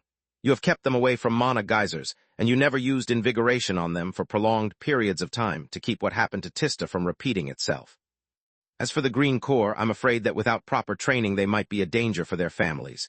You heard their mothers. The kids already have enough mana to make chore magic dangerous and no control over it, Solus said.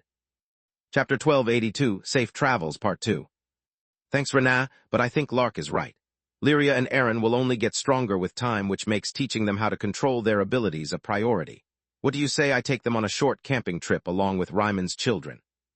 They could use learning something about responsibility, and maybe when they return, they'll have learned to appreciate the many things that their families do for them instead of taking them for granted, Lith said. The children politely expressed their enthusiasm, having heard nothing but their favorite relative offering to bring them on one of his fabled adventures.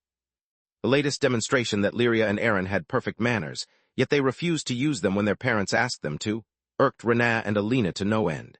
Seeing them acting all nice and proper for Lark was a bitter pill to swallow. Space. The forest surrounding the White Griffin, a few days back, after Lith's return on Garland. Scarlet the Scorpicore had finally returned home after 5 long years of traveling. She had left her lair and relinquished her role of Lord of the Forest after Linjos's death to get her revenge on Balker, the god of death. His attack had killed many of her loyal friends and servants, including her second-in-command, Emruk. Yet after Salark had taken Balker under her wing, both metaphorically and physically, Scarlet had been forced to change her plans.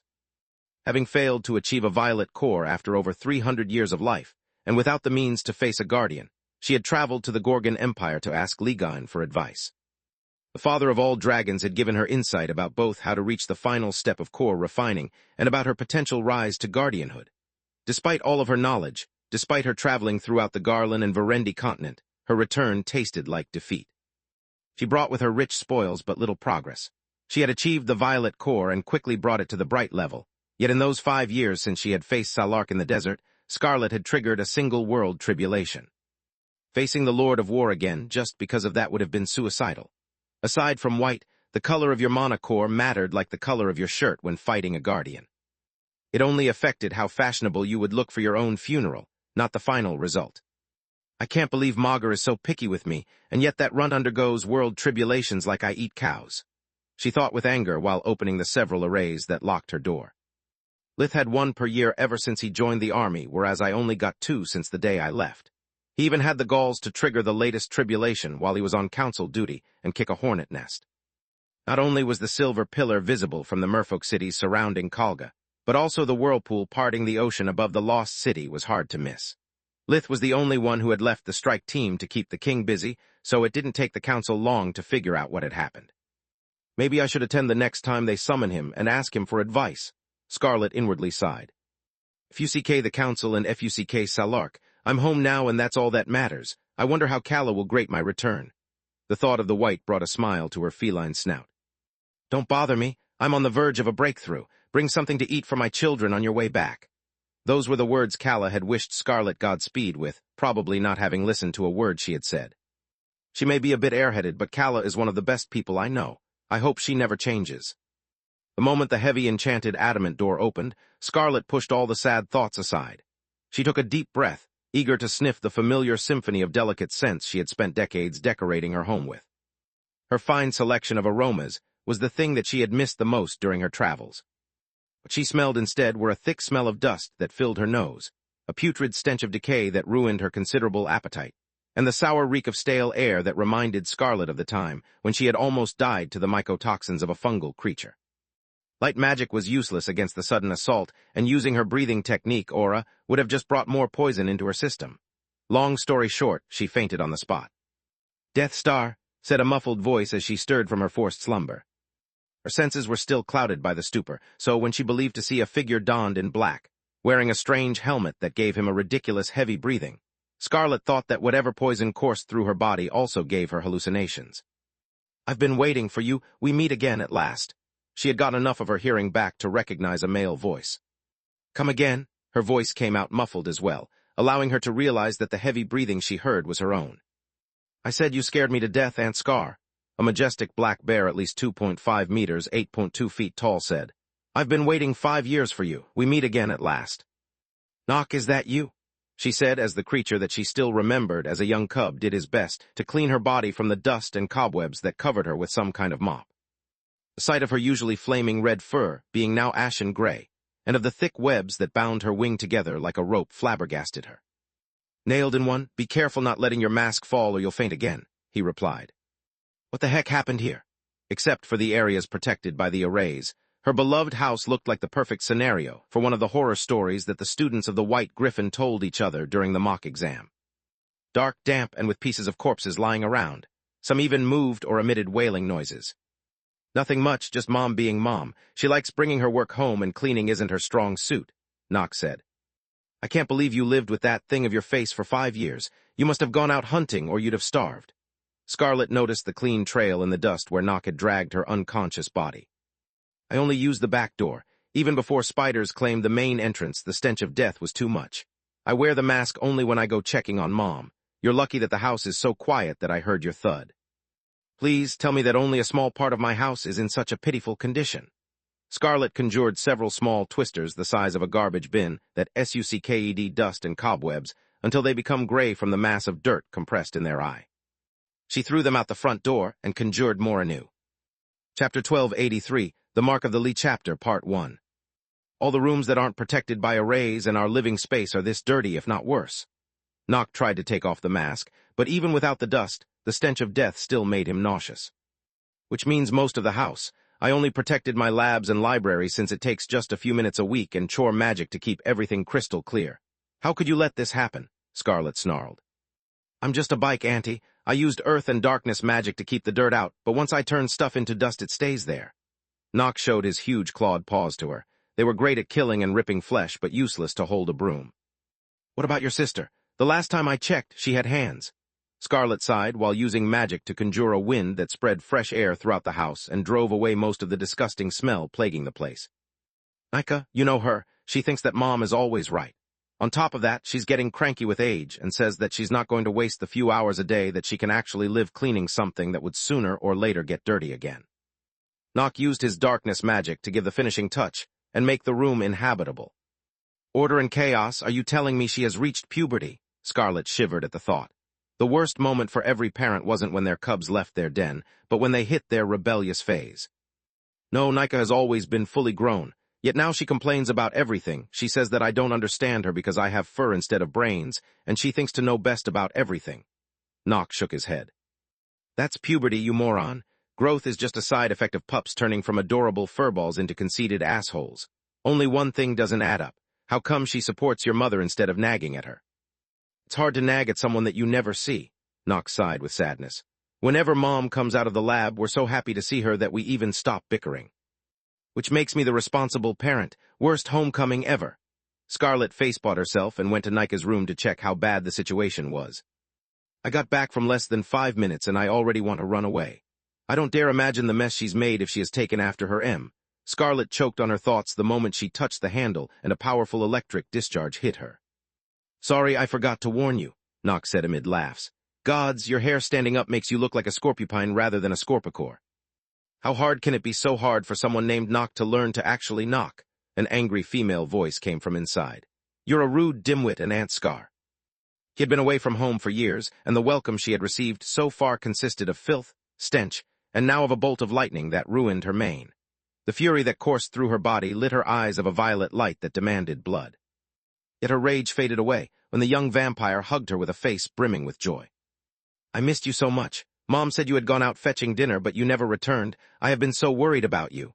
Small, bloody tears streamed from her eyes, breaking Scarlet's heart. "I swear that I would kill your mother if not for the fact that it would actually help her research," she said, making the vampire chuckle and bringing a smile to her face. "Let me take a look at you, young lady." Nika looked like a young woman in her mid-20s, around 1.7 meters, 57, tall with raven black hair and emerald green eyes, both emphasized by her rosy skin. A vampire was pale only when unable to properly feed, and that wasn't her case. In life, she would have been considered far less beautiful than Freya, but undeath gave her smooth, delicate features and kept her body lithe. Every one of her movements was graceful and sensual, even when she wasn't attempting to flirt. Nika wore a white shirt and brown pants over leather boots, an outfit that noblewomen used to go hunting. Together with her long hair held up in a ponytail, it gave her a tomboyish look. "You look stunning. What were you doing in there alone?" Scarlet asked, surprised to not see Nika walking around stark naked like usual. "There's not much I can do around these parts. Everyone is scared of me, beasts included. Neither of us can use dimensional magic, so I have no way to reach an inhabited place and get back before dawn. All I can do is practice magic." "Is this your mother's work? It's really ingenious of her," Scarlet said. Vampires could use all elements with fake magic like humans, but they could also use air and darkness as true magic like a magical beast. "No, this is something Solus invented for me. This way I can practice true magic with minimal energy consumption, and maybe learn how to perceive the flow of world energy to awaken." "Who is Solus? Also, why do you worry about spending mana? As a vampire, you can get it back just by eating," Scarlet said. "Lith's companion, we are good friends. As for the blood, with the amount of practice I have every day, I would need to kill so many beasts that the new lord of the forest would hunt me down," Nika replied. "A vampire being friends with a royal constable is really dangerous these days. Also, I'm pretty sure she's not a mage." Scarlet scratched her head with confusion. "That's his girlfriend, Camilla. I'm talking about Solus." "Who?" "The stone ring." "The ring has a name now?" Scarlet was flabbergasted. "She taught me about magic, and she takes etiquette lessons from Tista with me." The amount of sudden information gave Scarlet a headache that put that caused by the earlier stench to shame. "Great Mother Almighty, how could Calla leave the education of her only daughter in the hands of that thing?" Scarlet blurted out in frustration. "Solus is not a thing, she's a wonderful person, and—" "I'm talking about Lith, he's the dangerous one between the two. Now come with me, I'm going to give your mother a piece of my mind. And when I say mind, I mean spells, and when I say peace, I mean the beating of a lifetime." Chapter 1284, The Mark of the Lee Chapter, Part 2. "What do you need us for?" Nock trotted right behind his sister, who was being dragged by her arm. "To stop me when I beat Calla to an inch from death. It's supposed to be a punishment, not a reward," Scarlet snarled. She flung the necromancy lab's door open, while projecting a wave of darkness magic to protect herself from the stench, and kill the flies that she was certain that plagued the place. Yet it didn't help her to prepare for what appeared in front of her eyes. The lab was spotless, with not a speck of dirt or blood, thanks to several undead rats with a wet rug stuck between their half-open ribcage. They used it to clean the floor and the stone slab that Calla was using as an operating table. The moment the rag was too dirty, they would jump inside a bucket of water and squeeze the rag with their small ribs until it was clean before resuming their work. The undead even picked up the papers that she dropped on the floor after filling them with her notes, arranging them in neat stacks according to their subject. "Interesting, fascinating, wonderful." Calla spoke to herself as usual while cutting open the body of a still-living man with a scalpel and tearing his life force apart with her personal Tier 5 body sculpting magic spell, Life Cutter. Her victim screamed at the top of his lungs, but she didn't seem to mind. Quite the contrary, she considered it a form of feedback to her experiments as she probed his innards. Calla had never been fond of shape-shifting into a human, since she considered 2 hands insufficient for her line of work. Spirit magic required too much focus and mana, making it unsuited for her relentless research. Even though Calla's white form looked similar to an undead, she was still alive. She needed to eat from time to time and to sleep when invigoration stopped working. Her body was half comprised of living shadows that replaced her flesh while bones made up the rest. She had modified her own ribs as well, turning them into long tendrils that she used as limbs to wield instruments or interact with her specimens. "Is this what happens when you destroy the life force of healthy organs? The flow of blood stops and who's there?" Calla turned around abruptly to face the source of the retching sounds that disturbed her focus. "I'm glad to see you again, too." Scarlet's voice oozed sarcasm. "What are you doing here, and why you didn't take proper care of neither my home nor of your children?" "Are you back already?" Calla was flabbergasted. "It's a bit early for dinner, and I'm on the verge of a breakthrough. Please don't bother me, and I'll join you in a while." "What do you mean back already? It's been 5 years, not a few hours." "That long?" Calla's astonishment grew with each revelation. "By the way, I don't like what you did with your hair. No matter what the modern fashion sense dictates, you look ridiculous." "I got electrocuted. What's your excuse?" Scarlet conjured hard light combs that returned her fur back to its original state, while she pointed at Calla's bone tendrils that still held the living organs of the wretched man. The white retracted the flexible ribs into the shadows of her body, just in time before Nox started to puke. Nika just focused on her meal, puncturing the man's jugular with her fangs and sucking him dry in a matter of seconds. Kala's experiments made the blood taste funny, but the life force of the once powerful mage tasted like the sweetest honey to her as she added it to her blood core. The red nectar carried not only life, but also mana that she made her own.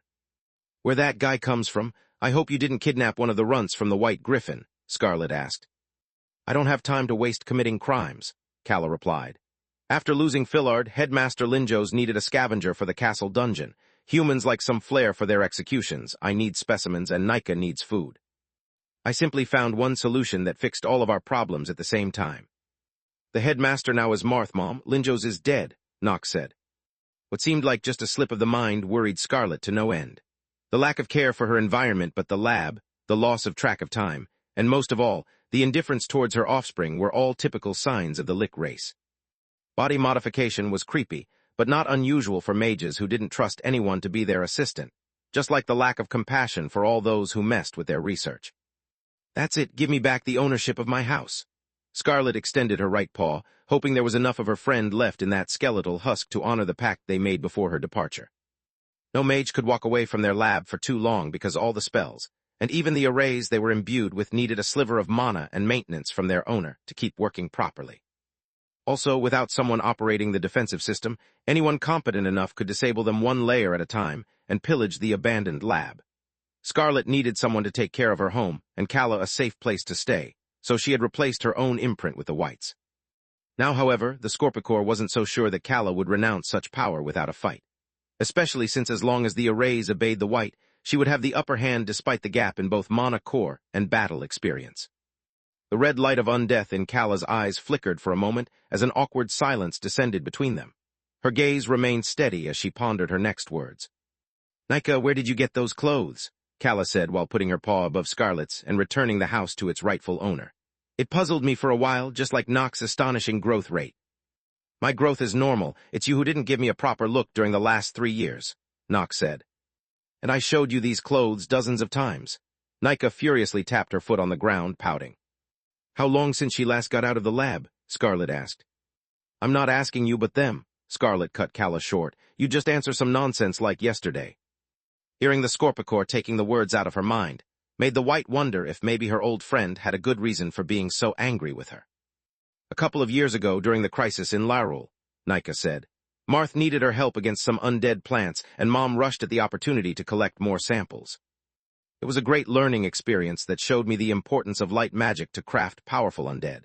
Between that and my own experiments, I only need a white mana crystal to start the transformation into a lick." Chapter 1285, Keeping Busy, Part 1. "Shut it, can't you see you are scaring the kids?" Scarlet scolded Kala. "Tonight I'm going out with some of my friends and you are coming along. You need to live a little before you do something that you might regret forever." "Are you leaving already, Auntie? We've missed you for so long." Both Nock and Nika looked at Scarlet with sad eyes that shattered her plans. "You are right. Tonight, we'll celebrate with a family dinner, and tomorrow I'll bring you all to a nice place." The Scorpicore's words were met with hugs, enthusiasm, and Kala's attempt to get back into the lab. "I'll go fetch something tasty. You kids set the table while your mother gets to work." Kala's smile disappeared when Scarlet handed her lots of cleaning tools instead of fresh specimens. "If by my return the stench of decay and everything that causes it isn't gone, I'm going to lock you out of the lab for a week. You are not allowed to use magic. I want you to realize the consequences of your actions." Much to Kala's dismay, the door to the necromancy workshop refused to open now that she was back being a guest. "Is this really necessary? I'm sure that." "One more word, and I'll make it a month." Scarlet took off in search of a prey big enough for all of them. As for Kala, she needed all of her extra limbs to collect her failed experiments lying around, wondering what could a piece of paper addressed to her that said present mean. Space. Lith's house a few days after the dinner with Lark. Just like Scarlet had predicted, Lith received a summon from the council a few hours after Martianus Distar notified him of his invitation to the royal gala to celebrate the fall of Kogaluga. Being called directly from the lord of the Distar region, whose authority lay just below the royals, was the greatest honor one could receive. Regular nobles and mages would just speak with royal messengers. Lords like Gianni and Darius would be notified by the chamberlain. Speaking directly with the royals was something that only people like Miriam Distar could do, and only because of her role of Lord Commander of the Queen's Corps. "I'm amazed how you're keeping busy during your alleged time off," the Martianess said. "Silver Mines, a retail chain, and now even a, what is it called again?" "A car," Lith replied. He still had a hard time believing that aside from women, UNDERWAR had achieved minimal success, whereas chess and strollers flew off the shelves. To fulfill the ever-increasing orders, Zekel's workshop had been forced to expand again and even open branches in the nearby cities. Chess had known a slow but steady increase of popularity among mages and nobles, until the Queen herself had promoted the game by participating to a tourney hosted by the Marchioness. Solus had defeated Lady Destar in the semifinals and found her equal in Silpha during the finals. Lith had begged Solus to lose on purpose, but once the game started, he had no idea if a move was good or bad, he just moved the pieces. By defeating its very own inventor, I crown Silpha Griffin as Queen of the Games as well as of our glorious kingdom, the Marchioness said while proclaiming the winner. Lith still considered it a victory since he had succeeded in not falling asleep, but Solus didn't share his ability to lose with grace. I would have won if you didn't keep distracting me with your thoughts about what drink is the best to go with different cuts of meat, she still scolded him. It's called What's the Beer, and it's the only thing that keeps my eyes open while I'm forced to stare at pieces of wood for hours, he thought. As for the strollers, they didn't need any kind of advertise. EMENT, any parent that saw one found themselves craving for it. Have you considered opening a retail store in Dirios as well? Many people can't afford the shipping charges from LUS Tria. They are more expensive than your products themselves, the Marchioness said. I'll discuss it with my administrator. I don't have the time to deal with those kinds of things, Lith replied. I know, you are too busy taking down lost cities. Can you tell me how you found Kalga's core from Lucia? I know it's supposed to be a secret until the city is officially declared cleansed, but I hate mysteries. When I'm not the one keeping them, she actually thought. I'm sorry, but I can't. I received a direct order from the Queen. Lith would have liked to tell her the official version of the events, but Tyrus had yet to make up one. Then I'll ask no more. I'll see you at the gala, and until then try to have some proper rest. Destar out. The Marchioness closed the call, leaving Lith to his preparations. He wasn't worried by either the council or the royal court. Even if they had connected the dots and understood that the silver pillar belonged to him, no one had a good reason to antagonize him. Humans, beasts, and probably even the Guardians would cover his back, leaving the remaining two factions holding the short end of the stick. Abominations had yet to become part of the council, but they already held some influence. With the ongoing negotiations, they could tip the scales of most decisions simply by raising or lowering their demands according to the outcome. Lith considered Xenogrosh among his backers after all she had done for Lucia. The royal court was definitely trickier. Floria's trial had shown him the limits of the power that Tyrus was willing to exert on political affairs, but with the help of the royals, and thanks to the fact that he had no lands, he had no weak point either. Surely the current ranger of the Keller region will be pissed off, and some of the militaries, like General Morn, will want my head for interfering with state secrets as a civilian. They can't kill me, but they can sure mess with my life. There's no point worrying about them until I have an idea of what kind of reward I'm going to get. If the royals bestow upon me a royal pardon, then all my past and present breakings of the law will be forgotten, and my enemies will have no excuse to attack me. I just have to wait and see, Lith thought. Aren't you excited at the thought of having your first real vacation here on Magur? Solus asked. What do you mean? I had plenty of vacations, like during the winter break for the academy or when I brought Camilla to the Flying Griffin Resort. Lith felt offended at the allegation. Please, we did nothing but work during the break or any other leave you got from the army. As for Camilla, those weren't vacations so much as extended dates. Thanks to our latest mind fusions, I know how you didn't care about excursions or sceneries. You stayed in bed as long as you could. Even when you took some time off for me, you considered it therapy and gave your all to make me feel good instead of enjoying yourself, Solus said. Chapter 1286, Keeping Busy, Part 2. The only times you've really rested is when you were recovering from ghastly injuries, and only because you couldn't move, Solus pouted. She didn't like being considered among the things on the to-do list. Then this is no vacation either. I'm going to have to explain magic and responsibilities to a couple of kids. Where's the fun in that? You're going to spend a few days in the company of your little ones in a beautiful location, relaxing in contact with nature with nothing to worry about but the lack of a real bathroom. It sounds fun to me. Solus could hear him inwardly whine before she could even finish the thought. I could argue with many things you've just said, starting from the lack of a bathroom, but I'll just point out that you probably jinxed it, Lith replied. They quarreled all the way back home from the tower, where they had prepared the latest batch of merchandise.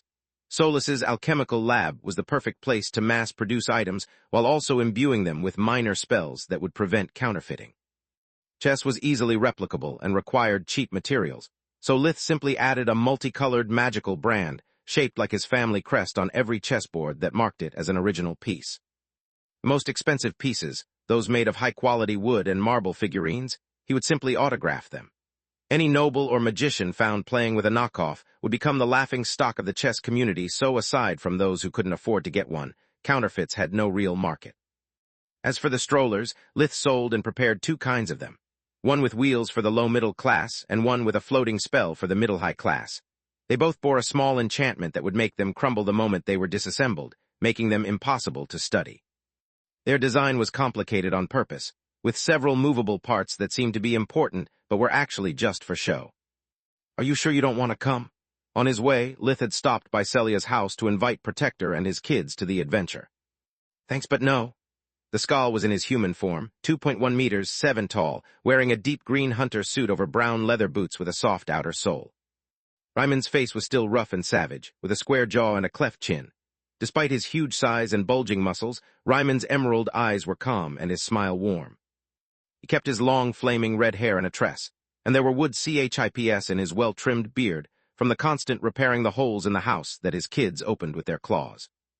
"It's the first time I have hybrid children, and before they make their choice, I need to show them the best from both worlds, which means teaching them how to hunt, showing them the limits of their strength, and showing them life in the wilds. They will have to shapeshift often and hunt their food. I don't know if their Skal nature will help them with the killing, or if they'll be shocked by their first blood. Either way, I can't have your kids looking at them as if they are monsters. Before being accepted by others, they need to accept themselves, just like you did. On top of that, I doubt that Lyria and Aaron would manage to keep our secret since you haven't entrusted to them even your own," Protector said. All of his family, but the kids knew about Lith being a hybrid. "That said, Celia sends you her thanks." Ryman sighed while handing Lith a basket filled with some of the best cuts of meat the Trawn Woods had to offer. "She can't wait to send me away with the kids and have some quality time for herself." "Are you saying that?" "Yes, I'll be having the same experience as you, but in a different location. Celia loves the idea of teaching magic and discipline to the kids so that they might help her instead of working her to the bone," Protector said. "I'll see you on my return then. Will you take part in the Blackest Day?" Lith referred to Maugur's fall equinox. It was similar to Earth's Halloween, but its meaning was different. The Blackest Day was considered both the last day of summer and the first of fall. It marked the arrival of the cold season, and daylight would last as long as the night. It was the last day before light bowed to darkness, and according to lore, it was also the moment when all the barriers between the world of the living and the dead would disappear. For the Adults, it was the reminder to put their business in order before winter and snowstorms forced them to. For the kids, instead, it was the occasion to beg their parents to let them eat all the things that they wouldn't get anymore once the cold season started, and to buy them toys that would keep them entertained while holed up home. It was the first time Lith took part in it. Back when he was a kid, there wasn't money to spend in sweets or toys. All they had were the figurines Roz carved for them and the food Alina cooked. Until that moment, Lith had been the youngest of the family, and most of the money they had came from him. Back when he still worked for Nana, his parents didn't feel like spending his hard-earned money on things he clearly didn't care about. By the time they had fixed their house and expanded their fields, all of their kids were too old for the Blackest Night. As for Aaron and Lyria, they were training hard to stay up after dinner instead of falling asleep until the next day like it had always happened until that moment. "If I don't, even if my children don't kill me, Celia certainly would. Pregnancy gave her a sweet tooth, and the prolonged isolation until we moved to Lucia only made her cravings worse." Protector managed to whimper despite his human form. "At least we don't have to worry about stupid costumes here," Lith said. "If everyone here dressed up like on Earth, I would be forced to stay on guard against agents of the undead courts the whole time. You and everyone else. It would be a massacre and trigger mass hysteria. Any dumb joke would easily lead to murder." Ryman shivered at the thought of his children butchering someone in assumed self-defense. After Night's attack, they had a beef against the undead, and would attack anyone who just looked like a potential threat. It was one of the reasons why he needed to make that trip, and teach them how to use their senses to differentiate between an enemy and a rude jerk. Lith returned home, happy to notice how his parents were in a great mood for the first time since the day they had learned about Trion's death. Once they got over their initial fears, the Dulorian had become their new best friend. It allowed them to take joy rides when they were stressed, to revisit the places of their youth, and to go visit Gianni without the need to bother their children. Lith had even installed a tracking device in the car that allowed the Queen's Corps to always know their position and to follow them from a distance. Chapter 1287, Away from Home Part 1. It's too bad that you can't bring Zinya's children along as well. Those poor kids don't have a father figure, and with all of their friends gone, they are bound to feel lonely, Raz said. He had hoped that sharing such an experience would bring the two families even closer. Don't worry about them. After I told Vaster that Zinya's kids would remain alone, his nieces took the matter out of his hands. While I'll spend my days in the wilds, Zinya and her children will be guests in Vaster's home. Besides, they have little talent for magic. Seeing what I would teach Aaron and Lyria yet not be able to participate would be torture to them. With their red cores, there was little that Zinya's children could do, even with chore magic. What about Camilla? Alina chimed in. You would get to spend a bit of time together and experience what it means to raise children instead of just pampering them. Mom, I'm still young. Lith became beet red at the thought. I'll become 19 in a few months, and by that age, I already had Renat Tryon, and by 20 I had Tista as well. Don't forget that 20 years of age also marks the point when a hybrid has to choose their nature, and I'd like my grandkids to have a bit of the Verhin blood, along with that of the dragon, demon, or whatever you're turning into. Alina cut him short. For your information, Camilla couldn't take a leave from her job, and even if she could, she told me that sleeping on rocks and living with no bathroom is not her idea of vacation. Being unable to beat the enemy in a direct confrontation, Lith could only get around it. And whose fault is that if that poor girl sees it as a waste of time instead of as an opportunity? Like a purebred hound, Alina wouldn't let go of the prey once she sank her teeth into it. I'm not getting any younger, and neither is she. Is it a crime to want a few grandkids until I have the strength to enjoy them? I can't believe Magur is such a cruel place where a woman as young as Camilla is already considered a spinster. Solus felt much more compassion toward her after discovering that her first life had ended at 28. If Camilla at 27 was to be considered old, then Solus, who had lived 15 more years after meeting Lith, would be akin to an old bat. Speaking of opportunities, I've reserved 2 suites at the Flying Griffin Resort, one for you two and another for Renat. If fight and flight were both impossible, Lith could only beg for mercy. Now I understand how Manohar feels. Magic, swords, and even logic are powerless against my mother, he thought. Young man, are you trying to bribe your way out of this conversation? Alina tapped her foot, while Raz pretended to have heard one of his farmhands calling him. Helping one of them meant ending up on the black book of the other, but staying neutral meant angering them both. Dad, help me out, Lith said a few seconds too late to a now-empty chair. Nonsense, dear, tell him. Alina clicked her tongue at her missing husband. Is it hot in there? Broman, one of his oldest friends, asked Raz. Scorching. Always remember that the only way to profit from a war is by not taking part in it, he said, while getting far enough from the home to pretend he couldn't hear them calling him. It's not a bribe, just a way to make sure that no one can bother you during my absence. Besides, without the kids and with Zinya gone, you're bound to feel lonely. Consider it an opportunity to relax a bit before the royal gala, Lith said, making his mother's stomach churn. Lena had never gotten used to high society, and even less to meeting the royal family. They seemed to be nice people, and the fact that they held her son in high regard was a plus. But the fear that one wrong word of hers could ruin years of Lith's hard work covered Alina in a cold sweat. Fine, I yield this time. Alina suddenly had no more strength to argue. What happens if Orpal or Camilla's parents arrive after you leave or before your return? Don't open the door. If it happens again, then it's no coincidence but something carefully planned. You just call me and I'll do the rest, Lith said. He spent the rest of the day helping the kids packing and reassuring their respective parents. By carrying a home stone with him, they could reach the camp with the Dulorian at any time, and thanks to the communication amulets, they could keep in touch. Aside from their own Scalewalker armor, the kids had no enchanted item, and Lith decided to keep things that way. They would use backpacks and needed to bring food like any normal person. Or better, like any normal person with a magical beast for a ride, since Onyx and Abominus would take part in the trip. They would lead the kids by example with magic and carry them once they got too tired to walk. The best way to truly appreciate magic and discover its limits was to experience the need for it rather than being spoon-fed. The following day, after an abundant breakfast and putting the saddlebags on the beasts, Lith warped them to Dirios from where they would take the gate to the Terraka mountain range. L.U.S. Tria was mostly plains, and its woods didn't differ much from Tron, to which the kids were used. Reaching the nearest mountain by warp steps would leave Lith exhausted to the point that even invigoration wouldn't work anymore, while using the tower warp would require to expose Solus's existence. I can't trust them with my secret, let alone yours, Lith thought. Besides, I chose to travel in casual clothes because I want the kids to be treated like regular people, not like the relatives of an archmage. Lass, everyone in Dirios knew him. The guards didn't bat an eye at the magical beasts, and the clerk of the Mage Association made them skip the line, drawing the disgruntled looks of many people.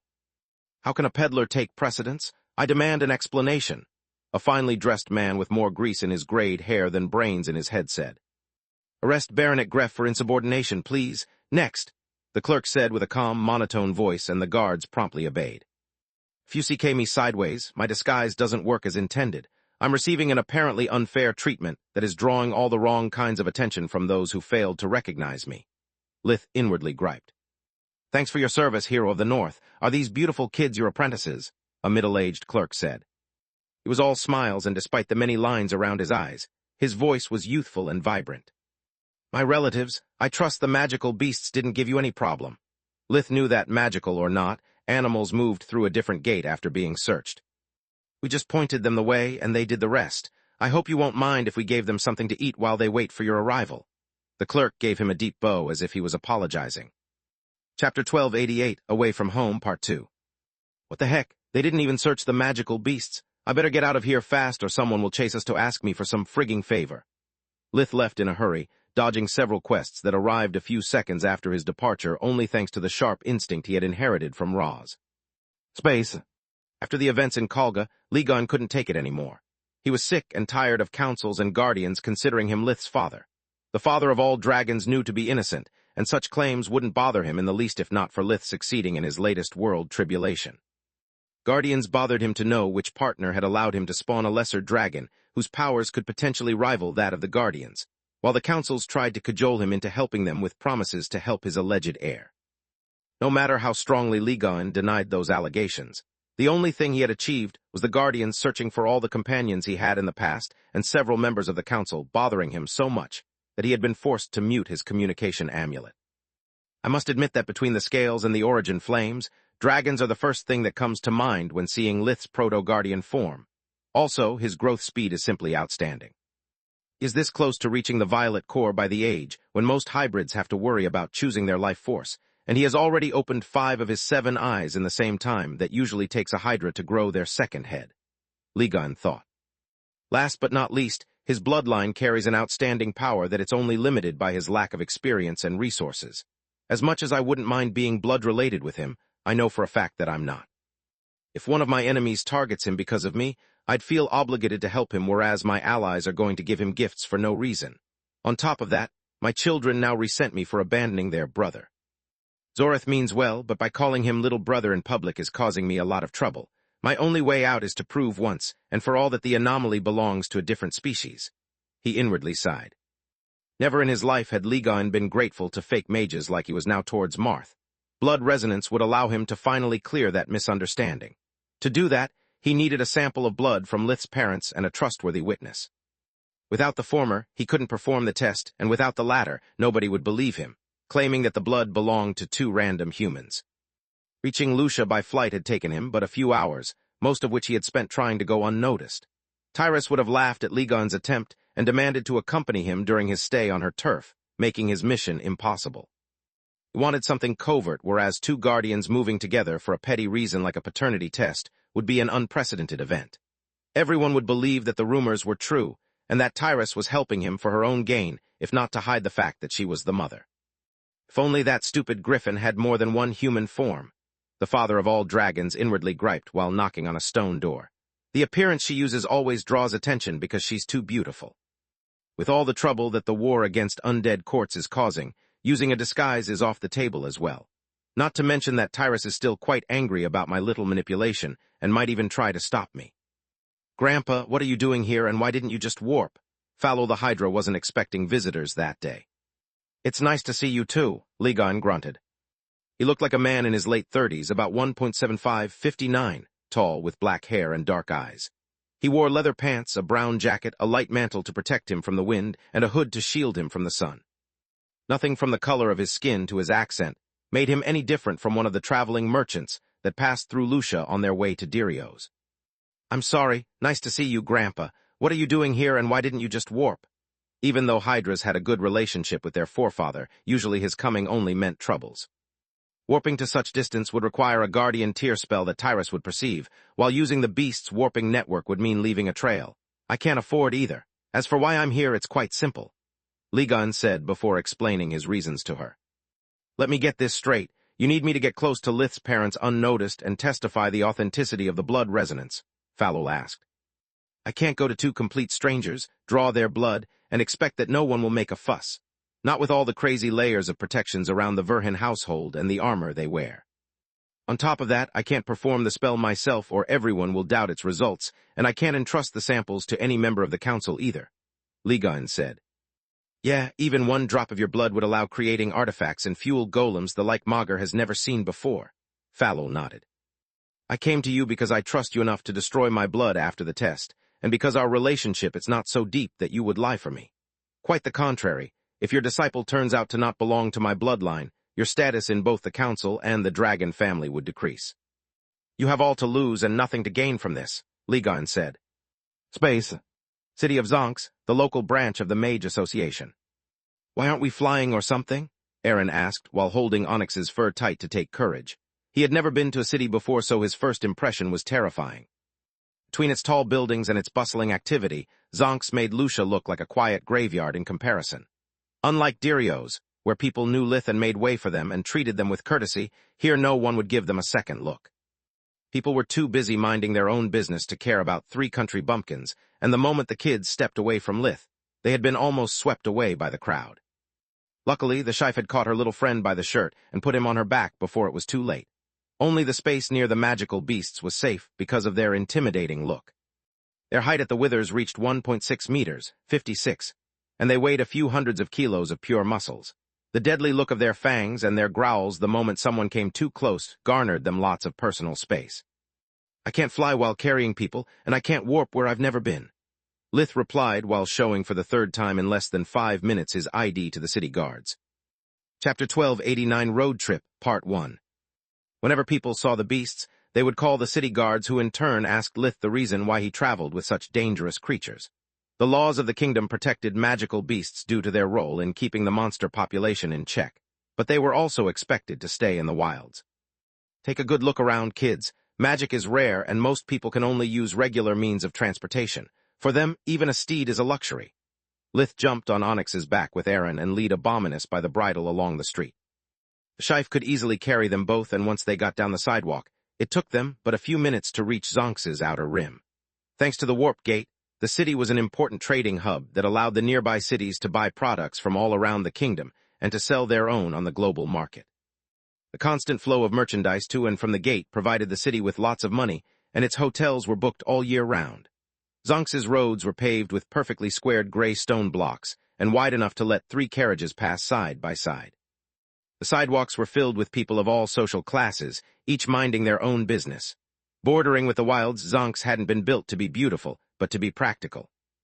Except for the houses that belonged to nobles and rich merchants, there was no green, only buildings 1 or 2 stories high that filled each city block, taking as much space as their owner could afford. Right below the sidewalk, deep gutters allowed people to empty their chamber pots so that their content would flow into the sewers without making the air reek. Aaron and Lyria looked at the noble houses painted with bright colors, finding them in stark contrast with the depressing uniform gray of the rest of the buildings. Uncle Lith, why is everyone so sad, and why does this place smell so bad? Lyria was used to live in open spaces where people were friendly to each other, or at least, so it appeared to her naive eyes. This is just what a city looks like. People are too busy making a living to smile. As for the smell, it's just a mix of sweat and body odors. They don't have a bathroom, so they can't wash often, Lith replied. The kids were shocked seeing the lack of magic of the inhabitants of Zonks. Just like Lith opening a warp steps from time to skip traffic accidents, and roadblocks shocked the passers-by. Riding a magical beast was already unheard of. Doing it while also using dimensional magic was something that happened only in the legends. What's your destination, Ranger Verhin? A desk sergeant with grayed mustache and a weathered face said after giving him the salute, quickly followed by the rest of the military guarding the city entrance. Even though Lith had been discharged, the army would always consider him one of their own until he gave them a reason to think otherwise. We are going to the Taraka mountain range. The little ones need a place where they can practice magic safely while also learning a bit of discipline. Lith kept as vague as he could so that once out of the city wouldn't know where to find him. He didn't want to waste time being involved with the problems of the city or of one of its nobles. Chore magic or real magic? The sergeant looked at the 2 small kids with admiration and a tinge of envy. No one in his family had ever demonstrated any talent for the mystical arts. All magic is real magic. Lith weaved his hand, giving a perfect shave to the soldiers that surrounded the magical beasts at the same time. It's akin to a blade that cannot harm its user, but that can deal great harm to those around them if not properly mastered. Cold shiver ran down the spine of the soldiers as they realized how the only difference between the smooth skin of their necks and a slit throat was Lith's will. Most of them could barely light a fire, so they had never considered how dangerous even a magico was. "Can I borrow a bit of land?" Lith asked, snapping them out of their reverie. "I beg your pardon?" the sergeant asked with confusion. Lith traced a circle in the air with his finger, making a circular trench about 3 meters wide appear in the ground, 10 meters away from the guard post. "Oh, that, as long as you don't dig a tunnel that goes under the city walls, feel free to take whatever you need," he said, sighing with relief. For a moment, the sergeant had feared that Lith would abuse his authority. "Thanks, I'll try to bring it back." Lith had the beast step on the circle as he used earth magic to make it rock solid and air magic to make it float a couple of meters above the ground. After a few hand signs and a bit of gibberish, the stone platform darted forward, disappearing on the horizon in just a few seconds. The soldiers stared in awe at the now empty space, uncaring for the long line of people waiting to enter or exit Zonks. Yet no one complained. They were all lost in daydreams where they could fly as well. Lith couldn't move as fast as usual due to the weight the spell had to support and to not endanger the kids' lives. He needed to keep the platform steady while surrounding it with an air barrier that kept the dust out and the children in. "Why didn't you do this earlier, big brother?" Aaron dismounted from Onyx and closed into the protective dome, but got gently pushed back by the air current every time he got too close to the edge. "Because I would have been forced to compensate for the damage, and you can't move this fast inside a city. What if I crashed into something or someone?" Lith replied. "You repair the things and heal the people with magic." Aaron puffed his chest out with pride while giving what he considered the perfect answer. "Magic can't fix everything, and even though I can heal a wound, does that mean that people would forget about the pain they had to endure because of me? Are you less scared of fire just because even if you get burned, magic can take away the scars?" "No, if someone were to run over Dad's stuff and hurt him, I'd consider them a bad guy." Lith's words made the childish logic crumble, and a sudden jolt made Aaron lose his footing and fly back. Only thanks to Onyx catching him on the fly did he not need to experience what would happen if he crashed into the barrier. "You really are a dick," Solus and Onyx told him in unison via the mind link. The jolt had been intentional to teach the kids caution. Lith knew that he couldn't always be there for them, and even though his spells were seamless, he didn't like Aaron's reckless attitude. Chapter 1290 Road Trip, Part 2. Lyria had remained safely between Abominus's huge paws the whole time, whereas his little brothers repeated attempts to play with the barrier, as if it was a toy had required Lith's attention to keep him from falling off. "The burned hand teaches the best," Lith replied with a telepathic shrug. "Besides, I warned you before it happened." Aaron hugged the huge feline, and when the Shife sat on the ground to hold him between her forelegs, the child didn't utter a single word of complaint. He let the warm embrace wash away his fears and fell asleep in a few minutes. The travel went smoothly, allowing them to cross the distance between Zonks and Mount Sardak, their destination, in a matter of a few hours. Lith kept the platform high and far enough from the main road to avoid any accident. A couple of times, Lyria pointed her little hand at a caravan that had stopped to the side of the road, but Lith's spell made them move so fast that the unlucky fellow would become a small point in the distance before she could speak. "Uncle Lith, shouldn't you help those in need?" she asked him after they ignored one caravan too many. "If you dare to say, why should I? To a little girl that considers you a hero, I'll kick your ass to Lucia and back," Solus said the moment she felt those words forming in his mind. "Solus, put yourself in my shoes. I'm trying to teach them that magic is not a miracle and that even if they become mages, they need to choose their battles wisely," Lith replied. "I get that they must learn to control and understand their powers, but they are just kids. You don't need to tell them that the world is a cruel place or that sooner or later their parents will die. We can teach them responsibility without destroying their innocence." "Nonsense, Carl and I had a horrible family and no childhood. Do you want them to grow up as fast and as painfully as you did?" Solus cut him short. "No," Lith replied after a while. "If it was for me, I would like for them to never grow up, but it will come the moment when they'll have to stand up on their own." "I agree, but they are just 5 years old. It's an adult's duty to give children the opportunity to dream and nurture their hopes instead of crushing them," Solus said. "Sure thing, Lyria," Lith replied with a smile. "Then why didn't we stop earlier?" she asked. "Because there was no need to. They were just repairing a broken wheel or letting their horses rest. I didn't see any bandit nor wounded people, otherwise I would have given them a hand." Lith lied through his teeth, sure that between the air dome and the high-speed, Lyria couldn't see clearly. "By my mom, how I hate when you spew the first bullshit that comes to your mind with a straight face," Solus grumbled. "You told me to let them dream, and now you want me to be honest. Make up your mind, woman." "Wow," Lyria said with a radiant smile. "You are incredible, Uncle Lith. You notice so many things in the blink of an eye. You are my hero." No matter how many swear words Solus threw at Lith, nothing could hurt him more than those innocent eyes that looked at him with blind and undeserved admiration. "I'm hungry," Aaron said with a yawn, interrupting Lith's guilt trip. "So am I, but we are almost there. I choose Mount Sardak because there is a cozy inn near its foot. We can eat and rest there whenever you get tired of practicing," Lith said. "How can someone get tired of magic?" Lyria said with a confident smile. "Besides, you are a great cook and hunter, Uncle. There's no need for an inn." "I would believe your words if you ever watched an animal getting butchered, little one. I don't plan on giving you a trauma, only on teaching you about magic. The hot pot is the perfect place to eat to your heart content without worrying about how the food in your plate looked like when it was still alive," Lith thought. "Someone already feels like a powerful archmage before even getting her first lesson," he actually said while ruffling her blonde hair. "It looks like your uncles will have to teach you a lesson in humility, little girl," Aaron said with a serious voice, trying to imitate Lith. "Little girl," Lyria laughed at his attempt to sound mature. "I'm older than you. An uncle is someone cool and strong while you could barely pass for my little cousin. Onyx, bite her. Abominus, teach them a lesson." The two magical beasts looked at each other for a moment, and then at their respective riders while the kids kept bickering. The beasts turned their heads from one child to the other as they spewed nonsense, akin to two spectators of a tennis match. "Onyx, use your world-ending thunder," Aaron said. "Abominus, dodge it and use seismic toss," Lyria replied. "What the heck are they talking about? Do you really have such a spell?" Abominus asked in beast speak to not scare the kids with human talk. "Only in Aaron's head. He believes me to be some kind of war goddess who uses spells whose names are as long as they are pretentious," Onyx replied. Only when they reached the hot pot and the smell of good food filled their nostrils did the kids stop yelling at each other. Establishing the pecking order could wait after lunch. The inn was a large 3 stories rectangular building made of solid oak wood, and with a sloping roof of tight-knit tiles glued together, with tar to insulate and waterproof the building during the mountain's harsh winter. The nearby stables were almost as large, but on a single floor, to accommodate both carriages and the animals that drafted them. A stable boy that looked barely 16, with callous hands and shoulders too broad for his thin build, walked toward Lith. Despite the chilly air of fall, the young man was covered in sweat due to the heat from the work and the animals that filled the stables. He reeked of hard labor and horseshit so much that a simple draft of wind carrying his smell almost ruined the kid's appetite. "Are they tame?" the stable boy asked while nervously licking his dry lips.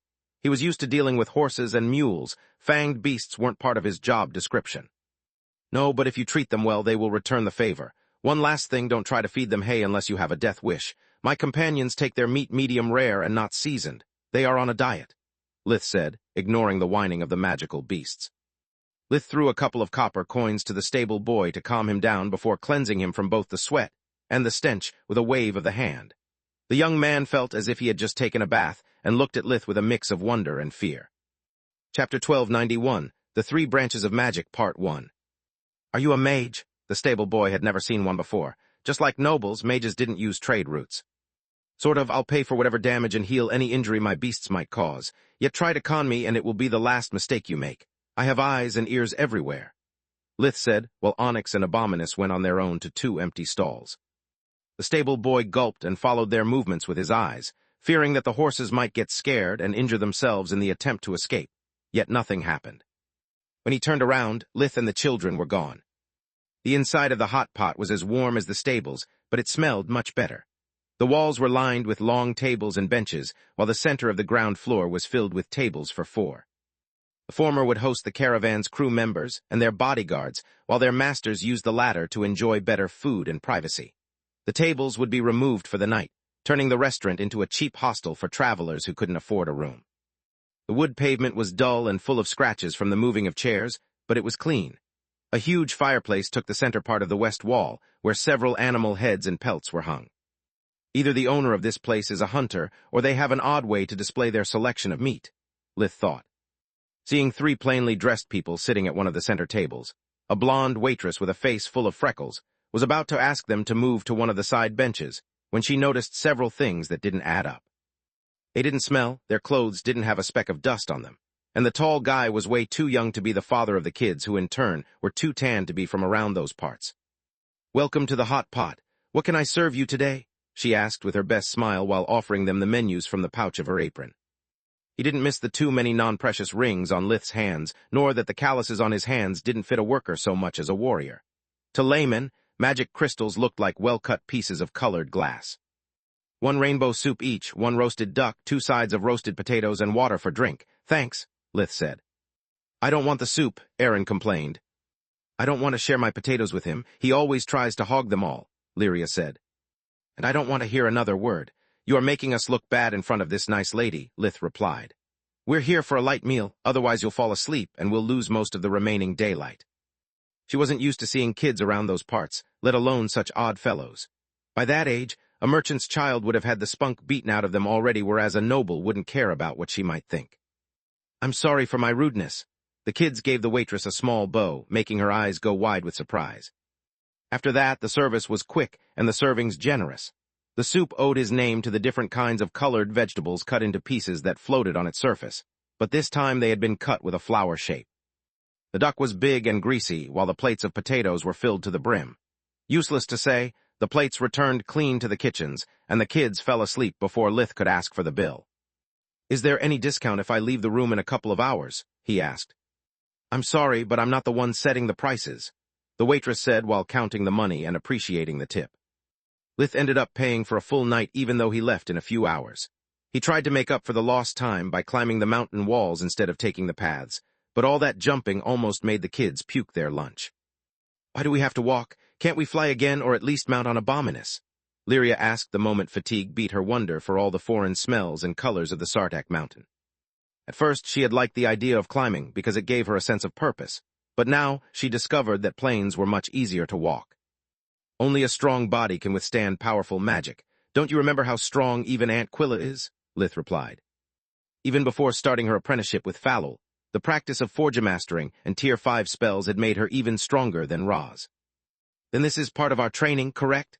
Aaron said with a pant, remembering how all the heroes of his favorite stories had to work hard to become strong and wishing he could have a training montage as well to skip all the sweating. "Correct, the one who resists longer is probably the most talented for magic," Lith replied to spice things up. The kids exchanged looks for a moment, and after that they saved their breath for the walk, unwilling to give up first. Thanks to life vision, Lith could see when their vitality weakened and took a well-timed break with a chocolate snack. "I can still walk," Aaron said after Lith had him sit on Onyx's back, strapping him tightly to the saddle. "I know, but you need to save your strength for your first lesson," Lith replied while doing the same for Lyria. Thanks to his enhanced physique and the magical beast's trotting, they reached an altitude of over 2 kilometers, 3,300 feet, and found a large clearing suitable for their purpose when there were still a couple of hours of light left. The tall grass would soften the ground for their rest, and a stream connected to a lake would provide them with all they needed. "Before setting the camp, I'm going to teach you the basics of magic as I learned it through my years of experience." Lith looked them in the eyes, noticing that the kids were tired, hungry, but unwilling to turn down the challenge. "We can split the elements into 3 branches. Light and earth are the elements of creation. Their purpose is to create and nurture life. You can use them to harm others, but that requires your ill will." Lith used both elements to enrich with nutrients the soil around a withering flower, and made it metabolize them quickly. The tilting stem straightened up, and the color of the still remaining petals became vibrant, as if the flower had just bloomed. Then there are the elements of balance, air, and water. They can nurture or destroy according to how you use them, just like an open hand can be used to CARESS or to slap someone. The difference lies in the strength behind the motion. Lith conjured a gust of wind that brought the scent of the revived flower to the kids' noses, and then turned it into a wind blade, cutting the stem asunder. Chapter 1292, The 3 Branches of Magic, Part 2. Last but not least, the elements of destruction, fire, and darkness. They have no other purpose than consuming everything they touch. Know that whenever you use them, someone or something is bound to get hurt. Lith took half of the flower in each hand. The left started to burn while the right withered and crumbled. "Fire keeps us warm and darkness keeps us clean, but they are like an angry beast. Lose control for a second and..." Suddenly the fire spread to the tall grass that surrounded the clearing, lighting its tip into a sea of flames that danced in the wind. The kids clung to Lith with fear, unaware that the fire was magical. It burned only his mana, leaving the vegetation unaffected. Bad stuff happens. The flames disappeared without leaving a trace of their passage. We'll start with water and air, then light and earth, keeping the elements of destructions for last. Any questions? Lith asked. Wouldn't it be better to go in the same order you explained them? Creation, balance, and destruction, Aaron asked without letting his brother go.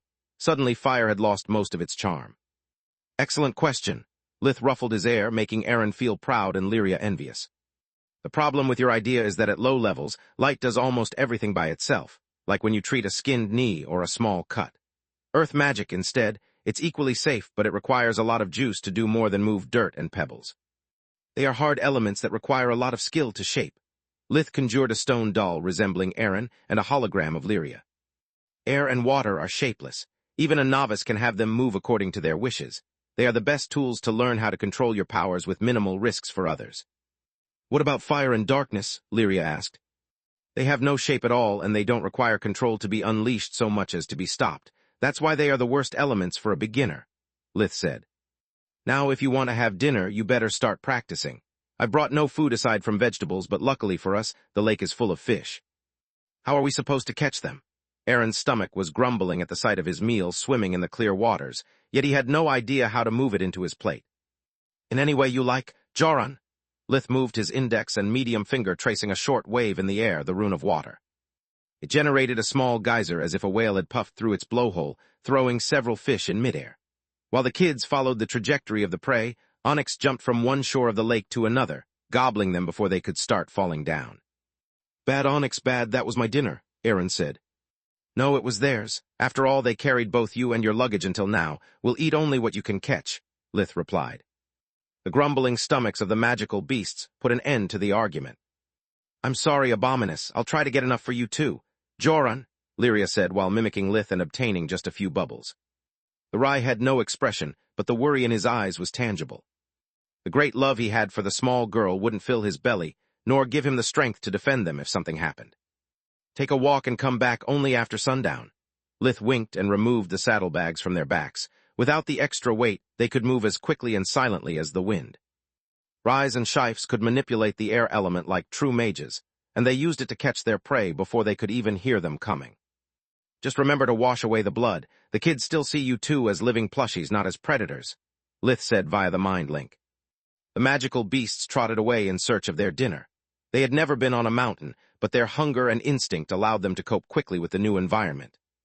You don't have to brute force it, Lith said after noticing how much the children struggled to move the surface of the lake. You can also do it like this, Joran. Or like this.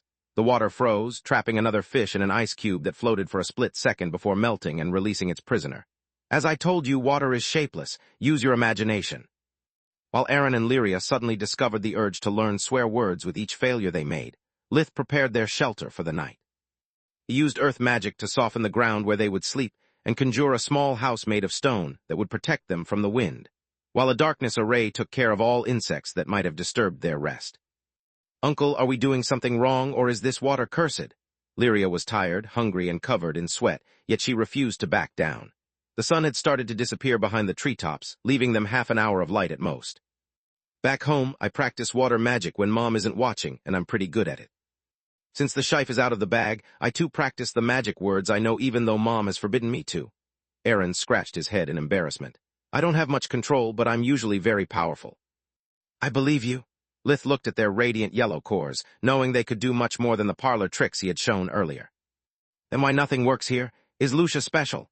Aaron was so frustrated that his words caused a ripple through the surface of the lake that scared the fish. The water is not cursed. No matter where you are, it's always the same. The problem is that while at home you manipulate a small volume of water at a time, here you have a mass beyond what even a full-fledged mage can control. The method you use spreads your mana evenly, whereas you need to focus on a specific area. If you don't manage to do it, you will keep wasting your mana like you did until now, Lith replied. He watched them improve with each attempt they made. Lyria tried to trap the fish in ice cages, but they formed too slowly and the prey escaped. Aaron practiced the bubble technique, but he was unable to make it dense enough to keep the fish from bursting out with a jump. The area nearby the camp would have long been devoid of fish if Lith didn't trap them near the shore with a mix of water and spirit magic. Truce, Aaron offered Lyria his hand. Truce, she shook it, too tired to care about their rivalry. Aaron trapped a fish inside a bubble, but this time, whenever it was about to jump, Lyria would freeze the surface of the water and make it spin. The impact stunned the fish, and the current disoriented it, buying precious seconds before it could make another attempt. When the creature finally escaped, it found itself on the ground, too far from the lake to get there with a jump. Chapter 1293, Circle of Life, Part 1. We did it, the two kids rejoiced, hugging each other in triumph. Congratulations, young mages, to the victor go the spoils. Lith gave them a round of applause. What do you mean? Lyria said. Why is it doing that? Aaron looked at the fish writhing on the ground. Out of the water, a fish can't breathe. It's fighting for its life. Lit conjured another bubble that gave the creature respite from its suffering. I don't want to kill it. Can we throw it back into the water? Lyria asked, and Aaron nodded. They had never questioned how the food that arrived on their table looked like before being cooked. Lyria lived in a blacksmith's house, while Aaron, now that the family had money, had never seen the livestock aside from when he helped Alina to feed the chickens. Your dinner, your choice? Lith did as they asked. They had already learned a lot for a single day. The law of the jungle could wait a bit longer. What are we going to eat? Now that the sun was gone, Aaron suddenly felt his body aching from mana abuse.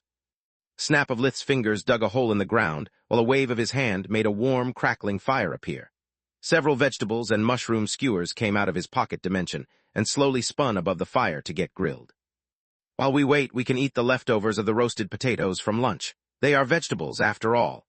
The pocket dimension had kept them warm and crispy, but hunger was the seasoning that made them taste like heaven. Onyx and Abominus checked each other's muzzle for blood, before drinking enough water from the lake to erase the smell of blood from their breath. I want to go home. The Rye dearly missed many things. His pack, the woods, the long afternoon naps, and the many hot meals a day without the need to work for them. Me too, this place sucks. It never took me so long to catch a single deer, and the locals are assholes, Onyx said. I'm sorry, Abominus, I let you down. I failed to catch fish for you. Lyria hugged the Rye, enjoying the contrast between the warmth of his fur and the chill of the night. The magical wolf was actually full, and had given little thought to Lyria's promise to provide him food. Yet the honesty in her apology made him forget about the harsh IPS of that day and focus solely on her happiness. Abominus licked her face, tickling Lyria with his fur and making her laugh for the first time during that day. Onyx, was the fish good? Aaron was regretting letting go of their only catch of the day. Just like it happened for Lith, vegetables and fruit would fill his stomach only for so long. The Shife nodded, while Licking her lips at the tasty memory. At least someone had something to eat. Maybe tomorrow we could follow her example, Aaron said. Yeah, but only if you kill it. Lyria shuddered at the thought. Their dinner was light, but at least she would get to sleep at night. I can do it for you, Lith said while offering more skewers of roasted mushrooms to the kids to make them regain their strength. Isn't it bad to kill Big Bro? Aaron asked. You listened to plenty of my stories. I had to kill a lot of bad guys when I was a ranger. Does that make me a bad guy as well? No, you did it to protect others and to survive. Bad guys don't stop just because you say please, that's why they are bad, Lyria said. The same is true for hunting and fishing. We aren't doing it for cruelty or sport, only for survival. The wolf eats the deer just like fish eats smaller fish, but that doesn't make them bad, just hungry. Even that mushroom killed other plants to survive. Lith pointed at a tasty brown-capped mushroom that Aaron was munching. Even plants kill each other? Lyria was flabbergasted. Mushrooms aren't really plants, but yes. Lith nodded. He didn't feel like giving them the whole circle of life speech, just enough to understand the difference between violence and survival. Without such knowledge, they might abuse their powers in ways that will scar them forever the moment they come to understand the pain they inflicted to others in what they considered games. He thought. We eat a lot of meat at home, after all. All people do, otherwise the butcher and Aunt Celia would lose their jobs. Aaron's quick-witted reasoning took Lith by surprise. What are you trying to say? Lyria was sharing her measly meal with Abominus to make up for breaking her word. Onyx ate the fish and she's one of the good guys. People hunt to make a living. Why shouldn't we do the same? But it's creepy, Lyria said. I know, but I'm hungry. I don't want to be hungry tomorrow and the day after that until... How long are we going to stay here? Aaron swallowed a lump of saliva. Suddenly his big brother's adventures didn't seem so great anymore. All he wanted was to stay between his mother's arms, to be pampered by his family as usual, and to spend his days doing boring things that didn't force him to think so much. A few days, Lith replied.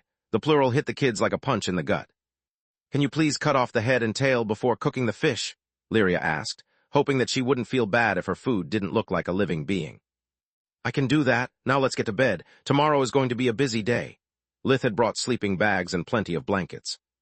Between the walls insulating the makeshift house, his magic, and the beasts acting as both heating pads and pillows, the children had a good night's sleep. They dreamed about their respective mothers serving them their favorite foods, but no matter how much they ate, they woke up hungry. A hearty breakfast with bread, sausages, and sunny-side-up eggs greatly improved their mood. They stared at their plates for a moment, aware of the noble sacrifice of such tasty animals, before digging in. "Why didn't we have this for dinner yesterday?" Aaron asked. "Because you wouldn't have learned your lesson," Lith thought. "Because you wouldn't have anything to eat for breakfast today," he actually said. They barely needed to think about it or coordinate their movements. They just exchanged looks for a second and waved their hands down, letting the fresh air of the morning in. "Wait, we couldn't do that yesterday." Lyria was about to try that again on her own, but Lith stopped her. "That's because you've learned how to focus your mana in a single point and to cooperate," Lith said while keeping her hands still. "Manipulating Earth takes a lot of mana. Do you want to start the day tired already?" Chapter 1294, Circle of Life, Part 2.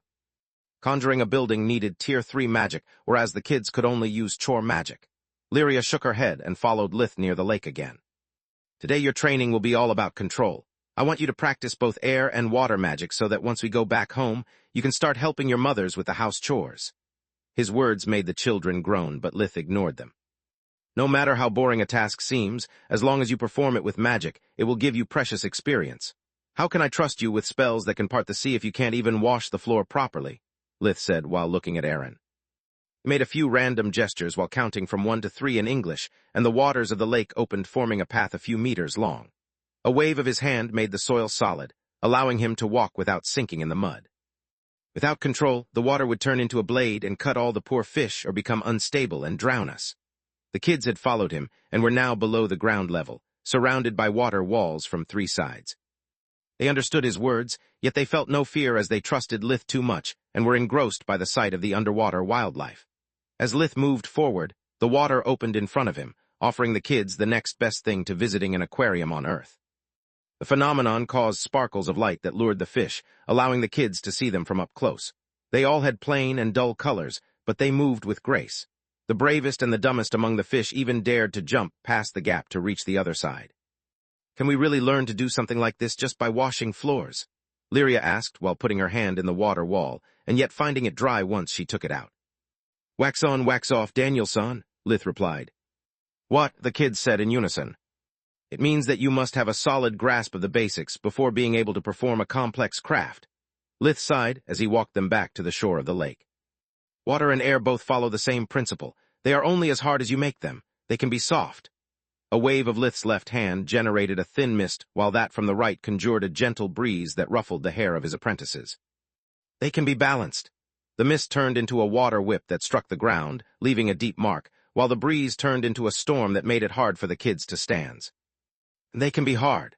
The whip broke out into several ice shards that pinned to the ground a different blade of grass each, while the storm turned into an air blade that mowed down the vegetation near the camp. "If you don't learn how to handle their hardness, you won't be able to use light and earth, while if you don't master their softness, you'll have no control over darkness and fire," Lith said. "How long does it take to learn all of this stuff?" Lyria suddenly felt dispirited. She had always believed that love for magic and good intentions would suffice, whereas being a mage seemed to require a lot of hard work. "It doesn't take long to learn it, but you need time and practice to master it," Lith replied, giving them the time to ponder his words. "I don't plan on teaching you everything in one go." Lyria and Aaron sighed in relief. "I just want to give you the tools you need to practice on your own without harming yourselves or others." "Lyria, yesterday you worried so much about the fish, yet based on what Renat told me, you find it funny to make people slip on your ice and fall. What if they hit their head or break a bone? Are people less important than fish in your eyes?" "I never thought about it, but we live nearby the healer. He can help them." Lyria turned beet red in embarrassment. "Aaron, what about you cutting things to shreds with air magic inside our home?" "I didn't mean to. I was just trying to help Mom dusting the floor quickly so that we could play together." Aaron stared at his own feet in shame. Every time he tried to help Alina, he ended up giving her more work. "What if you cut Mom in your rush, or Onyx? Would you care for such excuses? The same stands for you, Lyria. What if the next time you light the curtains of your room your whole house goes on fire?" Lith asked, stopping only when the kids started hiccuping. "I want to think about my words the next time you decide to use magic, just to have some fun. Do you know who has fun watching others suffering and doesn't care for the consequences of their actions?" Lith hugged them and patted their backs. The bad guys, the kids said in unison. My point exactly. Magic isn't good or bad, it all comes down to how you use it. Now wash your faces, clean your noses, and get to work, or we'll never get back home. Lith ruffled their hair, glad to see they had learned their lesson. A few minutes later, the kids proved to be able to conjure water and wind with ease. Yet while Lyria had troubles cutting anything with air, Aaron failed to make either mist or ice. He just conjured lots of water with every attempt he made. Lyria, what do you think is your problem? He asked. I'm doing as you taught us yesterday. I'm focusing my mana in a short line to turn the air current into a blade, yet my spell lacks power. Breza, she waved her hand, making several tall plants bend without breaking them. Lith could see from a distance the mark left by her spell, as if she had struck them with a dull blade. You don't lack power. You just went from one extreme to another, and now you're scared of what you can do. You don't need to be afraid just to be smart about how you use your magic, like I do, Lith said. Lyria took a deep breath and cast the spell again, cutting only the nearest line of grass. Perfect, now just train in sending your blade exactly as deep as you want it to go. What about you, Aaron? I don't get that soft and hard part you talked about, big bro. Air magic is easy. You just need to use a little of mana, a lot of mana, or a lot of compressed mana. Aaron emitted a breeze, a gust of wind, and an air blade in quick succession. The latter ripped more than cut the top part of the tall grass in the area Lith had assigned his little brother as his training spot. Water magic instead makes no sense. I have one word and one hand sign. How am I supposed to obtain 3 different effects? Aaron asked. 620 important announcement. Read it in the author's thoughts below. If you can't find them, you're reading from a pirate site. Chapter 1295, Condensing a Violet Core, Part 1. Air magic is not as simple as you make it. You are just using power where finesse would work much better. Look carefully. Breza. Lith twirled his index and medium finger into a short spiral, the rune of air. He created a gentle breeze that turned into a strong wind, and then into a series of air blades that progressively cut a bush shorter until it was shaved off the ground. Aaron was still watching with his mouth agape when a small bolt of lightning turned the now exposed roots into a charred mass. 1 rune, 1 word, and yet 4 different effects. Lith showed Aaron his right arm where a snake-shaped lightning kept slithering from his fingertips to his elbow. Lyria stopped her training to admire the conjured creature. The snake was so lifelike that it hissed at Aaron, baring its radiant fangs when he tried to touch it. How do you do that, uncle? She asked. Air magic is more than putting mana into the wind. Air magic is about manipulating the natural forces that generate wind and lightning. What your mana does is just charge both your body and the air element so to generate a push. That's how you obtain wind. If you overcharge only the wind so that the air results densely packed, not just compressed by brute force, a wind blade is born. Lith flicked his fingers, producing a several centimeters deep cut into the ground. If you overcharge both your body and the air, there comes the lightning. I wish I could explain magnetism and polarity, but even Earth children would have trouble understanding it at their age, let alone those born on Magur, where science is still backward. Luckily for them, the runes allow Magarians to understand and control the phenomenon by instinct if they practice enough, he thought. Water magic is different, but it still works in a similar way. Water is present in the humidity of the air, inside the plants, inside of us, everywhere. To generate mist, you must spread your mana thin in a wide area so that the water remains suspended in the air. Too much and it will condense, too little and it will remain invisible. Lith raised his hands, generating a thin mist that slowly became denser until it turned into a fog that made it difficult for the children to see farther than their nose. Water is shapeless, but ice is not. The fog suddenly moved into Lith's hands where the mana compressed it into water and then stripped the water of its warmth until it froze. To obtain ice, you must infuse the same water you conjured with more of your mana to alter its properties, otherwise you'll just conjure more water. Once you do that, the mana and the ice become one, and you can move it as if the ice is one of your limbs. The 2 spheres of ice opened like eggs, turning into a phoenix and into a dragon, each one as big as an eagle. They climbed up Lith's arms until they rested on his shoulders. Does water magic make sense now? Lith asked, receiving nods in reply due to the children being incapable to move their mouths. Very good, get back to work then. Lith sent the ice constructs above the children's training spots and made them burst into a fine ice mist. Above their heads now they had 1 rainbow each. Not only it had the most brilliant colors they had ever seen, but it was also so low that they felt like they could touch it if they had just been a bit taller. Magic is amazing, scary but amazing. Lyria couldn't look away from her rainbow and stumbled a few times on her way back. Do you think I'll ever become like you? Aaron asked. Of course you will, Lith Cares said, his head reassuring him to not create another Tryon. But only if you always work hard, never give up nor rush things. Remember that in life and magic there are no shortcuts. At those words, Aaron turned his frown upside down and started practicing air magic back from scratch before working on water spells. Before lunchtime, he could already produce proper air blades and emit sparks of lightning from his fingertips. Lyria, instead, had learned how to throw a few air blades in a row with different piercing power, but had yet to understand how to conjure lightning. The food is ready. While the kids practiced, Lith had fished, cut off the head and tail to not make them look like living beings, destroyed all the non-edible parts with darkness magic, and grilled the tender white meat with some seasoning. In a minute, I think I'm close to freezing the water while conjuring it instead of in 2 separate steps, Lyria replied. Freezing a water pool was way easier than straight conjuring ice. I need some time, too. Aaron was still working on his lightning. Aside from sparks and making his hair stand up, he had yet to achieve any result. He's just a blonde dye away from a super Saiyan. Lith thought while conjuring a slow breeze that carried the smell of grilled fish to the children, crushing their focus like an elephant stepping on an ant farm. Too bad, I can't let good food go to waste. I'll give it to Abominus and Onyx and prepare more once you are done. The sight of big chunks of fish ending up in the opened mouths of the magical beasts that immediately begged for more made the kids rethink their priorities. The practice of magic consumed a lot of energy, so that the moment they stopped, they realized how tired they were in both the mind and the body. Don't tell Mom I said it, but I think you are the best cook in the family. I never like vegetables when she's the one preparing them. Lyria gnawed her food so fast that Lith had to slow her down more than once to keep her from choking on 2 big mouthfuls. That's because I don't like them either, so I had to find a way to make them tasty. Lith accepted the compliment with a small bow. I don't care how disgusted you still are from Ezio's shadow, I think you would make a great dad. Solus was moved to see all the attention he gave to the children. Magur is right and Feniger is wrong. You do more than just killing. Onyx, stop ruining my lunch, Aaron said. The Shife had emitted low growling for a while, begging for food. After getting tired of seeing the others eat, she had tried to take some fish from the plate with a slay of the paw. Unfortunately for Onyx, her paw was bigger than the plate and quite hard to miss. The rejection made the beast lower her ears and emit a sad meowing that broke the little boy's heart until he shared part of his meal. Lith had prepared plenty for the 3 of them, so feeding a bit the 2 magical beasts wasn't an issue. Thanks for the meal. Aaron and Lyria thanked Lith before cleaning their dishes, eager to put their skills to the test. Not so fast. Lith stopped on their way back to the lake. Chapter 1296, Condensing a Violet Core, Part 2. Resting is part of training. Working too hard at your age might cripple your growth. Go inside, clean yourself from the sweat, and take a nap. I'll wake you when it's the time to practice again.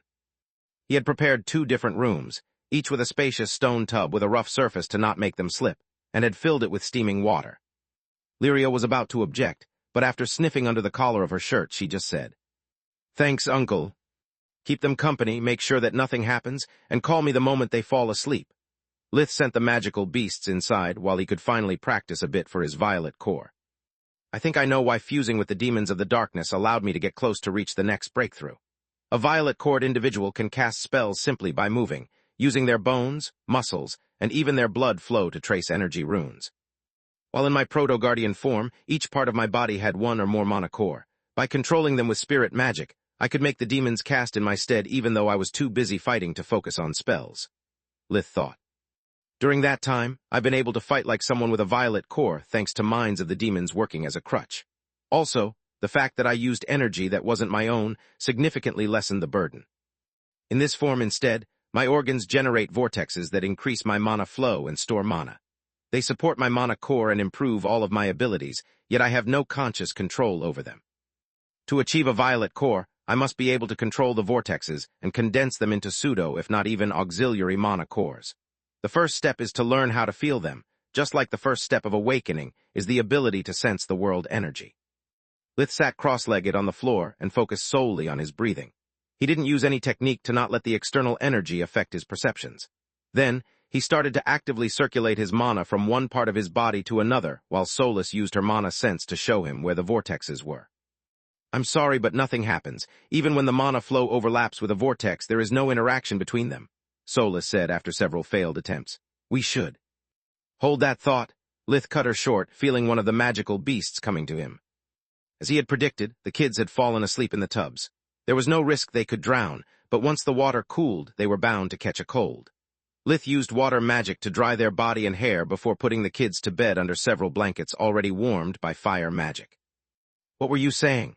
Lith asked, once setting up protections that wouldn't allow anyone to disturb either the kid's sleep or his training. That I can't wait to see you with children of your own, Solus replied. Not that, about the mana flow. Fine, she sighed. Try using invigoration, but emulate the energy where the vortexes are instead of spreading it evenly. Lith did as she said, but even with the boost from invigoration, Lith failed to both perceive the vortexes and having them interact with his mana flow. Okay, this might be tricky if not even dangerous, Solus thought. Now try to use emulation, but instead of bringing the energy to your mana core, move it to your vortexes. What? Lith blurted out in surprise. That's a huge risk. Normal tissues can't even stand small spasms from the mana core. Remember how it hurt when I used emulation during bottlenecks and the core forcefully dispersed the energy. And that after it had already released the brunt of the world energy. If a mana core can explode, I don't see why a much less stable vortex can't do the same. You're right, sorry, it was a stupid idea. Solus tried to think of some alternative but found none. No, it's a great idea, but I can't risk suffering more damage than even invigoration can heal. We'll do like the kids and start with small steps. I'll take a very short breath and lead the energy to the vortex in my right lung, away from vitals. This way we can collect data about how a vortex behaves compared to the core, and even if something goes wrong between the healing spells stored in my rings and your help, I won't suffer a fatal wound, Lith said. With his next breath, the experiment began. Lith barely drew some air, yet it caused him significant pain as the world energy traveled through his flesh instead that through his lungs. Lith couldn't use darkness fusion, because there was no such thing as bad data when one had no clue about what they were doing. Pain was the feedback of something he was doing wrong, and only by observing how different methods altered its intensity could Lith get closer to a proper control technique. When the world energy reached the right shoulder, the pang of pain forced Lith to grit his teeth and compress the area with his mana flow to keep the vortex from exploding. The agony decreased as the vortex slowly processed the dense world energy from emulation along with that from its surroundings, turning it into mana. Lith grinned the whole time because the pain allowed him to perceive the process.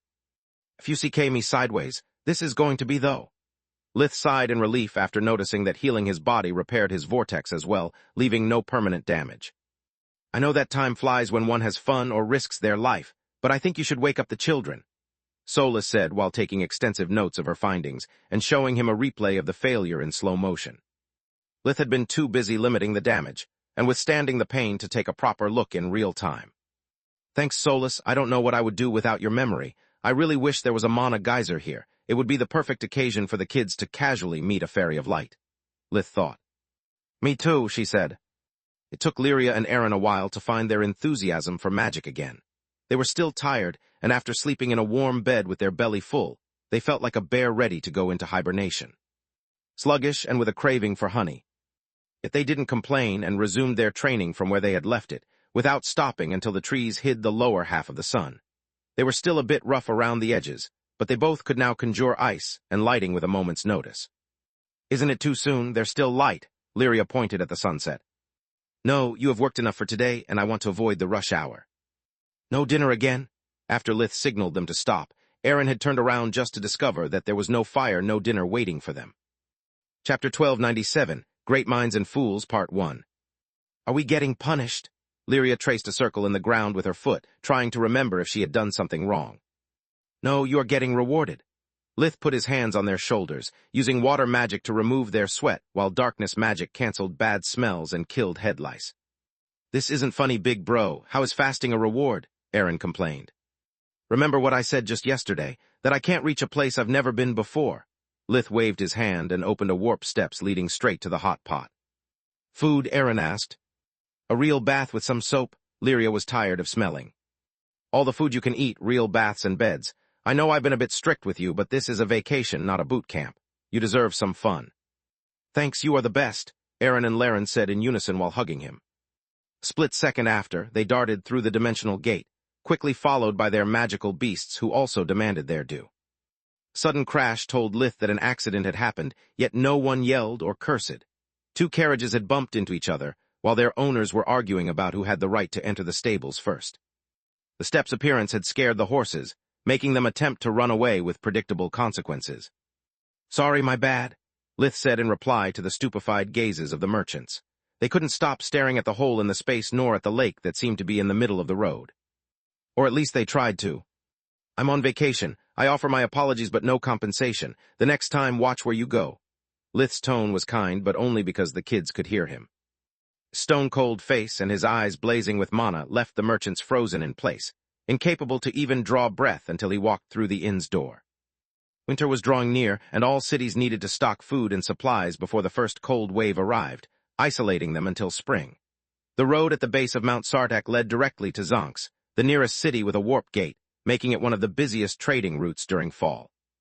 The hot pot didn't accept reservation and worked on a first-come, first-served basis, because after sundown there would never be an empty table or room. When the kids stepped inside, most of the benches lined up against the walls were already taken by the merchant's staff and the mercenaries protecting their goods. Only a few tables in the middle of the restaurant were still open. A table for 3, please. We're with my big brother. He's an Ant Mage. Aaron puffed out his CHESD with pride, as if the title was his own, or at least it made any sense. A waiter with his C.H.E.S. T-nut hair greased with sweat was about to send them off rudely when the blonde waitress that had served them the last time recognized them. This is no place for kids, go back.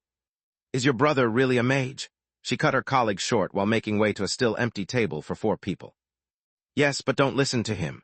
Lyria's reproachful look was identical to Alina's when she scolded Aaron for his poor vocabulary. My uncle doesn't work with ants. What does he do exactly? The waitress handed them the menus while also taking an order from a nearby table. The rush of blood from the work and her curiosity reddened her face, making her freckles almost invisible. It's a secret. Lyria did her best Gianni impression while trying to act like a lady to not repeat the poor figure of their last visit. She sat as straight as an arrow and checked that all the cutlery was clean. She had no idea why it was an important thing to do, but she still remembered Gianni's words. It's the perfect cover to have your steak knife at the ready so that you can stab. For the god's sake, she's 5 years old. Uncle Orion had never let Lyria hear the end of it. Is everything right with your steak knife? Lith asked, noticing Lyria's odd grip that allowed her to switch from a dining to a combat stance at a moment's notice. Indeed, Lyria nodded with a soft smile that gave him the creeps. Is there a room still available? Lith asked without losing sight of the knife. Only a few, but once the kitchen closes and we put away the tables, there's always plenty of space in the common lounge. The waitress nodded. I'll take a suite or whatever you have as your best room. He made a silver coin appear out of nowhere, confirming Aaron's words and making the waitress' tip pouch flutter. Of course, sir. Is there anything else you need? I just needed to have 3 beds and at least 1 bathtub. As for the food, we'll take a vegetable broth with dumplings, a stuffed blinker, and 3 servings of roasted potatoes. What do you have for dessert? The apple pie of the house, a chocolate cake, and several kinds of pies with fruit jam, she replied. Chocolate, the kids said in unison. It was the only thing that could make them even happier than having a serving of potatoes each. Does this cover for everything? Lith handed the silver coin to the waitress. With plenty to spare, this is just a road inn, not a fancy hotel. She said it with an apologetic tone, as if it was somehow her fault. Then just make sure that our rides get plenty to eat as well, and keep the change. Silver coin was worth 100 copper coins. The meal cost 10, and the suite 50, but it was overpriced due to the season, leaving her a generous tip, even if Onyx and Abominus decided it was a good day to die from overfeeding. After dinner, they went to their room. It was located on the 2nd floor, away from the noise of the restaurant, and even though it wasn't very big, it had everything Lith had asked. The room consisted of a small hallway leading to 3 different bedrooms, with a king-sized bed each, and 1 smaller room containing only a solid wood bathtub and several large towels. Everything was clean, and the soft carpets that covered the floor muffled all sounds. Chamber pots again. I don't want my room to stink, Lyria said. That's why there's a window right in front of your bed, Lith shrugged. Only noble houses have toilets. But I made your mom's home, grandma's, and even Aunt Celia's. They don't count. As for Aunt Gianni, she isn't a noble, she's the noble. Explaining to her that Protector had taken several blueprints from his memories was too complicated. They took turns bathing, and Lith had to use darkness magic to get rid of the byproducts of their digestive system before ventilating the rooms, and use fire magic to heat them again quickly. Lyria's pout disappeared the moment she discovered how soft her bed was. Chapter 1298, Great Minds and Fools, Part 2. Can Onyx sleep with me? There's plenty of space in my bed, Aaron asked. I don't think that either the floor or the bed can withstand her weight, sorry. Besides, where is she supposed to do her business here? Those words made Aaron turn pale. He loved Onyx, but the stench of her droppings was much deadlier than her bite, at least for him. "Good night, Uncle." Lyria yawned as her eyes became droopy from the warmth of the woolen blankets. "Good night, Lith." Aaron fell asleep as soon as his head touched the pillow. "Good night, kids." Lith tucked them in and kissed their forehead before closing their door. Sudden noise from below woke up the kids and swept off his face the kind expression that he had until a moment back. "What was that?" Both children came down from their beds, running to the safety of Lith's legs. "It's nothing, someone must—" A violent thump followed by a man screaming cut him short. "Must have had an accident. Remember to never trust adults that drink too much anything that's not water." Lith's serene smile didn't extend to his eyes, but along with a hush spell, it was enough to calm the children. "See, it's already over. Now get back to bed, otherwise instead of letting you sleep in, I'll make you practice at dawn." His words and the silence made the kids return to their respective rooms, fearing nothing but the extra workload. "Do you think we are safe here?" Being in a foreign place while surrounded by strangers made strong noises scary for Lyria. "I don't think I know we are safe." Lith tucked her in and weaved a protective array while waiting for her to fall asleep. "I didn't pay good money to stay up all night and silence this place. Even arrays wouldn't last long enough, requiring my focus." The moment the kid's breath became slow and steady, Lith walked out of the room, discovering that the noise had only gotten worse. He went down the flights of stairs until he could see the events unfolding in the restaurant. Most of the tables had been thrown to the side, and the people who couldn't escape were lined up against the wall, waiting for their chance. Two armed groups fought in the middle of the room, mostly by yelling and throwing spells at each other. The great hall of the restaurant was reduced to a mess. Ice crystals stuck out of the walls, ceiling, and even of the big beer kegs behind the restaurant counter, spilling their precious liquid on the floor. Throughout the room, burnt marks showed where fire and lightning had struck, spreading the pungent smell of charred paint. Some of the curtains were on fire, with the flames slowly climbing to the first floor, despite the best efforts of the waiters. What the fuck has happened here? Lith had no idea to be partly at fault. The merchants whose carriage had crashed earlier after witnessing the warp steps didn't dare to argue with a mage, but that didn't make their mood any less sour. They had kept bickering between them for so long that, when they finally had reached an agreement, both the restaurant and the hotel were fully booked. They had been forced to sit on the side tables along with their respective mercenary crews, knowing that they wouldn't get a decent meal or place to sleep. Things had only escalated when some members of both companies disappeared. Great minds think alike, but fools seldom differ. Each merchant thought the other owed them rightful compensation, and had sent some of their men waiting outside for a table to steal some merch from the parked carriages. Thefts were commonplace in road inns, so they only had to be careful not to be seen.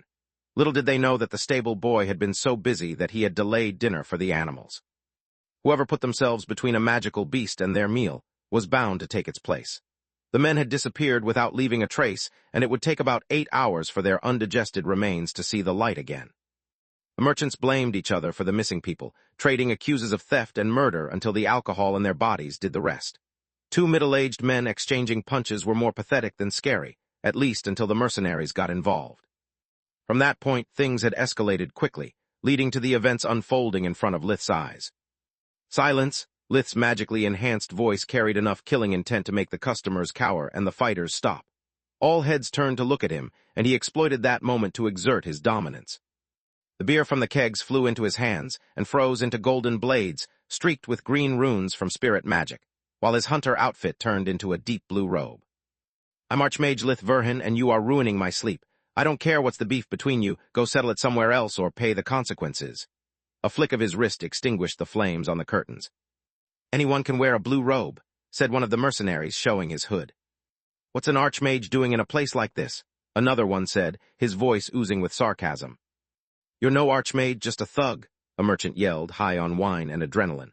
"Otherwise you would have offered to pay for the damage you caused. Let's see if you can still act cocky now that my men are here. You're going to pee." "Silence!"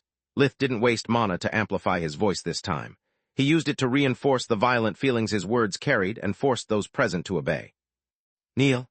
A sudden wave of killing intent and spirit magic forced all those below the bright green core to get down to their knees. There were too many people, and the restaurant was big, spreading Lith's mana thin, and allowing those with powerful cores to resist his orders. With each step down the stair that Lith took, one piece of the robe turned back into the Scalewalker armor's true appearance that resembled Lith's hybrid form. "Soulless analysis?" Lith asked. "All mercenaries have medium-grade enchanted weapons, and many of them are fake mages. Some even have a blue core. she replied. Nice trick, but you missed a spot. A burly woman with her red hair woven in a shoulder-length tress said with a cruel grin, right about everywhere. She waved her longsword at the many still-standing mercenaries before pointing it at Lith. The mercenary held the heavy blade with one hand, tensing her muscles so hard that her heavy armor seemed to barely contain her. Why don't you come here so that we can tea? It wasn't the fact that Lith had jumped off the stairs to make her choke on her words so much that he had spread the wings of his armor and moved in the air as light as a feather. Instead of crashing on the ground, Lith floated in a long arc until he landed on the tip of the still-raised blade with the grace of a butterfly. For a split second, the woman didn't feel any pressure weighing down on her sword, making her doubt her own senses. 620 Important announcement. Read it in the author's thoughts below. If you can't find them, you're reading from a pirate site. Chapter 1299, Fear and Dead Men, Part 1. Then the gravity field of Lith's ring spread through his foot to the blade, and to the mercenary wielding it, making her fall to the ground in a symphony of broken bones, as if a giant had just squashed her like a bug. The blade was now stuck deeply in the wooden floor, yet Lith still rested on its edge with perfect composure until his wings folded into his back, and he shapeshifted into his hybrid form. You misunderstand me. I didn't come down to talk, but to give you a chance of getting out of here alive. Another mercenary who resisted his killing intent lunged at Lith's heart, but failed to slow his advance or even to interrupt his words. The ice blade in Lith's left hand struck the side of the incoming enchanted broadsword, cutting it in half, while the one in his right hand opened a deep cut in the mercenary's armor from the left shoulder to the right hip. Not a drop of blood was spilled due to ice instantly freezing the wound and spreading throughout the body. The mercenary fell to the ground, holding his chest in agony. The cold numbed the pain, but it also widened the wound and sapped the heat. Every single one of the man's movements made the cut grow deeper. Nice show. I'm almost convinced that you are who you claim to be, a bald man with a cold expression said. Too bad that in such a confined space, high-tiered spells and even dimensional magic are useless. He needed but a nod of the head to instruct his men. On top of that, by taking down 2 of us, you dispelled your little trick. All mercenaries now stood up and looked at Lith with a grudge. I really hope that you are an archmage, because beating one makes wonders for a guild's reputation and more than doubles its fares. Sometimes, even good mages go mad and it's up to good citizens to put them down, for the right price, of course. All that talk had no purpose, but to give the mercenaries the time to surround Lith from every side. The rivalry between the mercenary guilds had been replaced by camaraderie at the idea of a huge bounty. The madman's equipment alone was big-time loot, and the kingdom would reward them in gold for their trouble. All they had to do was to give the same version of the story and claim to have acted solely to defend their clients. 2 birds with 1 stone. Since my kids are here, I'll say this one last time. Get out of here now and you'll have to deal just with the Mage Association. If you stay, however, the only thing the constables will find at their arrival will be fear and dead men. A long moment of silence befell the restaurant room. Lith didn't emit killing intent nor aura, but the certainty in his words sent a shiver down the spine of those present, making even those lined up against the wall be covered in a cold sweat. Do you need help? Solus asked. Yes, go and guard the children so that I can give these guys my undivided attention. Lith raised his beer sword, and a stone hawk appeared out of his hand and flew up the stairs. Most mercenaries thought it was some spell and put their guard up. Some charged forward, and others ran to the upper floor to take hostages. Kneel, all of them fell to the ground or tumbled down the stairs. The lucky ones broke their bones, the unlucky their necks. A burst of Lith's violet-blue aura hidden under the armor's full guard carried his voice and spread his killing intent evenly. He wasn't far, nor did he need to strike at those who weren't a threat anymore. Lith was right in the middle of the mercenaries, exactly where he wanted to be. The bald mercenary leader gritted his teeth and shrugged off the pressure blocking him with sheer willpower. This is no different from before. I just need to break his focus, and then our numbers will do more than even the field, he thought while performing a side slash with his battle axe. He wanted Lith to move so that their strategy could actually matter. Yet the madman stood still, crossing his ridiculous blades made of beer and chore magic while waiting for the impact. The bald mercenary's triumphant smirk disappeared when the swords met the axe in a cross-shaped slash that cut it into 4 pieces along with the man who wielded it. Once again ice sealed the wounds, not letting a single drop of blood be spilled. Deep cleaning took time, and Lith didn't want the children to notice odd spots during breakfast. I don't have all night. Stand up and fight. Lith took war out of his dimensional pocket and released the mercenaries from his grip. The angry blade was still sheathed, standing vertically on its tip, as if Lith's hands were on the hilt instead that raised against the nearest opponents. A few mercenaries stood up and attacked Lith at the same time, forcing him to create blind spots to defend himself. Except there were none. Full guard gave him perfect awareness of everything that happened around him, and with 2 blades, their numbers gave them no advantages. Lith's enhanced physique made him so fast and strong that only a blade master could face his awkward left-handed swordsmanship. Make matters worse, the moment anyone came too close to him, the magic imbued in their equipment would die out. Weapons and armor would suddenly turn into heavy scrap metal, slowing down the mercenaries and making their attacks harmless against the Scalewalker armor. Free to focus solely on the offense, Lith cut off their heads while the clangs from their hits still broke the silence of the night. Next, Lith had infused the blades with darkness magic, making the corpses disappear in a puff of bone dust. The mercenaries looked at each other, and then at their useless weapons. They knew that the moment they raised their heads they would be cut off. Kneeling of their own will to a single opponent in front of so many witnesses was humiliating, but it still beat dying a dog's death. Or emitted a slow hum of challenge despite all the blood seals. They blocked only its blade, not its will. Standard quality weapons couldn't resist the combined assault of war's world mirror and counterflow skills that sealed their pseudo-cores. Yet the mercenaries knew nothing of it and believed their weapons to be submitting to a superior opponent just like they were doing. In their mind, whoever Lith was, he made even blades afraid. "I yield," a woman said while throwing her halberd in front of Lith's feet. Soon a pile of enchanted metal formed in front of him as the mercenaries followed her lead, surrendering without making a single move that could be mistaken for a sign of aggression. This is troublesome, Lith thought. On the one hand, I should kill them all since they disregarded my ultimatum. On the other hand, however, killing someone who has already surrendered would make my stay here unpleasant. The kids might hear rumors or notice how much the inn staff is terrified of me. Chapter 1300, Fear and Dead Men, Part 2. Not to mention it would make a huge mess that I would have to clean before breakfast, even though this is supposed to be my vacation as well. Lith used his 5 eyes to look at the bystanders and assess the damage to the inn while never losing sight of his prisoners. The regular guests of the hotel were so scared that they kept their hands in front of their mouths to not scream. No one cried, but not out of bravery. They were simply afraid that even a whimper could draw his attention. The clangor of the earlier battle between mercenaries looked like a pleasant dream compared to the silence that had befallen the room since Lith's arrival. He shapeshifted his body back into the human form, and the Scalewalker armor into the deep blue robe of an archmage, while taking out his communication amulet. No one knew the name of the blade, so they assumed it had to be some kind of challenge. Mercenaries and civilian alike put their hands behind their heads while touching the ground with their forehead as a sign of submission. Yes, the latches of the weapon opened and closed like nimble fingers, forming an intelligible word with their clacking.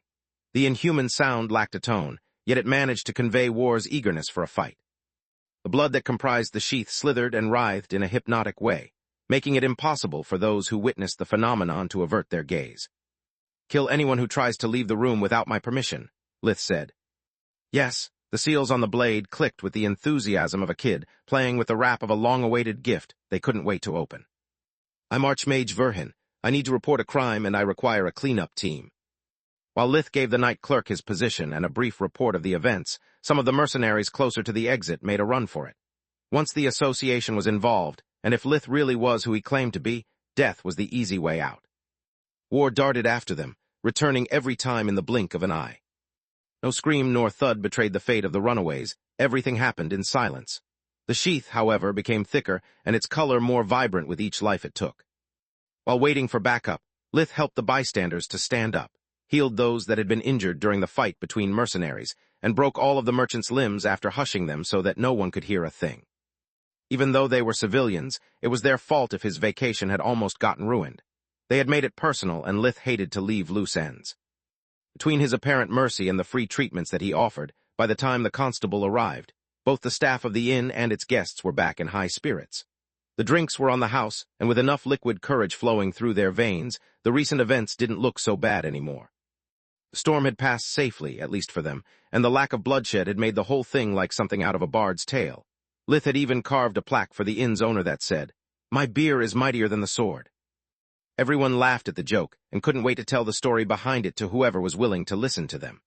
Lith made sure that no one heard him when he asked the constable for the maximum penalty, death by torture, to not spoil their mood. The mercenaries disappeared through warp gates while carpenters fixed the damage without leaving a trace of the fight. The recollection of the battle became more epic and less dreadful the more the room was repaired in a perfect example of out of sight, out of mind. Lith quickly examined his spoils of war, selling the useless enchanted weapons to the association for their market price.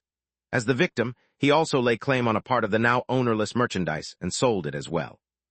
Half of it would be confiscated by the kingdom to pay for the damages the merchants had caused, and to compensate the inn for the lost business. The following morning, the kids noticed the plaque, the fact that the inn was less crowded, and that it smelled of new wood, but since everyone was all smiles with them, they paid it no heed. "What do you mean I don't have to pay for my beast's dinner? This wasn't part of our deal," Lith said when the freckled blonde waitress asked him if it was all right for her to keep the 40 copper coins tip. He had already spoken with the tavern's owner and explained to her that no matter how grateful she was, Lith was no freeloader. He didn't want to let the kids know about what had happened nor to make them think that being a mage allowed someone to demand an undeserved special treatment. "I know, but this is no discount. They simply didn't eat." At those words, the children almost choked on their breakfast. "That's impossible. Abominus eats like a dragon. He must be sick," Lyria said. "And Onyx always asks for seconds, thirds, and fourths. Can you please give them a full checkup?" Aaron asked. Invigoration revealed that the magical beasts were as fit as a fiddle, and that their stomachs were still full. Only after reassuring the kids and sending them back to the table could Lith ask the beasts why there were clothes among their shit. Space. Blood Desert, City of Quinton, temporary headquarters of the Undead Court's war room. The three whores, E.M., E, and of Baba Yaga rarely met. Each one of them had their respective mission, personal agenda, and dealings with their court or lack of thereof. They were legendary figures that would inspire rather than lead the undead community. The aces in the holes, the weapons of mass destruction that the undead courts used as a deterrent against the living. After Night had pissed off in one go the Council, the Griffin Kingdom, and the Master's organization, however, Baba Yaga's triplets had been forced to take an active role in the war effort. Without them, the courts would have already lost every single battle in the Griffin Kingdom and been wiped out from Tyrus's turf. The organization in particular seemed to have a vendetta against them. The whores, E.M., E.N. couldn't understand why the organization was willing to suffer economic and even turf losses as long as they got closer to Night. They had no idea that attacking those who the abominations considered as Vaster's family, they had kicked a hornet's nest. Except that every single hornet was an ancient rancorous monster that could level a mountain faster than a vampire could suck their meal dry. The whores, E.M., E.N. had summoned a war meeting in Quinton because the Gorgon Empire and the Blood Desert were still relatively safe. The city was near their borders on the desert side, making it the last place where even a guardian would look.